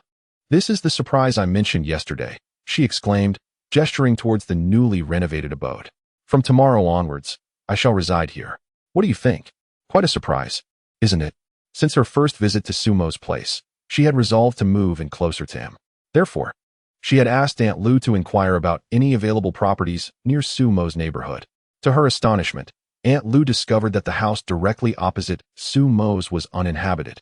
This revelation delighted Shun Ruoqiu, as it felt serendipitous, like finding a pillow just as one is about to sleep. She promptly arranged for Aunt Lu to secure the rental of the opposite house. Initially, she intended to purchase the property outright, as it was not expensive for her. However, considering the demands of her acting career, which required frequent travel, she opted to rent it for a year under Aunt Lu's name. Suemo was taken aback. "Are you saying you plan to live here?" he queried, incredulity etched across his features. Shin Ruoqiu nodded proudly. "Yes, I find the community pleasant and safe. So I decided to stay here for a while." Suemo regarded her with skepticism. "Are you certain you don't have ulterior motives? Who would have ulterior motives against you? Please, don't be so self-absorbed." Shin Ruoqiu averted her gaze, her thoughts laid bare. She clutched the hem of her clothing tightly, defending herself. "I simply want to live here. Is that so wrong?" Seeing her cautious demeanor softened Sumo's heart. He reached out, affectionately ruffling her hair while speaking gently. "You could have just told me, then I could have prepared in advance." Flushed from his playful gesture, Shun Ruoqiu felt an unexpected flutter. How infuriating it was to be so easily charmed by him. Suemo then surveyed the room. Since she had made the decision to move, he felt no need to voice any objections. The space was quite expansive, and Shun Ruoqiu would seem rather solitary in it. "Are you going to be here alone?" he inquired. "Of course not. Aunt Lu wouldn't feel comfortable letting me live by myself. I'll be in this room, and Aunt Lu will stay in the other," she replied. Suemo nodded in understanding before tossing aside a cleaning cloth and playfully flicking her forehead. "Come on, let's get this place tidy. What are you waiting for? Do you plan to skip sleep tonight?" With that, he stepped forward to assist with the cleaning. "Aunt Lu, I'm here to help," Shin Ruoqiu exclaimed, still rubbing her forehead where he had flicked her as she joined him in the effort. At that moment, Xiaobai scampered over, its little paws pattering on the floor. Observing the bustling crowd, one might mistakenly believe they were engaged in a game. It soon began to dart around the room. Before long, Shin Ruoqiu found herself playing hide-and-seek with Xiaobai, significantly hindering the progress of everyone's cleaning efforts. Suemo, unable to endure any longer, exclaimed, "Shin Ruoqiu, could you please sit still? And you too, Xiaobai?" Shin Ruoqiu raised a cloth in protest, stating, "But I want to help." Xiaobai also raised a paw, barking in agreement. "Woof. Me too," Suemo replied. "Your mere presence without causing further chaos is already the greatest assistance." He then took decisive action, grabbing Shin Ruoqiu with one hand and Xiaobai with the other, and unceremoniously placing them on the sofa. Shin Ruoqiu pouted, hugging Xiaobai as they sat together on the sofa, watching the others bustle about. Aunt Lu, observing this scene with curiosity, noted that it was her first time witnessing such obedient behavior from Shin Ruoqiu. Without Shin Ruoqiu and Xiaobai causing distractions, the cleaning was completed in no time, aided by the fact that many items, such as bedding, had already been prepared by Aunt Lu. After tidying up, they would be able to move in that evening, with the remaining tasks to be addressed gradually. Chapter 49. Shun Ruoqiu nestled in Sumo's embrace after the cleaning was finished. Everyone headed to Sumo's residence to begin preparing lunch. Suemo, with a look of exasperation, watched the busy figures in the kitchen and turned to Shun Ruoqiu, who was seated beside him, asking, "So why are we eating at my place?" Shin Ruoqiu replied matter-of-factly, "Because my kitchen is still a mess." Suemo pondered this for a moment and conceded that it was indeed a reasonable justification. "All right then," he acquiesced, pulling out his phone to start a game of PUBG. Shin Ruoqiu, intrigued, leaned closer and asked, "What is this? Is it about eating chicken?" As one of the most popular battle royale games currently, PUBG had been heavily advertised, so Shin Ruoqiu had some familiarity with it. Suemo nodded. "Yes, would you like to join? With my skills, I should have no trouble helping a novice." Shin Ruoqiu's face lit up with excitement. "Can I? I'm coming." Being with Suemo made everything seem enjoyable. She then proceeded to download PUBG on her phone. After the update was complete, she entered the game interface. Suemo swiftly guided her through the beginner's tutorial and invited her to join his team. She accepted, and they began matchmaking. Soon, they found themselves in the plaza, awaiting the departure of the plane. Suemo muted the public voice channel to avoid any disturbances. But as it was Shun Ruachio's first time playing, she was unaware of this precaution. Before long, various sounds emanated from her phone. Just as Suemo was about to instruct her on how to mute it, someone on the public channel exclaimed, "Everyone, quiet down. I heard that Shin Tianho is releasing a new drama. The production team will arrange promotions after wrapping up." It is evident that this individual is an ardent admirer of Shun Ruachio, perpetually attuned to her latest news. When the name of the esteemed Shin Tianho was mentioned, a momentary silence enveloped the public channel, only to be swiftly followed by an eruption of excitement. Someone exclaimed, "What? Where did you see this, my friend?" "Only on Shun Tianho's forum," came the reply. "What is it called?" "The Empress of something." "Is that true? I wonder if it's worth watching." "Of course. My goddess looks stunning in anything she does." Indeed, the crowd began to engage in a lively discussion about Shun Ruachio. Both Suemo and Shun Ruachio were listening intently. Suemo glanced at Shun Ruachio and noted her curious expression as she absorbed the conversation. Such instances of discussing oneself in the presence of others are rare, leaving Shun Ruachio feeling a delightful sense of novelty. At that moment, a female voice resonated through the public channel. "Shin Tianho is forever divine." Clearly, it was one of Shun Ruachio's female fans. Her sweet and charming voice immediately attracted the attention of the burly men in the square. Was that a girl speaking? What a lovely voice. Please say something else. Hey girl, want to squat up? I'm among the top 100 in our server. The topic swiftly shifted from Shun Ruachio to the girl who had just spoken. After all, for these individuals, Shun Ruachio was akin to a radiant moon in the sky, forever admired yet unattainable. However, a girl encountered in the game presented a different opportunity. Should they be fortunate enough to invite her to join their squad, a chance at romance might arise. Little did they realize that their idol, Shun Ruachio, was present in the very square, preparing to skydive alongside them. Observing that the discussion had veered away from herself, Shun Ruachio requested Suemo to mute the public channel. Initially, she found it entertaining, yet as the chatter continued, it began to grate on her nerves due to the overwhelming noise. Soon enough, the plane took off. Suemo guided Shun Ruachio to a less populated area for their descent. While the available resources were somewhat scant, it afforded Shun Ruachio a richer gaming experience, preventing her from being eliminated immediately upon landing. Once they touched down, Suemo first instructed Shun Ruachio on the fundamental mechanics of character movement and other essential controls. He then retrieved his phone to begin gathering supplies, as he was their primary player. 2 minutes later, Suemo surveyed the M16 in his hands. Lamenting the absence of any attachments and the scarcity of ammunition, only 30 rounds. As the circle began to shrink, and with not even a level 1 vest to his name, he sighed, "How are we supposed to play this?" Feeling a sense of hopelessness regarding their survival, Suemo decided to focus on teaching Shun Ruachio the game, planning to showcase his prowess in the next round. Meanwhile, Shun Ruachio was diligently maneuvering her character, methodically entering various rooms to search for items. Utilizing the automatic pickup feature, Suemo noticed her backpack was brimming with supplies, and just as he was about to inform her to stop collecting, his eyes were drawn to the level 3 vest adorning Shun Ruachio. He leaned in, eyes wide with curiosity, and asked, "From where did you acquire level 3 armor?" Upon noticing the M24 in Shun Ruachio's hands, he could not help but exclaim, "And a fully equipped 8x scope sniper rifle." Observing Suemo's astonished expression, Shun Ruachio wondered if she had made some error. Thus, she paused the game and inquired, "What's wrong?" Suemo pressed his brow and replied that it was nothing, urging her to continue playing. Shun Ruachio acknowledged with an "O" and resumed her quest for supplies. Behind her, Suemo watched with an expression of existential despair, questioning the vast disparity between individuals. Why, in a shared space, could she flourish while he struggled to gather even basic attachments? When he saw Shun Ruachio pick up another level 3 helmet, he became convinced that some things simply could not be compared. Realizing her exceptional luck, Suemo requested that she relinquish her equipment to him. Obediently, she complied, for it was her first time playing, and even the most extravagant gear seemed fit only for a courier. However, as soon as Suemo stepped out of the house with top-tier gear, he was ambushed by 2 lurking foes, instantly reducing him to a mere box. Shinruachio followed closely behind, watching the screen fade to gray. A slight blush crept onto her cheeks.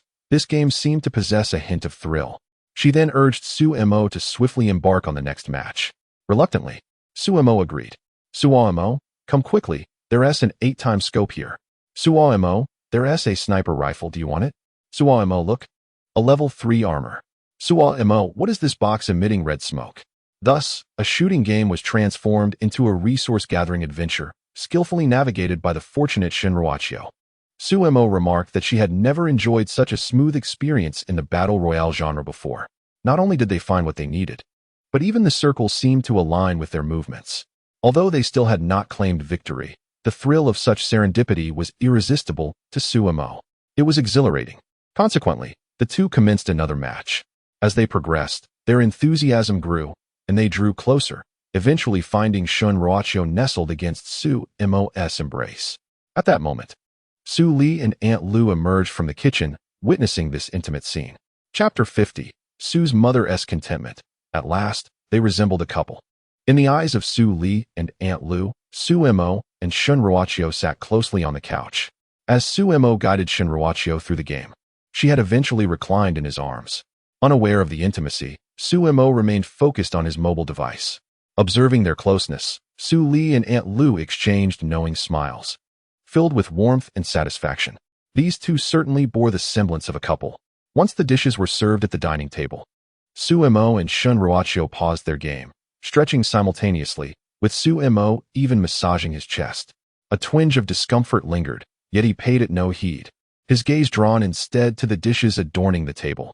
After a bustling morning filled with playful antics with Xiaobai and assisting Shinruachio in tidying up the house, Sumo's stomach had begun to grumble audibly in protest. Without hesitation, he seized a pair of chopsticks and commenced his meal. Upon finishing, both Suemo and Shinruachio were promptly assigned the task of washing the dishes and pots, resulting in a flurry of activity within the kitchen. Suemo had initially intended to return to his gaming after completing the chores, but was unceremoniously pushed out the door by Su Li, who did not forget to thrust the leash into his hand. What do you think you're doing with that phone? Go take a stroll outside. With no other recourse, Suemo reluctantly took Xiaobai out, with Shinruachio trailing behind, ostensibly to take the child out for a walk. However, once outside, the mischievous Xiaobai sought to dash away again, intent on jumping into a puddle. Before it could act on its impulse, Suemo swiftly grasped the scruff of its neck, thwarting its escape. Oh, really? If you dare to run off again, you'll be feasting on dog food for a week. And no more meat for you, Suemo threatened, holding Xiaobai aloft. The little creature, tail tucked but undeterred, met his gaze defiantly. Woof, I want my meat, and I shall leap into that puddle. Today, I shall see who dares to stop me. Shinruachio watched the exchange, chuckling heartily. She reached out to stroke Xiaobai's head, then scratched its fluffy chin, turning to Suemo with a teasing inquiry. Are you certain this little rascal is a Samoyed? It seems more like a Siberian husky to me, fond of puddles and quarrels. It seems to embody everything but the urge to destroy the house. Suemo hesitated. I have had my doubts as well, but if it hasn't destroyed the house, it likely isn't destroy the house. What is that? A glimmer of intrigue sparked in Xiaobai's eyes. Something within it stirred at the mere mention, awakening a peculiar gene. Unbeknownst to Suemo, his words had inadvertently activated Xiaobai's latent destructive tendencies, a revelation he would have kept to himself had he known. He resolved to hold the leash more tightly during their outings, ensuring Xiaobai would have no chance to escape. After meandering for a while longer, the trio returned home. In the ensuing days, apart from aiding Shinruachio in organizing her space, Suemo dedicated his remaining hours to exploring fashion design, with Paris Fashion Week looming just a week away. Meanwhile, Shinruachio made her daily pilgrimage to his home, unabashedly indulging in his hospitality. Suemo did not object. In fact, he found himself rather enjoying the lively atmosphere. Previously, he had dined alone. While peaceful, it often felt solitary. Now, with the presence of his parents, Shinruachio, and Aunt Lu, the initial discomfort faded, and after a couple of meals together, Suemo realized that dining was indeed far more enjoyable in the company of others. And of course, there was Xiaobai, the little companion who added to the joy. Suemo discovered that ever since crossing paths with Shinruachio, everything around him seemed to flourish. Watching Shinruachio frolic with Xiaobai, and reflecting on her performance in the game, Suemo stroked his chin, pondering whether Shun Ruachio truly embodied the legendary Koi girl. Soon, 3 days before their journey to Paris arrived. With all preparations in place, Shun Ruachio knocked on Suemo's door and inquired, "Are you ready?" She was eagerly anticipating this trip to Paris. After all, in addition to Suemo's companionship, the city itself was irresistibly enchanting. The titles of City of Art, Fashion Capital, Cultural Hub, City of Romance, and Flower Capital were all bestowed upon Paris in adoration. However, upon hearing Shun Ruachio's words, Suemo furrowed his brow and replied, "My visa has yet to be approved." Traveling abroad necessitated a visa and passport. Suemo possessed his passport, having previously intended to seize an opportunity to travel overseas, but had never found the time.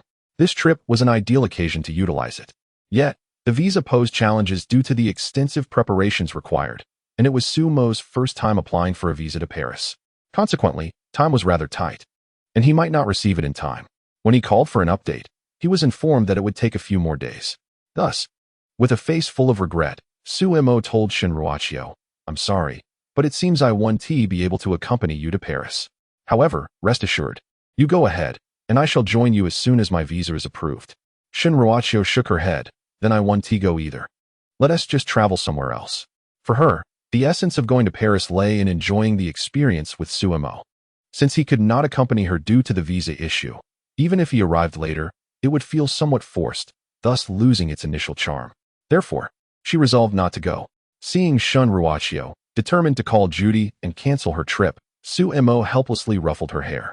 "You've already promised them, so you must go. You cannot let my situation cause you to break your commitment. Moreover, if you don't go, it may impact your reputation." Suemo shook his head earnestly. "I cannot allow such a thing to happen." Shun Ruachio, flustered, retorted, but she was unconcerned about her reputation. All she desired was to be with Suemo, even if it meant relinquishing the title of a national idol. Before she could voice her thoughts, Suemo, with a relaxed smile, reassured her, "Be good, I'll think of another solution." He then retreated to his bedroom, indeed possessing one final option, to seek assistance from Shun Ruachio's father, Shin Guoping. After Shin Guoping entrusted Suemo with the care of his daughter, he would occasionally reach out to inquire about Shun Ruachio's well-being. Suemo always responded truthfully and would sometimes send him photos capturing Shun Ruachio's joyful moments.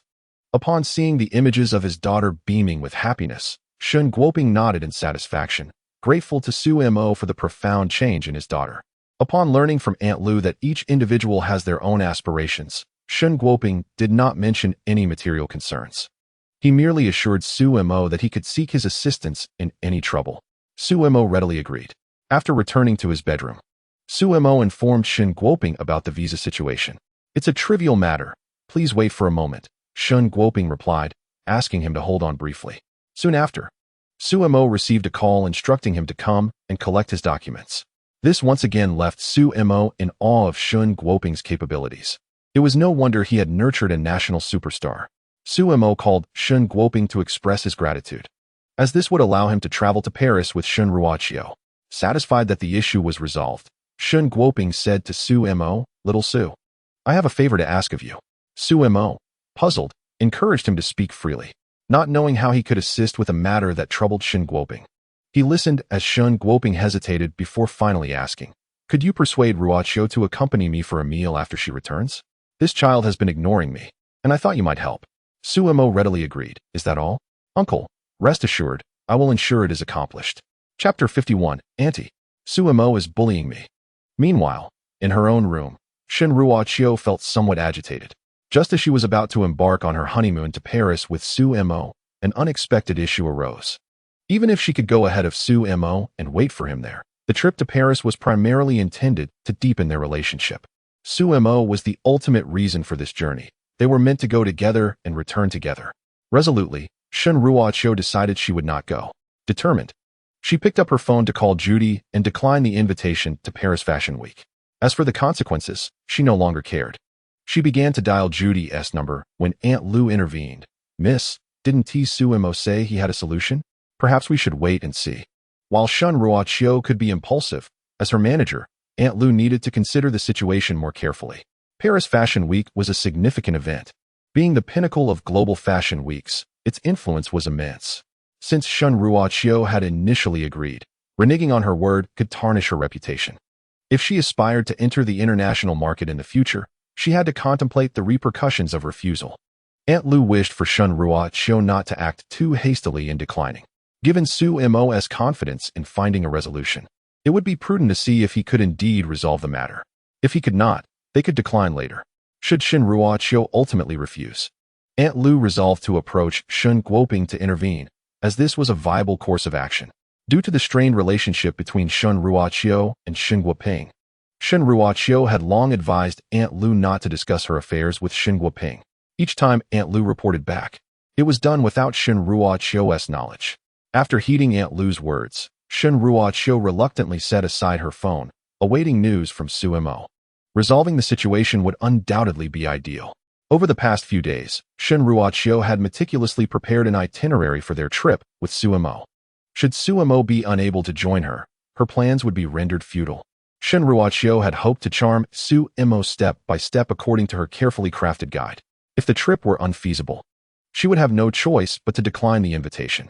Lost in thought, a series of knocks resounded at the door. Shen Ruoqiu sprang up from the sofa and opened the door, only to find Su Mo standing there, beaming with a radiant smile and giving her a thumbs up. All set. Shen Ruoqiu's face lit up with surprise as she inquired, "Really? How did you manage that?" Su Mo scratched his nose and replied, "Of course it's true. As for how I did it," he hesitated momentarily, but ultimately refrained from revealing his request to Shen Guoping. "You don't need to know that. Just look at who I am." Shen Ruoqiu chose not to press further. She was indifferent to the methods employed by Su Mo. The only thing that mattered was that he would accompany her to Paris. Hence, to celebrate this delightful news, Shen Ruoqiu decided to continue dining at Su Mo's home that evening, taking it upon herself to prepare his favorite dish, sweet and sour pork tenderloin. Upon hearing that Shen Ruoqiu would be cooking, Su Mo shuddered and teased her with a mischievous grin. Sweet and sour, or should I say salty and sour? Clearly, Shen Ruoqiu's initial attempt at sweet and sour pork had left a lasting impression on him, and reminiscing about it made him slightly gag. Embarrassed that Su Mo still remembered her first attempt at the dish, Shen Ruoqiu blushed. Mistaking salt for sugar was indeed a rather ludicrous blunder. She raised her fist in playful retaliation. "You dare say that? I'll hit you." After receiving a playful punch from Shen Ruoqiu, Su Mo immediately launched into an exaggerated performance, letting his arm droop dramatically as he cried out in feigned agony, "Ouch! It's broken." Cold sweat trickled down his face, and his theatrical display even caused Aunt Lu, who was watching from a distance, to worry. Could it really be broken? Only Shen Ruoqiu regarded Su Mo with a disdainful expression. Surely, she knew how much force she had exerted. If such a light touch could fracture Su Mo's arm, she must have awakened some superpower. With her arms crossed and a smirk on her face, Shen Ruoqiu scoffed, "Humph, keep pretending. Let us see if you can actually shed a tear. If you do, I might just believe you." Realizing he hadn't fooled Shen Ruoqiu, Su Mo swiftly returned to his usual demeanor. With a satisfied nod, he addressed Shen Ruoqiu. "You have seen through my ruse. It seems your acting skills have reached an impressive level, indeed." He patted her shoulder, radiating a sense of mentorship. Shen Ruoqiu shot him a glance of disdain, brushing his hand away. "Boring," she exclaimed, then bypassed Su Mo, making her way home. Despite her words, a smile lingered upon her lips. She relished this playful banter with Su Mo. "Hey, wait. I'm a bit worn out today. I'll help you out." Su Mo hastily called after her, eager to lend a hand.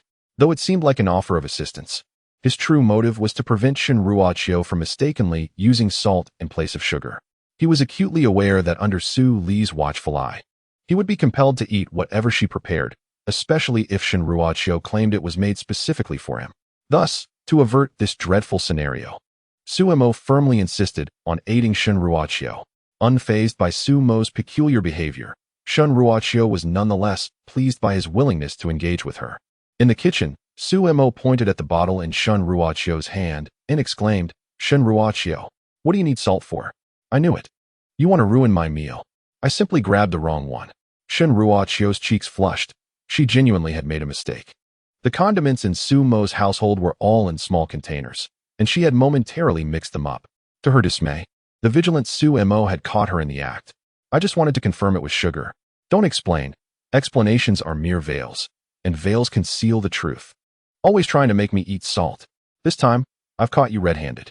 The two began to bicker, and the commotion attracted Xiao Bai, who eagerly joined in, barking, "Woof, woof, let us see a fight." The noise escalated, prompting Su Li, who was conversing with Aunt Lu on the sofa, to intervene. She swiftly approached the kitchen door, observing the ongoing argument. With a swift motion, she tossed a chestnut at Suemo. "Look who has arrived." Shun Ruoqiu shrank back, covering her mouth in a fit of suppressed laughter. Xiao Bai, ever the opportunist, had already scurried away with its tail between its legs the moment Su Li approached. Irritated, Su Li directed her frustration at Suemo. "If you keep this up, you won't be sleeping at home tonight." Cradling his head, Suemo feigned innocence. "I wasn't the only one making noise." Su Li shot him a sharp glare. Suemo quickly shook his head. "It's just me, talking to myself." Seeing that Suemo was at least self-aware, Su Li huffed and departed. Once she was gone, Suemo turned back to glare at Shun Ruoqiu, who was still giggling behind her hand. When their eyes met, she quickly looked away, whistling nonchalantly. "What are you looking at? It wasn't me who made the noise." "Is that so?" Suemo rolled up his sleeves, preparing to let Shun Ruoqiu experience the sensation of being struck. He advanced step by step towards her. Shun Ruoqiu clenched her fists against her chest, ready to shout, "Aunt, Suemo is bullying me." However, before the words could escape her lips, Suemo swiftly covered her mouth with a quick 2 steps. All right, I won't bully you anymore. Just sit down." Shun Ruoqiu smiled triumphantly, thinking to herself, "Look at you. I can handle you." Chapter 52, The Reincarnation of the Empress. "Who is that young gentleman in the corner?" She then turned back to continue cooking. Suemo also began to assist earnestly. Before long, a sumptuous feast was laid out on the table, with only one dish prepared by Shun Ruoqiu. The rest were crafted by Suemo. Su Li gazed at the aromatic spread with skepticism, directing a questioning look at Suemo.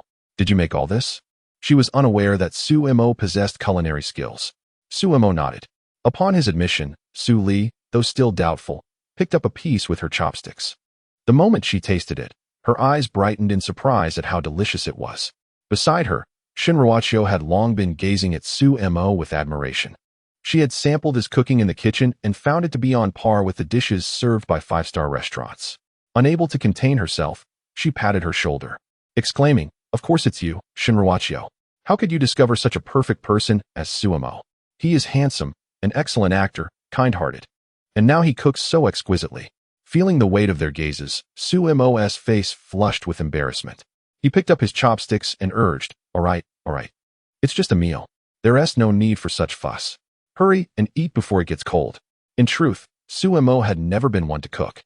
Once, during a film set task, he received a D-level reward that granted him a skill in culinary arts, equivalent to that of a master chef. Although he possessed such skills, he typically refrained from cooking for himself, as there was no need for formality when dining alone. He preferred to make do with simple meals. He would never admit that his reluctance stemmed from laziness. However, with everyone gathered, Suemo decided to seize the opportunity to showcase his talent, ensuring that the system's reward would not go to waste. Consequently, after Suemo personally took to the kitchen, the delectable dishes disappeared swiftly. A true demonstration of the clean plate policy. Shun Ruoqiu couldn't help but indulge in a few extra bites. It was simply too delicious. Despite frequently dining at 5-star establishments, she found Suemo's cooking to be the most delightful. Aunt Lu, who was typically stringent about Shun Ruoqiu's diet, said nothing upon witnessing her feast this evening. Clearly, Shun Ruoqiu was happy, and her joy outweighed concerns about her figure. After satisfying their appetites, Shun Ruoqiu bid farewell to Aunt Lu, preparing to depart for Paris the following day, while Suemo and Shun Ruoqiu packed their luggage at the same time. The Empress premiered, and the promotional trailers completely dominated the front pages of major platforms. Advertisements inundated every corner. The poster prominently featured Shun Ruoqiu, adorned in ancient attire. Ethereal and enchanting, Shun Ruoqiu sent her fans into a frenzy of admiration. Wow, this Empress is utterly captivating. No wonder she is my idol. Just gazing at the poster leaves me breathless.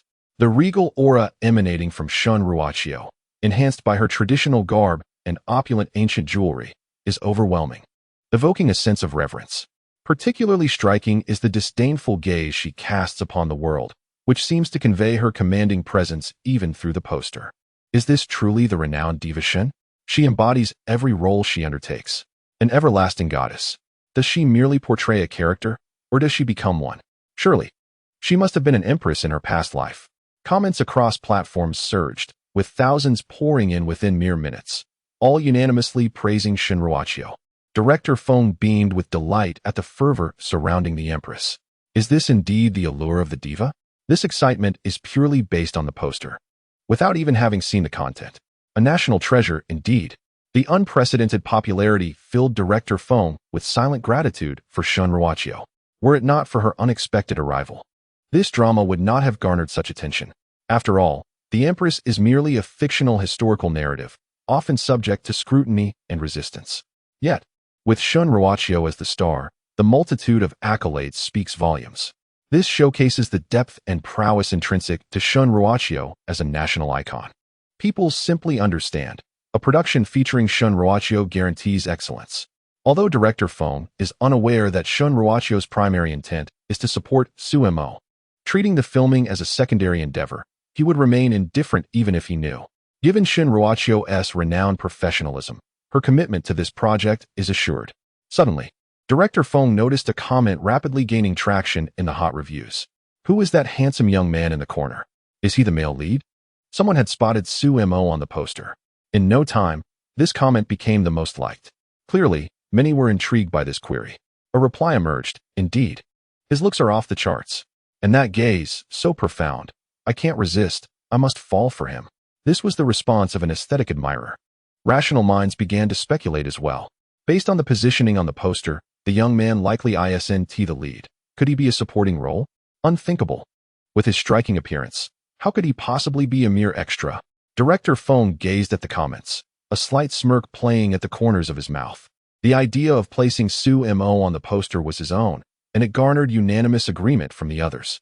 Initially, given Sumo's role significance, he was deemed unworthy of such a prominent placement on the poster.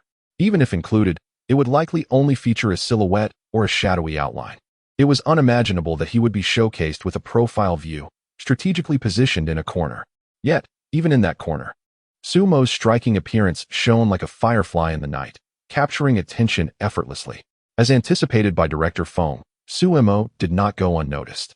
Aside from Shinruachio, the other main characters were familiar to the audience, while Sumo, an unfamiliar face, stood out remarkably, his exceptional looks making it nearly impossible to ignore. The replies under this comment began to multiply, propelling it to the second most popular spot, just behind the first, which was dedicated to the eternal goddess, Shun Tianho. This shift in focus drew even more attention to the man in the corner. The news of Sumo's appearance on the poster continued to gain traction, prompting many to search online for any trace of him. Some began to question, who was this random individual who dared to share the screen with their goddess? Did he even deserve such an honor?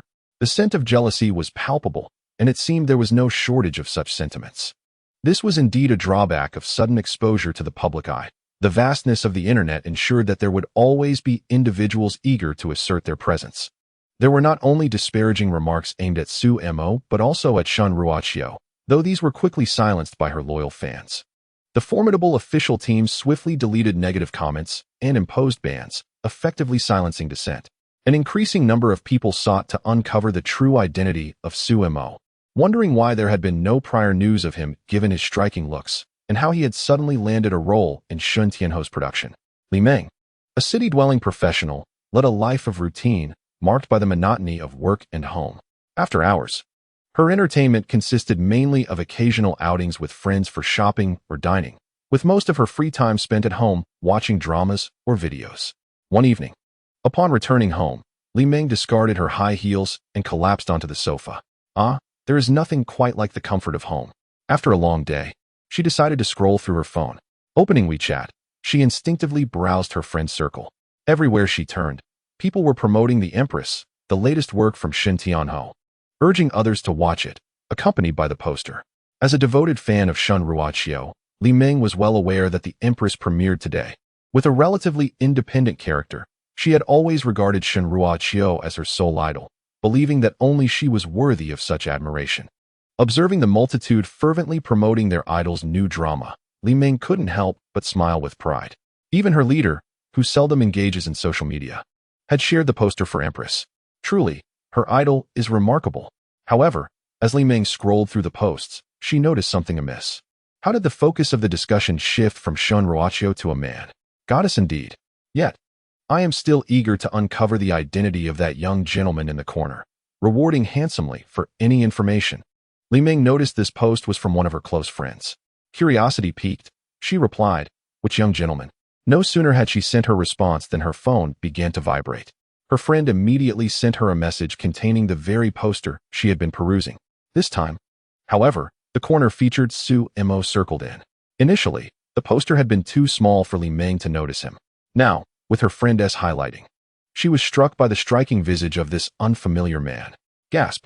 Li Ming was momentarily stunned by Su Mo's extraordinary looks. His chiseled features and profoundly captivating eyes pierced straight to her heart. Oh dear! This sensation was unmistakably infatuation. Unlike other young stars, Su Mo exuded an air of elegance and charm while maintaining an undeniable handsomeness. Particularly, his eyes imparted an illusion of commanding the world, drawing one irresistibly into their depths. Li Ming hurriedly quelled her fluttering heart and opened her group chat to inquire about Su Mo. The chat comprised 5 individuals, and as soon as she entered, messages began to flood in. Clearly, the others had been discussing for quite some time. Initially, the conversation revolved around promoting Shun Ruoqiu's new drama. However, it soon took a decisive turn, and the group delved into a discussion about Su Mo. Li Ming. Quick! I need all the information on that young gentleman, immediately. Someone chimed in, huh? You're late to the party. As the #1 fan of the mysterious handsome guy, I can assure you he's mine. Nonsense. He's clearly mine.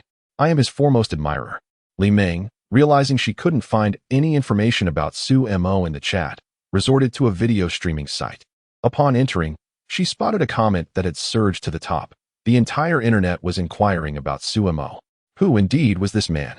She scoured the comments but found nothing of value, deciding instead to watch the drama first.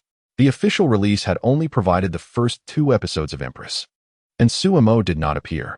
Thus, aside from being further impressed by Shun Ruoqiu's acting, Li Ming noted no sign of Su Mo. She returned to the comment section, waiting eagerly for a knowledgeable soul to share insights. At that moment, another comment was pinned to the top.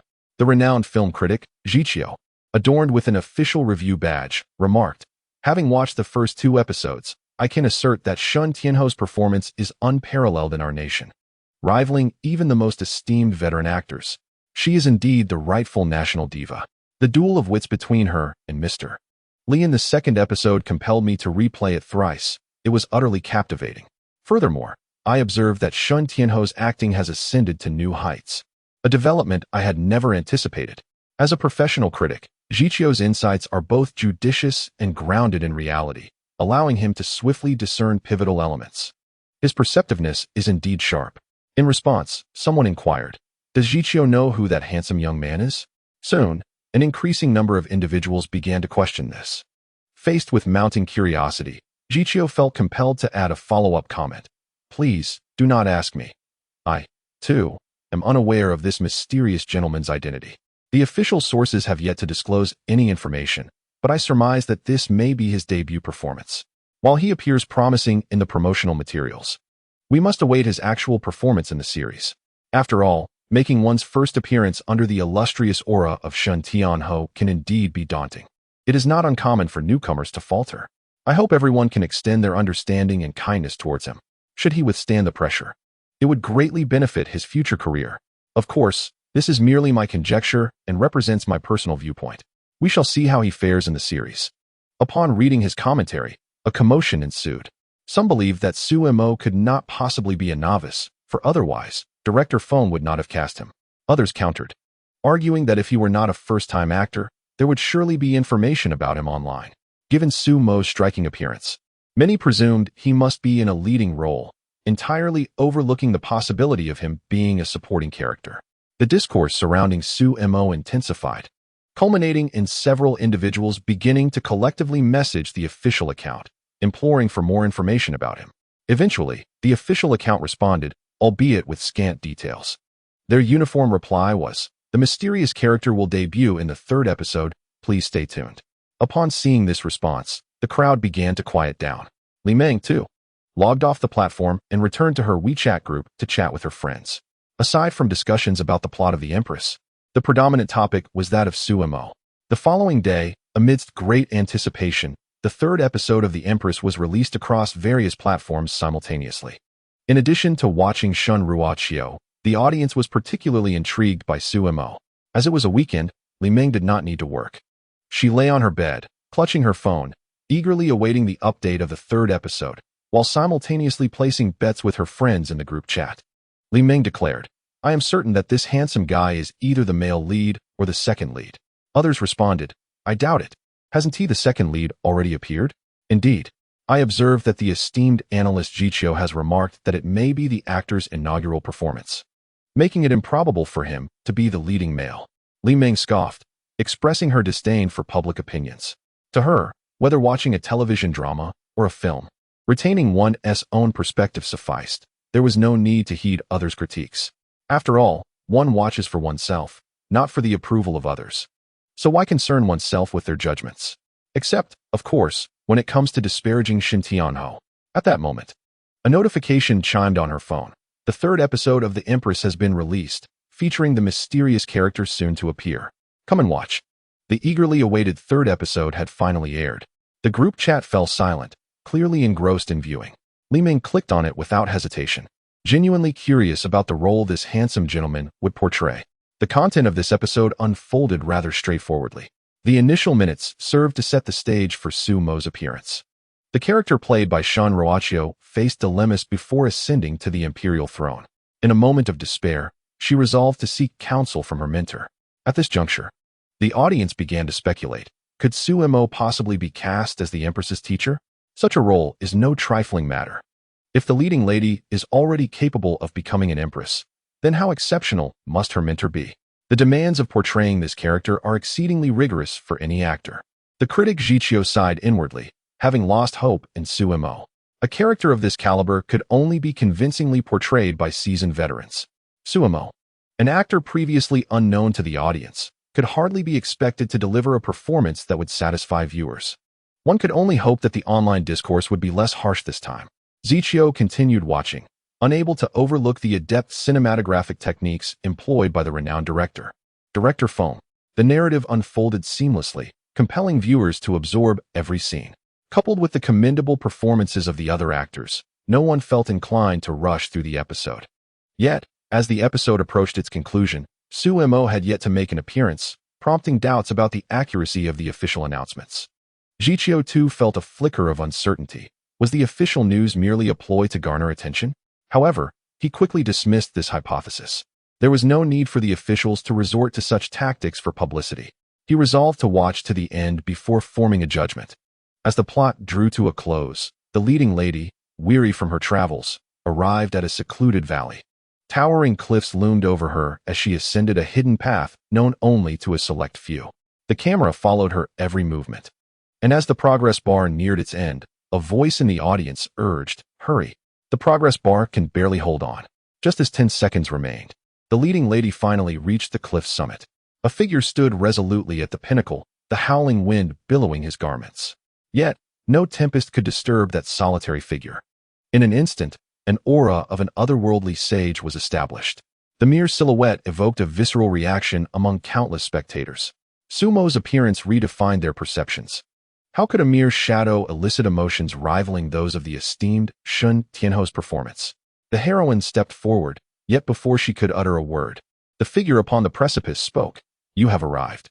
His voice, warm and magnetic, seemed to anticipate her presence as he turned to face her. The camera shifted to the heroine's perspective, leaving the audience in awe, observing him gently brushing his garment. As he turned, the wind ceased and the clouds dispersed. A faint smile adorned his starry-eyed countenance as he gazed upon the heroine. Through his eyes, the audience felt he was not merely observing her, but encompassing the entirety of the world behind her.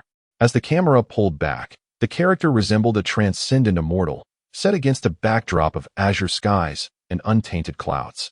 Before him stood the unparalleled candidate for Empress, whose voice softly called out, "Master." The scene froze in time, with countless individuals holding their smartphones or tablets, rendered speechless. It is worth noting that during this moment, Suemo bore the emblem of a Best Actor. Although the emblem's impact might not have fully translated through the screen, it still held a significant effect. In those fleeting 10 seconds, from Sumo's entrance to his turn, the audience felt as though they were truly standing on the edge of a cliff, facing an immortal awaiting their arrival. As Sumo turned, many forgot to breathe. His masterful performance unfolding with breathtaking precision in such a brief span. They felt they had truly witnessed this master, and without excessive description. The mere image conveyed the extraordinary nature of this character. Particularly his abyss-like eyes seemed to encompass all of existence, radiating boundless wisdom. After a brief silence online, the comment section erupted. Who is he? Who could he possibly be? More individuals joined the fray, scouring the internet for traces of Sumo. After witnessing his entrance, they were inundated with further information. Such striking beauty, such authentic acting. How could one believe this was Sumo's inaugural performance? The renowned film critic Zichio, after watching, found himself at a loss for words, equally astonished by Sumo's artistry. With his discerning eye, he could discern no flaws in Sumo's portrayal. Perfect. Indeed, it was perfection. Zichio, wearing a face of humility, subsequently posted another comment. Apologies for my earlier ignorance. I should not have speculated before witnessing the truth. This individual's acting prowess has utterly captivated me, and I retract my previous statements. Others have swiftly and sincerely forgiven him upon observing his genuine acknowledgement of his mistakes. Before witnessing Sumo's authentic performance, they merely presumed that he was cast for his looks. Little did they anticipate the profound impact of Sumo's acting. Aside from a few national treasures in the acting realm, they were unaware of anyone else capable of delivering such an effect. With more information at hand, the collective inquiry yielded swift results. Success. Someone unearthed Sumo's past cameo appearances and even pinpointed the exact moments. This revelation quickly ascended to the top of the comment section, prompting countless individuals to investigate. Chapter 55, A Teacher-Student Romance. I am wholeheartedly shipping this couple. This clip features Sumo in snippets from his previous drama. Given it was a minor role, he only had a few lines. Yet, those very lines, combined with Sumo's performance, effortlessly eclipsed the lead's presence. Some, clearly familiar with the segment, commented below, I've seen this clip. Had he not met his untimely fate in the next episode, I would have thought he was the male lead. I remarked on how the poster seemed somewhat familiar. I had a vague recollection of this individual, having searched for more information at one point, but ultimately forgotten due to the lack of results. I have seen it too, echoed others. After watching this segment, Li Ming's curiosity about Sumo intensified. His dedication to even minor roles, coupled with such remarkable talent, rivaled that of the main characters. Thus, she was eager to discover if Sumo had portrayed any other roles. She typed a comment, Are there any others? Li Ming was confident that more information would surface. Indeed, the internet proved to be an inexhaustible resource. As Sumo's enigmatic persona was gradually unveiled, an increasing number of his cameo videos were uncovered. Each top comment featured a direct link to these videos. Li Ming hurriedly clicked on each to explore. Soon, she had watched them all. These segments, featuring only a few frames, appeared 3 or 4 times within a single drama. The most extensive had merely 6 frames and 5 lines of dialogue. Although the quality was undeniably high, it was evident that it could not satiate the curiosity of the vast audience. Is this all there is? Why are there so few? Has he not starred in any dramas? The crowd began to search for films and series where Sumo had taken the lead. Li Ming joined the search party. However, it soon became apparent that Sumo had not starred in any productions. After a lengthy search, disappointment settled in. They found no evidence of Sumo as a lead actor. It was confirmed he had truly only played minor roles, hadn't he? Given his remarkable acting skills and striking appearance, how could this be the case? Clearly, the public finds it hard to believe that the exceptionally talented Sumo has merely been relegated to minor roles. Some have even indulged in conspiracy theories, speculating whether he had offended a powerful figure, resulting in his being sidelined to play only supporting characters. Such musings, once voiced, led to a ripple of doubt among the masses. However, their attention was soon captured by another piece of news. A conjecture emerged, suggesting that he might still be relegated to a mere background role in this drama. This notion was met with disbelief by the viewers, who commented fervently, surely, with such a captivating introduction, he cannot be just a minor character. Indeed, they argued, he ought to at least be a secondary male lead. An outpouring of heartfelt pleas for the official disclosure of this individual's details ensued, with fervent requests to at least reveal his name. Due to his background role, Sumo had not been listed among the cast, leaving many unaware of his identity. The authorities remained silent, evidently unwilling to disclose any information about Sumo. In the afternoon, the fourth episode aired punctually, and the audience, undeterred by the lack of updates, turned their attention to the show. With the official stance evidently set on silence, the viewers had no recourse but to open their streaming platforms and indulge in the drama. The plot of the fourth episode unfolded simply. After the female lead ascended the mountain to greet her master, the two settled on a wooden bench beneath a tree to converse. The heroine sought the master's guidance, recounting the challenges she currently faced. The master listened intently, and once she finished, he poured her a cup of tea, signaling her to refresh her voice after her arduous journey. In the presence of her master, the heroine displayed none of her usual bravado, instead appearing remarkably docile. She nodded obediently and lifted the teacup. The master, observing that she maintained her innocence despite the trials of court life, felt a flicker of satisfaction. This served as the first test he had set for her. Upon witnessing her success, he began to elucidate the current state of affairs in the realm, gradually guiding her through the complexities from the outskirts to the heart of the court. With gentle words, he explained her predicament, prompting the heroine to ponder deeply. Many insights surfaced as the master highlighted her oversights, and with her innate intelligence, she swiftly extrapolated further implications that the master had not explicitly stated. "Am I correct, master?" she inquired. The master, delighted by her astuteness, laughed heartily, affirming that he had indeed chosen wisely. He reached out, gently patting her on the head, exclaiming, "A student worthy of instruction." Receiving her master's praise, the heroine beamed with joy, her eyes filled with admiration for him. This particular scene compelled countless viewers to pause, for the moment bore a peculiar quality. One could only imagine how different it would be if the role of the master were portrayed by an elderly actor. In this context, the master's gentle tap on the disciple's forehead appears entirely natural, evoking a scene of profound respect and filial devotion. However, when the role of the master is portrayed by Sumo, it introduces an intriguing nuance. Sumo's acting prowess is indisputable. He embodies the character of a person who, while seated at home, possesses an intimate knowledge of worldly affairs with remarkable finesse. Particularly impressive is his monologue on the state of the world, delivered without a single cut, showcasing his solid foundation as an actor, coupled with the female lead's perfectly timed adoration in her gaze. This enriches the character of the master, rendering him more three-dimensional. Yet, an element of peculiarity arises.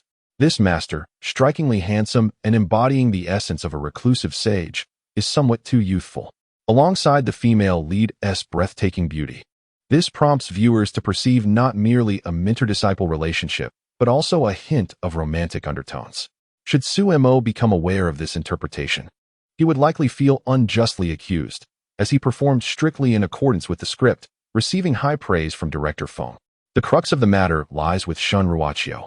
Her portrayal of the female lead should have exclusively conveyed admiration without any other emotional undertones.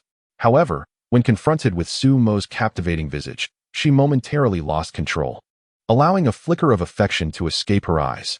At the time of filming, director Fong noted no issues, but as the footage is now revealed to a wider audience, this nuance has been magnified.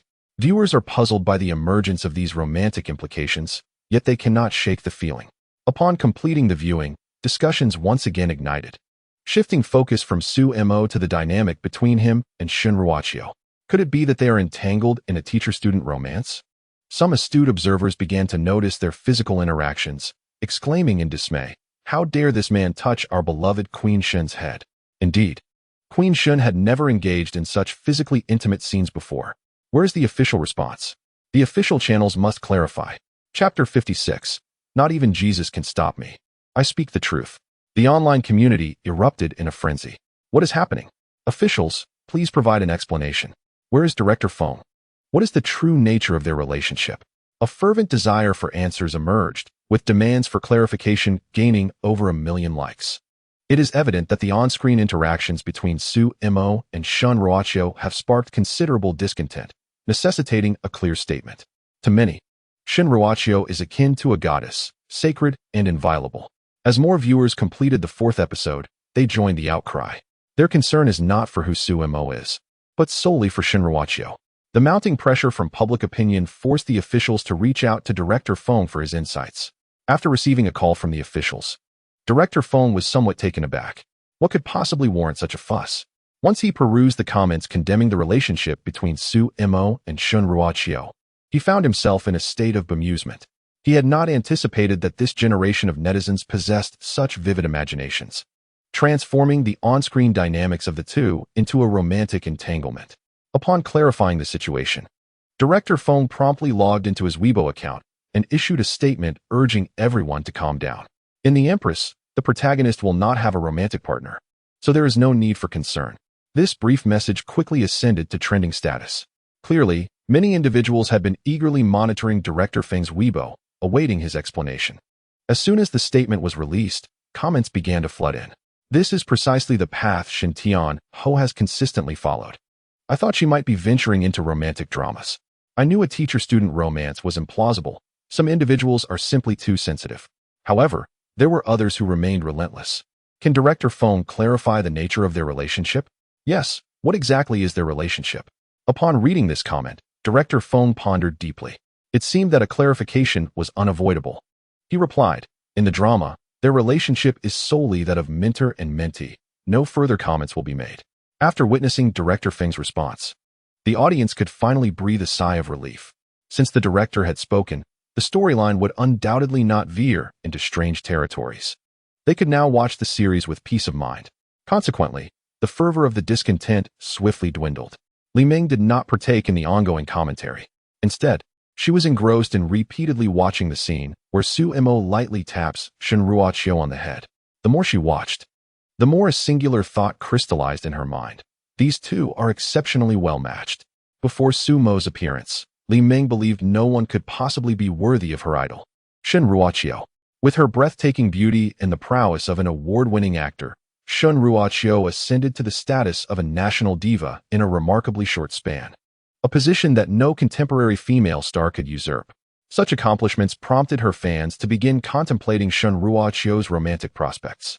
What kind of individual could ever be considered worthy of such an extraordinary talent? However, after scouring through all the lists of celebrities, fans discovered there was no one. Even the most popular male stars of the moment seemed somewhat inadequate in comparison to Shinruachio. The reality mirrored this sentiment. No one had ever captured Shinruachio's affections. Just when they thought she would remain single indefinitely, Sumo made his entrance. Furthermore, he directly shared the stage with Shinruachio, engaging in a rivalry on-screen. More importantly, Sumo not only possessed an unparalleled beauty akin to Shinruachio's, but also demonstrated acting prowess that rivaled that of the already established leading lady. In certain instances, his performance even surpassed hers. What does this signify? Considering their ages, Sumo appears to be nearly the same as Shinruachio. Yet, the youthful Shinruachio has achieved unprecedented feats, having claimed the title of Best Actress at merely 16. In contrast, Sumo, who is of a similar age, now exhibits acting prowess that surpasses even that of Shinruachio. Apart from her previous lack of fame, Li Ming finds that Sumo bears an uncanny resemblance to the fabled Chosen One in her mind. The Chosen One is a colloquial term coined by Shinruachio's fans to refer to her ideal counterpart. With an ethereal and aloof demeanor, fans have dubbed Shinruachio as a celestial being, akin to a fairy gazing down upon the world from the heavens. Naturally, the counterpart to such a fairy would be a sovereign, the Chosen One. For a long time, they believed this Chosen One could never come into existence, as fans had imposed certain criteria upon this figure. Firstly, in terms of appearance, the Chosen One's looks must rival those of Shinruachio. If her beauty is rated at a perfect 100, then the Chosen One must fall within the range of 98 to 100.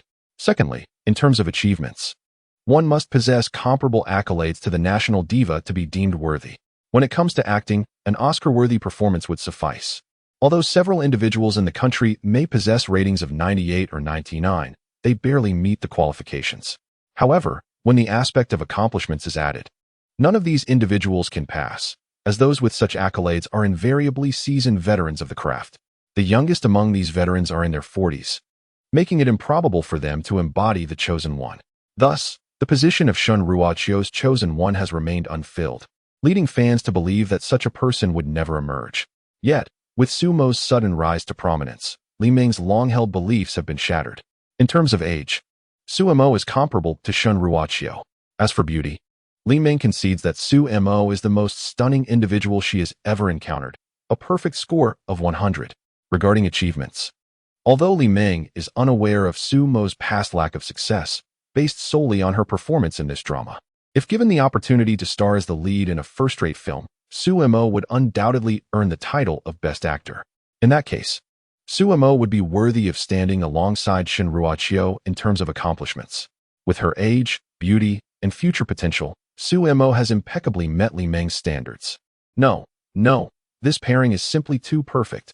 Li Ming was overwhelmed with excitement, immediately pairing the two in her mind.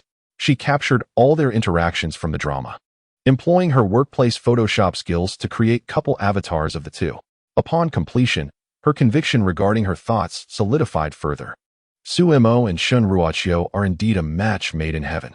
Selecting two exquisite images from her creations, Li Ming shared them in her friend group. Eager to unveil her discovery, "Ladies, come and see. Look what I have found." Suddenly, the photo edited by Li Ming stirred up a sensation in the group chat.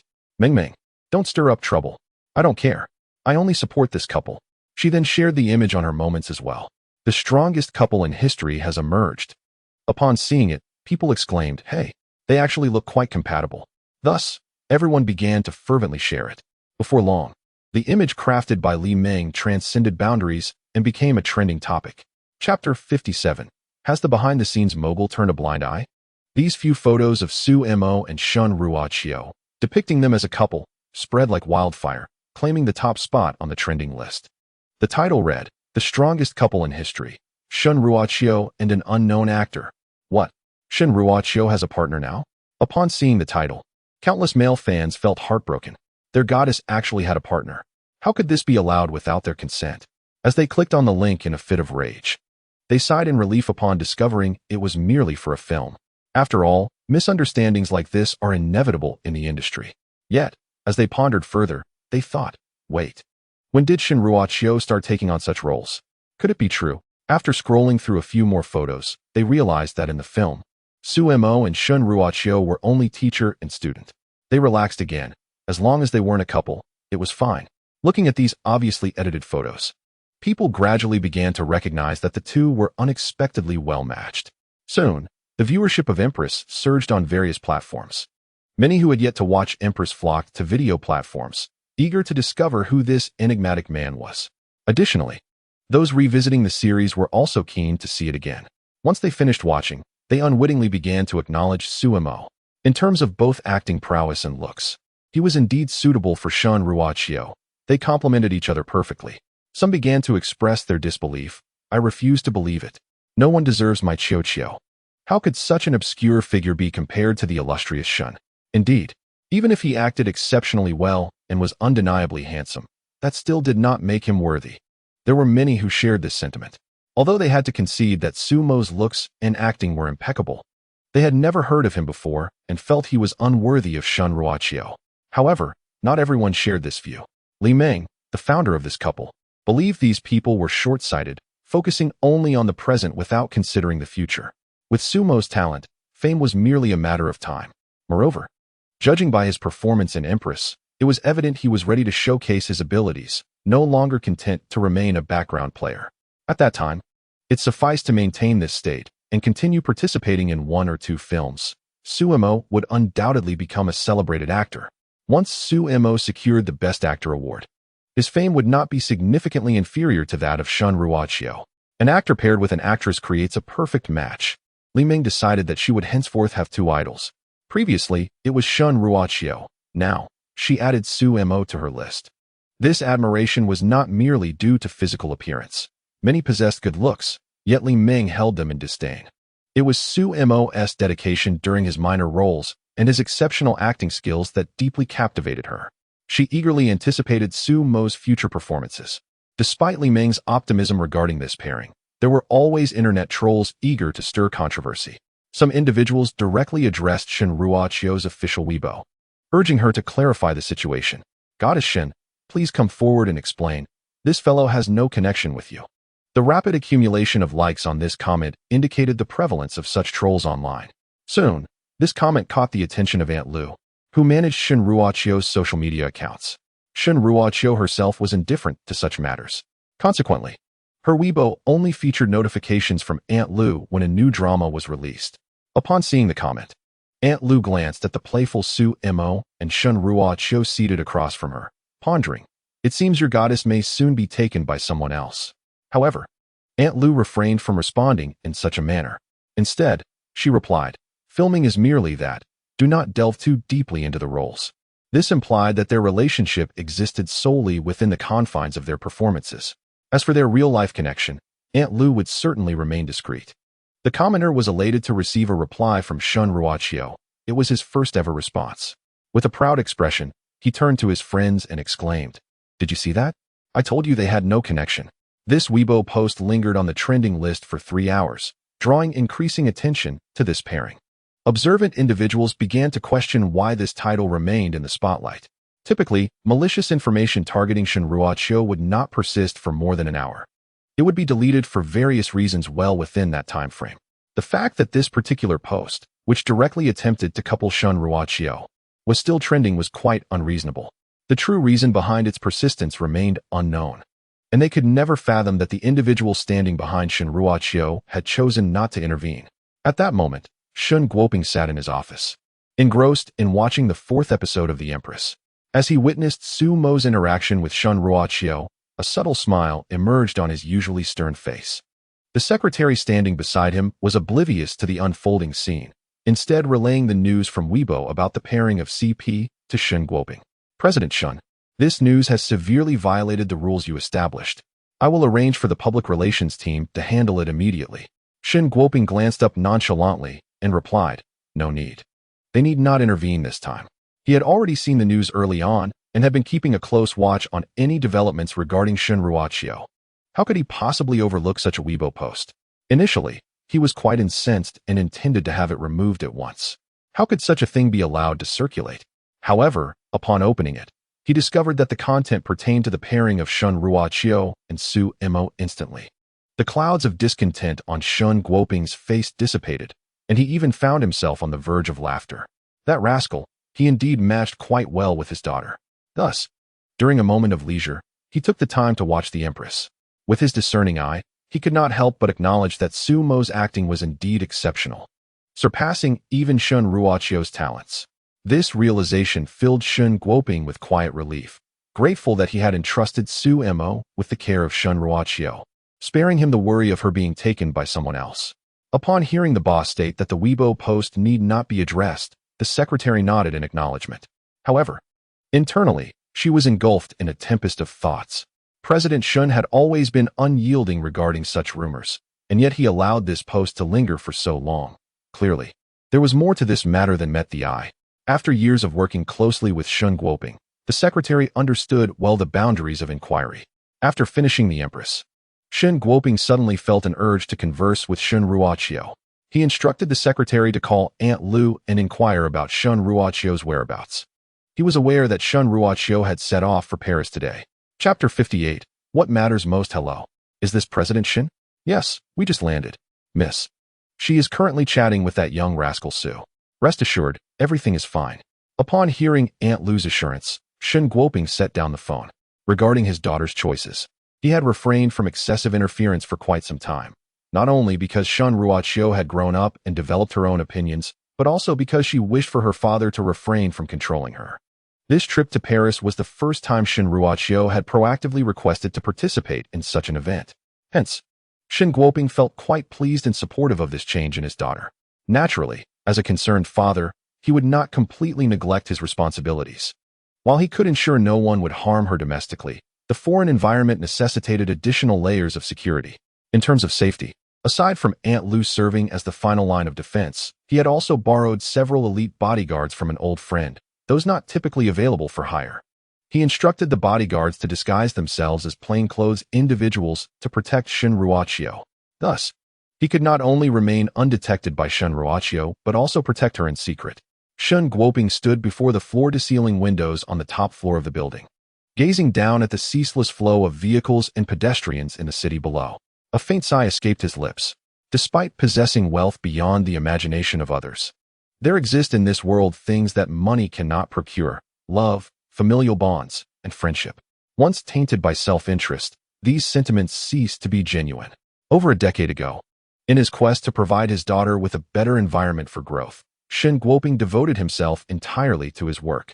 It seemed as though he was born to engage in commerce, establishing a vast business empire in a mere span of years. Yet, when he finally found an opportunity to pause and intended to spend quality time with his wife and daughter, he turned around only to discover the unfamiliarity and distance in his daughter's eyes. Shen Guoping had often heard his subordinates say that career and family are akin to the impossibility of having both fish and bear's paw.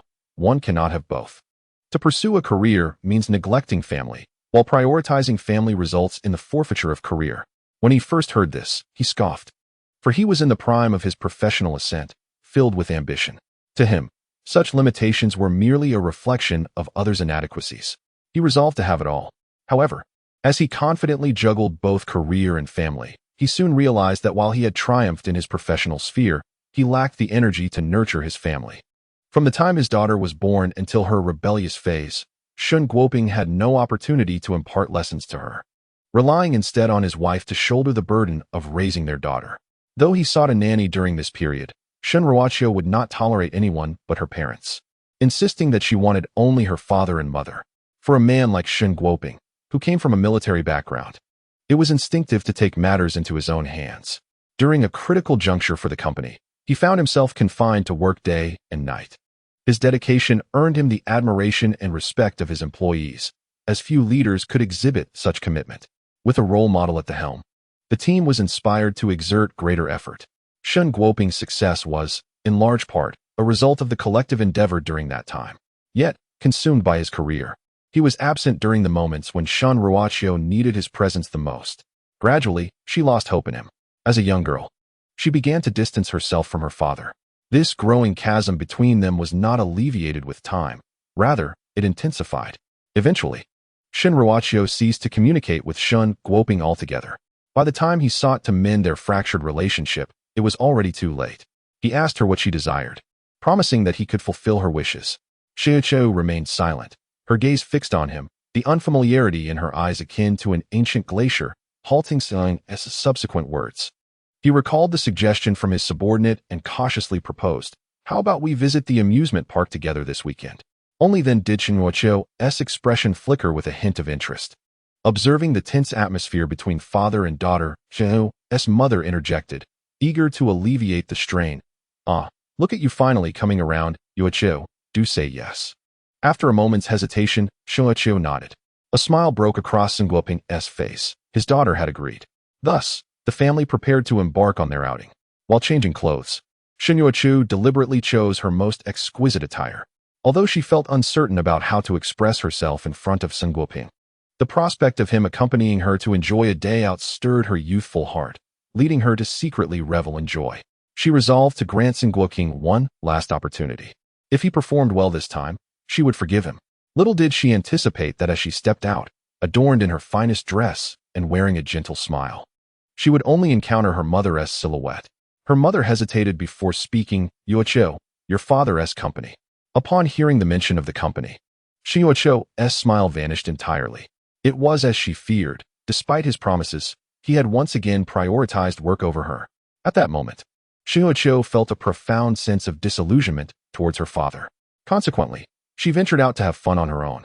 But alas, misfortune struck.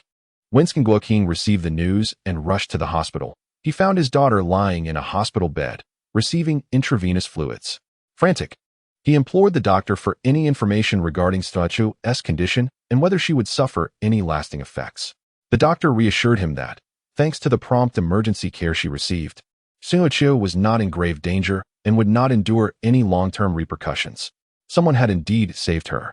Desperate to express his gratitude, Shen Guoping pressed for details about the savior, who they were, their name, and current whereabouts. However, the doctor shook his head, explaining that the individual had left after ensuring Shenqiu's safety, leaving no trace behind. Resigned, Shen Guoping approached his daughter's bedside, gripping her hand tightly. Regret consumed him. had he not broken his promise that day. Shuiqiu would never have found herself in such peril. Overwhelmed by guilt, Shen Guoping refrained from returning to the office for several days, choosing instead to remain by his daughter's side until her full recovery. Only then did he quietly depart. He had shed no tears when he broke his leg during training, nor when his company teetered on the brink of bankruptcy. Yet, witnessing his daughter in that hospital bed, tears streamed down his face. In that moment, Shen Guoping finally grasped what truly held significance in his life. Chapter 59. Judy personally arrives at the airport. His family. Everything he strived for was for them. What worth is wealth if one's family is lost? At that moment, Shen Guoping experienced a profound awakening. He began to delegate responsibilities, entrusting some of the more tedious tasks of the company to his subordinates, transitioning from a hands-on approach to becoming the decision-maker of the company. He sought to carve out more time to spend with his family. It was during this transformative period that his relationship with Shen Ruoqiu began to slightly improve. Lost in thought, Shen Guoping was gently roused by his secretary. Mr. Shen. Once he regained his focus, the secretary inquired, if there is nothing else, I shall attend to other matters. Shen Guoping waved his hand dismissively, signaling for the secretary to leave. Once alone, Shen Guoping reclined in his chair. After a moment of contemplation, he retrieved his phone and dialed Shen Ruoqiu's mother. After a brief delay, she finally answered. Hello? Oh, Shen, what is the matter? I must tell you, I'm not ready to return just yet. Hearing his wife's gentle voice on the other end warmed his heart. He felt immense gratitude for this woman who had remained by his side during his most challenging times. As a soldier, Shen Guoping held steadfast to the belief that if one does not abandon, the other shall not forsake.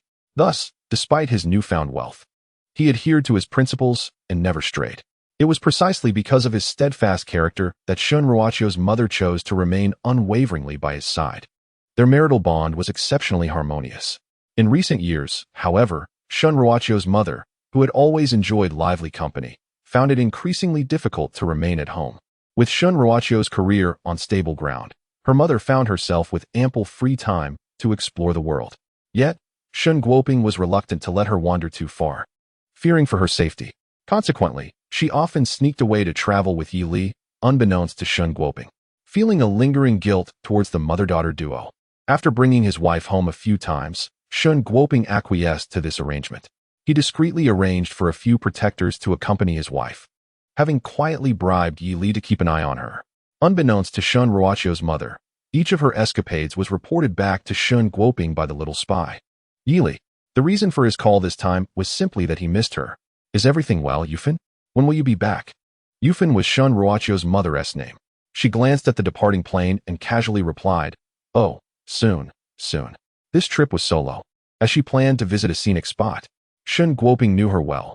When she said soon, it typically meant at least a week. Thus, Shen Guoping expressed his helplessness, saying, Please return as soon as possible. I intend to wait for Ruoqiu's return so that we may visit her together. Hearing Shen Guoping take the initiative to mention visiting their daughter, Yufan was somewhat astonished, exclaiming, Oh, old Shen, when did you gain such insight? You are being proactive now. It is worth noting that in the past, Shen Guoping would only dare to let her or Yi Li indirectly invite their daughter for a meal. But this time he was indeed taking the initiative. Shen Guoping smiled. Let us check Ruoqiu's schedule, and if she is available, perhaps the three of us could embark on a family trip. What do you think? Yufan, who has a fondness for travel, readily agreed. We must go. Presently, Shen Guoping was not as busy as he once was, and would certainly refrain from making any careless remarks. As the boarding time approached, Yufan hurriedly stated over the phone, Well, I mustn't linger. I'll hang up now. After saying this, she briskly ended the call. Listening to the busy tone that followed, Shen Guoping chuckled and shook his head. Having spent considerable time with Yi Li, Yufan had indeed become somewhat impulsive. He did not concern himself with where Yufan had dashed off to, as long as she did not venture into the deep mountains where communication would be impossible. After pondering for a moment, Shen Guoping summoned his secretary, inquiring about potential enjoyable destinations suitable for a family outing. Meanwhile, Su Mo and Shen Ruoqiu were unaware of the happenings back home. Their flight to Paris was preparing for landing at Charles de Gaulle International Airport, located in Roissy, a major international airport in France and a significant aviation hub in Europe, ranking as the second largest transfer platform on the continent. Given its proximity to the Paris Fashion New York Association, Judy had arranged their tickets for this airport. Once Su Mo and Shun Ruoqiu collected their luggage from the baggage claim, they proceeded towards the exit. With her sunglasses on, few could recognize Shun Ruoqiu. In her homeland, she was a renowned star, but abroad, lacking any immediate plans to enter the international market, people only knew of her existence in Huagua. Thus, Shun Ruoqiu did not feel the need for excessive disguise. Upon exiting the airport, Judy and her team had already been waiting for some time. Spotting Su Mo and Shun Ruoqiu amidst the crowd, Judy approached them with a radiant smile, exclaiming, "Long time no see. Mr. Su, Miss Shun, welcome to Paris." Su Mo held a deep respect for this distinguished designer and extended his hand for a brief handshake. "It's been a while." In contrast, Shun Ruoqiu merely nodded, maintaining her usual composed demeanor before others, although she appeared noticeably less aloof than before. Judy did not take offense. After exchanging pleasantries, she led the group towards the parking lot while engaging Su Mo in warm conversation. "So, how do you find Paris? Do you enjoy this city?"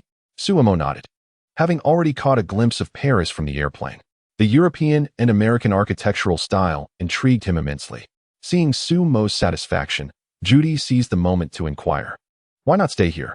She had always held Su Mo's talent in high regard. Shun Ruoqiu felt a tightness in her chest, glancing at Su Mo, fearing he might choose to remain. Su Mo was somewhat taken aback that Judy still thought of him, finding the situation both amusing and perplexing. He declined, saying, "I'm sorry, but I truly do not wish to pursue opportunities abroad." Judy, momentarily disheartened, replied, "All right." However, she quickly regained her spirits. As Su Mo had agreed to become an honorary consultant for the association in China, effectively becoming one of their own. Observing Judy's acceptance, Shun Ruoqiu felt a sense of relief. She had nearly insisted on taking Su Mo back to the airport to book a return ticket. Soon, they all boarded the vehicle, a business car specifically arranged by Judy. There were 6 seats in total, spread across 2 vehicles. Judy drove the front one herself, with Aunt Lu in the passenger seat. In the back, Su Mo and Shun Ruoqiu sat side by side, leaving 2 seats vacant. The second vehicle was occupied by several assistants brought by Judy, including a striking blonde young man. From the moment Su Mo and the others arrived, he ignored everyone else and fixated on Su Mo, his instincts telling him that this was the person he had been seeking. Once Judy finished greeting everyone, he confirmed that this was indeed Su Mo. Chapter 60. The Overlooked George. This man was named George, a recognized disciple of Judy, due to the stringent regulations surrounding the apprenticeship of top fashion designers. Judy had yet to take on an official pupil. George had earned his status as Judy's recognized disciple not only due to his own considerable talent, but also because his father had once assisted Judy, prompting her to take him under her wing. This practice of recognizing disciples is common among elite designers, as they often receive help from others during their formative years. Therefore, upon achieving the pinnacle of their profession, individuals often find themselves approached by others seeking to have their children or themselves accepted as apprentices, hoping to ride the coattails of their success. However, the rules governing apprenticeships are sacrosanct. Should a formal disciple fail to produce commendable work, the reputation of their mentor suffers as well. Consequently, the concept of recognized disciples has emerged. This designation does not equate to formal apprenticeship, but serves as a probationary phase, granting the individual time to prove themselves. Should they fail to meet expectations, the mentor bears no repercussions. The opportunity is granted. It is up to the individual to seize it. As a result, many elite designers find themselves with several recognized disciples. Judy, being the youngest designer, has countless aspirants wishing to train under her, yet regrettably, all have returned empty-handed, leaving her without a single formal apprentice. However, Judy's journey to becoming a top designer is not without the assistance of others. Thus, she has 6 named disciples, one of whom is George. Although Judy acknowledges his talent, she perceives his design skills as somewhat lacking. Consequently, she has repeatedly rejected George's applications for formal recognition. Unwilling to succumb to despair, George resolves to work even harder, aspiring for the day when he will earn Judy's genuine approval. However, at this juncture, Judy has been dispatched by headquarters to serve as the CEO of the branch in Huagua, resulting in George's slow progress after leaving her guidance. It was not until last month that he drew inspiration from observing the sky, leading to the successful creation of a fashion line. His work received unanimous acclaim from the top designers at headquarters, who deemed him ready to be recognized as a senior designer. Standing at the threshold of becoming a top designer himself, overjoyed, George yearns to share his triumph with Judy. Coincidentally, he learns that Judy is returning to headquarters to attend to certain matters. Thus, George prepares to showcase his newly designed collection, named Cloud Veil, in hopes of hearing Judy acknowledge him as her official disciple. When he finally meets Judy, brimming with excitement, he eagerly presents his collection, exclaiming, "Teacher, please take a look. This is my new fashion design." His face radiates pride.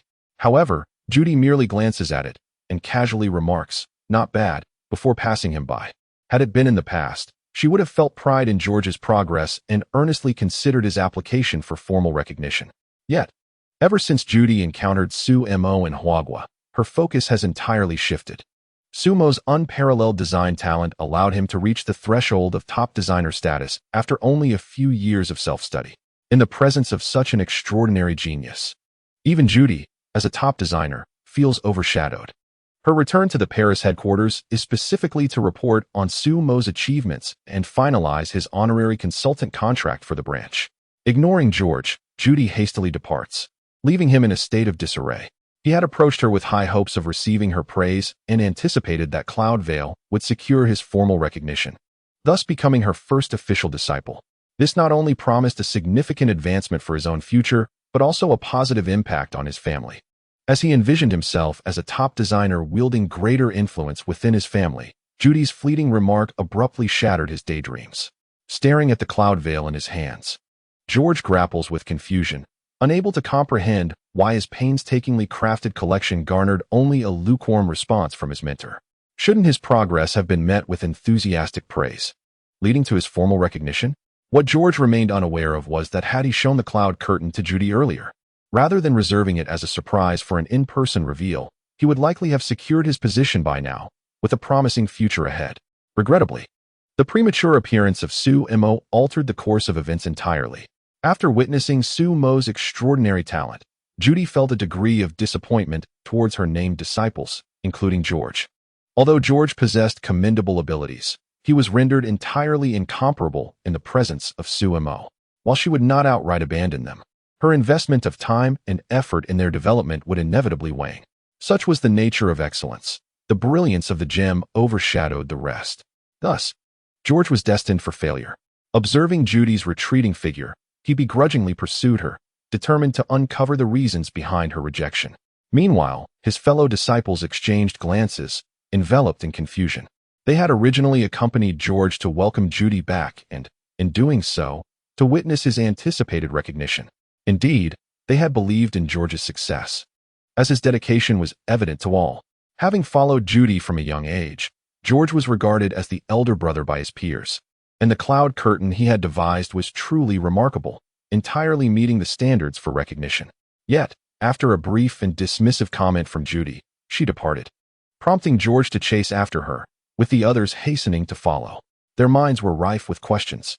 Why was such an outstanding elder brother denied the teacher's acknowledgement? Did this imply that they, who fell short of his caliber, had no hope of recognition? The group followed Judy to the office of the great boss, only to be halted at the door. Once restrained, George managed to regain a semblance of calm. After some reflection, he queried his companions, "Is my talent insufficient?" They shook their heads. George's abilities were nearly on par with the Judy of yesteryear, making it implausible that he lacked talent. He then asked, "Is there a flaw in the design of the cloud curtain?" Again, they shook their heads, affirming that in their eyes, the cloud curtain was more than worthy of a debut, having also received validation from other top designers, ruling out any imperfections. After 2 rounds of questioning, George began to question his very existence. Could it be due to the fact that he stepped with his left foot first when meeting the teacher today? After pondering in vain for some time, George resolved to abandon these thoughts. He prepared to confront Judy upon her exit, determined to ascertain where he had erred. Judy must provide him with a reasonable explanation. Chapter 61. The man born in Rome. George did not have to wait long. Judy emerged from the office, her face adorned with a smile.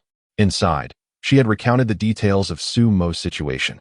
She successfully secured the contract as Sumo's honorary consultant, and her employer insisted that upon Sumo's arrival in Paris, he must be shown around the headquarters. It would be ideal to keep Sumo in Paris. If that proved impossible, maintaining a favorable impression was essential. Judy readily agreed, well aware of this without her employer's prompting. for she had long been captivated by Su Mo's extraordinary talent. After receiving a satisfactory response, Judy took her leave. With the contract matters settled, she needed to hasten the creation of Shun Ruekyu's fashion line. The design process was intricate, and since Shun Ruekyu was a latecomer, time was of the essence to complete it before Fashion Week. Fortunately, she had already made prior arrangements and could commence production the following day. As the instructor emerged, George eagerly approached. His questions were poised on his lips, yet he hesitated, unsure of how to begin. Judy glanced at her named disciple and sighed, "Follow me." She understood the questions swirling in George's mind, as well as his expectations. Initially, she had been quite pleased with George, her chief disciple. Among all her named students, his talent was the closest to her own, and Judy had always acknowledged his diligence. When she was reassigned to Huagua, Judy had asked George if he would accompany her. If he agreed, she intended to treat him as her formal apprentice, guiding him closely.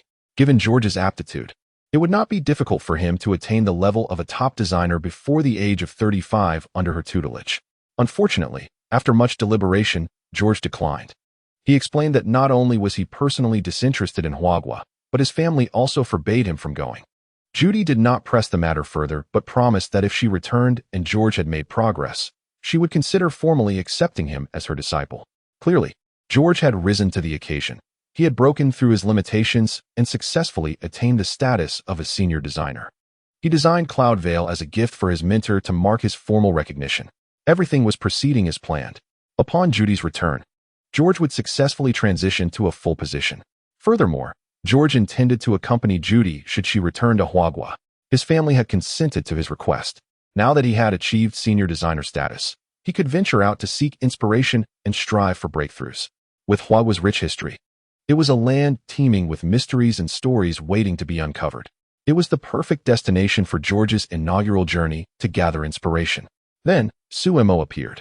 Judy, who had initially planned to remain in Huagua for some time, discovered Su Mo with Shun Ruekyu, this remarkable young man endowed with divine talent. Directly pointing out the flaws in the design draft presented to Shun Ruachio, Judy garnered the latter's approval. Strangely, after modifying the design according to Su Mo's suggestions, Judy found his ideas to be remarkably apt, akin to an antelope's horns, perfectly fitting. Judy was astounded that someone could identify vulnerabilities in the work of a top-tier designer. Clearly, the individual in question either possessed an innate sensitivity to design or was already a distinguished designer in their own right. However, upon observing Su Mo's youth, Judy instinctively classified him as belonging to the former category. Upon further inquiry, she learned that Su Mo had merely self-studied design for a few years to achieve such a remarkable level of proficiency. This extraordinary talent left Judy in awe, prompting her, who had never actively taken on apprentices before, to entertain the thought for the very first time, a notion that grew increasingly compelling. Consequently, she extended an invitation to Su Mo on the spot. Much to her surprise, despite the generous terms she offered, Su Mo ultimately declined. Disheartened, Judy prepared to leave. But with Shun Ruachio's assistance, Su Mo agreed to serve as an honorary consultant, which provided her with a modicum of solace. She personally went to the headquarters to file the application for him. Encountering George along the way, Judy felt an intricate mix of emotions. As the saying goes, without comparison, there is no harm. With the presence of the gifted Su Mo, others in Judy's eyes suddenly seemed incomparable, particularly her own apprentices, whom she increasingly believed could not hold a candle to him. Yet, upon seeing the expectation in George's eyes, Judy softened and resolved to explain the situation to him. When they all gathered at the cafe, Judy revealed Su Mo's existence to her apprentices, highlighting his exceptional talent and informing them that he had reached a level akin to top designers after only a few years of self-study. Naturally, George and the others were incredulous. How could anyone surpass those who had devoted over a decade of effort in just a few years of self-learning? George, in particular, could not fathom that Su Mo had truly approached the threshold of top-tier designers.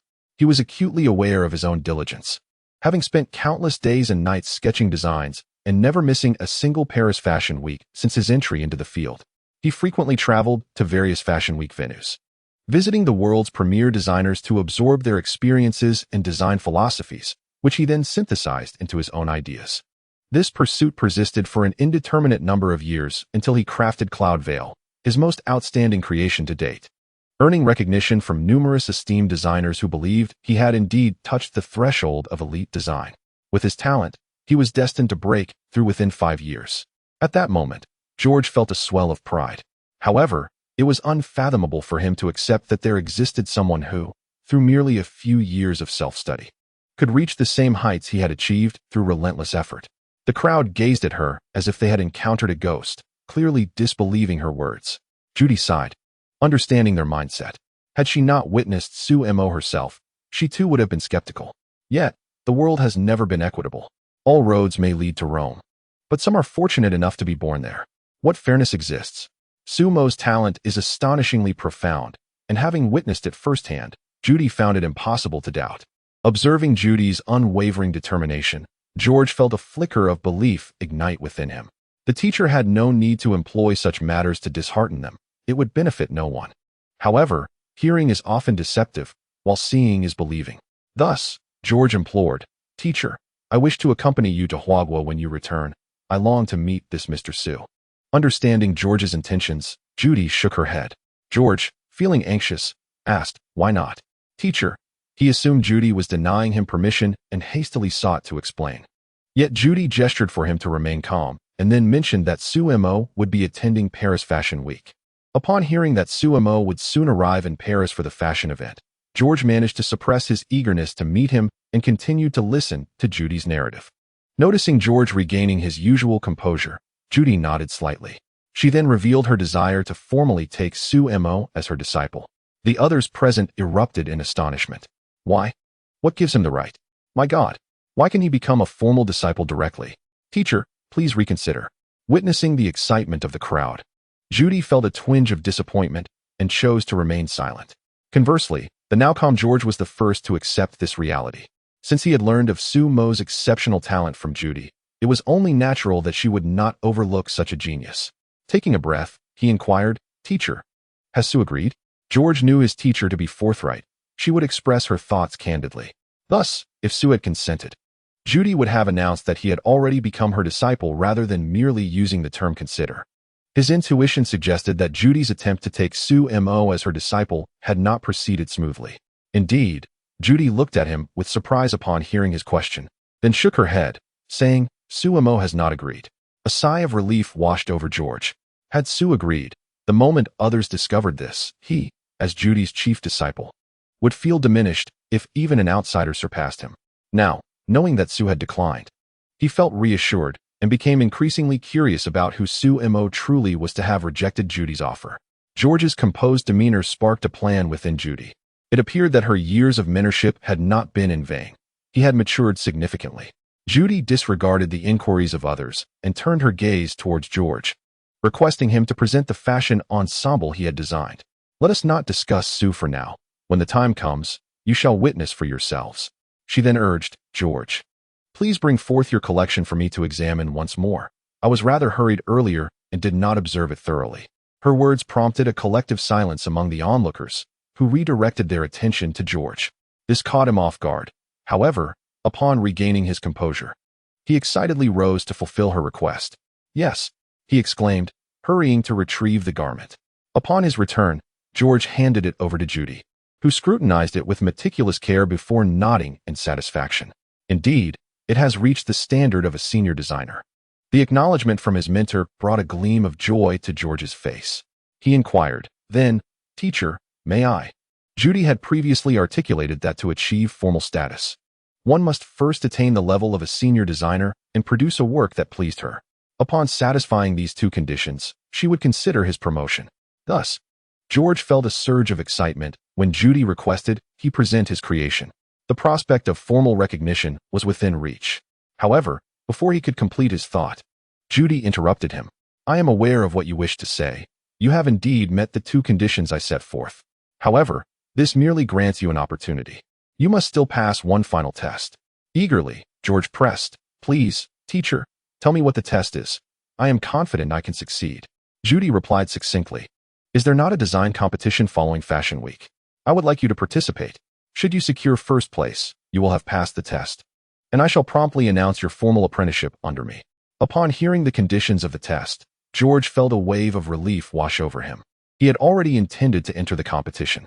With a reassuring pat on his chest, he declared, "Rest assured, teacher, I will not let you down." Judy observed George's unwavering confidence and nodded before departing. Other disciples gathered around, inquiring, "George, do you have confidence in your abilities?" "Absolutely. I have heard that geniuses from various nations will be present at this competition." George replied with a calm smile, "It is merely a matter of ease." Though the competition held global significance and boasted immense prestige, the participants were the crème de la crème of the younger generation from around the world, making the path to victory fraught with challenges. However, should one emerge victorious, it would signify their potential to ascend as a premier designer, garnering access to greater resources. Notably, Judy herself had once triumphed as the champion of the global design competition for 3 consecutive years. For George, who had touched the threshold of senior designer status with his ensemble, if he could avoid fundamental errors during the competition and design a piece comparable to his previous work, the championship would indeed be within his grasp. Thus, George promptly took his leave in search of inspiration. He prepared to astonish at the designer competition, aiming to seize the crown and become Judy's disciple as the first. However, before that, George had another matter to attend to. He called Judy, who answered and inquired, "George? What is it?" George replied, "It's me. I hope my teacher can grant me a request." Judy furrowed her brow and responded sternly, "If it is a test, there is no need to mention it. Only the first can be my disciple." She assumed George was hesitant about securing the top position. Realizing her misunderstanding, George quickly clarified, "It's not about a test." Judy then softened her tone. "What is it you wish to discuss?" George hastily said, "It concerns Sue." Judy, puzzled, asked, "Suemo?" George confirmed, "Yes. May I ask if you will personally go to pick Sue up when she arrives in Paris?" Judy indeed had such intentions, as she wanted Suemo to stay in Paris to study with her. Therefore, she planned to drive to the airport to demonstrate her sincerity. She nodded and replied, "Yes." George then expressed his request, "So I would like to trouble you to take me along." Judy inquired, "You mean you also wish to go pick them up?" George affirmed, "Exactly. I hope you will agree." After contemplating, Judy consented, as it was not a significant matter. "All right, then you shall accompany me." With the teacher's agreement, George respectfully ended the call. Regarding Suemo, this unfamiliar individual, George harbored no animosity, even though Suemo might potentially usurp his position. However, what intrigued George more was the nature of Suemo's talent, which had garnered such high regard from his teacher. Thus, he made the call to Judy, hoping to accompany her to the airport. Once they met, he intended to extend an invitation to Suemo to participate in the designer competition. Indeed, this was George's true objective. He yearned to compete with Suemo on the grand stage of the designer competition. Chapter 63, An Angel Descends. My name is George. On the day of the airport pickup, George stood quietly behind Judy, surveying the eclectic array of individuals emerging from the airport. Some had snow-white hair, yet were impeccably groomed, while others appeared disheveled but spoke with elegance. Such individuals were abundant, collectively referred to as artists. The throngs of people indicated the imminent commencement of Paris Fashion Week. During this period, individuals from all over the globe, intrigued by the event, flocked to participate in the world's largest fashion showcase. As the artistic capital, Paris hosted not only fashion design, but also artists from various fields worldwide: visual artists, performing artists, interdisciplinary artists, and linguistic artists, among others. All converged in Paris for this event, whether exchanging artistic ideas or showcasing one's own artistic style. This presents a splendid opportunity to prove oneself to the world. Suddenly, Judy moved with fervor, eagerly greeting Suemo and his companions who had just emerged from the airport. George followed closely behind, fully aware that the person he had long awaited had finally arrived. As Judy warmly greeted Suemo and Shun Ruachio, George disregarded Shun Ruachio and Aunt Lu, fixating his gaze solely on Suemo. At first glance, George conceded that Suemo was the most striking Chinese individual he had ever encountered, even surpassing the top male stars he had seen on screen. Suemo's commanding presence further reinforced George's belief in his teacher's words, for while appearances can be deceiving, an inner charisma is invariably genuine. Such a quality cannot be feigned. It is an innate confidence that emanates from those of true merit. Although George yearned to engage in conversation with Suemo immediately, his composed nature held him back from interrupting the reunion between his teacher and Suemo. He resolved to wait until Su Mo and his companions had settled in before forging a connection.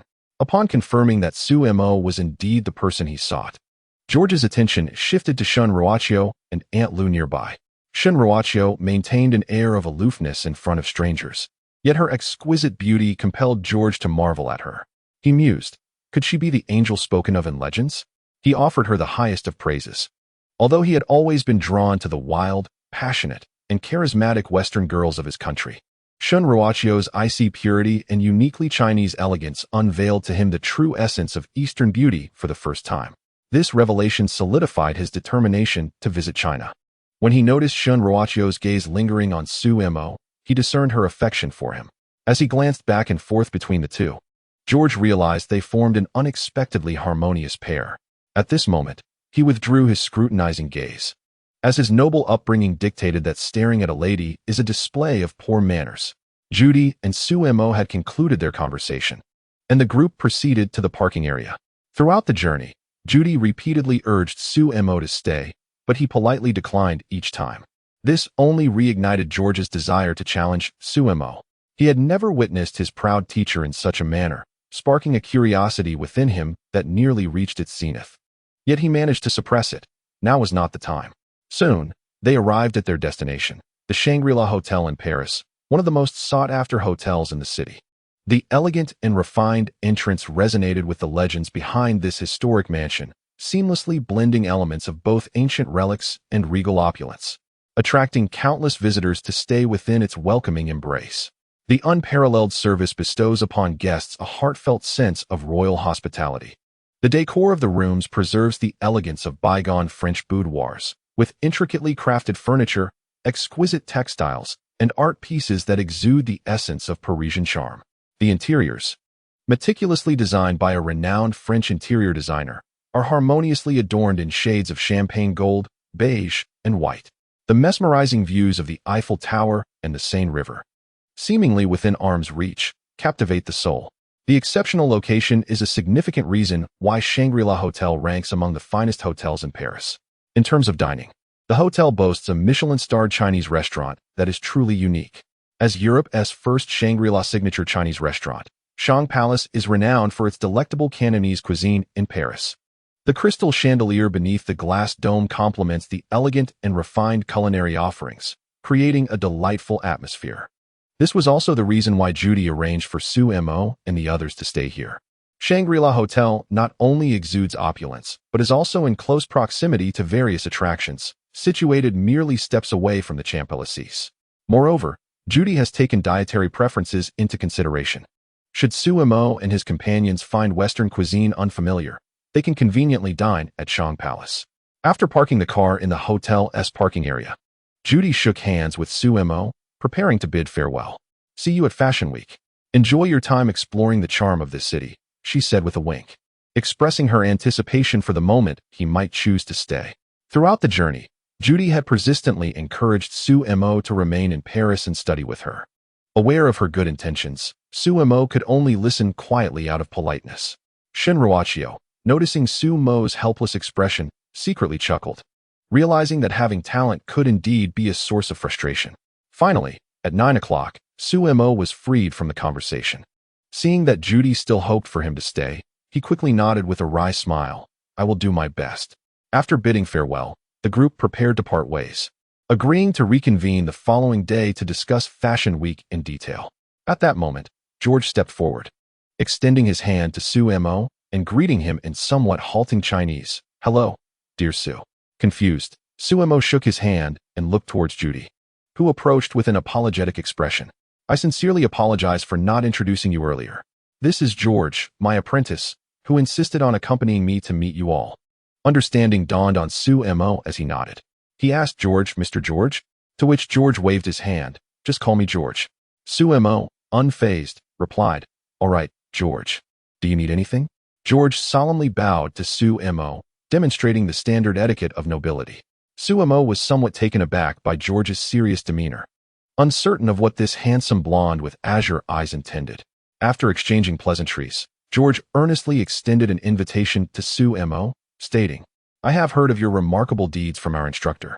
Su Mo mused to himself, realizing that he had a fan in George.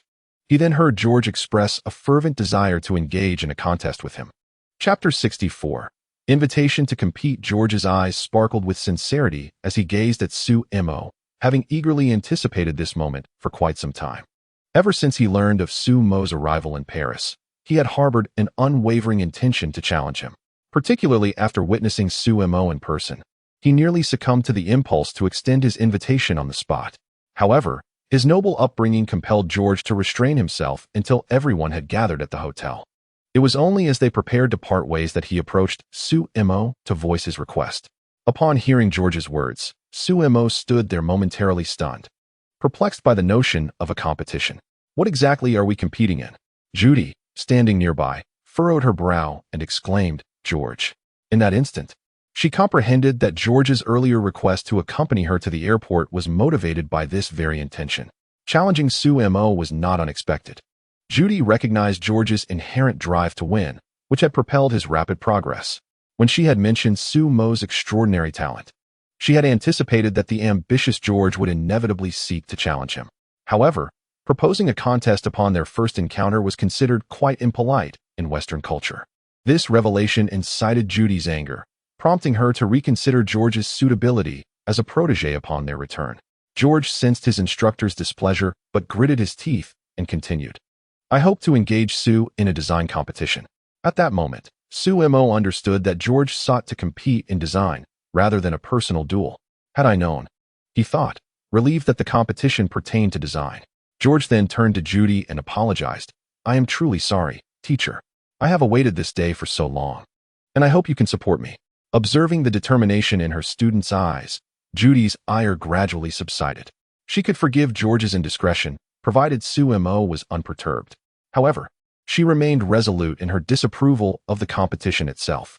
Judy understood that while Su Mo possessed unparalleled talent, he lacked systematic training. It was akin to possessing immense inner strength without the requisite techniques to wield it effectively.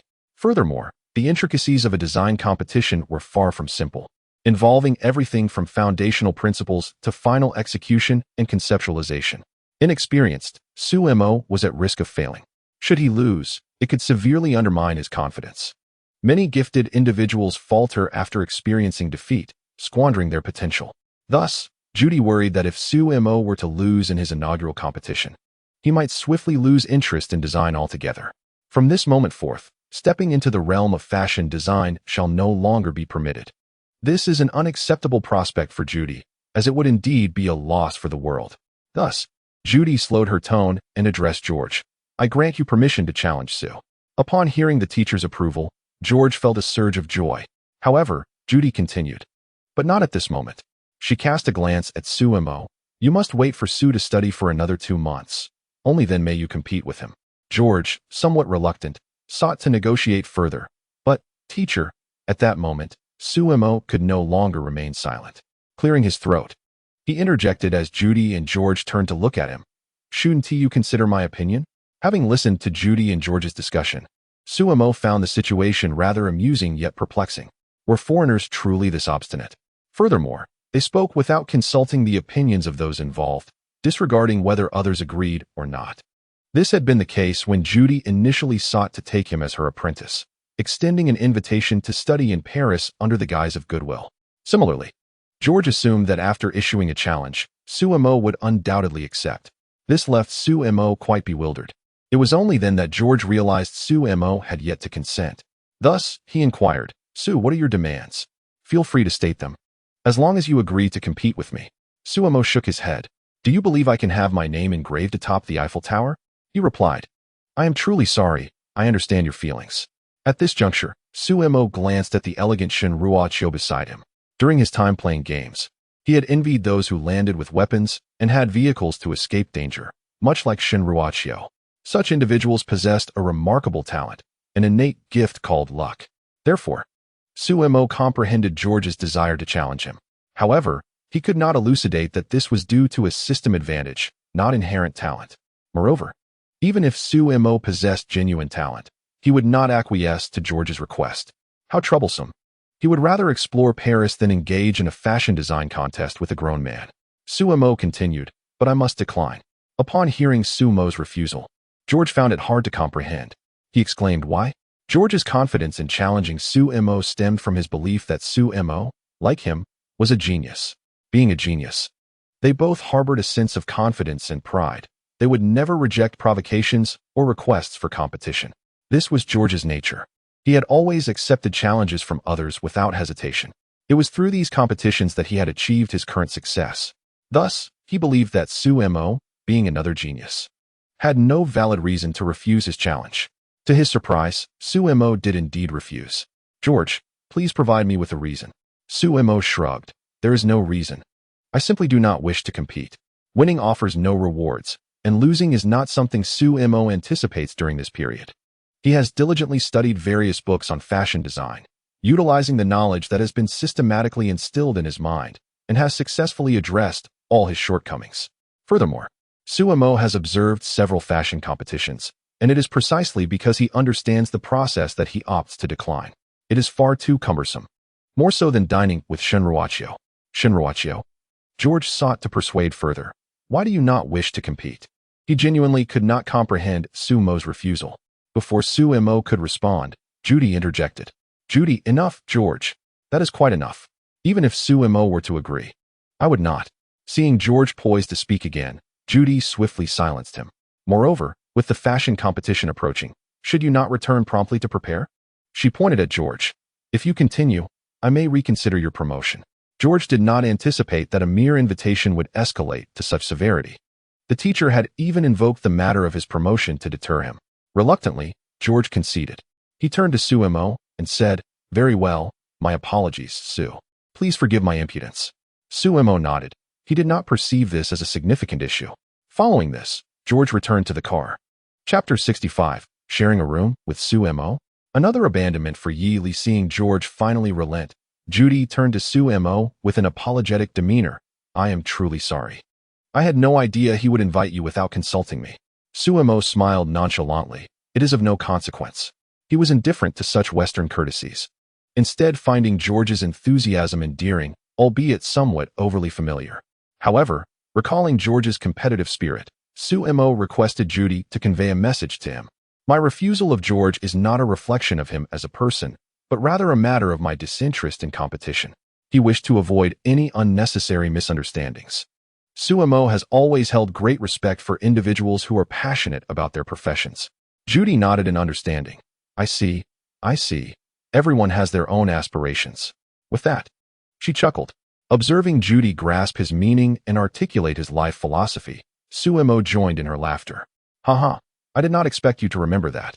Judy raised an eyebrow, teasingly remarking, "Of course, you could have used that reason to decline me many times." Then she continued, "By the way, there is one more thing. After the fashion show concludes, there will be a banquet. As the representative of the Fashion Association, I would like to invite you both. Would you be inclined to attend?" Su Mo contemplated for a moment and deemed it appropriate to go, yet he first glanced at Shunruachio, for he had come to accompany her. If Shunruachio decides not to attend, then he shall also forego the opportunity. However, Shunruachio contemplated that if Su Mo were to participate, it might grant him an acquaintance with the president of the Fashion Association, which could prove advantageous for his future. Thus, he nodded in agreement. Upon seeing Shunruachio's assent, Su Mo turned to Judy and declared, "We shall go." Judy smiled brightly, pleased that Su Mo had finally agreed to something of hers. Such a feat was indeed rare. She glanced at her watch and realized that time was of the essence. Hence, she decided to take her leave, saying, "Let us conclude for today. We shall converse tomorrow." "Very well. See you tomorrow," Su Mo replied, casting a glance at the evidently weary Shunruachio. It was time to rest. Before departing, Judy inquired of Su Mo, "If you require a guide, I can arrange someone for you." This time, it was not Su Mo who responded. Instead, Shunruachio, with a tone of indifference, directly declined. "No need. Thank you." What a jest! She had come to Paris to relish a world of intimacy with Su Mo, and it was inconceivable to allow anyone else to intrude. With that, she led Su Mo into the hotel. Reluctantly being pulled along, Su Mo turned back to Judy with an apologetic smile. Judy waved her hand in a dismissive manner and departed without concern. Being someone who had experienced such matters, she understood Shunruachio's intentions perfectly. Thus, She chose not to intrude further and drove back to her studio. Shin Ruochio's garments still required some alterations. Upon entering the hotel, a staff member approached them, inquiring, "Good day, how may I assist you?" The standard Mandarin spoken by the attendant took Su Mo by surprise. "How did you know we were from China?" The attendant maintained a professional smile, but refrained from responding, as he would not divulge that he had overheard the earlier commotion between Su Mo and Shin Ruochio outside. Shin Ruochio shot him a disapproving glance, as if to say there was nothing extraordinary about it. Aunt Lu stepped forward to converse with the attendant, stating, "We have a reservation here. This is our identification." After verifying their information, the attendant gestured for them to follow. "Please, come this way." Under the attendant's guidance, they reached their respective rooms. Su Mo occupied one room alone, while Shin Ruochio shared a room with Aunt Lu across the hall. "Should you require anything, feel free to contact the front desk. There are telephones in each room," the staff member remarked before departing. Shin Ruochio's room contained 2 chambers. Once back in her room, Shin Ruochio tidied up briefly before collapsing onto the plush bed and initiating a video call with Yili, due to the time difference. It was currently 11 o'clock in the evening in Paris, which corresponded to around 6 in the morning in China. Thus, a groggy Yili answered the video call, still in a state of slumber. "Hello? Who is this so early in the morning? Can't a person get some sleep?" With a rather unpleasant tone. She certainly had a case of morning grumpiness. Shin Ruochio gazed at Yili, whose hair was in disarray on the screen, unperturbed by her demeanor. She was aware that Yili's morning irritability would last merely 5 minutes. Thus, Shin Ruochio quietly observed her, patiently waiting for the storm to pass. After 5 minutes, Yili sat up, let out a long yawn, and finally appeared somewhat revitalized. Typically, she rose around 7 o'clock, so the current hour was not far off. However, being abruptly awakened was undeniably vexing. She lifted her phone and greeted Shin Ruochio with a morning salutation. "Good morning, Xiao Qiao," with a mysterious expression. Shin Ruochio replied, "Xiaoli, can you guess where I am right now?" Yili scrutinized the background of Shin Ruochio's room, her surprise evident. "Isn't that a hotel? Why are you at a hotel alone?" Shin Ruochio shook her head. "I'm not alone. Su Mo is here too." Yili immediately shook off her sleepiness. "What? You're sharing a room with Su Mo?" Shin Ruochio's cheeks flushed, pondering the curious thoughts swirling in Yili's mind. She clarified, No, he's right across from me." With that, Yili felt relieved. "Then what are you two up to?" Shin Ruochio beamed. "We've already arrived in Paris. Didn't I mention that?" Yili exclaimed, "Oh, you've made it there." Then, feigning casualness, she inquired, "By the way, where are you planning to go with Su Mo tomorrow? You're not just going to Paris to do nothing and come back, are you?" Upon hearing Su Mo's name, Shin Ruochio's enthusiasm surged. She pulled out a notebook from her small bag and proudly displayed it to Yili. "Tada, this is my travel guide." Yili examined the densely written pages, her attention captured. "Wow, it seems you've prepared quite thoroughly." Shin Ruochio grinned with satisfaction. "Of course, I've been planning this for quite some time." She then flipped to a particular page, saying, "However, there are a few places I'm unsure about where to go first." By this time, Yili had already memorized the second location from the guide and casually replied, "Then just ask Su Mo. Aren't you two traveling together?" Shin Ruochio's eyes lit up. "Right. Let us stick with that for now. Bye." She ended the video call. Yili stared at the darkened screen, her frustration boiling over. "Here we go again?" Shin Ruochio, just wait. Glancing at the plane tickets on her bedside table, a sly grin spread across her face. "This time, let us see where you think you can escape." The destination boldly printed on the ticket read Paris. Chapter 66. Not wearing clothes. Shin Ruochio was tempted with a light tap. Shin Ruochio knocked on Su Mo's door.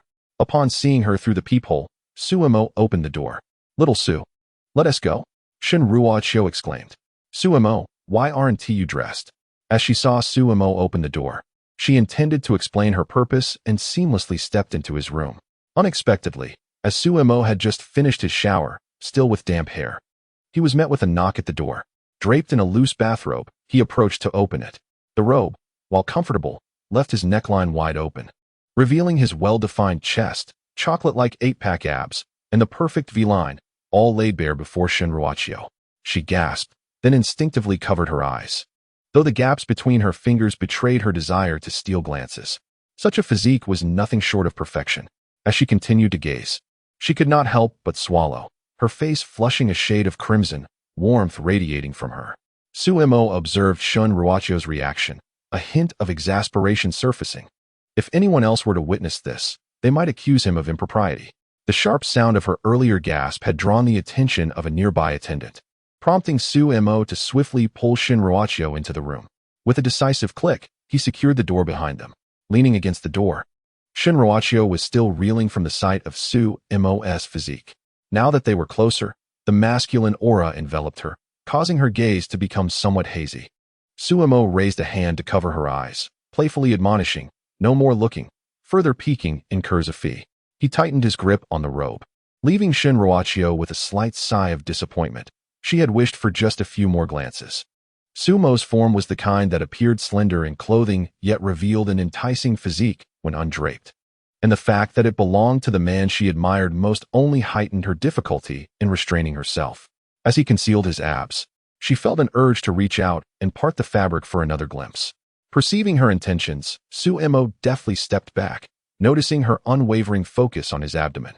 He firmly held his robe and warned, "Hey, what brings you to my room at this hour?"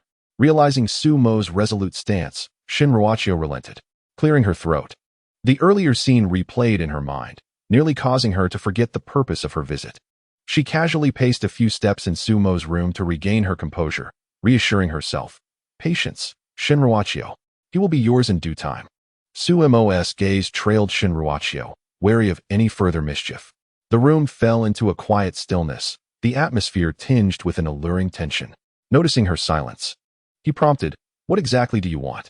When she remained reticent, he added, "If you don't speak soon, I shall summon Aunt Lu." With Suemo adopting a tactic of complaint, Shun Ruachio finally addressed the matter at hand. She feigned nonchalance as she perched herself on Sumo's bed, retrieving her notebook. "Here, this is my travel guide. I would like your insights on it," she casually remarked. Suemo, however, remained vigilant, his eyes fixed on her with a sense of caution. "Why must you sit on my bed to discuss matters?" Shun Ruachio's face flushed crimson, as her secret thoughts were unexpectedly unveiled.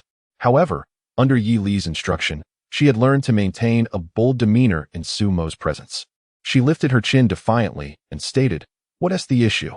Is it not permissible for me, after a day spent traveling, to seek a comfortable place to rest?"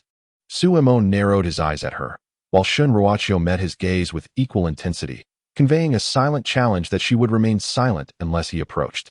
Resolute, Suemo steeled himself. "What does it matter if I am a man?" As he strode towards her with an imposing demeanor, Shun Ruachio faltered, swiftly raising her notebook as a barrier between them. She tossed her hair playfully and implored, "Could you assist me in determining the best places to visit?" Suemo had no intentions of intimidating her. His earlier behavior was merely a tactic to remind Shun Ruachio to temper her exuberance. Seeing her capitulate, he took the notebook and settled beside her, beginning to peruse its contents. He lamented his earlier oversight in not preparing a travel guide, grateful for Shun Ruachio's diligence. Without a solid plan, one could easily squander precious time during their travels. Noticing Sumo's earnest engagement with her notes, Shun Ruachio began to scold herself internally. "Oh, Shun Ruachio, is this not what you desired? Why do you falter at such a crucial moment?" Her hands clutched the hem of her nightgown anxiously as she cast a wistful glance at Suemo, unaware of her inner turmoil. Suemo remained focused, eventually reclining to ease the strain of reading. Shun Ruachio had meticulously compiled a guide detailing various renowned attractions in Paris, even devising a comprehensive itinerary outlining the sequence of their visits over the course of a week. Yet, a divergence of opinion emerged in the latter section.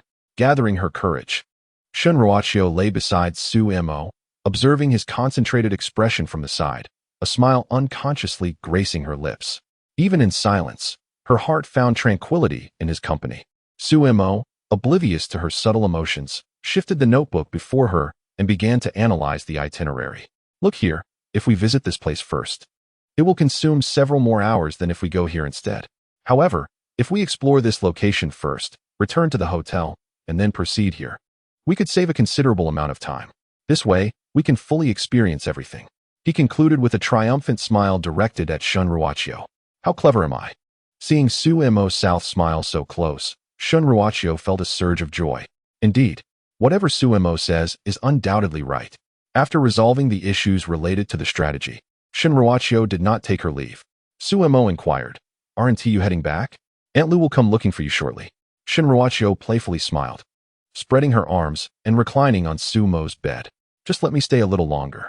She relished the comforting sensation of being near Sumo, which brought her immense relaxation. Observing Shinruachio's mischievous demeanor, Sumo felt a twinge of exasperation. If Aunt Lu were to discover Shinruachio's presence here, he would surely face her wrath. Shinruachio turned her gaze towards the window and spotted the Eiffel Tower outside. Thanks to the panoramic view from Sumo's room, she could see the iconic structure directly. Like a child discovering a new world, she dashed barefoot to the balcony, pointing excitedly at the Eiffel Tower and exclaimed, Sumo, look, it's the Eiffel Tower. In the darkness, the colossal giant, a testament to the Industrial Revolution, illuminated the night sky. Yet, Sumo's attention was solely captivated by the ethereal girl before him and the sparkling stars mirrored in her eyes. Chapter 67. Sneaking out without Aunt Lu. Shinruachio leaned against the balcony railing, the gentle Parisian evening breeze tousling her jet-black hair. Through the strands, her exquisite features could be faintly discerned.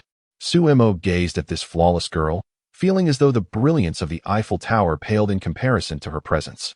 He often found himself questioning what merit he possessed to earn Shinruachio's affection. In his original plans, he envisioned a life of simplicity and tranquility. Even with the existence of the system, which he regarded merely as a tool, a means to fulfill his dream of becoming an actor. However, he did not wish to live perpetually in the limelight and was content with playing minor roles, merely skimming the surface of the entertainment industry. Moreover, as someone who had already experienced life, he harbored little desire for wealth. Enough was sufficient. When it came to a partner, Sumo sought only a gentle girl, one who loved him as much as he loved her. A mutual affection that would lead them to grow old together. Yet, Shinruachio's arrival was akin to a radiant dawn, illuminating his world. Ever since she entered his life, Sumo noticed that everything around him had transformed, becoming more favorable. Most significantly, as the nation's beloved diva, Shinruachio confessed her feelings for him during their first encounter, utterly disrupting his carefully laid plans. When the icy beauty of Shinruachio professed her affection, he declined. After all, she was renowned for her aloofness, and he preferred a gentler disposition, qualities she evidently did not possess. Furthermore, confessing feelings upon their first meeting felt somewhat frivolous. Although Shinruachio mentioned that he had saved her, he regarded that act as merely a matter of convenience, never considering any expectation of gratitude. The details had faded from his memory entirely. After rejecting Shinruachio, Sumo initially believed his life would return to tranquility. However, Shinruachio did not relent. She began to cling to Sumo, cooking for him and displaying a gentle demeanor that starkly contrasted with her public persona. Over time, Sumo found himself less resistant to Shinruachio, gradually acclimating to her presence. He realized her tenderness was uniquely reserved for him. This revelation culminated when Shinruachio, in a film city, played the enchanting melody of Phoenix seeking Phoenix for him, her eyes brimming with affection. At that moment, Sumo comprehended his burgeoning feelings for Shinruachio. Yet, he remained hesitant to reciprocate. He feared that her affection might be fleeting, destined to wane with time. Thus, he merely agreed to accompany her to Paris, designing fashion for her and acquiescing to her various requests. Eventually, Shinruachio ceased to pose that particular question. She grew accustomed to Sumo's presence, finding solace in the companionship, regardless of their unconfirmed relationship. As long as Sumo remained by her side, that was enough. Turning back, Shinruachio noticed Sumo gazing at her in a daze. She entered the room and pulled him onto the balcony. How could one not appreciate such beauty alongside the one they cherished? The two stood in quietude, admiring the nightscape of Paris, with its myriad of colorful lights illuminating the structures, casting an intoxicating spell. The scenery was exquisite, yet it paled in comparison to the person beside her. A gentle breeze swept through, carrying a slight chill. Dressed in her nightwear, Shinruachio instinctively nestled closer to Sumo, their bodies brushing against one another. Enveloped in the warmth he radiated, bringing her a profound sense of peace. Sumo, she could not help but call out. Sumo turned to her, and the girl, with her dreamy eyes, stood against the backdrop of Paris's most breathtaking night. The Eiffel Tower's light showed dazzling in the distance. In that moment, the beauty was overwhelming. As the atmosphere heightened, Sumo reached out, tenderly caressing Shinruachio's hair. What is it?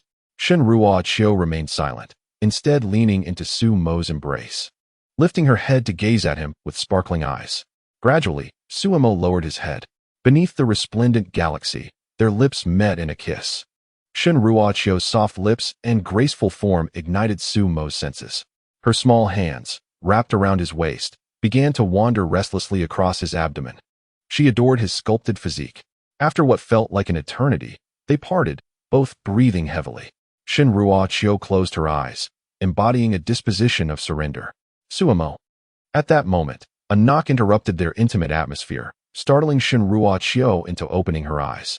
From outside, Aunt Lu's voice called, "Miss, are you in there?" Shin Ruo-Chio hurriedly straightened her attire. Flustered, she replied, "Yes, I'm discussing where to go for fun tomorrow with Suemo." Aunt Lu inquired, "Have you finished your discussion? It's getting late. You should rest." Although Aunt Lu initially hesitated to interrupt Suemo and Shin Ruo-Chio, Shun Guoping's admonition compelled her to knock on Sumo's door. Oh no, Shin Ruo-Chio felt it inappropriate to linger any longer. She gestured towards her phone, indicating the message displayed on the screen, and hastily made her way to the door, returning to her own room. Aunt Lu offered Suemo an apologetic smile before retreating to her room as well. Suemo chuckled softly, as he had no intentions of doing anything in particular. He merely wished to retrieve a garment for Shin Ruo-Chio to prevent her from catching a chill. With Shin Ruo-Chio now called back by Aunt Lu, Suemo found himself with a moment of respite. Just as he reclined, his phone chimed. Ding! It was a message from Shin Ruo-Chio. She refrained from mentioning the earlier incident, clearly still a bit bashful. Shin Ruo-Chio wrote, "Suemo, let us sneak out to play tomorrow." Suemo, a bit perplexed, responded, "Sneak out? What do you mean?" Shin Ruo-Chio clarified, "Just the two of us. I mean, we won't bring Aunt Lu along." Suemo pondered for a moment, hesitating. "Isn't that a bit inappropriate?" Shin Ruo-Chio insisted, "I don't care. I only want to go out with you." She still felt a tinge of resentment towards Aunt Lu for interrupting them, as she had hoped their relationship could advance further. Reluctantly, Suemo acquiesced, "All right then." Unbeknownst to them, Aunt Lu had already been informed by Judy in advance. She would need to visit headquarters the following day to discuss some matters, leaving her no time to accompany them. Upon hearing Sumo's agreement to her plan, Shin Ruo-Chio beamed with delight and began discussing how they could keep Aunt Lu in the dark. "How about I wait for Aunt Lu to fall asleep tonight and then sneak into your room? That way we can leave together in the morning." Suemo retorted, "Don't even think about it. Do you want Aunt Lu to kill me?" Shin Ruo-Chio pouted, "I won't do anything. Worst case, I'll sleep on the bed and you can take the floor." Suemo was bewildered. "Goodness, you expect to claim my bed?" He firmly refused to comply with Shin Ruo-Chio's unreasonable request. "All right then," Shin Ruo-Chio conceded, beginning to ponder alternative strategies. After much deliberation, they decided to set out early the next morning, leaving before Aunt Lu arose to avoid encountering her. Chapter 68. A Secret Date. The Hollow Giant. That morning, as dawn broke, Shin Ruo-Chio stealthily exited her room. After carefully shutting the door, she roused Suemo together. They clandestinely left the hotel. Upon reaching the entrance, Shin Ruo-Chio took a deep breath, the fresh scent of dew invigorating her spirit and awakening Sumo's senses. "Let me see where our first destination is," Shin Ruo-Chio declared, pretending to reach for her notebook to check. Suemo gently tapped her head, exclaiming, "Silly girl, let us first visit the Eiffel Tower." Shin Ruo-Chio cradled her head and looked at Suemo with a pitiful expression. "It hurts." She then grasped Sumo's hand and placed it on her head, urging him to massage it. Suemo, distracted, complied while observing the streets. Due to the early hour, there were not many pedestrians. Only a few joggers passed by, quickening their pace upon witnessing the couple's intimate demeanor. How vexing it was to be displayed so early in the morning. At that moment, a taxi approached and halted before them. The driver rolled down the window and in fluent English inquired, "Need a ride, sir?" Suemo replied, "Of course," as he had been awaiting a taxi. After tousling Shin Ruo-Chio's hair playfully, he nudged her into the car. "What are you dawdling for? Let us go." Once inside, Shin Ruo-Chio turned her head away in annoyance, refusing to acknowledge Suemo as she began to fix her hairstyle, a meticulous effort she had undertaken an hour earlier. The driver, a jovial middle-aged man, chuckled upon observing the couple's playful quarrel. He enjoyed driving such couples, as it reminded him of his own youthful days. Suemo felt a bit awkward at the driver's laughter. He was still unaccustomed to such familiarity abroad. Thus, he spoke up, "To Zhanshan Square, please." Thank you. The driver responded. Ah, another couple on their honeymoon. Youth is truly splendid. The vehicle began to move forward slowly. Upon hearing the driver refer to her and Su Mo as a couple, Shun Ruochio's irritation faded. This driver had a discerning eye. She wrapped her arms around Su Mo's, leaning into him. Su Mo, somewhat perplexed, pondered if this was typical of women. Just a moment ago, she was fuming and refusing to acknowledge him. Now, she was embracing his arm and gazing out at the scenery, quite whimsical indeed. The driver, noticing this, raised an eyebrow through the rearview mirror, as if to say, how about that? A foolproof tactic. Su Mo caught sight of this and was momentarily amused by the humorous driver. He then inquired, hello, could you recommend any good places to eat around here? Su Mo began to contemplate lunch plans. The driver, now animated, eagerly began to introduce various dining options. Kid, there are delicious eats everywhere. Through their conversation, Su Mo learned that the driver was named Johnny, who had 3 children, the eldest of whom was already in college. Shin Ruochio, too, found herself drawn in by Johnny's engaging anecdotes and began to listen attentively. When he spoke of his wife, Johnny's face lit up with affection. She is a wonderful woman, and I love her and my children more than anything. After saying this, he glanced at Su Mo and Shun Ruochio cuddled together in the rearview mirror. Yes, just like this, we were once as happy as you two. Shun Ruochio, feeling delighted, tightened her embrace around Su Mo's arm. As Johnny continued to speak, he pointed towards a cafe as they passed by, indicating for Su Mo to take notice. Yes, indeed, that's the one. Their coffee is the finest in the area, and the prices are quite reasonable. I believe you will have a delightful experience there. Su Mo nodded in agreement, mentally noting to visit the cafe on their return trip. Before long, they arrived at the War God Square. Johnny handed his business card to Su Mo. Hey, feel free to call me if you need a ride. I can offer you a 20% discount, and I'll be there within 10 minutes. Su Mo accepted the card, recognizing the convenience of having a taxi readily available. Despite the current lack of patrons, the square would soon be bustling with visitors, and taxis were always in high demand. Seeing Su Mo accept his offer, Johnny whistled with delight, as it meant a steady income for him, particularly since the Shangri-La Hotel was not far from his home. When the time came for Su Mo and Shun Ruochio to return, he could easily drop them off along the way. Good friends, I eagerly anticipate our next meeting, Johnny said. Su Mo smiled and replied, I believe it won't be long. Johnny laughed heartily, proclaiming, haha, you are in for a perfect honeymoon. He then sang a tune as he walked away. An amusing fellow indeed. Su Mo and Shun Ruochio exchanged smiles and ventured into the story-laden War God Square. As they entered the square, the crowd began to swell. The grassy expanse in the center was filled with the joyous laughter of children. Hand in hand, the two strolled through the square, heading toward their first destination in the northwest direction, the Eiffel Tower. The Eiffel Tower stands as one of the symbols of French culture and is the tallest structure in Paris. Last night, while at Su Mo's residence, it seemed merely an impressive structure adorned with beautiful lights. However, upon arriving at the base of the tower, they were awestruck by its soaring height of 300 meters. This weathered iron giant towered majestically between heaven and earth. Without lingering too long, Su Mo and Shun Ruochio made their way directly to the elevator, as the observation deck was the focus of their visit. Ascending in the elevator, they reached the topmost observation deck, at a height of 274 meters. The view left Su Mo momentarily speechless. The entirety of Paris unfolded before him. A network of avenues and alleyways intertwined like strands of a spider's web, forming a grand map. The distant pale yellow Arc de Triomphe was distinctly visible, while the Louvre shimmered under the sunlight, thanks to its glass facade. The white Basilica of Sacré-Cœur stood both sacred and solemn. Suddenly, Shun Ruochio tugged at Su Mo's arm, directing his gaze towards a particular spot. Su Mo, look. Isn't that where we are staying? Su Mo looked over and indeed recognized the Shangri-La Hotel. He was pleasantly surprised by Shun Ruochio's keen observation. After gazing at the distant scenery, Shun Ruochio took hold of Su Mo and began capturing moments with photographs. She nestled into Su Mo's embrace, raising her phone. Click. Their smiles were immortalized, with the entire expanse of Paris as the backdrop. After wandering for a while, they decided to seek a place for a light breakfast.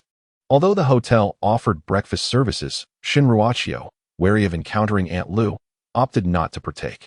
The top floor was gradually becoming busier. The couple arrived at a charming restaurant situated at the base of the Eiffel Tower, where they indulged in freshly baked croissants and aromatic coffee. This first breakfast in Paris allowed them to savor the unique local flavors. Paris, here we come. Chapter 69. I don't care. I want to eat yours. After relishing their exotic breakfast, the two strolled along the Seine River. The winding Seine, the mother river of Paris, divides the city into the left bank and the right bank. Furthermore, most of Paris's renowned landmarks are situated along its banks. Shinruachio linked her arm with Sumo, capturing candid shots as they walked, leaving behind a trail of laughter and joy. Feeling fatigued, they approached a nearby food truck, intending to purchase 2 servings of ice cream. As the crowd had thickened, they found themselves waiting in line. After a considerable wait, it was finally their turn. Shinruachio, confronted with an array of ice cream flavors on the menu, found herself in a quandary. She inquired of Sumo, "Which flavor do you desire?" Sumo waved his hands dismissively, saying, "You decide. I suffer from choice paralysis." Assuming Sumo was simply reluctant to choose, Shinruachio shot him a playful glance. Ultimately, they settled on strawberry flavor. "Hello, we'll have 2 of these, please." "Thank you." The chef, upon seeing this couple, was taken aback. He had encountered many couples that day, but none as strikingly attractive as Shinruachio and Sumo. Their combined allure turned heads, creating a captivating sight. Beautiful things invariably uplift one's spirits, and the chef's earlier irritation began to dissipate. In gratitude, when the couple received their ice cream, it was generously adorned with toppings and an extra helping of strawberries, eliciting envious glances from onlookers. "Wow," Sumo exclaimed, staring at the overflowing ice cream in his hands, realizing it was nearly twice the portion of others. However, a fellow patron who had just purchased ice cream expressed his dissatisfaction upon seeing Sumo's treat. "Hey, that's not fair. I want one like that." The chef, with a smile, replied, "If you looked as good as them, I would give you one for free." The crowd erupted in laughter. The man, not angered, glanced at Sumo and Shinruachio, feeling a twinge of embarrassment. If he had such looks, he would have pursued a career in stardom long ago. Defeated, he slinked away. Shinruachio could hardly contain her amusement as Sumo observed the increasing throng around them. He took hold of Shinruachio and discreetly made their exit. Before departing, he expressed his gratitude. After all, a generous cup of ice cream was quite a tangible reward. "Thank you, goodbye." The chef tipped his hat in farewell, wishing them happiness. Having left the cacophony of the crowd behind, the duo settled onto a bench beneath the verdant shade. Sumo savored a spoonful of his strawberry ice cream. Oh, nothing compared to the refreshing delight of icy cream after a tiring stroll. Shinruachio glanced at the ice cream in Sumo's hand and then at her own. Though they were identical, she couldn't help but feel that his looked far more delectable. In a playful act, Shinruachio poked the soft flesh at Sumo's waist, causing him to flinch. Turning to her, he noticed her pitiful gaze, prompting him to ask, "What's wrong?" Shinruachio licked her lips and softly pointed at his ice cream, saying, "I want a bite of yours." Sumo instinctively withdrew his hand. "But they are the same, aren't they?" Noticing his reluctance, Shinruachio clung to his arm and whimsically insisted, "I don't care. I want to eat it." Faced with her endearing plea, Sumo relented. All right, here you go." He handed over his ice cream. With glee, Shinruachio took a bite of Sumo's treat. Indeed, it was more delicious than her own. Sumo sampled her ice cream and was left puzzled. Didn't they taste the same? Yet, seeing her joyful expression, he dismissed his confusion. After all, her happiness was what truly mattered, wasn't it? After finishing their ice creams, they continued to stroll for a while longer before preparing to return to the hotel. As lunchtime approached, and they needed to coordinate with Judy regarding the Fashion Week affairs in the afternoon, Sumo retrieved Johnny's business card and dialed the number inscribed upon it. After relaying their current location, Johnny assured him, "I'll be there shortly." Just 5 minutes post-call, Johnny's taxi swung around and came to a halt before them. He rolled down the window, raising an eyebrow. "Hey, want a ride?" Sumo smiled, of course. Before the midday rush, Johnny skillfully navigated the familiar streets, delivering them back to the hotel. "Call me if you need anything," he said, departing to enjoy lunch with his family. Entering the hotel, Sumo and Shinruachio followed the waiter toward the dining area. After indulging in a sumptuous lunch, they returned to their respective rooms. Noticing Aunt Lou had yet to return, Shinruachio sent all the photos she took with Sumo that day to Yili. Ostensibly seeking help in selecting the best ones, she was, in truth, reveling in a little dog abuse. As Yili perused the sweet images of the pair, she couldn't help but clutch her stomach. Had she known, she would have refrained from indulging so much. Now, she must endure the incessant display of affection from Shun Ruachio. After casually dismissing Shun Ruachio with a few perfunctory remarks, Yili excused herself from the conversation, shutting off her phone. As she gazed at the airplane poised for takeoff, a sardonic smile played on her lips. Let her flaunt her affection before me now. She shall be prepared to face my retribution. Unbeknownst to her, Shun Ruachio was blissfully scrolling through photos, eager to share them with Su Mo. At that moment, Aunt Lu returned, unaware of the clandestine outing the two had orchestrated. Having spent the morning at Judy's to discuss matters, Aunt Lu departed shortly after Shun Ruachio. To avoid disturbing her, Aunt Lu had refrained from mentioning her whereabouts. With Su Mo present, her concerns were somewhat alleviated, allowing both parties to miss each other perfectly. Yet Shun Ruachio remained oblivious, sheepishly greeting Aunt Lu. "Aunt Lu, you're back?" she said, handing her a cup of coffee. The coffee had been procured at Su Mo's behest, as he had instructed Johnny to take a detour on their way back. Aunt Lu regarded Shun Ruachio with suspicion. Her unsolicited kindness seemed out of place. However, she dismissed the thought, fatigue from her morning discussions with Judy weighing on her. After taking a sip of the coffee, Aunt Lu was pleasantly surprised by its rich flavor, which invigorated her spirits. She then engaged Shun Ruachio in conversation about the fashion show, noting that the garments were ready and Judy would personally deliver them in the afternoon.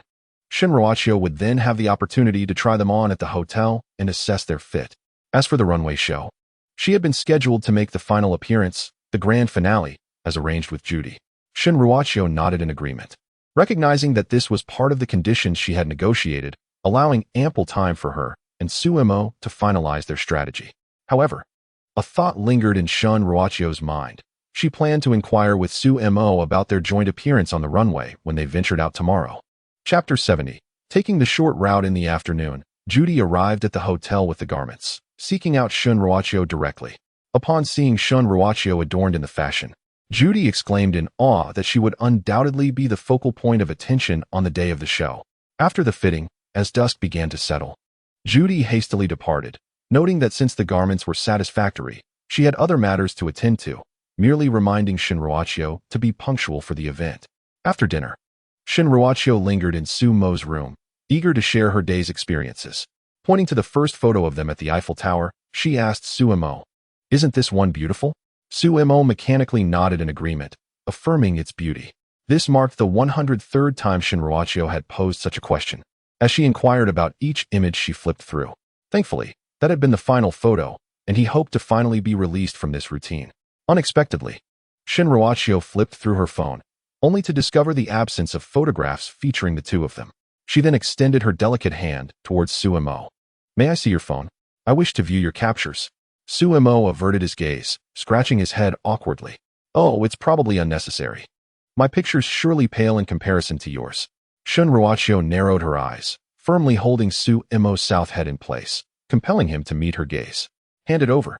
Reluctantly, Su Mo complied and surrendered his phone to Shun Ruachio, who thereafter released him, satisfied.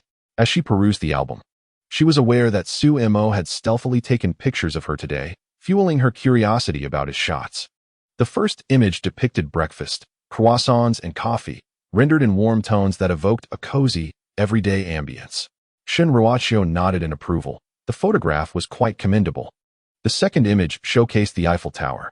Again, she nodded, noting that Su Mo had employed a wide-angle lens to capture the entire structure, majestic and grand.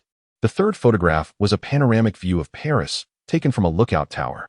Although it was still quite well executed, Shun Ruachio's expression began to darken. Why are all the photos merely landscapes and food? What about me? Shun Ruachio hastily scrolled through Su Mo's pictures, desperately searching for one that included her. To her dismay, there wasn't a single one. Her countenance soured further. Thus, today, Su Mo had not been covertly photographing her, but rather focused on capturing these sights. As Su Mo sensed impending peril and contemplated a strategic retreat, it was too late.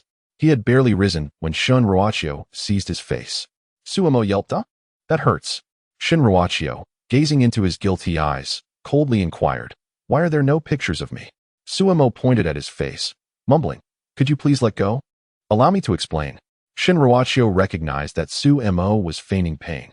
After all, she hadn't even gripped him firmly, yet he cried out as if he were being slaughtered. Nevertheless, she was intrigued to hear his explanation, so she released her hold. Go ahead. I am all ears for your defense. Su-mo rubbed his face and began to concoct a serious yet absurd tale. Honestly, I intended to photograph you. However, I noticed you were continually capturing us together. So, I thought, since you were already photographing people, I might as well focus on other subjects. This way, when we return, we'll have both people and objects documented. He continued. Moreover, the most crucial point is that I am not adept at photographing people. What if I made you look unappealing? That would be an unforgivable transgression. Upon hearing this, Sumo's face reflected a palpable fear, as if the thought of portraying Shinruachio unfavorably was an immense crime. Observing Sumo's comical demeanor, Shinruachio could no longer maintain her serious facade and burst into laughter. All right, I forgive you. At this, Sumo finally exhaled in relief. For he had not spoken untruths. He truly lacked the skill to photograph people. In the past, when I photographed Su Li, she often criticized me. Why do you make my legs look so short? Delete it. Later, Su Li urged Su-mo to learn how to take better photographs, lest he be scorned by girls in the future when taking their pictures. Su-mo agreed, but as time passed, while his other photography improved, his portraits remained lamentably poor. Meanwhile, Shinruachio paid no heed to the truth of Sumo's words. She trusted him implicitly. Taking Sumo's phone, she casually snapped a couple of photos, producing 2 images worthy of wallpaper. Then, she raised her small fist, playfully threatening Su-mo, "You must not delete these, do you hear?" Seeing Shinruachio no longer upset, Su-mo dared not retort, nodding like a little chick. Absolutely, absolutely. Just then, Aunt Lu knocked on the door, signaling that it was time for Shinruachio to return. Reluctantly, she departed from Sumo's room. The following day marked the commencement of Paris Fashion Week. Countless artists flooded the streets of Paris, participating in this grand event in myriad ways. Shinruachio and Su-mo rode in Johnny's car to the Champs-Élysées. This renowned avenue, one of the top 10 most charming pedestrian streets in the world, was alive with artists showcasing their talents. Aunt Lu did not accompany them, as she had other matters to attend to. Shinruachio expressed her regret, but promised to bring back delicious treats for Aunt Lu. As they walked through the bustling streets, Su-mo held Shinruachio's hand, fearful of losing her in the throng. They marveled at the performers around them. Some artists painted on the spot with remarkable skill, eliciting offers from passers-by to purchase their work. A group of girls danced energetically on the street. Their alluring figures and sultry outfits combined with smooth dance moves exuding both strength and grace. The surrounding crowd erupted in whistles. Noticing Su-mo's rapt attention, Shinruachio felt a pang of jealousy. Still watching? Be careful not to fall into a ditch, she teased, tugging him along. Su-mo merely smiled, offering no explanation. He was simply observing the dance moves. As they continued forward, the crowd thickened. After being jostled, Su-mo glanced down at Shinruachio, furrowing his brow slightly. This situation was unsustainable. Rising onto his toes to survey the area, he guided Shinruachio toward the entrance of a narrow alley. This side path was less crowded. "What is the matter?" Shinruachio asked, somewhat perplexed, yet she relished the feeling of being protected in Su-mo's embrace. Su-mo opened his navigation app and discovered that their next destination was not far and could be reached more swiftly by taking a shortcut. Thus, he suggested to Shinruachio, "Shall we head this way? There are too many people here, and I'm worried about your safety." Shinruachio had no objections. Wherever Su-mo went, she would follow. As the two of them followed the navigation, they meandered through the winding streets of Paris, embarking towards the attractions. Gradually, as they distanced themselves from the main road, the surroundings grew tranquil. Su-mo and Shinruachio strolled along the cobblestone path, savoring the ancient ambience of the city. Chapter 71. Why don't you ask me what to do? Hand in hand, they turned a corner past an ancient building draped in vines. When Sumo's phone succumbed to low battery, on the verge of shutting down, only then did he recall forgetting to charge it the night before. However, he remained composed. For Shinruachio was by his side. "Your phone? Mine's dead, could you use yours?" He illuminated his lifeless screen, signaling her to access the navigation. To his surprise, Shinruachio hesitated, reluctant to produce her phone. "My phone, After a moment's hesitation, she finally revealed the truth. "I didn't bring my phone." Su-mo was taken aback. "What? The two stood in the intricate maze of Paris, exchanging bewildered glances. Panic set in for Su Mo. Miss, this isn't a joke. Without a phone, we have no navigation, and without navigation, we cannot find our way out. I'm not joking, Shun Ruoqiu retorted, explaining her rationale for leaving her phone behind. Since Su Mo had not taken her photo the previous day, she intentionally omitted her phone, intending to use his for photographs, thereby alleviating her worries about his photography skills. Little did she anticipate that Su Mo's phone would run out of battery at such a critical moment. Thus, they stood forlornly in the deserted alley. An uncanny twist of fate. Su Mo gently cupped Shun Ruoqiu's delicate face. You could have just told me you wanted to use my phone for pictures. Was this necessary? Shun Ruoqiu, feeling squeezed, responded with a hint of grievance. I didn't foresee this happening. How could she have known that Su Mo's phone would coincidentally die? However, discussing it now seemed futile. Surveying their empty surroundings, Su Mo realized there was no one to ask for directions. Therefore, he decided to rely on his mental map, leading Shun Ruoqiu onward. Let us keep walking. We must find a way out eventually. As they continued, it became evident that they were truly lost. In this unfamiliar territory, they had no choice but to wander aimlessly, hoping to find an exit. Shun Ruoqiu trailed behind Su Mo, her spirits dampened. Guilt gnawed at her. If only she had brought her phone, they would not be in this predicament. Turning back, Su Mo noticed the glimmer of tears in Shun Ruoqiu's eyes. In an instant, he comprehended her feelings. To lift her spirits, he gently lifted her exquisite chin with his fingers. Gazing into her eyes, he gently remarked, I bear no resentment towards you. After all, the predicament we find ourselves in is primarily my fault. It was Su Mo who suggested taking a shortcut. Had they not done so, they would not have strayed from the path. With a quivering voice, Shun Ruoqiu protested, but you did it to reach our next destination more swiftly. It's all my fault. I should have brought my phone.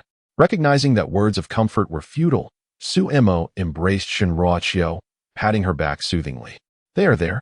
Despair not. The heavens do not forsake those who strive. Can this little Paris truly confine me, Su Mo? Inhaling the pleasant scent emanating from Su Mo, Shun Ruoqiu gradually calmed down, realizing that he held no grudge against her. He was right. If they kept walking, they would surely find their way out. Reinvigorated, Shun Ruoqiu rallied herself and took the lead once more. Since it is my fault, it is also my duty to guide you out. Seeing that Shun Ruoqiu remained troubled by the issue, Su Mo, with a resigned sigh, joined her side and walked alongside her. At last, fortune favored the diligent. Under Shun Ruoqiu's leadership, after navigating several more intersections, they arrived at a narrow path populated by a few pedestrians. The sight of others sparked excitement in Shun Ruoqiu. She composed herself and approached a modestly dressed Caucasian woman, inquiring in impeccable English, Excuse me, how can we get out of here? The woman, momentarily taken aback by Shun Ruoqiu's stunning beauty, found herself speechless. Only after Shun Ruoqiu repeated her question did she regain her composure and replied in French, You are truly beautiful. Shun Ruoqiu was taken aback. She could not comprehend the woman's words, only deducing from her tone that it was French. She had forgotten that they were in Paris, where the predominant language was French rather than English. This oversight stemmed from her interactions in Paris, which had mostly been with English speakers, leaving her unprepared for the encounter with a native French person. The woman, unable to understand Shun Ruoqiu, mistook her anxious demeanor for hunger and kindly offered her a piece of bread from her tote. Shun Ruoqiu accepted it with a perplexed expression. Seeing Shun Ruoqiu accept her gesture of goodwill, the woman smiled, complimented her once more, and departed to deliver lunch to her son performing on the Champs-Élysées. Watching the woman's retreating figure, Shun Ruoqiu opened her mouth, uncertain of what to say. Regret washed over her. She lamented her earlier decision to be lazy and only learn English during her language studies. Had she been more diligent and learned French as well, she would not be in this predicament now. No, I must keep trying. I refuse to believe that there isn't a single English speaker around. Undeterred, Shun Ruoqiu approached two more individuals to inquire, only to encounter the same barrier, a failure to communicate. She and Su Mo had ventured deep into a residential area of Paris, where the inhabitants were primarily elderly locals. Many of them had spent their entire lives here, some never having left the city at all. After exchanging a few inconsequential words with them, Shun Ruoqiu quickly lost hope. The only one who seemed promising was an uncle who could only utter hello. The others were utterly incapable of speaking even a single sentence in English. With no one else around to assist, she returned to Su Mo's side, burying her head in his embrace, feeling quite pitiful as she murmured, "I'm sorry." She then recounted the earlier incident to Su Mo, expressing her belief that they would be able to communicate in English. As she spoke, her guilt began to swell, and her eyes glistened with tears. If only she had taken out her phone sooner, they would not have lost their way. If only she had known French from the outset, they could have simply asked for directions instead of being so utterly at a loss as they were now. Noticing her imminent tears, Su Mo quickly ruffled her hair, reassuring her, "It's all right, don't worry." Shin Ruoqiu lifted her head, her eyes slightly reddened. "So what now?" "It's all my fault." Su Mo promptly silenced her with a finger to her lips, urging her to pause. He said earnestly, "Why don't you ask me if I have a solution?" At his words, Shin Ruoqiu blinked in surprise. Could it be that Su Mo had a plan? Had he found a place to charge? Chapter 72. To Shin Ruoqiu's astonishment, Su Mo could even speak French. Su Mo held Shin Ruoqiu closely and muttered system. A user interface appeared before him, visible only to his eyes. In addition to various information about himself, there was a section at the bottom indicating an unclaimed reward. Had it not been for Shin Ruoqiu's mention of their language barrier, he might have forgotten entirely about the language proficiency reward he had yet to claim. Clearly, this was an opportune moment to do so. System, claim the reward. A mechanical voice echoed in his mind, asking him to confirm the target of the reward. French. Ding. Claim successful. Su Mo closed his eyes, absorbing the knowledge being imparted to him. When he opened his eyes again, he had mastered the French language, speaking it as fluently as he did Chinese with the system's assistance. With his newfound proficiency in French, Su Mo smiled slightly and patted Shin Ruoqiu's shoulder. "Just wait for me a moment. I'll give it a try." At that moment, a local person emerged from around the corner. Su Mo approached and intercepted him, greeting him with a confident "bonjour," to which the local man was taken aback by the impeccable accent Su Mo displayed. Su Mo's appearance and attire clearly did not suggest he was French, and he had never encountered a foreigner who spoke French with such proficiency. Thus, he responded warmly, "Hello. You can call me Sam. How may I assist you?" "You may call me Su, a citizen of the Hua Nation." After a brief handshake, Su Mo began to converse with him, recounting how his phone had died and how he had become lost in the alleyways with a friend. Sam chuckled heartily. "Hey Su, you are not the first person to lose their way here. Many travelers often choose to venture into alleys in search of shortcuts, thinking that navigation will lead them safely out. However, some underestimate the terrain here and end up disoriented, having to call someone familiar to rescue them." Sam frequently encountered such individuals, yet he still expressed sympathy for Su Mo's plight, patting him on the shoulder. "You poor fellow." This was the first time he had met someone who had lost their way in a narrow path with a dead phone. Su Mo shrugged. "It's all right, after all. I met you." He then inquired how he could leave and return to the main road. Sam thumped his robust chest and gestured behind him. "Follow me. I will guide you out, as I need to purchase some items in town." Su Mo felt a surge of joy at Sam's willingness to lead them personally. "That sounds wonderful. Thank you, Sam." Sam waved his hand dismissively. "No worries. It would just be great if you could tell me how you speak French so well." Su Mo's proficiency in French had reached a native level with the help of a system. Some of his accents even astonished Sam, as such fluency was unattainable without decades of living in France. Su Mo fabricated an explanation. "I adore the romantic city of Paris and began self-studying during my school years, even taking courses on the French language, hoping to have the opportunity to travel here. Now that my wish has been fulfilled, I am delighted that my French has proven useful." Su Mo's admiration for Paris won him a wave of goodwill from Sam, who warmly embraced him, exclaiming, "Su, Paris welcomes you. It surely will not disappoint." With that, Sam began to lead the way, ready to guide them out. Su Mo gave a thumbs up to Shin Ruoqiu, signaling that everything was settled. Shin Ruoqiu stood in place, her mouth agape in astonishment. She had overheard the conversation between Su Mo and Sam. Although she did not fully understand, the distinctive intonation of their French dialogue made it clear they were conversing in the language. Su Mo could actually speak French, and so fluently. Witnessing their animated exchange without any noticeable accents left Shin Ruoqiu questioning whether Su Mo might indeed be French. When Su Mo gestured for her to follow, Shin Ruoqiu finally grasped the situation. She hurriedly trailed behind, clutching Su Mo's arm. Su Mo introduced Shin Ruoqiu to Sam, who, upon witnessing their charming pair, praised her beauty, exclaiming how well they matched. Su Mo smiled and affectionately ruffled Shen Ruo's hair in agreement. Shen Ruo paid little attention to their conversation, as she could not comprehend it anyway. Her heart brimmed with curiosity, eager to inquire about the intricacies of the French language. However, seeing Su Mo and Sam still deep in conversation, she decided to temper her enthusiasm and hold her questions for later. Sam guided the two of them through the area, showcasing its unique sights. Look, that's my uncle's garden, which is not visible from the outside. Su Mo and Shen Ruo turned their gazes and were instantly captivated by the garden filled with violets and tulips. A riot of colors blossomed, and as a gentle breeze swept through, it carried the delightful fragrance of the flowers. Even the lawn bore France's national flower, the iris. Everything appeared as if it had sprung forth from a fairy tale.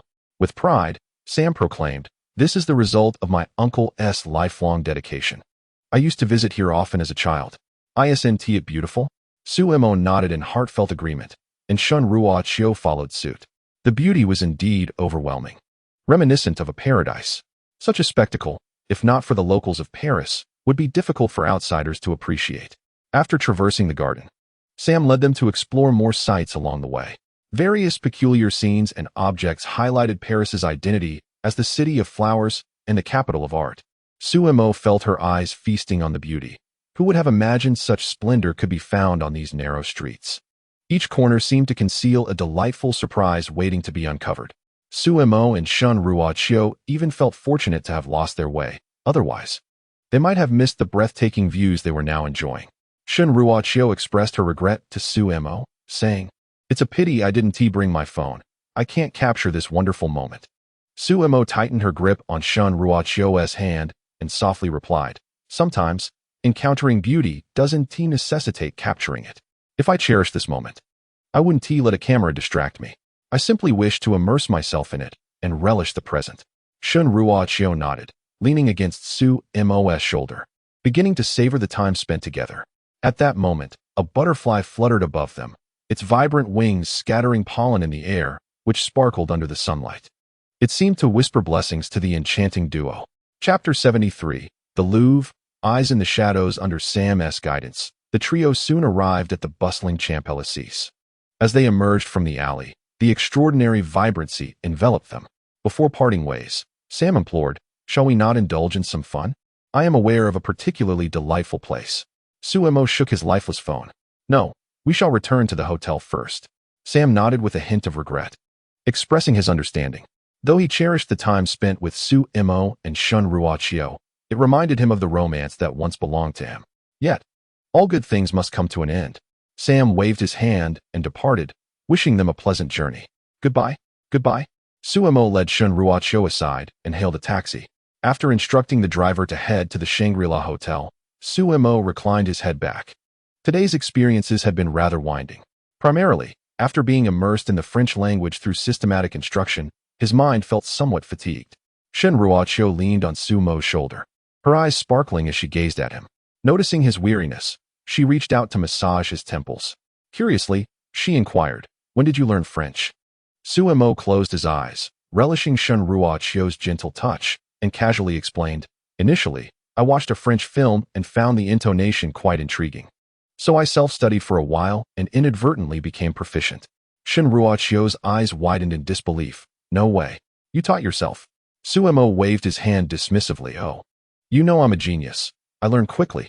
Were it anyone else, they might not believe that one could self-learn French to such a degree." Yet, Shen Ruo had faith, for she too was a prodigy, having ascended to national stardom in a remarkably brief period. At this moment, she poured even more effort into her massage, pondering how Su Mo could be so exceptional. The more she interacted with him, the more she discovered his myriad qualities, which filled her with a sense of insecurity. What if she was unworthy of him? This thought sent a wave of anxiety through her. Suddenly, she enveloped Su Mo in her embrace, holding him tightly. Su Mo was taken aback by Shen Ruo's unexpected gesture, overwhelmed by the softness that pressed against his face. Who could withstand such an encounter?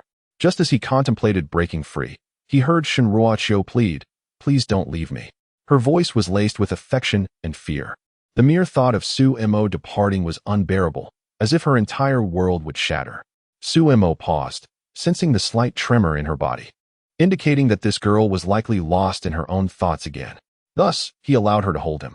After a considerable time, he spoke softly. I will not leave you. A warmth spread through Shun Ruochio's heart. It was the first time Su Mo had made such a promise to her. Then he continued.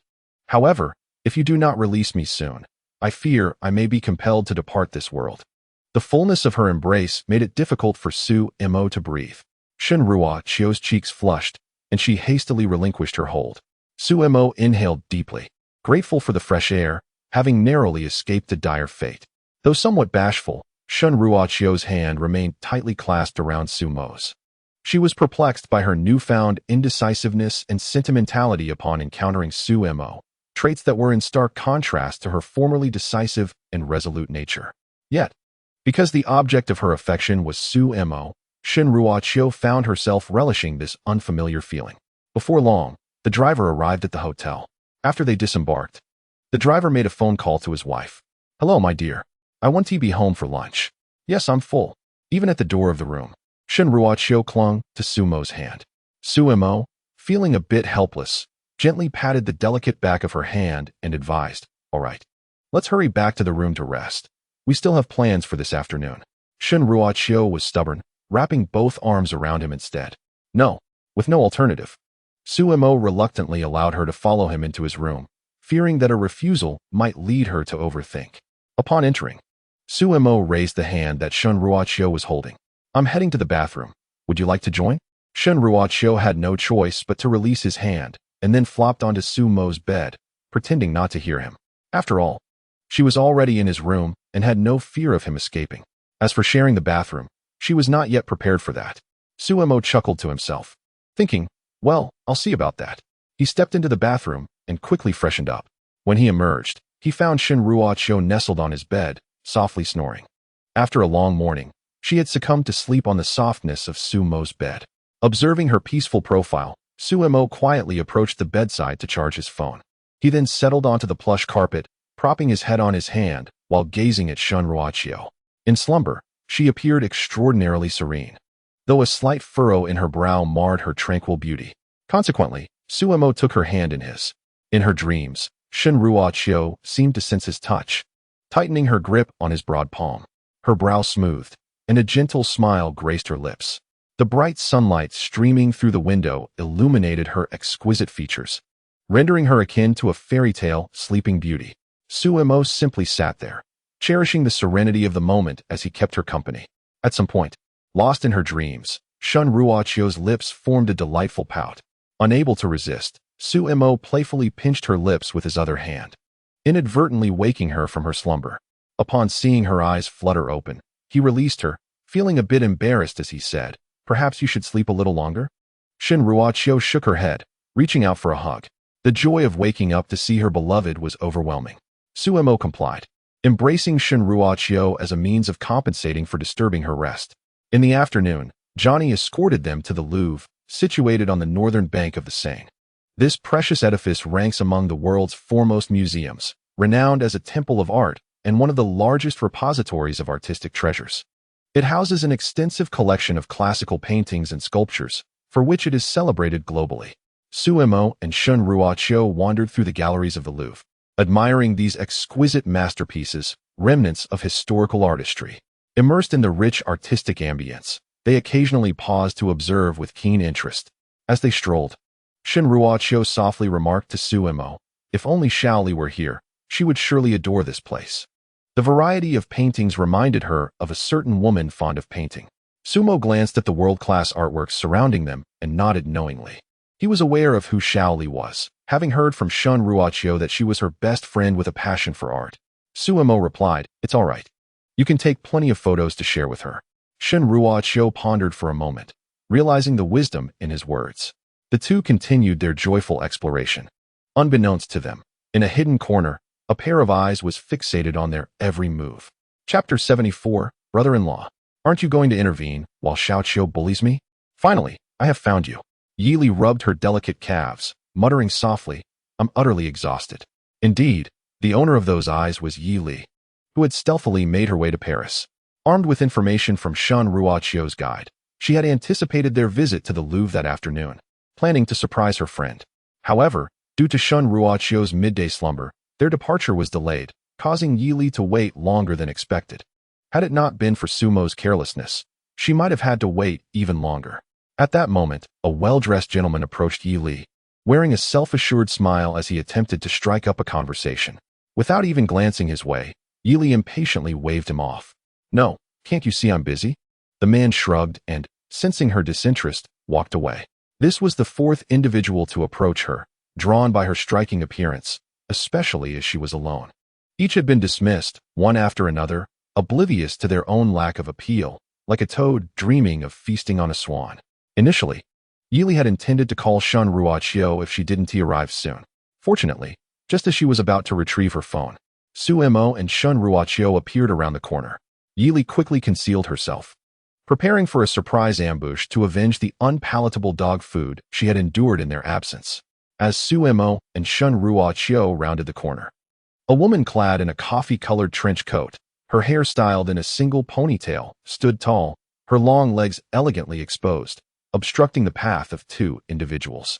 With a dismissive flick of her ponytail, she fixed an icy gaze upon Sumo and spoke in a tone devoid of warmth. "Are you Sumo?" Sumo, taken aback by the sudden appearance of this enigmatic woman, nodded hesitantly and inquired, "It seems we are not acquainted." Yi Li offered no reply, instead scrutinizing Sumo from head to toe, before pressing on with her interrogation. "Is it you who has taken away my woman?" Sumo frowned.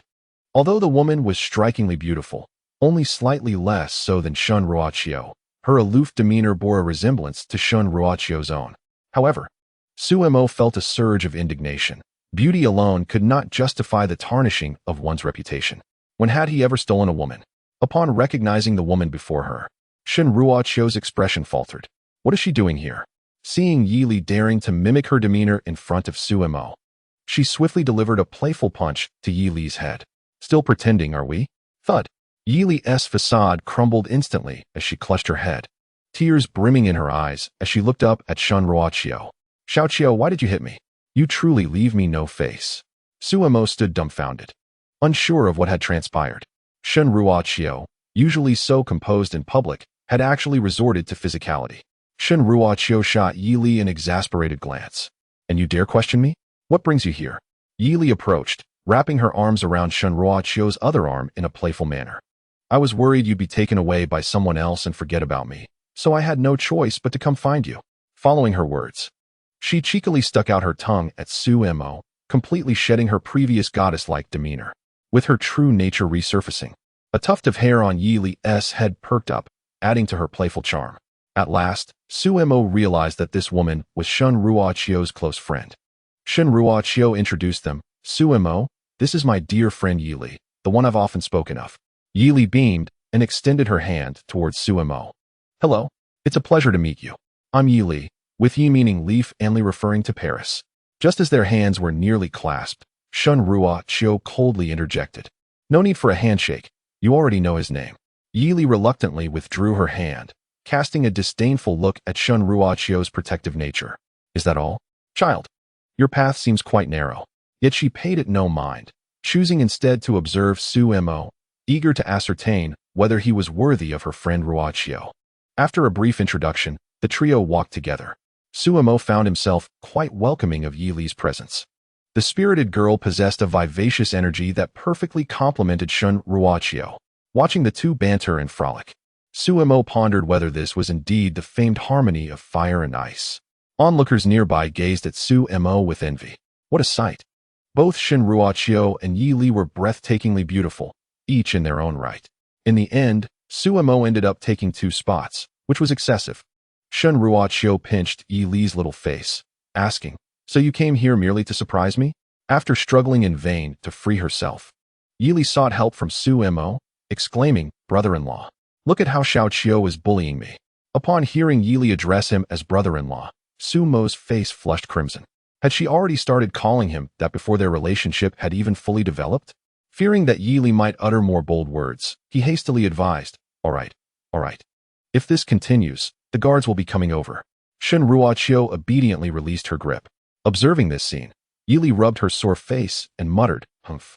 A woman who forgets her principles for the sake of beauty." Shun Ruochio squinted her eyes. Yi Li immediately wilted under her gaze and quickly divulged the reason for her visit. Beyond repaying Shun Ruoqiu's unrequited affection as a professional artist, she could not miss an event like Paris Fashion Week. Moreover, she had long yearned to visit Paris, the city of art.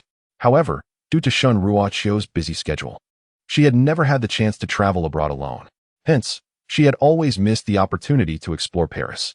This time, having persuaded Shun Ruoqiu to invite Su Mo to Paris Fashion Week, Yi Li entertained the thought of accompanying them. Yet, she knew that Shun Ruoqiu would certainly not agree to bring her along, considering that Shun Ruoqiu was there to enjoy a romantic getaway with Su Mo. Bringing her along would merely add an unwanted spotlight to their intimate moment. Therefore, Yi Li feigned casual curiosity about Shun Ruoqiu's itinerary. Upon learning that they would visit the Louvre the following afternoon, she secretly arrived there ahead of them to wait. Consequently, she successfully spotted the two of them. Initially planning to greet them directly, she felt a surge of anger upon witnessing their affectionate display. After all, she had been waiting long enough for her legs to ache, while they were busy showcasing their love for one another. In that moment, her frustration boiled over. She resolved to devise a plan to interrupt them. With a glint in her eye, a scheme formed in her mind. Thus, the earlier scene unfolded, where she attempted to put on an act in front of Su Mo. Little did she expect to be met with a merciless punch from Shun Ruoqiu. After hearing Yi Li's explanation, Shun Ruoqiu gazed at her with evident disdain. Her friend had indeed not disappointed her in the least. Now, the romantic world she shared with Su Mo was thoroughly disrupted. Shun Ruoqiu tentatively suggested, "How about you explore on your own while we enjoy our time together?" She wished to negotiate further, testing whether Yi Li understood the situation. Chapter 75. The persistent Yi Li. Shun Ruoqiu kicked off the bed upon hearing Shun Ruoqiu's intention to send her away. Yi Li quickly clutched Shun Ruoqiu's arm, refusing to let go. "You want me to leave? Not a chance." She then wrapped her legs around Shun Ruoqiu, resembling a koala clinging to a tree. After all, she had waited so long to see Shun Ruoqiu. There was no way she would leave so easily. She had firmly decided to be their unwelcome guest. Shun Ruoqiu's forehead creased with annoyance. "Put your legs down. So many people are watching." Despite her age, Yi Li still behaves like a child. "I want to let go unless you promise not to send me away." Yi Li shook her head, and after speaking, she nudged Shun Ruoqiu. Shun Ruoqiu, feeling helpless, replied, "If you wish to follow, then so be it. Just don't regret your decision."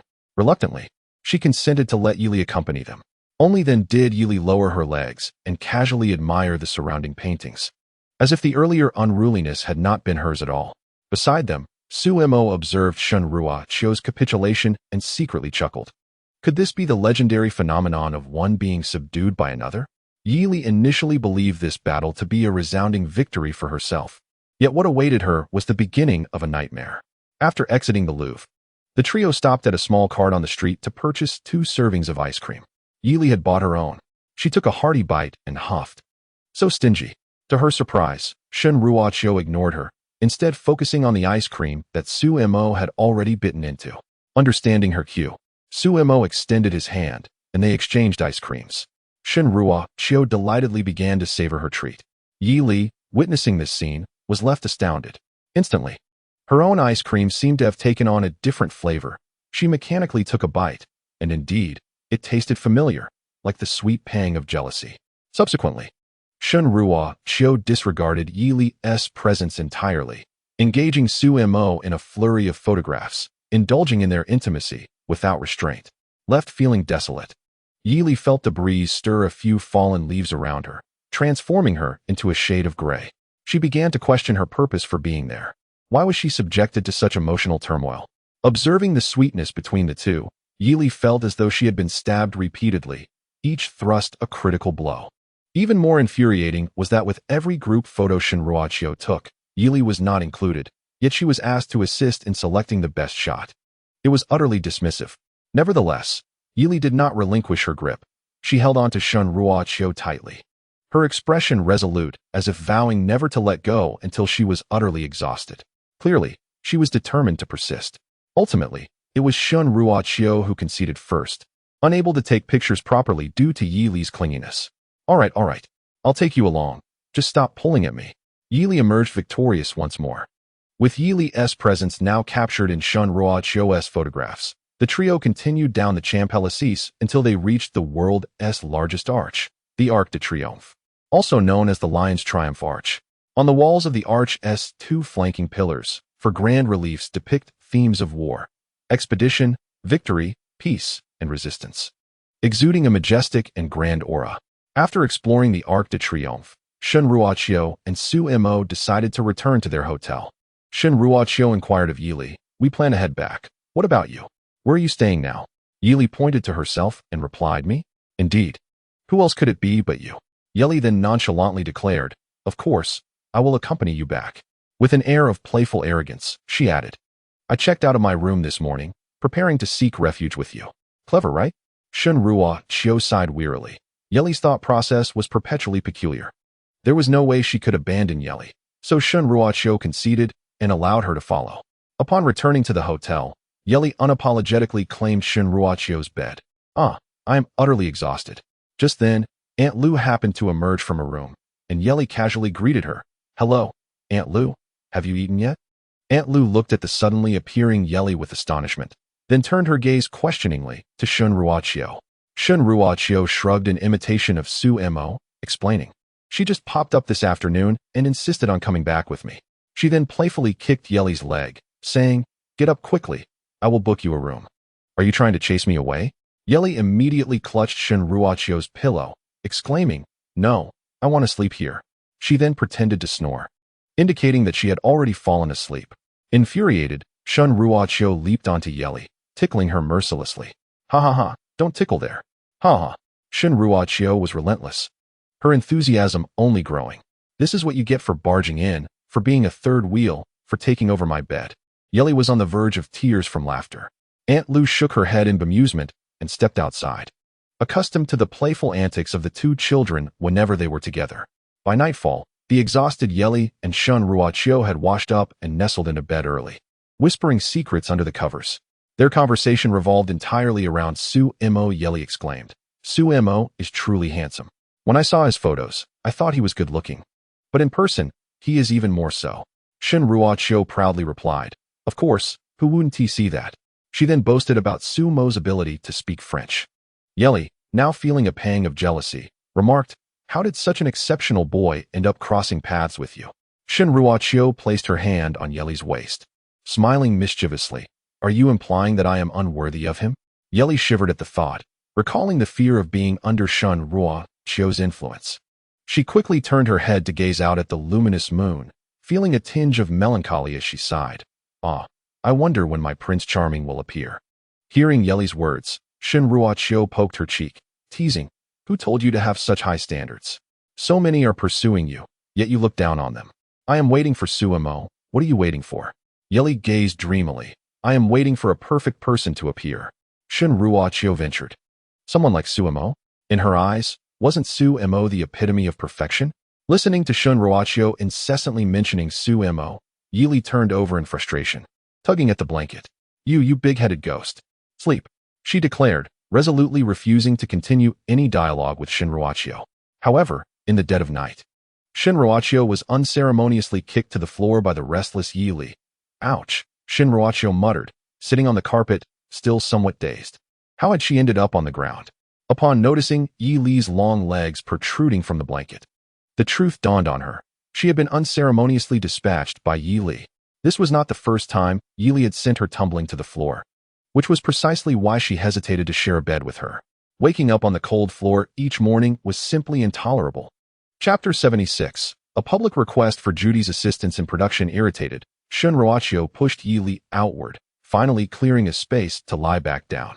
Yili, undisturbed by the push, merely reached for her belly, mumbling, "I can't eat anymore, really can't eat anymore." Burp. Shen Ruoqiu could not decipher Yili's incoherent murmurs, but, feeling the weight of sleepiness, quickly seized the opportunity to catch up on rest. Thankfully, Yili was much more subdued for the remainder of the night, allowing Shen Ruoqiu to sleep soundly until morning. Upon waking, Shen Ruoqiu playfully tugged at Yili's disheveled hair, warning her that if she could not control her legs during sleep, she would be relegated to the sofa at night. Aware of her own troublesome habit, Yili feigned ignorance. "What are you talking about? I don't understand." With that, she dashed out of the room, prompting Shen Ruoqiu to chase after her. Their playful scuffle roused Su Mo from his slumber. In the days that followed, Su Mo became an unexpected addition to the intimate world of Shun Ruoqiu and Yi Li, transforming their trio into a lively ensemble. Together, they indulged in food, fun, and merriment, ultimately completing their mission before the fashion show. The hundreds of photographs captured during their journey stood as testament to their adventures. On the final day of Paris Fashion Week, Shun Ruoqiu donned the exquisite attire designed by Judy, gracing the runway as the grand finale. As the spotlight illuminated her presence, the venue fell into a momentary hush. In that instant, the other models on the runway faded into insignificance, overshadowed by Shun Ruoqiu's unparalleled beauty, akin to vibrant green leaves accentuating the exquisite blossom. "Oh my God, this is impossible." Some guests rubbed their eyes, incredulous that such beauty could exist in this world. To complement Shun Ruoqiu's ethereal, traditional Chinese aesthetic, the organizers specially selected a piece of ancient Chinese music to accompany her entrance. As the music played, Shun Ruoqiu linked arms with Su Mo and strode forward, indeed pulling him onto the runway with her. With elegance and grace, Shun Ruoqiu glided forward, her every step a poetic dance. Despite being the focus of countless gazes, she felt an increasing tranquility within her heart. With her arm linked with Su Mo's, it was as if she held the entire world. As long as Su Mo was by her side, Shun Ruoqiu feared nothing. For the first time, her exquisitely beautiful face revealed a smile before the public. Though merely a gentle upturn of her lips, it rendered her audience in awe. As if a goddess had descended from the heavens, an angel gracing their presence. Su Mo, too, wore an elegant smile upon his handsome visage. The fashion they adorned became merely an embellishment, overshadowed by their remarkable poise and beauty. In the audience, Yi Li gazed at the ethereal pair upon the runway, tears of envy welling at the corners of her eyes. How infuriating it was, how perfectly matched they appeared. Despite her overwhelming admiration for the couple's striking harmony, she diligently held her camera, capturing their runway walk with precision. After all, this was a request Shun Ruoqiu had entrusted to her. It would be a shame to let such a significant opportunity go to waste. In no time, Su Mo and Shun Ruoqiu completed their walk, with international media broadcasting their performance live. The video began to spread rapidly across social platforms such as Facebook and YouTube. Countless viewers commented below, eager to learn the identities of these enchanting individuals from Hua country. What an astonishing celestial couple, Adam and Eve. Others took note of the exquisite fashion designed by Judy. "Who created this ensemble? I would pay to own it," exclaimed a young white girl, her eyes sparkling as she admired Shun Ruoqiu's attire. She turned to her mother, pleading, "Mom, I want such beautiful clothes too." The affluent woman seated beside her affectionately stroked her daughter's hair. "All right, darling, I'll inquire about it right away." She then dialed Judy's private number, evidently well acquainted with her, fully aware that the stunning designs were Judy's handiwork. However, she had not anticipated such a captivating effect that stirred her heart. Unbeknownst to Su Mo and Shun Ruoqiu, their runway performance had ignited a frenzy online abroad. Upon arriving backstage, they encountered Judy, who had been eagerly awaiting their arrival. "Incredible. This is undoubtedly the finest runway show I have witnessed in my years of experience," Judy exclaimed passionately. They had certainly not disappointed her. The incessant calls she had received earlier attested to this, as numerous individuals sought her assistance in designing their own sets of Hua country-inspired garments. This not only acknowledged Judy's design prowess, but also celebrated the allure of Hua country's fashion.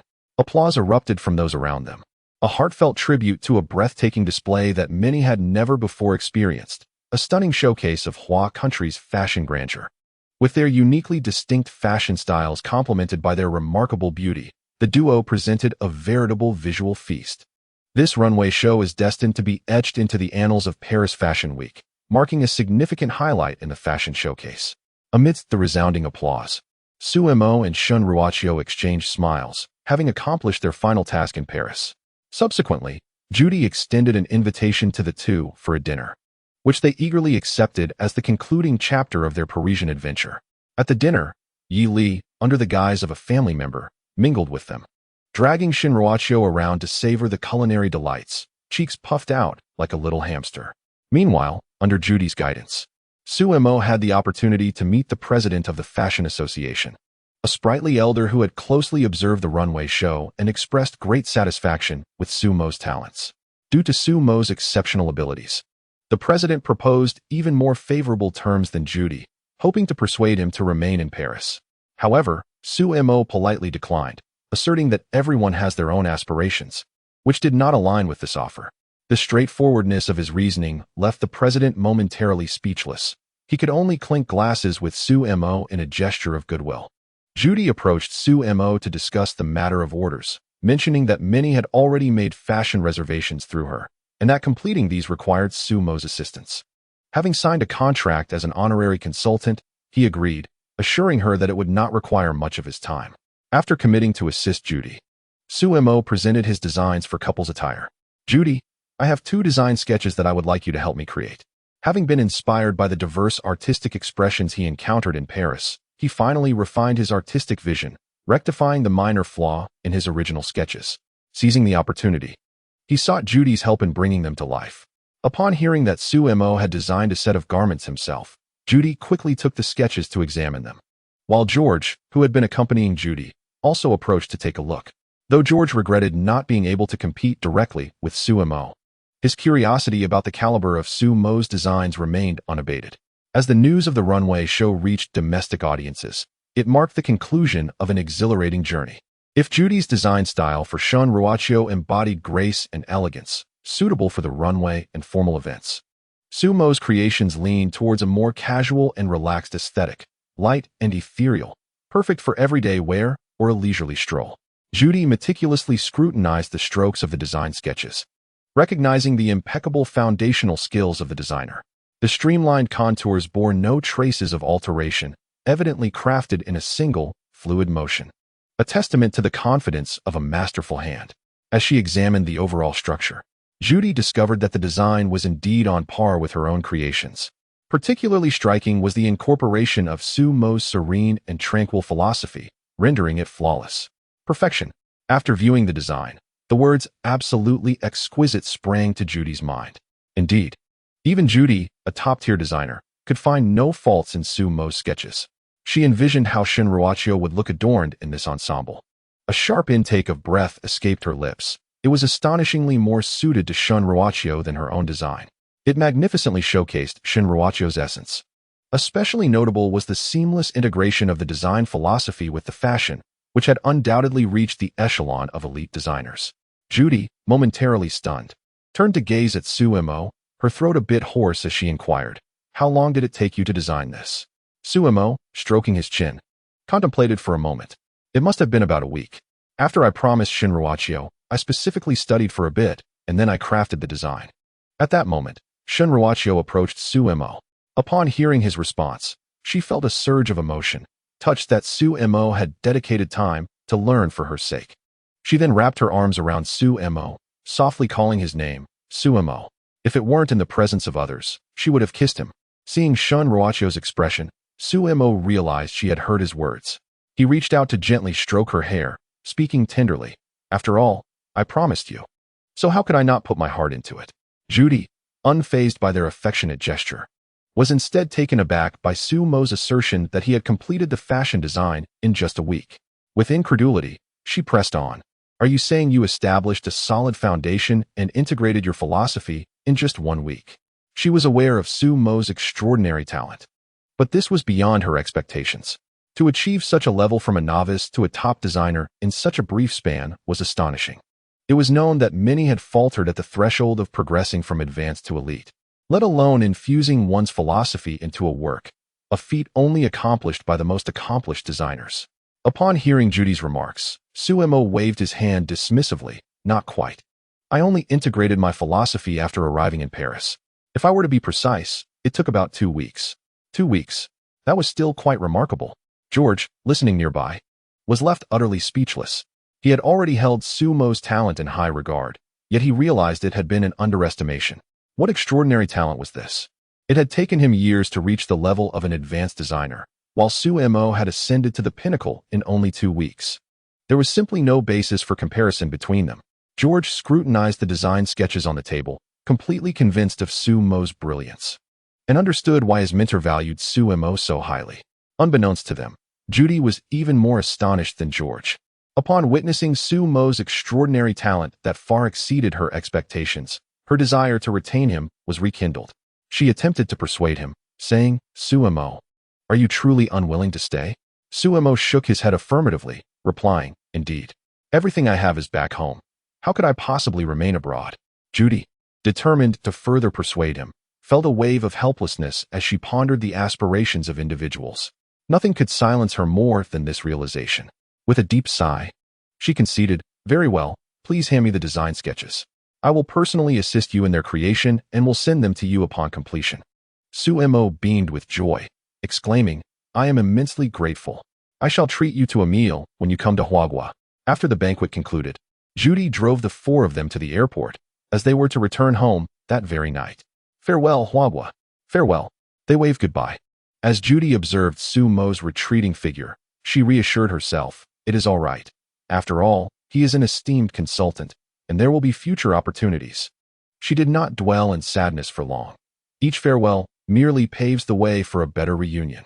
Since she could not convince Su Mo to stay, it was better to let nature take its course. Judy returned to the headquarters of the association, for she had to preside over a design competition in the following days. With her schedule fully booked, in the subsequent competition, upon learning of Su Mo's talent, George's apprehensions dissipated. He matured and stabilized, ultimately achieving the coveted first place in this design contest, earning the title of a genius designer. He also became Judy's first official disciple, a source of pride for his family. Despite the accolades, George remained devoid of arrogance, for Su Mo loomed over him like a towering mountain, dismantling his pride. In the days to come, George maintained his humility, progressing further along the path of a designer. Upon hearing this news, Su Mo felt immense joy and extended his heartfelt congratulations. Of course, that was a tale for another time. At present, Su Mo reclined in his airplane seat, relishing the sensation of takeoff. Seated beside him, Shun Ruo tightly clasped his hand, leaning against his shoulder with a look of contentment. Their relationship had deepened significantly during this trip to Paris.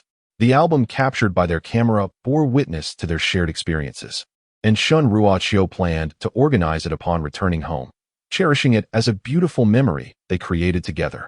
However, unbeknownst to them, chaos had erupted back in their homeland.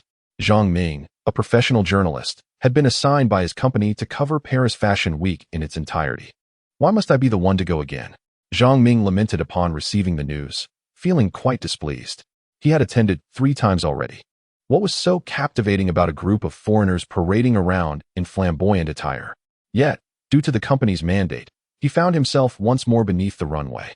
Just as Zhang Ming expected this year's Fashion Week to be as mundane as the previous ones, Shun Ruo made her grand entrance. Standing off stage, Zhang Ming rubbed his eyes vigorously. "Am I dreaming? How could Shun Ruo possibly be here?" Yet, as a devoted fan of Shun Ruo, he could not mistake her. The ethereal figure on stage was indeed Shun Ruo. My goodness! My goodness! When he saw Shun Ruo entwined with Su Mo stepping onto the runway, Zhang Ming's mind went blank. The national diva had actually come to attend Paris Fashion Week. Moreover, she was strutting the catwalk alongside a man. He mechanically turned his gaze toward the camera. The gently flickering green indicator light signified that the machine was operating normally. This meant that the footage of Shun Ruo with Su Mo was being captured in real time and broadcasted to domestic television stations. Zhang Ming's heart sank. This is it. Chapter 78. The CP fans make a comeback. Confirmed romance. At that moment, the domestic arts channel was live-streaming the final runway show of Paris Fashion Week. The audience had been inundated with a parade of monotonous foreign faces, resulting in dismal viewership ratings for the program. As viewers had grown weary of such scenes after a week of repetition, suddenly, a piece of traditional Chinese music filled the air, jolting the viewers' attention and igniting their interest. Such a distinctive occurrence typically heralded an unexpected surprise. However, this surprise was so astonishing that it left the audience in shock, devoid of any joy. One individual widened his eyes, his jaw nearly dropping to the floor. This scene was too surreal to comprehend. "Honey, pinch me. Am I dreaming? Is that really the diva Shun?" His wife, seated beside him, mirrored his incredulous expression. Upon hearing his words, she swiftly slapped him across the face. The sharp crack echoed, causing the man's cheek to swell almost immediately. Yet, he paid no heed to the pain, murmuring, "That hurts." This isn't a dream. Once his wife regained her composure, she hastily grabbed her phone to rally others. Quick, tune into the Arts channel. Unbelievable news. This phenomenon was echoed countless times across the nation. People were either pinching themselves or having others slap them to confirm that this was reality. The tangible pain made them realize they were not dreaming. This was indeed happening. Consequently, they began calling others to spread the news. The revelation of Shun Ruachio's presence at Paris Fashion Week, accompanied by a man, spread like wildfire. Domestic discourse was instantly ignited. The live broadcast rooms covering Paris Fashion Week were overwhelmed with viewers. Countless fans of Shun Ruachio were left pondering, who is he? Weibo was inundated as well. The top 10 trending topics were all related to Shun Ruachio, each posing the same question. Who is that man? The national diva's romantic involvement exposed? By what merit? The goddess has been captured, confirmed. Is this the idol you chose? Shin Tianho, it is often said that the memory of the internet is fleeting. A statement that bears no fault. The fervor ignited by Li Meng surrounding the couple of Su Mo and Shun Ruachio has scarcely faded before it was forgotten by the masses. Aside from the die-hard fans rallying behind Li Meng, others remained indifferent, dismissing it as mere internet jest and not to be taken seriously.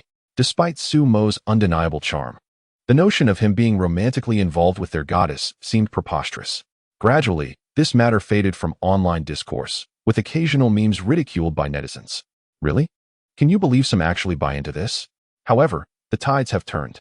Observing the video where Shun Ruachio, from the onset of the runway show, clings closely to Su Mo, they appear more than mere friends. In that moment, countless hearts shattered simultaneously. Cups toppled, phones cracked, and girlfriends felt neglected. The sight of their goddess being so intimately close to another man was simply intolerable, unlike the fabricated coupledom of the past.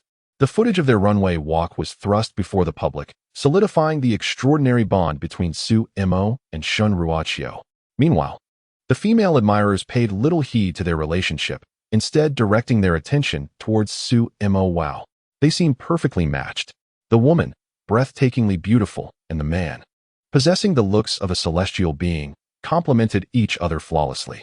Adorned in elegant traditional attire, they strolled the runway as if they were the very center of the universe. Even if they were indeed a couple, the fans would accept it without complaint. What a divine pairing, both parties radiating such beauty. The supporters of this couple surged in numbers, fervently declaring their allegiance. Regardless of public opinion, the online community erupted in excitement. I refuse to believe it. My Chio, how could you hold another man's hand? Have you forgotten that summer by the Daming Lake? It was I. Is he not merely a tad taller and a tad more handsome than I? Just wait until my hair grows back. I shall outshine him. A multitude of heartbroken men flocked to Shun Ruachio's Weibo, leaving comments steeped in envy, pleading for her to clarify the nature of her relationship with Su Mo, insisting it was not as they imagined. The couple's supporters found this intolerable. The predominantly female fanbase rallied to their cause, with Li Meng among them. No more delusions. From this moment forth, they are a couple in my eyes. No one is worthy of Shun Ruachio, save for this man. At this moment, Li Meng was elated, never expecting her whimsical notion would materialize.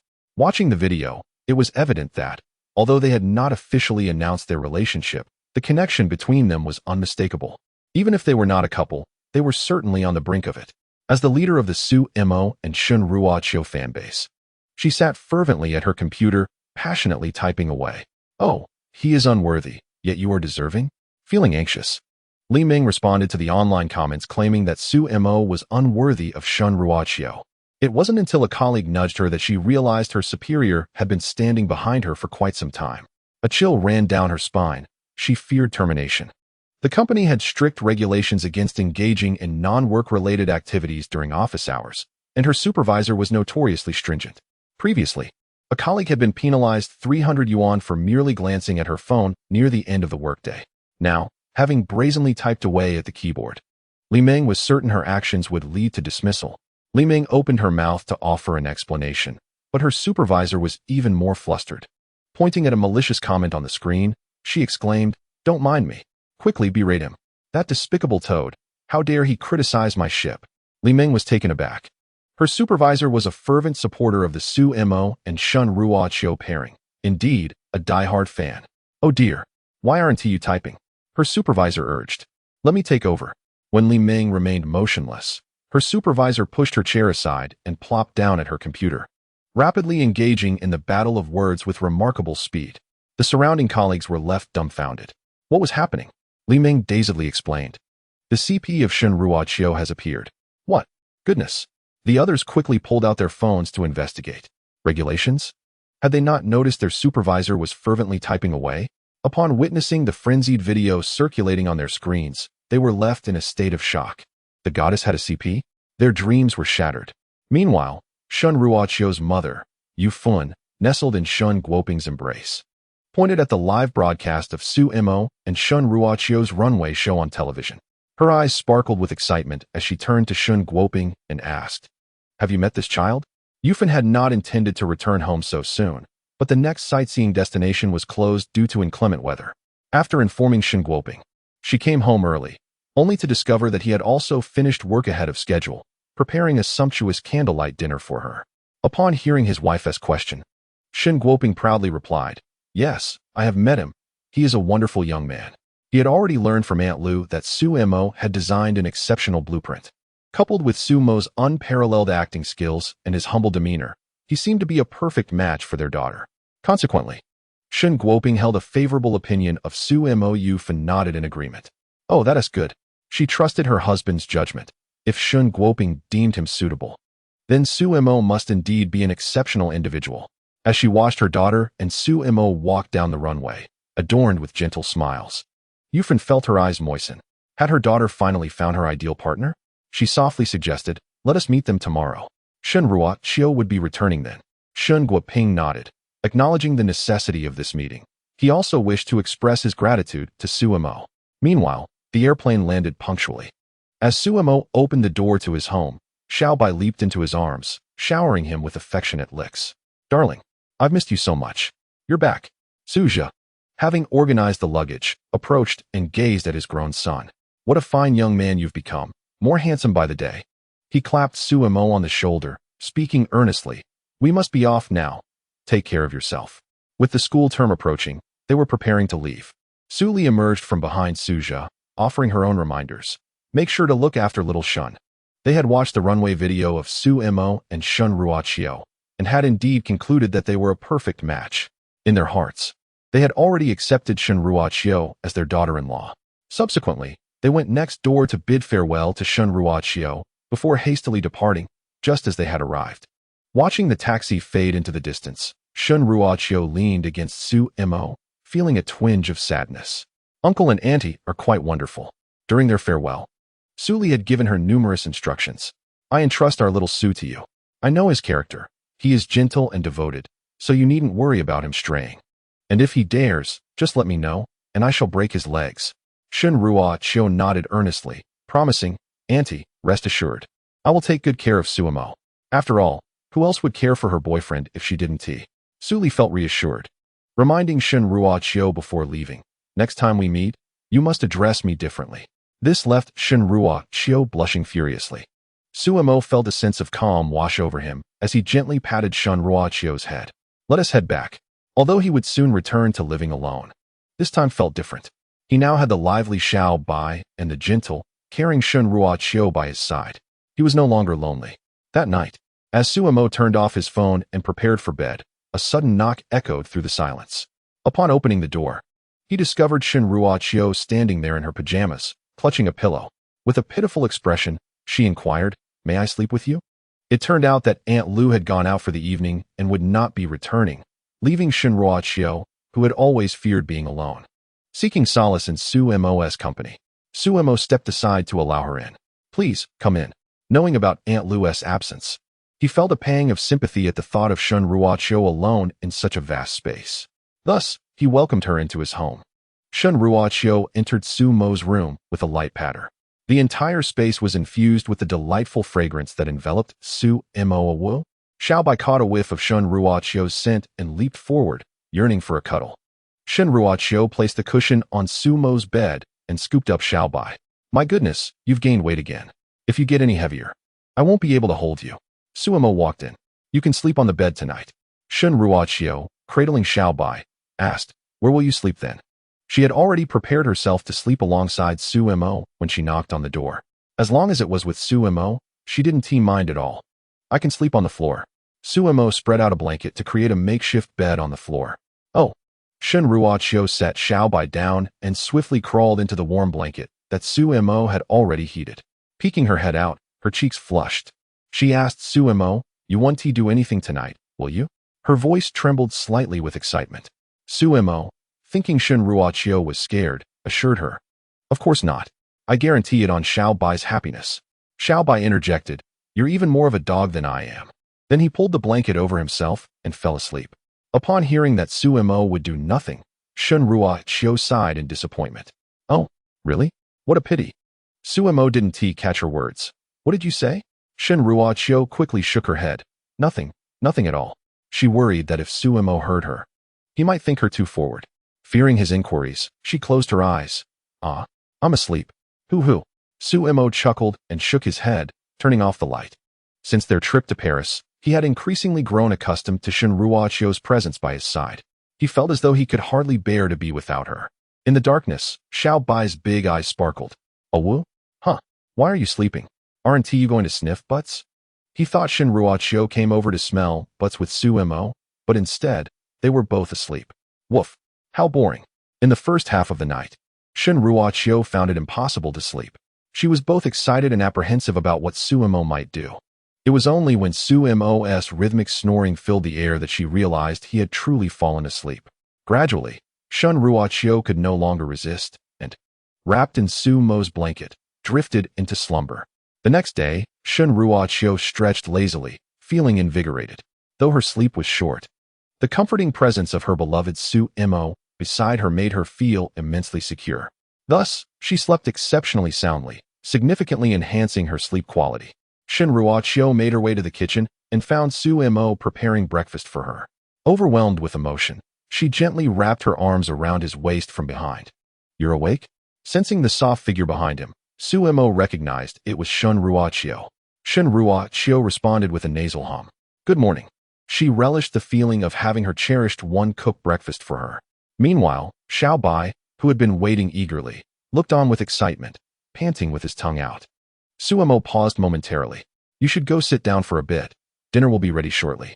Shen Ruoqiu shook her head, unwilling to leave Su Mo's side. Reluctantly, Su Mo continued to prepare the meal, with Shen Ruoqiu clinging to him. Wherever Su Mo went, Shen Ruoqiu followed. A warm ambience filled the kitchen. After finishing their meal, the two prepared to take a leisurely stroll, accompanied by their little dog Bai. However, as soon as they opened the door, they encountered a couple standing at Shen Ruoqiu's doorstep, poised to knock. Hearing the door open, the couple turned to look, meeting the eyes of Su Mo and Shen Ruoqiu, who were hand in hand. "Mom, what brings you here?" Chapter 80. When are you two getting your marriage certificate? In Su Mo's living room, Shen Ruoqiu playfully clung to Yufun's arm, saying, "Mom, what a surprise to see you." Meanwhile, she completely ignored Shen Guoping, who sat opposite Su Mo. Yufan patted Shen Ruoqiu's hand and chuckled, "Your father missed you, insisting we come to see you."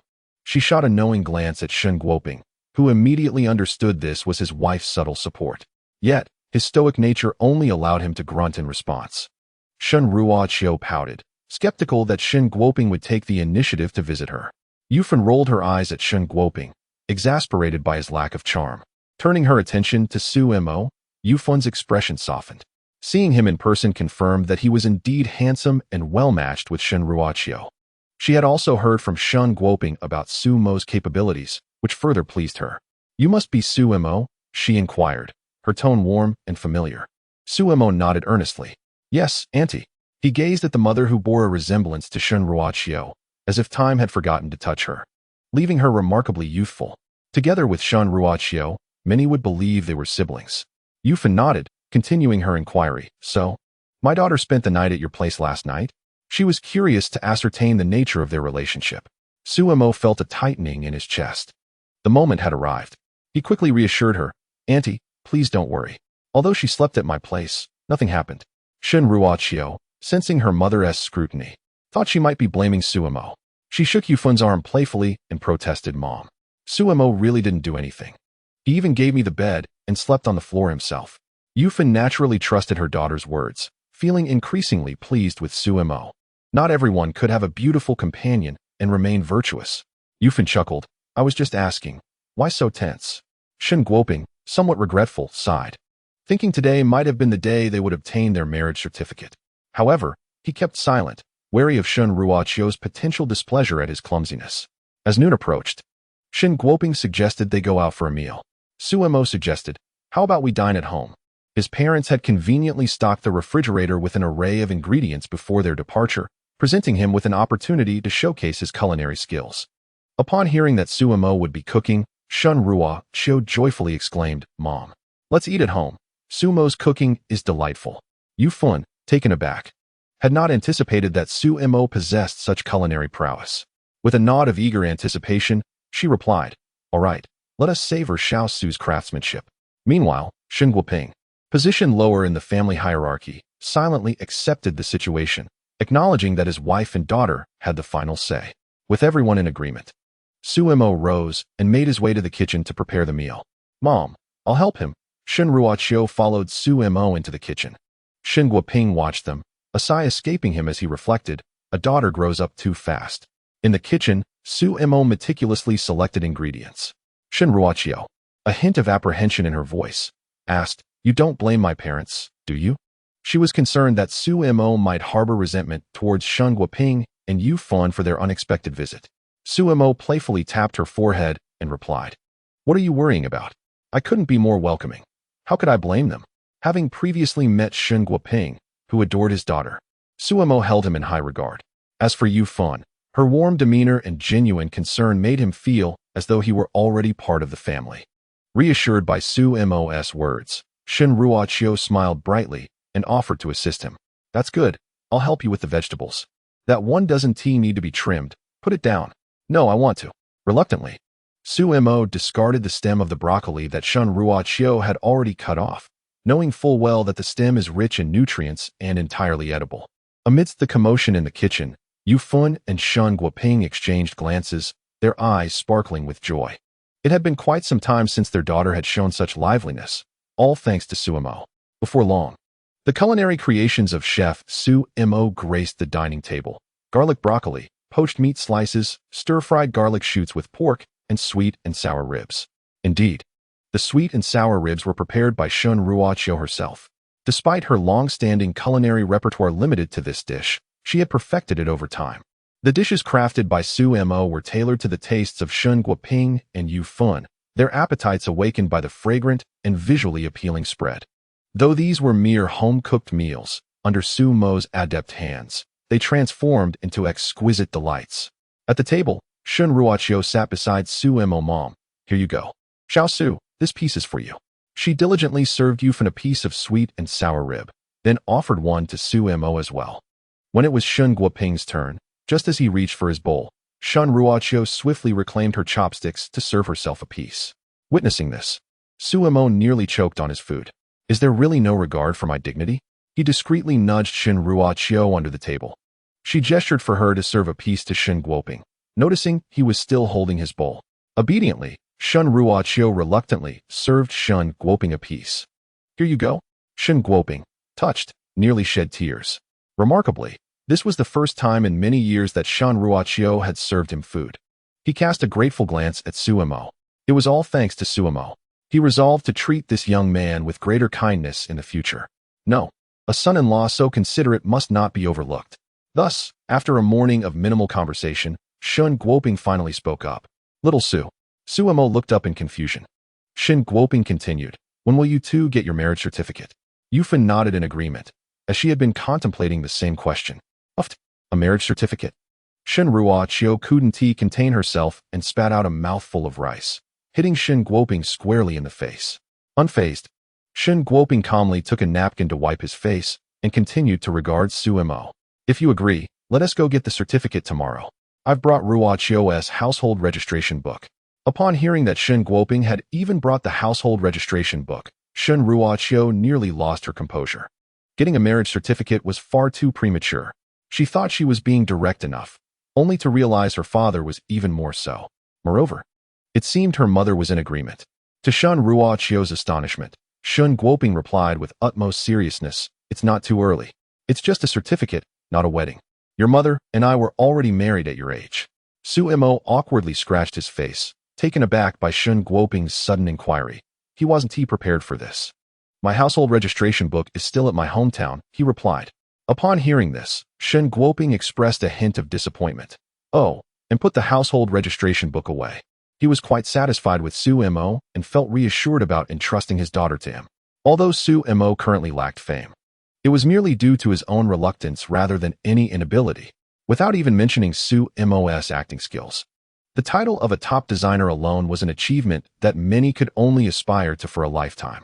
Chapter 81, Surface Public Relations. I disagree. The attitude of her parents made Shenhua Qiu feel somewhat bashful, yet their approval of Su Mo also surprised her. She had initially believed that her father would disapprove of Su Mo, preventing them from being together. In fact, Shenhua Qiu was prepared to sever ties with Shun Guoping entirely to be with Su Mo. However, she hadn't anticipated Shun Guoping's strong endorsement, even bringing the household registration book for them to obtain a marriage certificate. This revelation shifted Shenhua Qiu's perception of her father. Unbeknownst to her, Shun Guoping and Su Mo had already met and had been in contact. Through their interactions, Shun Guoping had developed a deep satisfaction with Su Mo. He was genuinely pleased to see his daughter with someone capable of bringing about positive change in her life. Just as Shenhua Qiu was preparing to treat Shun Guoping with greater kindness moving forward, Aunt Lu arrived. Upon encountering Shun Guoping and Yufan, I first exchanged greetings before delving into the pressing matter at hand. The public discourse had erupted.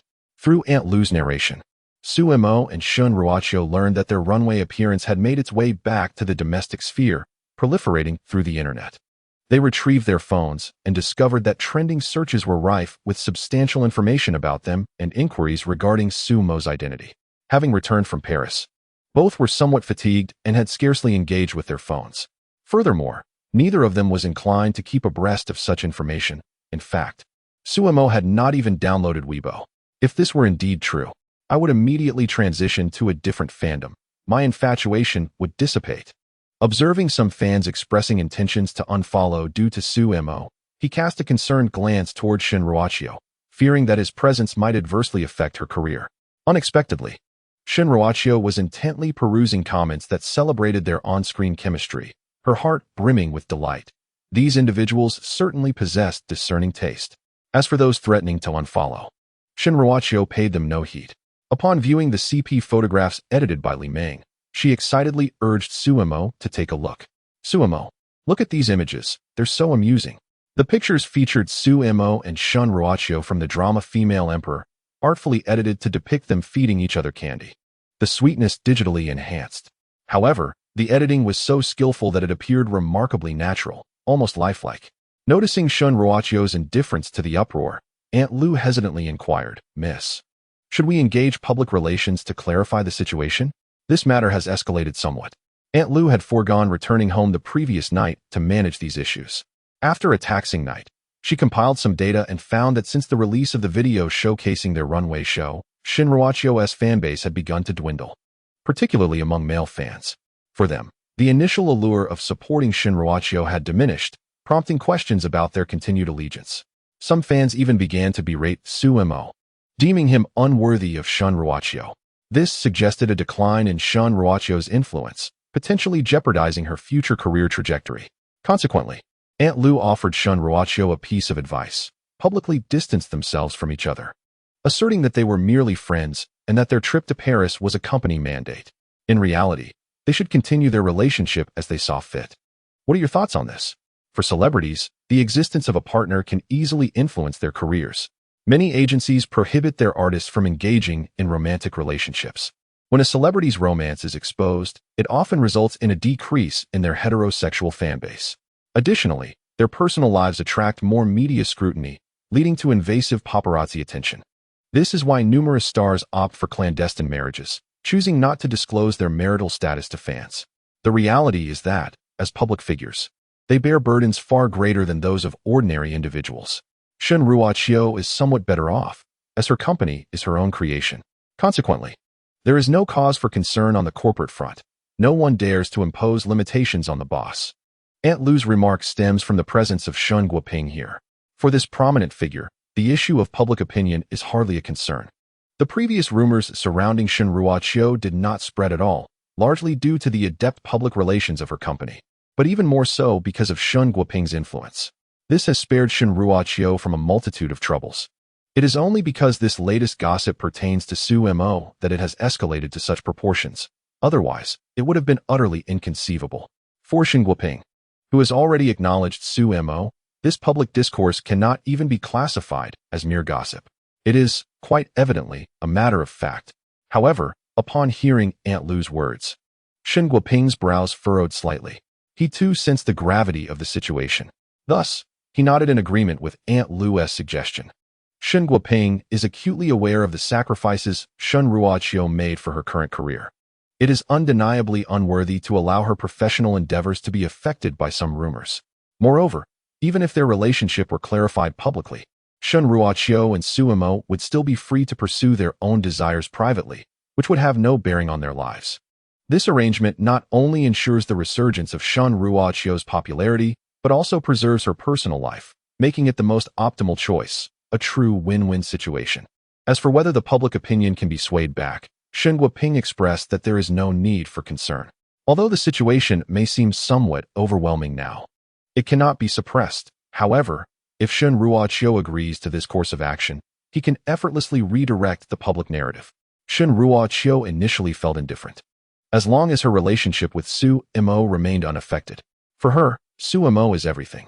Fans unfollowing, fans switching allegiances, fans turning against her. What does that have to do with her? Shen Ruoqiu turned to Su Mo, inquiring about his thoughts on this matter. Little Su, what do you think? I wholeheartedly agree. Su Mo felt no burden. He was primarily concerned about the potential impact on Shen Ruoqiu, and this resolution was indeed to his satisfaction. Su Mo gave his consent. Now, only Shen Ruoqiu's opinion remained. Just as she was about to agree, she stumbled upon some vitriolic comments attacking Su Mo.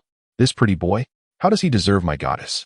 Indeed, what gives him the right to be with Shen Tianho? Is being handsome truly impressive? Could he possibly be living off her? TSK, a grown man relying on a woman. How shameful. Is he just a pretty face? What other talents does he possess? These comments were originally from Shen Ruoqiu's male fans. Now that their dream goddess had been revealed to have a partner, they instantly transformed into keyboard warriors. Vehemently condemning Su Mo online, they dared not direct their ire towards Shen Ruoqiu, as doing so would result in account suspension or bans. But Su Mo? He was fair game. Thus, the keyboard warriors commenced their relentless barrage, fixating on the yet unaccomplished aspects of Su Mo's character. Shen Ruoqiu, increasingly agitated, typically remained indifferent to such matters, wholly unaware of the intensity of hostility permeating the online community. Indeed, in a vast forest, one encounters all manner of birds. I disagree. She has changed her mind. Chapter 82, The Official Announcement. Fan exodus upon hearing Shen Ruoqiu's sudden refusal. Aunt Lu, who had been instructing the public relations team, paused her actions, bewildered. The onlookers turned their attention to Shen Ruoqiu with curiosity. Su Mo inquired, "What is the matter?" Shen Ruoqiu proceeded to show Su Mo the malicious comments that had been directed at him. "Look at what they are saying. It infuriates me. They can disparage me. But how dare they speak ill of you?" Su Mo, bemused, had never witnessed Shen Ruoqiu in such a state of anger. As for the derogatory remarks aimed at him, he felt no disturbance, even finding a hint of amusement in the absurdity. This was precisely why Su Mo had chosen to delete his Weibo account. For some, the internet resembled a lawless territory. They espoused the virtues of free speech, voicing their opinions without a moment's contemplation, easily igniting conflicts over trivial matters. Su Mo had encountered this phenomenon long ago, hence his decision to remove himself from the fray, out of sight, out of mind. Noticing Shen Ruoqiu's face turning crimson with rage, he instinctively reached out to comfort her, disregarding the presence of her parents nearby. Gently ruffling her hair, he reassured her, "Let them say what they will. It does not affect me. I will continue to live my life, eating and drinking as usual."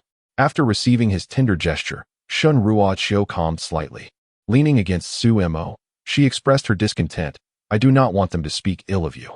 Clearly, Su is exceptional, having become an honorary advisor for the Paris Fashion Association at such a young age. These individuals know nothing yet choose to attack indiscriminately, which truly frustrates me." The more she pondered, the more her irritation grew, prompting her to sit upright suddenly. No, I cannot indulge them. With determination, Shin Ruochio seized her phone and began composing a message. The surrounding crowd watched in confusion, uncertain of her intentions. Aunt Lu glanced at Shin Guoping, worried that Shin Ruochio might impulsively engage in a confrontation with the naysayers, a behavior that could severely tarnish her image. If mishandled, it could lead to a significant loss of fans. However, Shin Guoping signaled for her to remain calm, confident that his daughter possessed the discernment to avoid reckless actions. Besides, no matter the outcome, he would be there to support her. What was there to fear? Meanwhile, Shin Ruochio harbored no intention of resorting to insults. That was the most base of tactics. Instead, she sought to retaliate in a more sophisticated manner. After several minutes, she completed her Weibo message and sent it forth. On the other side, the onslaught of attacks against Su Mo continued unabated, predominantly from male fans who had once supported Shin Ruochio but had since turned against her. They dared not criticize Shin Ruochio, so they resorted to vehemently attacking Su Mo. The language employed was as harsh as it could be, laden with biting sarcasm and ridicule, to the extent that even onlookers began to perceive the attacks as excessive. For the fans supporting the couple's pairing, this was utterly intolerable. Consequently, a verbal skirmish ensued between the two factions, one vehemently disparaging Su Mo, while the other fervently defended him. The conflict escalated to such a degree that even Director Feng found himself ensnared in the fray. Detractors questioned his worthiness to associate with the illustrious Shun, branding him merely a background actor, a leech living off others' success.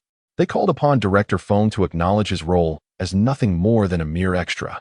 Director Feng had been attentively monitoring the situation, particularly since the couple's dynamic had emerged from his own production. Previously, he had offered explanations, but now, with their runway videos surfacing, the evidence of their relationship had become irrefutable, beyond his capacity to manage. Thus, he quietly observed the unfolding battle, anticipating how Shin Ruochio's studio would respond, ready to lend support when necessary.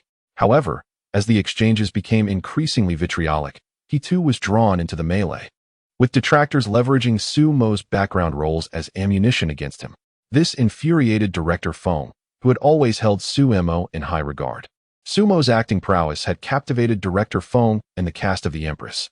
Yet, it seemed impossible to sway the relentless critics. Director Feng had hoped for another collaboration with Su Mo, but the relentless disparagement regarding his background roles pushed him to his limits. Su Mo's performance is among the finest I have ever witnessed. His talent is more than sufficient to lead any production. In a moment of resolve, Director Feng crafted a statement and posted it on his personal Weibo account. The message focused solely on his support for Su Mo, deliberately avoiding commentary on the connection between Shin Ruochio and Su Mo. Such a clear declaration of allegiance risked offending some and could potentially impact Director Feng's career. Yet at that moment, he cared not. He simply wished to speak out for Su Mo. The post garnered over 10,000 likes almost instantly, accumulating at an extraordinary rate of 5 digits per minute, and was shared fervently. Director Feng's public endorsement of Su Mo intensified the chaos of the discourse. Under his post, several actors from the Empress chimed in, asserting that Su Mo's choice to take minor roles stemmed from personal preference, not a lack of ability.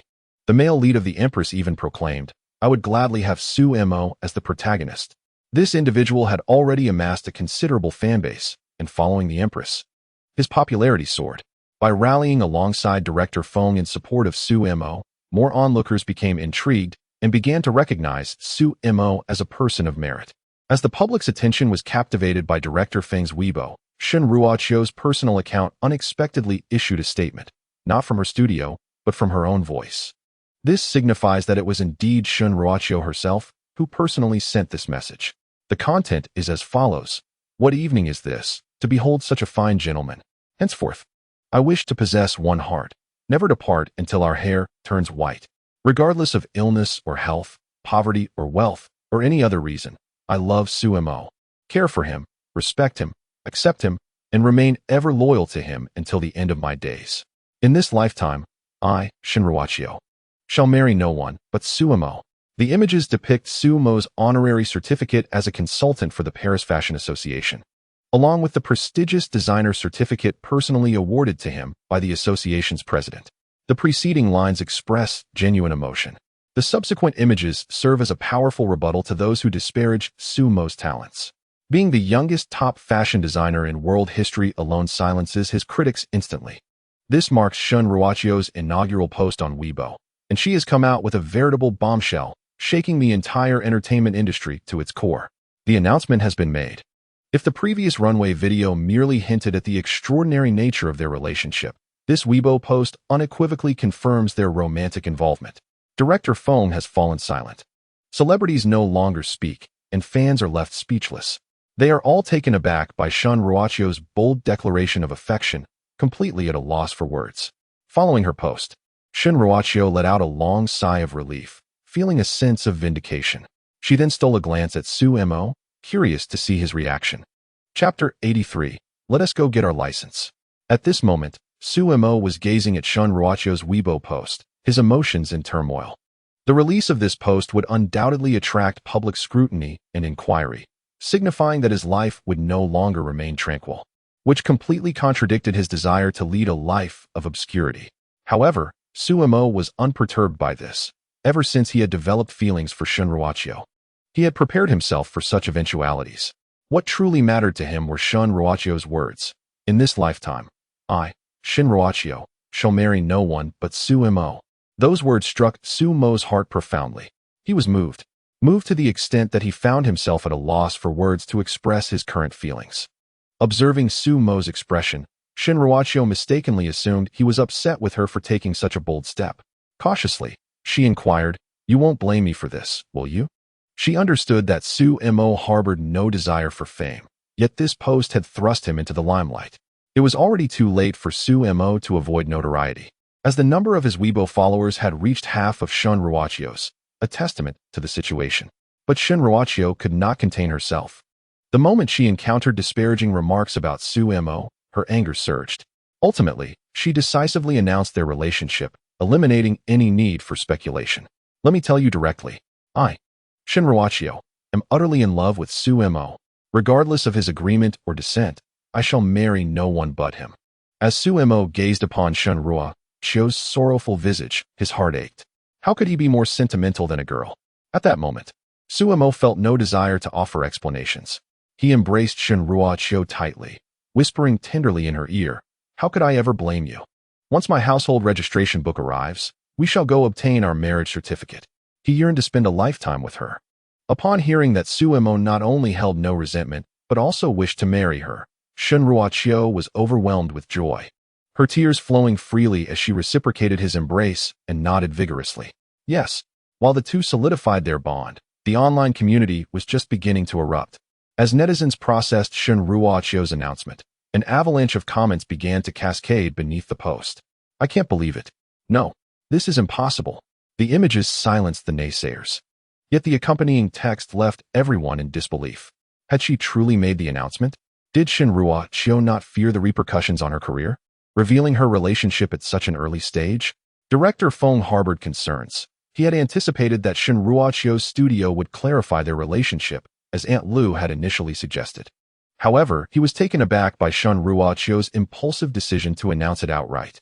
Although he held a favorable view of Su Mo and Shun Ruachio as a couple, such a premature declaration would inevitably affect her popularity. Indeed, the situation validated his apprehensions. Following the announcement, many fans declared their defection from supporting her. Aunt Lu, observing the backstage analytics, cast a worried glance at Shen Guoping, seeking guidance on how to proceed. Yet, Shen Guoping merely smiled and waved his hand, indicating that no action was necessary. A public announcement was beneficial. Su Mo was now bound to her. As for the prospect of Shun Ruachio's career plummeting, absurd, with Shen Guoping at her side. Even if his daughter faced adversity in her career, he would do anything to ensure her happiness. Moreover, with someone as exceptional as Su Mo, Shen Guoping remained unfazed by the disparaging remarks circulating online. Instead, he took delight in observing the sweetness of their embrace. Reaching into his pocket, he produced Shun Ruachio's household registration book, a rare smile gracing his typically stern countenance. "Little Su, here is Ruachio's household registration book. It is entrusted to you." His ill-timed comment startled the tightly entwined couple, and they quickly became aware of Shun Ruachio's parents' presence, hastily parting. Shun Ruachio lowered her head in bashfulness. To mask the awkwardness, Su Mo reached out to accept the household registration book. Thank you, uncle. Beside them, Yufan playfully swatted Shen Guoping's arm. You blockhead. Couldn't you let them enjoy their moment a little longer? Watching the couple's Tinder exchange, Yufan was reminded of her own experiences with Shen Guoping from years past. In an instant, a radiant smile spread across her face. At that moment, Aunt Lu exclaimed in surprise. What was happening? She gazed at the backstage data. Her expression filled with confusion. As the crowd gathered to take a look, they discovered that the data, which had been on a downward trajectory, was now experiencing a remarkable resurgence. Before long, it surpassed previous trends. Bewildered, the onlookers reopened Weibo to investigate the cause of this phenomenon. Upon inspection, they noticed that a previously pinned comment, which had instigated a wave of negativity, had vanished, replaced by another comment that read, Shin Tianho, well done. Your courageous pursuit of happiness is indeed a model for us all. I have decided to support you from now on. Let's go, sisters. This comment had garnered over 1 million likes. Below it, a flurry of female users began to respond. This is the first time I've seen Shin Tianho like this. I'm in love. I've decided to support her, so feel free to do as you please, given that I've already followed her. May I ask if Suemo would mind having one more girlfriend? It was then that the crowd realized that the influx of new fans consisted primarily of female supporters. Many of these women had previously refrained from supporting Shen Ruoqiu, despite her beauty, which elicited envy among them. However, Shen Ruoqiu's cold demeanor had caused many female fans to keep their distance.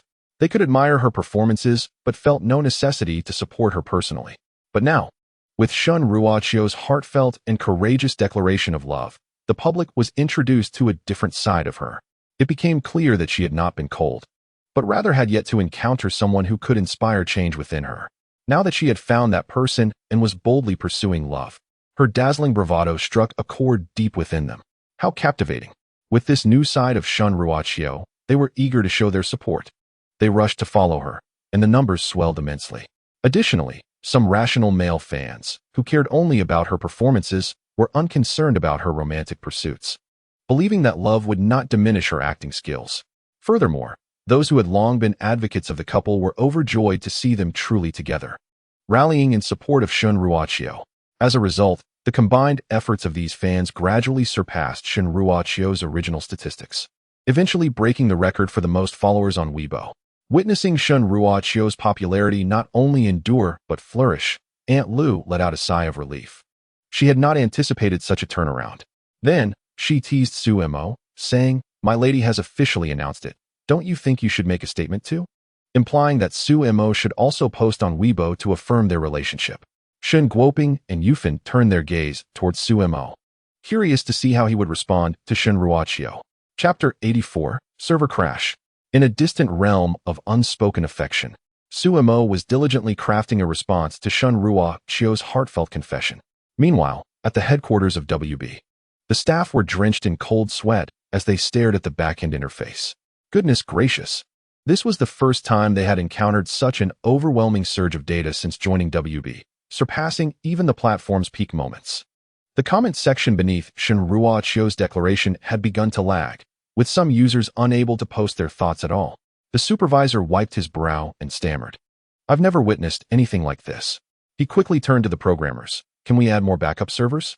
If we don't act fast, we're going to crash. A spark of determination flickered in the programmer's polished mind. Give me 10 minutes. The supervisor sighed with relief, hoping the servers could endure for that duration. Yet, they had grossly underestimated Shen Ruoqiu's influence. Many who had never engaged with WB before quickly downloaded the app upon hearing of her official announcement, eager to uncover the reason behind the excitement. Upon seeing the content of the announcement, chaos erupted. The comment section exploded with opinions and reactions. In just 1 minute, the comment section succumbed to paralysis, indicating that comments could no longer be posted. After 2 minutes, the post was no longer shareable. 3 minutes in, WB was on the brink of collapse, with numerous elements failing to refresh. Clearly, the servers would not withstand even 10 minutes. When users attempted to refresh, they were met with a message stating that the servers were undergoing maintenance and could not be connected to at the moment. What was happening? Why couldn't I access anything? Why was my screen stuck in a loading loop? Where was Shen Tianho's WB? I had specifically downloaded WB to see this. The supervisor patted the programmer, who was still frantically hammering away at the keyboard. "No need to keep trying. This isn't your fault." The programmer's eyes were red from frustration, yearning to try once more. In his career, failure was not an option. Yet the supervisor shook his head. "Let it be. Focus on repairs." With that, he departed, placing no blame on the programmer. The programmer, disheartened, gazed at the now completely paralyzed WB, internally lamenting, "Shin Tianho, how fearsome you are." Indeed, WB had succumbed to utter dysfunction, all due to a single utterance from Shun Ruoqiu. Just as Su Mo finished editing his message and clicked send, he discovered that the action could not be completed. Upon attempting again, WB forcefully exited the application. Stunned, he was left bewildered, unsure of what had transpired. Believing it to be an issue with his phone, he contemplated deleting and reinstalling the app. However, upon opening the App Store, he found that the WB app was marked as undergoing maintenance and could not be downloaded. Oh no! Shortly thereafter, an announcement was released. "Dear users, we apologize for the inconvenience. Due to unforeseen circumstances, our servers have been overwhelmed. Our team is urgently working on repairs, and we expect to reopen in approximately 10 minutes. We appreciate your understanding." The official WB platform was thrown into disarray, as its servers were overwhelmed for the first time since its inception. This unprecedented event was primarily attributed to the official announcement made by Shun Ruoqiu, whose influence is undeniably significant. Unbeknownst to her, Shun Ruoqiu glanced at the unresponsive WB and assumed it was a technical issue on the platform's end. While it was indeed a problem stemming from the official server, the root cause of this chaos was her sudden declaration of a relationship. Prior to this, the buzz surrounding her had merely been speculative, lacking any concrete evidence of her romantic involvement. However, her public confession took everyone by surprise, leaving the officials unprepared. They had hoped to capitalize on the ensuing excitement, only to find themselves engulfed in the flames of Shun Ruoqiu's revelation. The servers, capable of accommodating 50 million users simultaneously, along with a backup system that had been dormant for quite some time, were suddenly put to the test. The activation of the backup required some time. But Shun Ruoqiu's announcement was akin to dropping a nuclear bomb into an already turbulent sea, causing waves that reached far beyond their intended borders. An influx of users flooded the platform, overwhelming the servers before they could even activate the backup. Who could have anticipated that what began as mere gossip would culminate in such a monumental revelation? The officials had presumed that Shun Ruoqiu's studio would manage the situation, but her direct involvement was unprecedented and explosive. The servers were rendered inoperable as a result. This predicament was not solely the fault of the officials nor Shun Ruoqiu. Rather, it stemmed from the reckless comments made by internet users targeting Su Mo. Criticizing Shun Ruoqiu was acceptable, but attacking Su Mo was intolerable. Shun Ruoqiu, who had always regarded Su Mo as a sacred subject, could not abide such remarks and retaliated with the most powerful response: a public confession accompanied by Su Mo's credentials as a top-tier designer, leaving no room for further discourse. This strategy proved remarkably effective, leading to the inevitable consequences. The vast WB platform experienced a complete breakdown, as if Shun Ruoqiu had flipped the table, declaring, "If I cannot play, then neither shall anyone else." 10 minutes later, WB reopened, having activated both the primary and backup servers. The situation improved somewhat. Although the number of users continued to rise, there was no longer any immediate concern. The supervisor, with a satisfied smirk, contemplated how the situation would unfold. However, 5 minutes later, as the data reached critical levels once again, the supervisor was left speechless, exclaiming, "Quickly, add more servers. We must avoid any further complications." The programmer swiftly activated the pre-prepared server number 3, stabilizing the situation at last. Goodness, that nearly frightened me to death. If another incident were to occur, the supervisor would surely find himself out of a job. An urgent investigation ensued to uncover the cause. After a thorough examination of the back-end data, they discovered that a portion of the traffic had surged towards a lesser-known account. Upon inspection, it turned out to be Su Mo's account. Due to its long period of inactivity, it appeared to be a mere secondary account. The catalyst for this traffic surge was a particular post made by Su Mo. In response to Shun Ruoqiu's declaration of affection, he had composed a message, which was already prepared and sent, but due to server issues, it had not been dispatched immediately. It was only after the maintenance of the platform that it was successfully published. This single post triggered another wave of traffic. Initially, Suemo had very few followers, but following Shun Ruochio's announcement, his fan base on the platform skyrocketed to over 1 million and continued to rise exponentially, surpassing 10 million in a remarkably short span. Sumo's heartfelt response further incited the fervor among these new followers. Chapter 85. Please take care of the rest of my life. A title of exclusive coupling, a heart stirred, and emotion deepened. Through all seasons and the vast expanse of mountains and rivers, nothing compares to your enchanting smile. Meeting you is the most beautiful scenery of my life. I lend you my journey, and that journey is the rest of my life. The mere thought of spending my days with you fills me with anticipation for what lies ahead. In just 4 succinct sentences, Suemo conveyed his profound affection, intertwining his remaining life with Shun Ruochio. If Shun Ruochio's announcement was merely a unilateral declaration, Sumo's confession unequivocally confirmed their romantic involvement. Indeed, Shun Ruochio and Suemo were in love. These 4 brief sentences ignited a frenzy in Sumo's comment section. Led by Li Meng, the shippers of the couple rushed in, leaving a plethora of well wishes. The phrase often uttered, "a couple of celestial beings," now aptly describes you both. May your love be eternal, flourishing year after year. May your affection not only be a winter delight, but also endure through the ages. An influx of users flooded in, causing another significant fluctuation in the platform's backend data. Ultimately, the officials were compelled to activate server number 3 to restore stability. On this day, the trending topic on the platform was dominated by the declarations of Shun Ruochio and Suemo. It was a day when the platform's servers experienced unprecedented strain. It was a day when countless dreams of men were shattered. At the headquarters of the platform, the supervisor, finally witnessing the back-end return to safety, let out a long sigh of relief. Phew. He pressed his temples, feeling a slight headache. Today had indeed been exhilarating. Thankfully, there was a reason behind the chaos, and the higher-ups did not lay blame upon him. Instead, due to his prompt handling of the situation, his bonus for the year doubled. "Supervisor, I have an idea." The familiar bald man approached the supervisor and presented a suggestion. "Oh, you inquired." The supervisor eagerly encouraged him to speak, acknowledging that the swift resolution of the matter today relied heavily upon the other party. Even the recommendation for Server 3 came from him. The bald powerhouse, indeed formidable.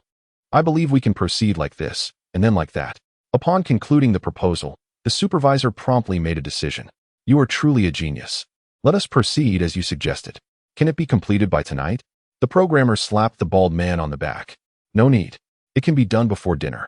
He then led the team to commence their operations. In the afternoon, Shun Ruochio's parents, having witnessed the formal confirmation of the couple's relationship, departed with satisfaction. As experienced individuals, they understood that this was a moment when the children required a bit of space. Thus, they refrained from further interruption. "No need to see us off," Aunt Lu also stated as she prepared to leave, needing to attend to some matters at work and returning later in the evening. Though she insisted on not needing to be escorted, the considerate couple still accompanied Shun Guoping and Yufin to the entrance of the community, only returning home after watching them drive away. Upon arriving home, they encountered Xiaobai, who was sitting at the door with the leash in its mouth. "Oh, Wu? Now you must have time to take me out to play, right?" Earlier, with so many people around, Xiaobai had quietly nestled in a corner. Now, seeing only Suemo and Shun Ruochio remaining, it eagerly leaped forth. Suemo suddenly remembered that he had yet to take Xiaobai for a walk today. Additionally, his mood was slightly unsettled, making it the perfect opportunity to step outside. He inquired of Shun Ruochio, "Would you like to join?" Shun Ruochio nodded enthusiastically, "Of course." She was still immersed in the warmth of Sumo's confession. "For the rest of my life, please take care of me." This phrase deeply touched Shun Ruochio. Nothing could be more moving than the promise of lifelong companionship. Hearing that Suemo intended to take a walk, she naturally wished to accompany him. Gently, Shun Ruochio kissed Suemo and took hold of Xiaobai's leash, and together they ventured outside. Midway through their stroll, Suemo diverted to a pet factory. Calculating that the dog tag and doghouse should be nearly complete, he instructed Shun Ruochio to wait at the entrance while he went in to inquire. After a brief interval, Suemo emerged, holding the dog tag and engraving tool. The doghouse was rather heavy, and the factory would deliver it to his doorstep the following day. Upon examining the dog tag, Shun Ruochio noticed its exquisite bone-shaped design, fitting perfectly on Xiaobai's current collar. "It's beautiful." Xiaobai seemed to understand that this was to be his future identification, wagging his tail with exuberance. His right paw playfully tugged at Sumo's pant leg. Woof. Hurry and put it on me. Hurry. Sumo affectionately patted Xiaobai's head. Not yet. We must first engrave your name with your mother when we get home before you can wear it. Xiaobai promptly stood up, barking insistently. Woof. Woof. What are we waiting for? Let us head back. Just then, Shun Ruachio, filled with enthusiasm, suggested, shall we return now? Thus, they made their way home, eager to inscribe Xiaobai's information onto his dog tag. The wooden tag was easily carved, and Shun Ruachio nodded thoughtfully. Let us engrave Xiaobai's name on the front. In no time, Sumo skillfully completed the engraving, adding his phone number beneath it. Shun Ruachio examined the work and found it quite pleasing. She nestled into Sumo's embrace, and together they began etching words on the back of the tag. Sumo, clasping Shun Ruachio's delicate hand, inscribed a heartfelt message, to our first child, wishing it eternal health and happiness. At that moment, Xiaobai placed his paw atop Sumo's hand, as if to say, how could I possibly miss out on this? Oh well. The couple exchanged smiles, charmed by the adorableness of their little companion. After adorning Xiaobai with his tag, he scampered off to frolic joyfully by himself. Woof. Woof. Now I have an ID too. With nothing else to do after dinner, Shun Ruachio engaged Sumo in a game. Suddenly, a notification from Weibo popped up. Congratulations. You have been certified as a couple by Weibo celebrities, and we reward you with an exclusive title and a special couple channel. Simultaneously, Weibo sent out a notification to all users following the pair. The account you follow has opened an exclusive couple channel. Come check it out. Curious? Sumo clicked on Weibo and discovered a new label behind his profile picture, Heavenly Match. Upon clicking, it redirected directly to Shun Ruachio's account, which also displayed a heart-shaped frame around her avatar. Upon inspecting Shun Ruachio's profile, he noticed the same features. It seemed this was the programmer's ingenious suggestion. Considering their unprecedented popularity, they sought to bind the couple's accounts and introduce the couple title for the first time. This move not only mitigated the impact of Weibo's earlier crash, but also alleviated server pressure, allowing fans to avoid unnecessary clicks. Moreover, it served to promote Weibo itself, a thoroughly well-considered strategy. It even piqued the interest of Sumo and Shun Ruachio, who had never been keen on Weibo before. It was rather intriguing. Chapter 86, Official Customization. Is Sumo a novice? Initially, they had intended to abandon Weibo, having successfully silenced those who had disparaged Sumo. With their relationship now confirmed through Weibo, the platform had lost its significance for them, leading the couple to consider putting it aside. The two individuals cared solely for each other. However, the sudden introduction of an official announcement piqued their interest. Shun Ruachio tapped on her title, and the page seamlessly transitioned to Sumo's profile, complete with a thoughtfully designed entrance animation. Upon entering, Sumo's page blossomed with peach blossoms. Conversely, when Sumo clicked on her title, she was directed to Shun Ruachio's page, which also featured a captivating effect. This enchantment was visible only to the two of them, rendering it invisible to all others. Shun Ruachio eagerly tapped back and forth, reveling in the experience, while netizens erupted in excitement once again. Just as they managed to calm down enough to enjoy a meal, a notification from Weibo compelled them to click back in. What a surprise! The officials had introduced a couple's title. Was this specifically designed for the esteemed Shun and Su? Had they truly bound the two profiles together? Speculation ran rampant. And due to the account binding, Sumo's following surged once more. Was the official recognition of them as a couple merely the agency's way of showering them with affection? Many, upon witnessing the harmonious title bestowed upon the pair, found their meals suddenly unappetizing, tinged with a hint of bittersweet longing. Was this the influence of Shun, compelling the officials to acknowledge their relationship? Others, however, voiced discontent with the agency's actions, questioning the fairness of it all. Why should only they receive such recognition? What about my idols? Some fans lamented the absence of similar titles for their favorites. In response, the officials clarified that this was merely an experiment, with a potential vote to determine future promotions scheduled for after the new year. Fortunately, a significant portion of those questioning were also fans of Shun Ruachio, leading them to refrain from pursuing the matter further. Some stars who had collaborated with Shun Ruachio chimed in humorously, confessing their envy. I admit, I'm a bit sour. Make it last. Regardless of the turmoil on Weibo, it had no bearing on Sumo and Shun Ruachio. After enjoying the special effects for a while, They grew weary and decided to play a couple of games. This time, Suemo made sure to record the screen. Shinruachio's extraordinary luck should not be a secret kept from their fans. While he remained indifferent to their opinions, he was keen to tease them a little. After a couple of matches, Suemo posted the gaming video on Weibo, accompanied by the phrase, "My lucky girl." Upon seeing Sumo's post, people hastily clicked to view it, greeted by the gaming footage.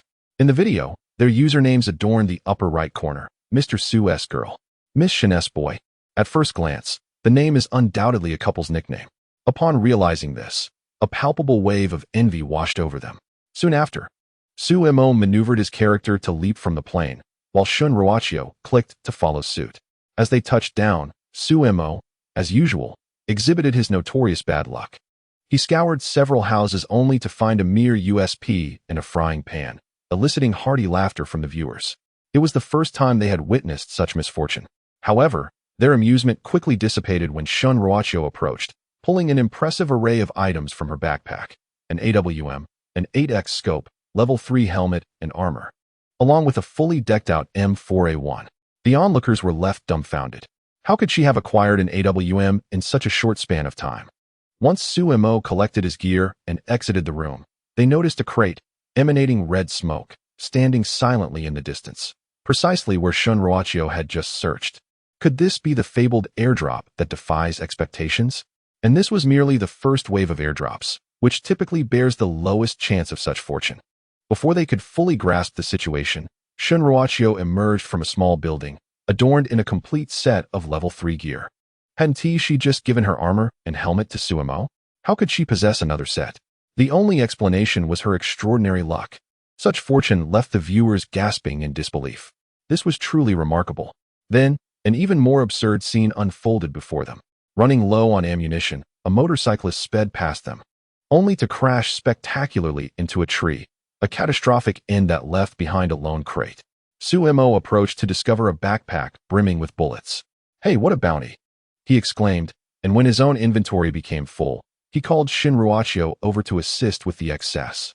As a result, she discarded everything from her backpack, retaining only medical supplies and ammunition, clearly embodying the role of a support player. This left her fans feeling envious. If I had a goddess to back me up, I would have already claimed the title of the best in the national server. As the toxic circle began to shrink, Suemo and Shunruachio lay motionless in the grass. Indeed, it was the blessed circle. Throughout the final showdown, the two remained in the same spot, never straying far. Each time the circle contracted, it landed perfectly over them. The viewers, now desensitized, wondered if this was what it meant to be lucky. Fortunately, while Shunruachio was incredibly fortunate, they were not lacking in equipment. However, Sumo's skills left much to be desired. He couldn't hit a single target with a barrage of bullets, and even his AWM shots merely grazed the air beside his enemies. Goodness, my grandmother could hit better by scattering rice on her phone. Haha, a destined lucky gamer paired with an absolute novice. This combination is truly unparalleled.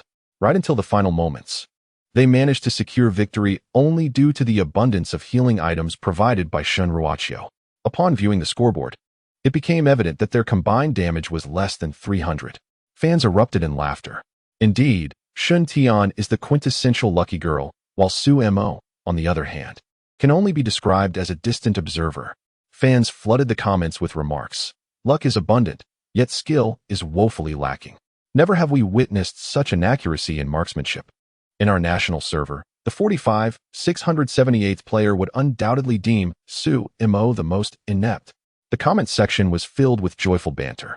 Fate, it seems, maintains a balance, bestowing upon Suemo exquisite looks while simultaneously closing the window on his gaming prowess. Yet, Suemo remained unfazed, despite their misplaced focus. His original intent was to showcase just how fortunate Shunruachio truly is, inspiring admiration among the viewers. Now that this objective has been achieved, he is indifferent to their opinions. As for the matter of skill, gaming is merely a pursuit of joy. However, Shunruachio was not pleased.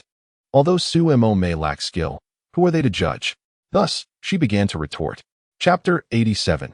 Auspicious Day. In law discussions, Shunruachio posted a message on Weibo.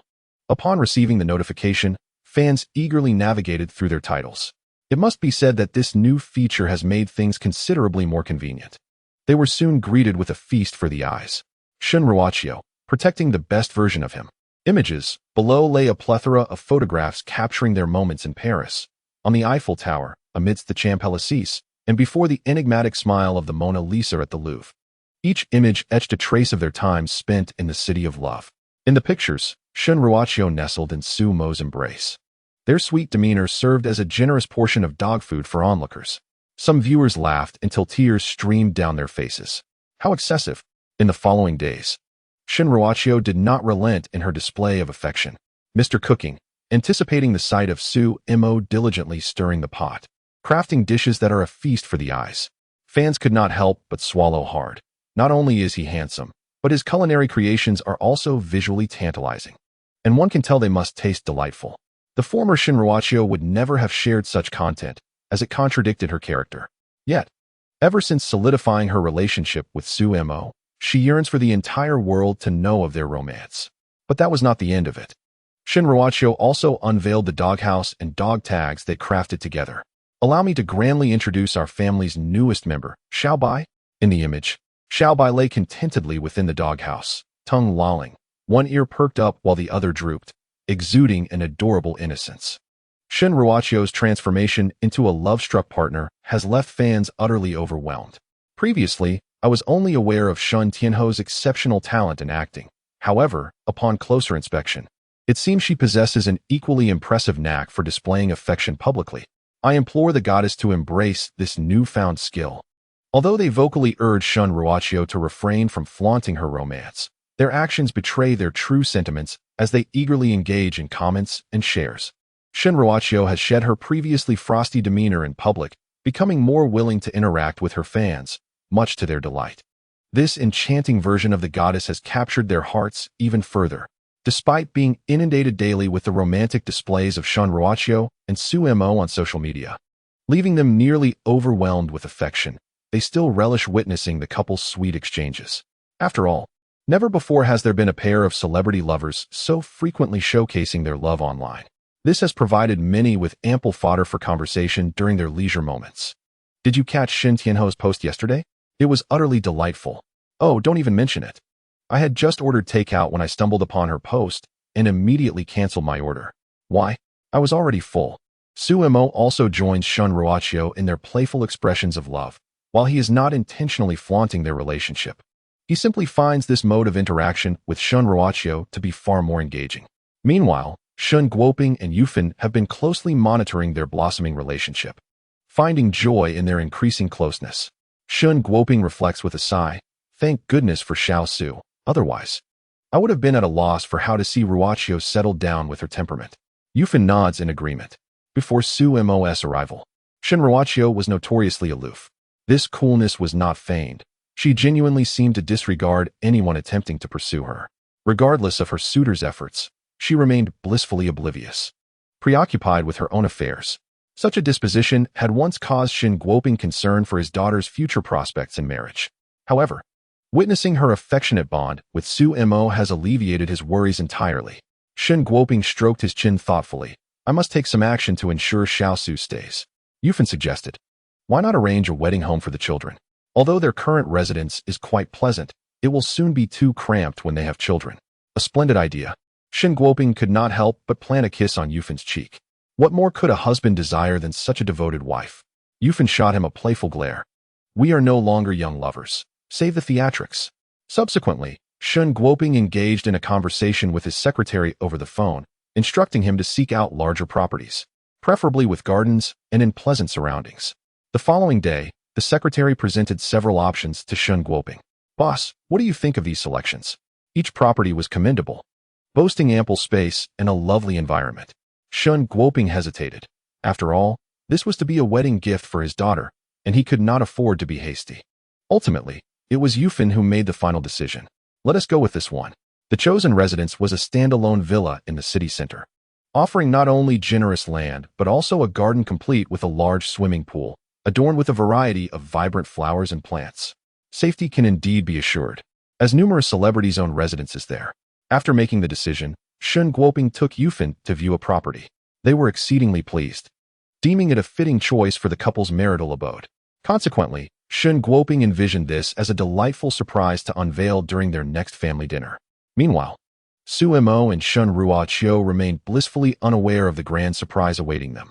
Hand in hand, they stood excitedly at the entrance of the Civil Affairs Bureau, brimming with anticipation. They were about to obtain their marriage certificate. Sumo's household registration book had arrived the previous day, prompting their eager visit to the bureau the very next day. The process of acquiring the certificate was remarkably smooth. The photographs were taken on the spot, and aside from a signature from Shun Ruoqiu requested by the photographer, no unforeseen incidents occurred. Upon returning home with their marriage certificate, what was the first order of business? Naturally, it was to post on Weibo. The content was succinct yet impactful. No mistake, I am the bride. Accompanied by a photograph of their intertwined fingers, with the marriage certificate prominently displayed. Su Mo's Weibo echoed the sentiment. Indeed, I am the groom. Their profile pictures were also changed to match the one on the marriage certificate. Instantly, their fans, who had grown accustomed to the couple's affectionate displays, were taken aback, overwhelmed by the news. Was this truly the moment they had registered their marriage? In an instant, a cascade of well wishes flooded the comments section. Su Mo's and Shun Ruoqiu's parents, who had been following their journey closely, were astonished to discover that the couple had secretly obtained their certificate without informing them. They immediately placed phone calls, insisting on a family dinner that evening, expressing their disbelief that the two hapless children had simply registered without selecting an auspicious date. After hanging up and confirming dinner plans, Yili was also clamoring to reach Shun Ruoqiu.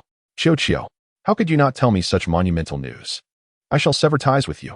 After a brief commotion, upon learning of the dinner, she promptly set aside her paintbrush, declaring her attendance for the evening. When the time came, she would hold Shun Ruoqiu accountable.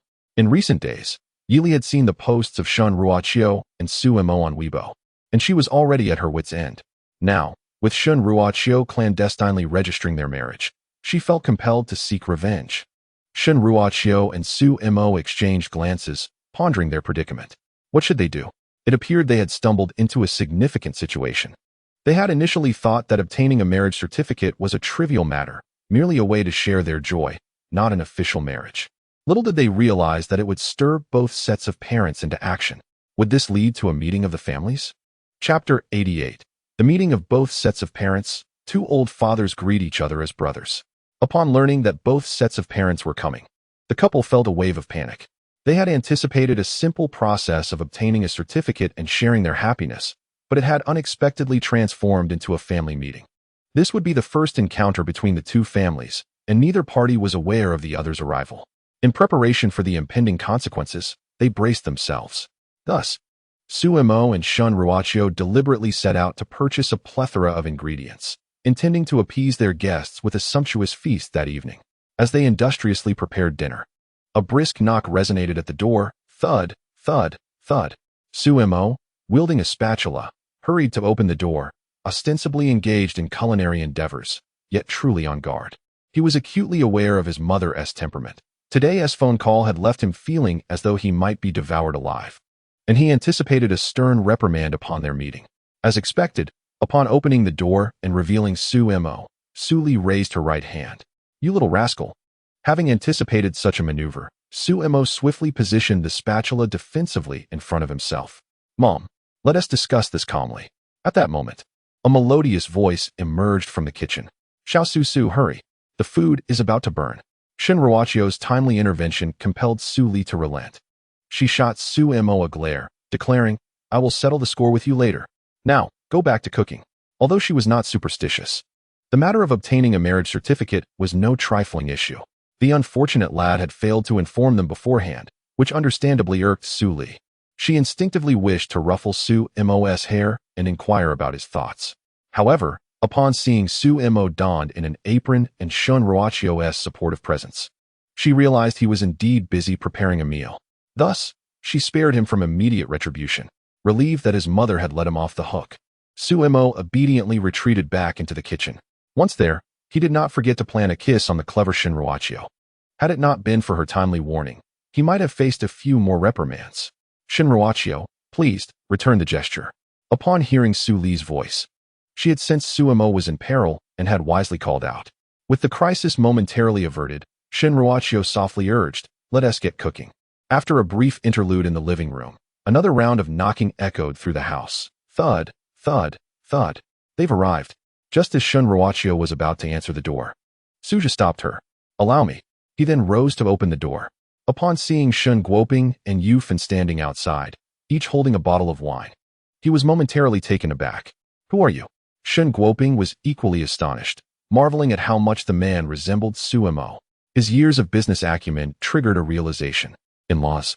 Suja's eyes widened. Could it be that you are Xiao Shen's parents? Shun Guoping nodded in affirmation. Goodness. Why hadn't Su Mo and Shun Ruachio mentioned that their in-laws were coming? Both men stood at the threshold in a state of stupefaction. Suja pondered that had he known the in-laws were coming, he would have brought along his cherished stock of daughter's red wine. Shun Guoping, contemplating the missed opportunity, mused that he would have brought an extra couple of bottles had he been forewarned. Both men shared a fondness for fine wine. Noticing the door had opened but no one had entered, Su Li approached to investigate. Who is it? You ought to let them in. Suja turned his head, stammering. Dear in-laws. Su Li was equally bewildered. Meanwhile, Su Mo and Shun Ruachio, who were aware of the situation, discreetly concealed themselves in the kitchen, diligently preparing the meal.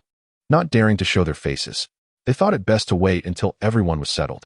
Once Shun Guoping and Yu Fen entered, the four of them gathered on the sofa, and the atmosphere grew increasingly awkward. Ultimately, it was Shun Guoping who broke the silence. He opened the wine he had brought, filled 2 glasses to the brim, and gestured to Suja. Shall we have a drink? Suja nodded. Then let us indulge a little. After toasting each other, the conversation began to flow. Suja sighed. That little rascal Su Mo didn't even inform us of your visit in advance. I didn't bring anything along. Shun Guoping took a sip of his wine. Indeed, had I known you were coming, I would have brought 5 or 6 bottles. With the 2 men engaged in conversation, Su Li and Yu Fen also began to chat. When Su Mo and Shun Ruachio emerged from the kitchen with the dishes, they were greeted by an unexpected sight. Shun Guoping and Suja, the 2 fathers, were already shoulder to shoulder, sharing drinks with a sense of camaraderie that suggested a long-lost friendship. They were clearly inebriated. Meanwhile, on the other end of the sofa, Su Li and Yu Fen were deep in conversation, even planning their next travel destination, appearing as if they were the best of friends. This friendly tableau was utterly unforeseen by Su Mo. When had his father ever dared to drink in front of his mother? Shun Ruachio was also taken aback. She had never seen Shun Guoping display such a demeanor before outsiders. In her memory, he had always maintained a stern visage, never smiling as brightly as he did now. Just as Su Mo placed the dishes on the dining table, he overheard Suja extolling Shun Guoping.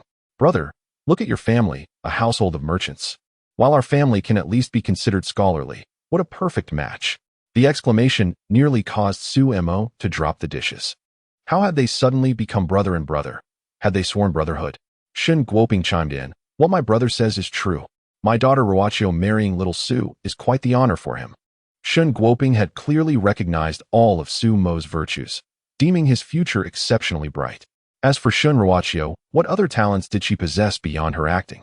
Suja quickly patted his in-law's shoulder, raising his glass. Oh, do not say that. I know exactly what kind of character my troublesome son has. A wonderful girl like little Shun, a major star, would surely suffer alongside that rascal. At that moment, tears of gratitude nearly filled Shun Guoping's eyes. Look at that. What a friendly in-law we have. They both downed their drinks. Just as the 2 fathers were reveling in their joviality, Yili arrived. Upon entering, she rushed towards Shun Ruachio. Ah, my dear Chio, you got your marriage certificate without informing me. Just wait until I, halfway through her exclamation. She noticed the room full of people. In an instant, she transformed into a demure girl. Ah, uncle and aunt are here too. Upon seeing Yi Li, Shun Guoping chuckled. Oh, little Yi has arrived. After this exchange, he resumed his drinking competition with Suja. Shun Ruachio pulled Yi Li over to introduce her to Su Li. This is Yi Li, my best friend. This is aunt, and that is uncle. Yi Li obediently nodded and greeted them one by one. Her arrival did not disrupt the merriment of Suja and Shun Guoping. Eventually, it was Su Li and Yu Fen who could no longer bear to watch the 2 men indulge in their drunken antics and forcibly separated them. Shun Ruachio, observing the scene, couldn't help but chuckle. She leaned in and whispered to Su Mo, your father is quite amusing. Su Mo felt a ticklish sensation from Shun Ruachio's whisper. He instinctively wrapped his arms around her slender waist, causing her cheeks to flush, yet she did not resist. I must tell you, I have never seen my father like this before. Su Mo and Shun Ruoqiu watched their fathers in a state of drunken camaraderie, feeling a sense of relief in their hearts. Chapter 89. Shun Ruoqiu, I'm leaving, I will miss you. Although the relationship between the two was somewhat peculiar, it was certainly preferable to quarrels. Shun Ruoqiu had even braced herself for a confrontation between Shun Guoping and Su Mo's father, as she remembered her father being rather rigid, the type to exchange no more than a few words with someone he did not resonate with. Observing them now, however, they appeared to be conversing quite amiably, which seemed to be the best outcome possible. Meanwhile, Yili quietly ate her meal, refraining from speaking, feeling somewhat intimidated by Shun Guoping. Ever since childhood, she had been quite mischievous, especially when visiting Shun Ruoqiu, resulting in numerous scoldings from Shun Guoping. However, seeing him inebriated was a first for her, prompting her to cast curious glances in his direction. Su Li and Yu Fan, noticing the subtle interactions between their children, exchanged glances and smiled with satisfaction. Moreover, Shun Guoping's behavior after drinking opened Shun Ruoqiu's eyes.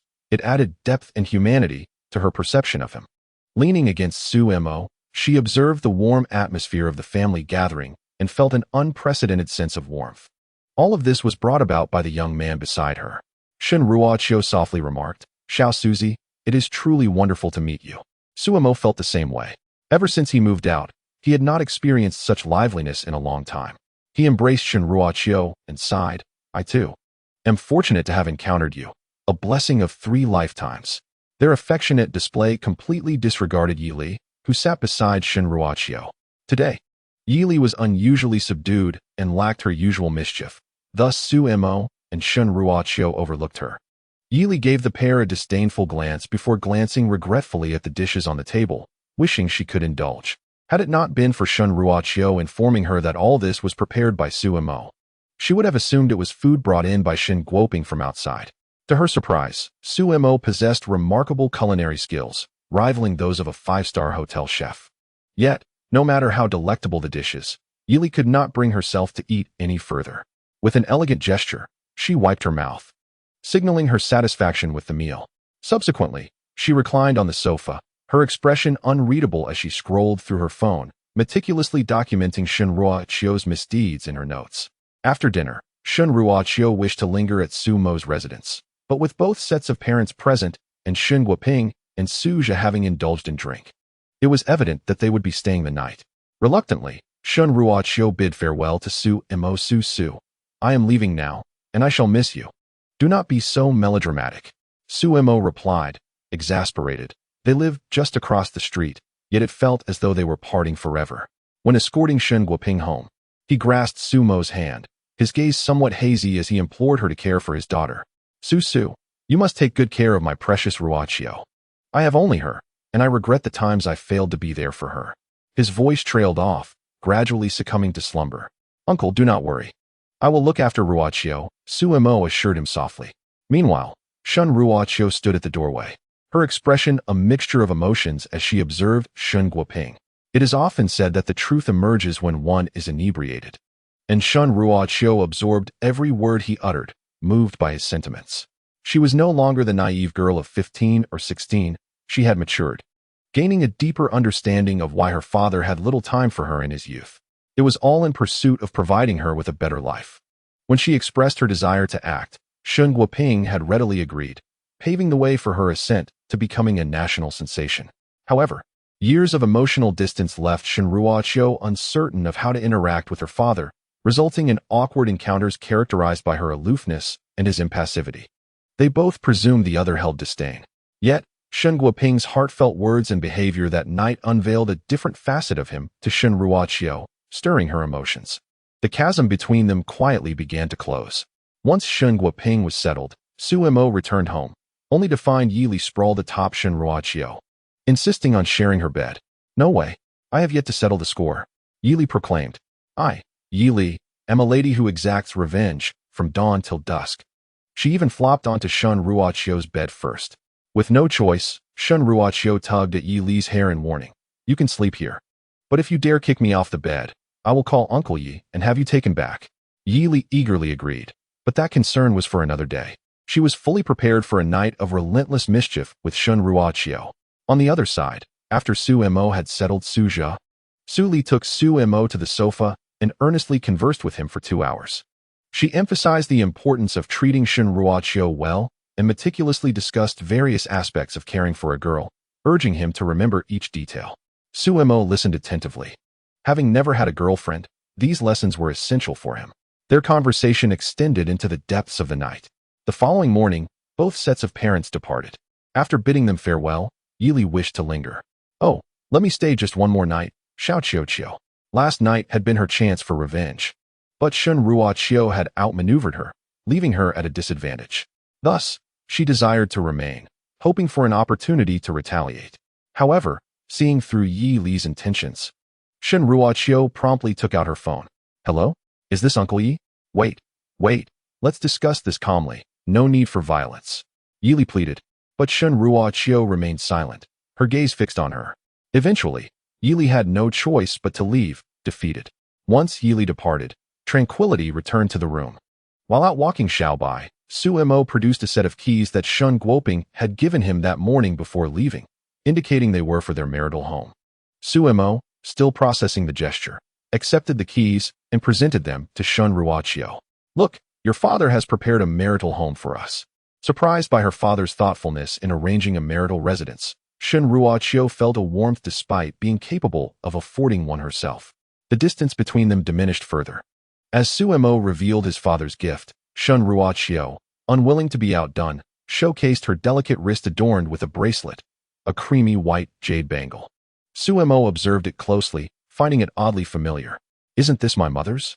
"Yes," Shen Ruoqiu beamed. "And he gave it to me this morning," claiming it has been passed down for generations. Su Mo was well aware of the significance, as Su Li had often mentioned this bracelet. When she personally placed it on Shen Ruoqiu's wrist, it symbolized that Shen Ruoqiu was now considered part of their family. The heirloom represented blessings for their happiness and indicated that Shen Ruoqiu was, in essence, her daughter-in-law. Wrapping her arms around Su Mo's, Shen Ruoqiu playfully declared, "Now, even if you wanted to leave, you can't."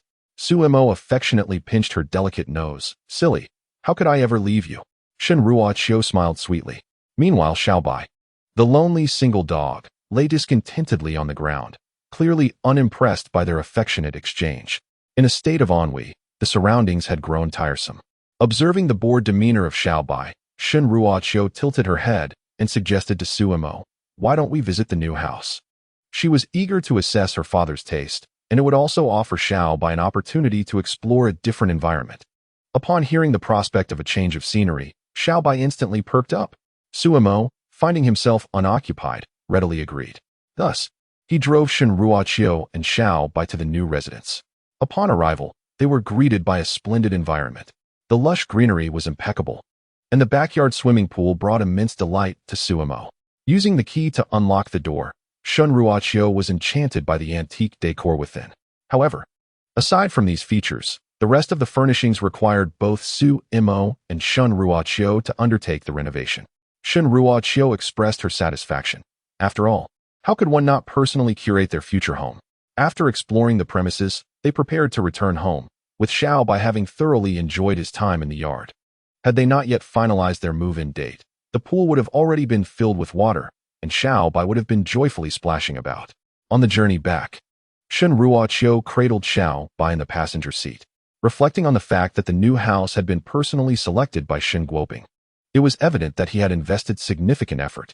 She murmured, "My father truly cares." This was the first time Su Mo heard Shen Ruoqiu refer to Shen Guoping as her father, realizing that their estrangement had notably diminished. Seizing the moment, Su Mo suggested, "Indeed, we should express our gratitude to Uncle. Why don't we find some time to have a meal with him?" Last night, Shen Guoping had been preoccupied with drinking and bonding with Suja, scarcely engaging with Shen Ruoqiu. This time, Su Mo intended to facilitate a private conversation between father and daughter, believing that a heartfelt discussion would bridge the remaining gap between them, even though neither knew how to initiate it. Upon hearing Su Mo's words, Shen Ruoqiu turned her gaze to the window, recalling the fleeting glimpse of a white strand in Shen Guoping's hair from the previous night. Time had indeed passed too swiftly. She softly agreed to Su Mo's suggestion. When Su Mo conveyed this delightful news to Shen Guoping, he could hardly contain his laughter. "Good lad, I knew I was right about you." Thankfully, with you around. I can only wonder how long it would have taken to mend the rift between me and Shun Ruochio. Upon returning home, they first shared snippets of their day on social media. Mother-in-law's bracelet achieved. Image. The site elicited widespread condemnation from netizens.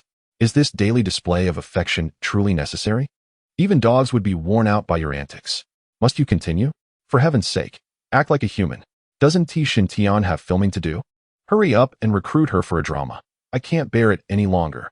Whenever the two interacted on Weibo, it was the happiest moment for Shun Ruochio. The amusing comments from netizens never failed to elicit her laughter.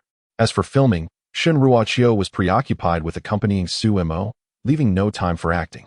Was filming more important than her beloved Sumo? Hence, she instructed Aunt Lu to decline all invitations. Sumo, indifferent to the matter, merely scrolled through the Weibo comments with her before they decided to play a couple of games together. Subsequently, they contemplated where to go for some leisure. Just after finishing a game, the long silent system emitted a notification sound. Ding. A special sign-in task has been triggered. Please check host. Upon hearing the system's prompt, Sumo suggested that Shun Ruochio continue playing while he took a break, then opened the system. A special task? This was the first time the system had issued such a task. Curious, Sumo clicked to explore further. The special task was to participate in a variety show with a sign-in duration of 24 hours. Task reward, B-grade special reward. A variety show? Sumo was slightly taken aback. How had it come to this? Since Shun Ruochio and Sumo officially announced their relationship, numerous platforms had sought to invite them for acting roles, but they also coveted the opportunity to have them as guests. If they could secure these two as participants, the show's ratings would undoubtedly soar. Consequently, invitations were sent to Shun Ruochio's agent, hoping for her participation. Aunt Lu rejected them all. Sumo frequently received invitations as well, yet he had declined them all. Why would he participate without any system rewards? Although he had inadvertently gained fame due to certain uncontrollable factors, he still preferred to remain out of the spotlight. Now that the system had issued a special task related to variety shows, Sumo began to ponder in his mind. It wasn't entirely out of the question. Compared to the invitations for leading roles, participating in a variety show involved far less hassle and offered greater freedom. The task's reward level was commendable as well. A B-grade reward, the highest tier available at present, not to mention the subsequent special rewards. Even though Sumo was already quite accomplished, the system's rewards were enticing. A mere 24-hour sign-in could yield a B-grade reward. Why not seize it? Especially since he was now in a relationship with Shun Ruochio. He wished to be a more perfect partner for her. Resolute in his decision, Sumo turned to the still engaged Shun Ruochio and asked, Ruochio, would you like to participate in a variety show for some fun? If possible, he preferred to join her in the endeavor. Shun Ruochio's eyes brightened as she set her phone aside. She had been lamenting the lack of places to go. And participating in a variety show would not only allow for more interaction with Sumo, but also provide opportunities for adventure. Shun Ruochio had never participated in a variety show before. She had previously avoided them due to the crowds. However, now that she was with Sumo, she was eager to try everything. Upon hearing that Sumo wished to participate in a variety show, she immediately acquiesced. Oh, splendid. Which show are you considering? Ideally, one that has fewer participants and offers a degree of freedom. As Sumo listened to Shun Ruochio's description, her mind was already made up regarding her choice of show. This one will do. The 5th season has just commenced, so we wouldn't be considered latecomers. Sumo frequently watched this program and, coincidentally, had just received an invitation from the production team the previous day. Let me take a look. Shun Ruochio leaned in for a glimpse and nodded in satisfaction. This one it is. Although Shun Ruochio had not personally seen this variety show, she had heard from Yi Li that it was exceedingly entertaining. With Shun Ruochio's approval, Sumo proceeded to contact the production team. Hello? Is this Director Wang?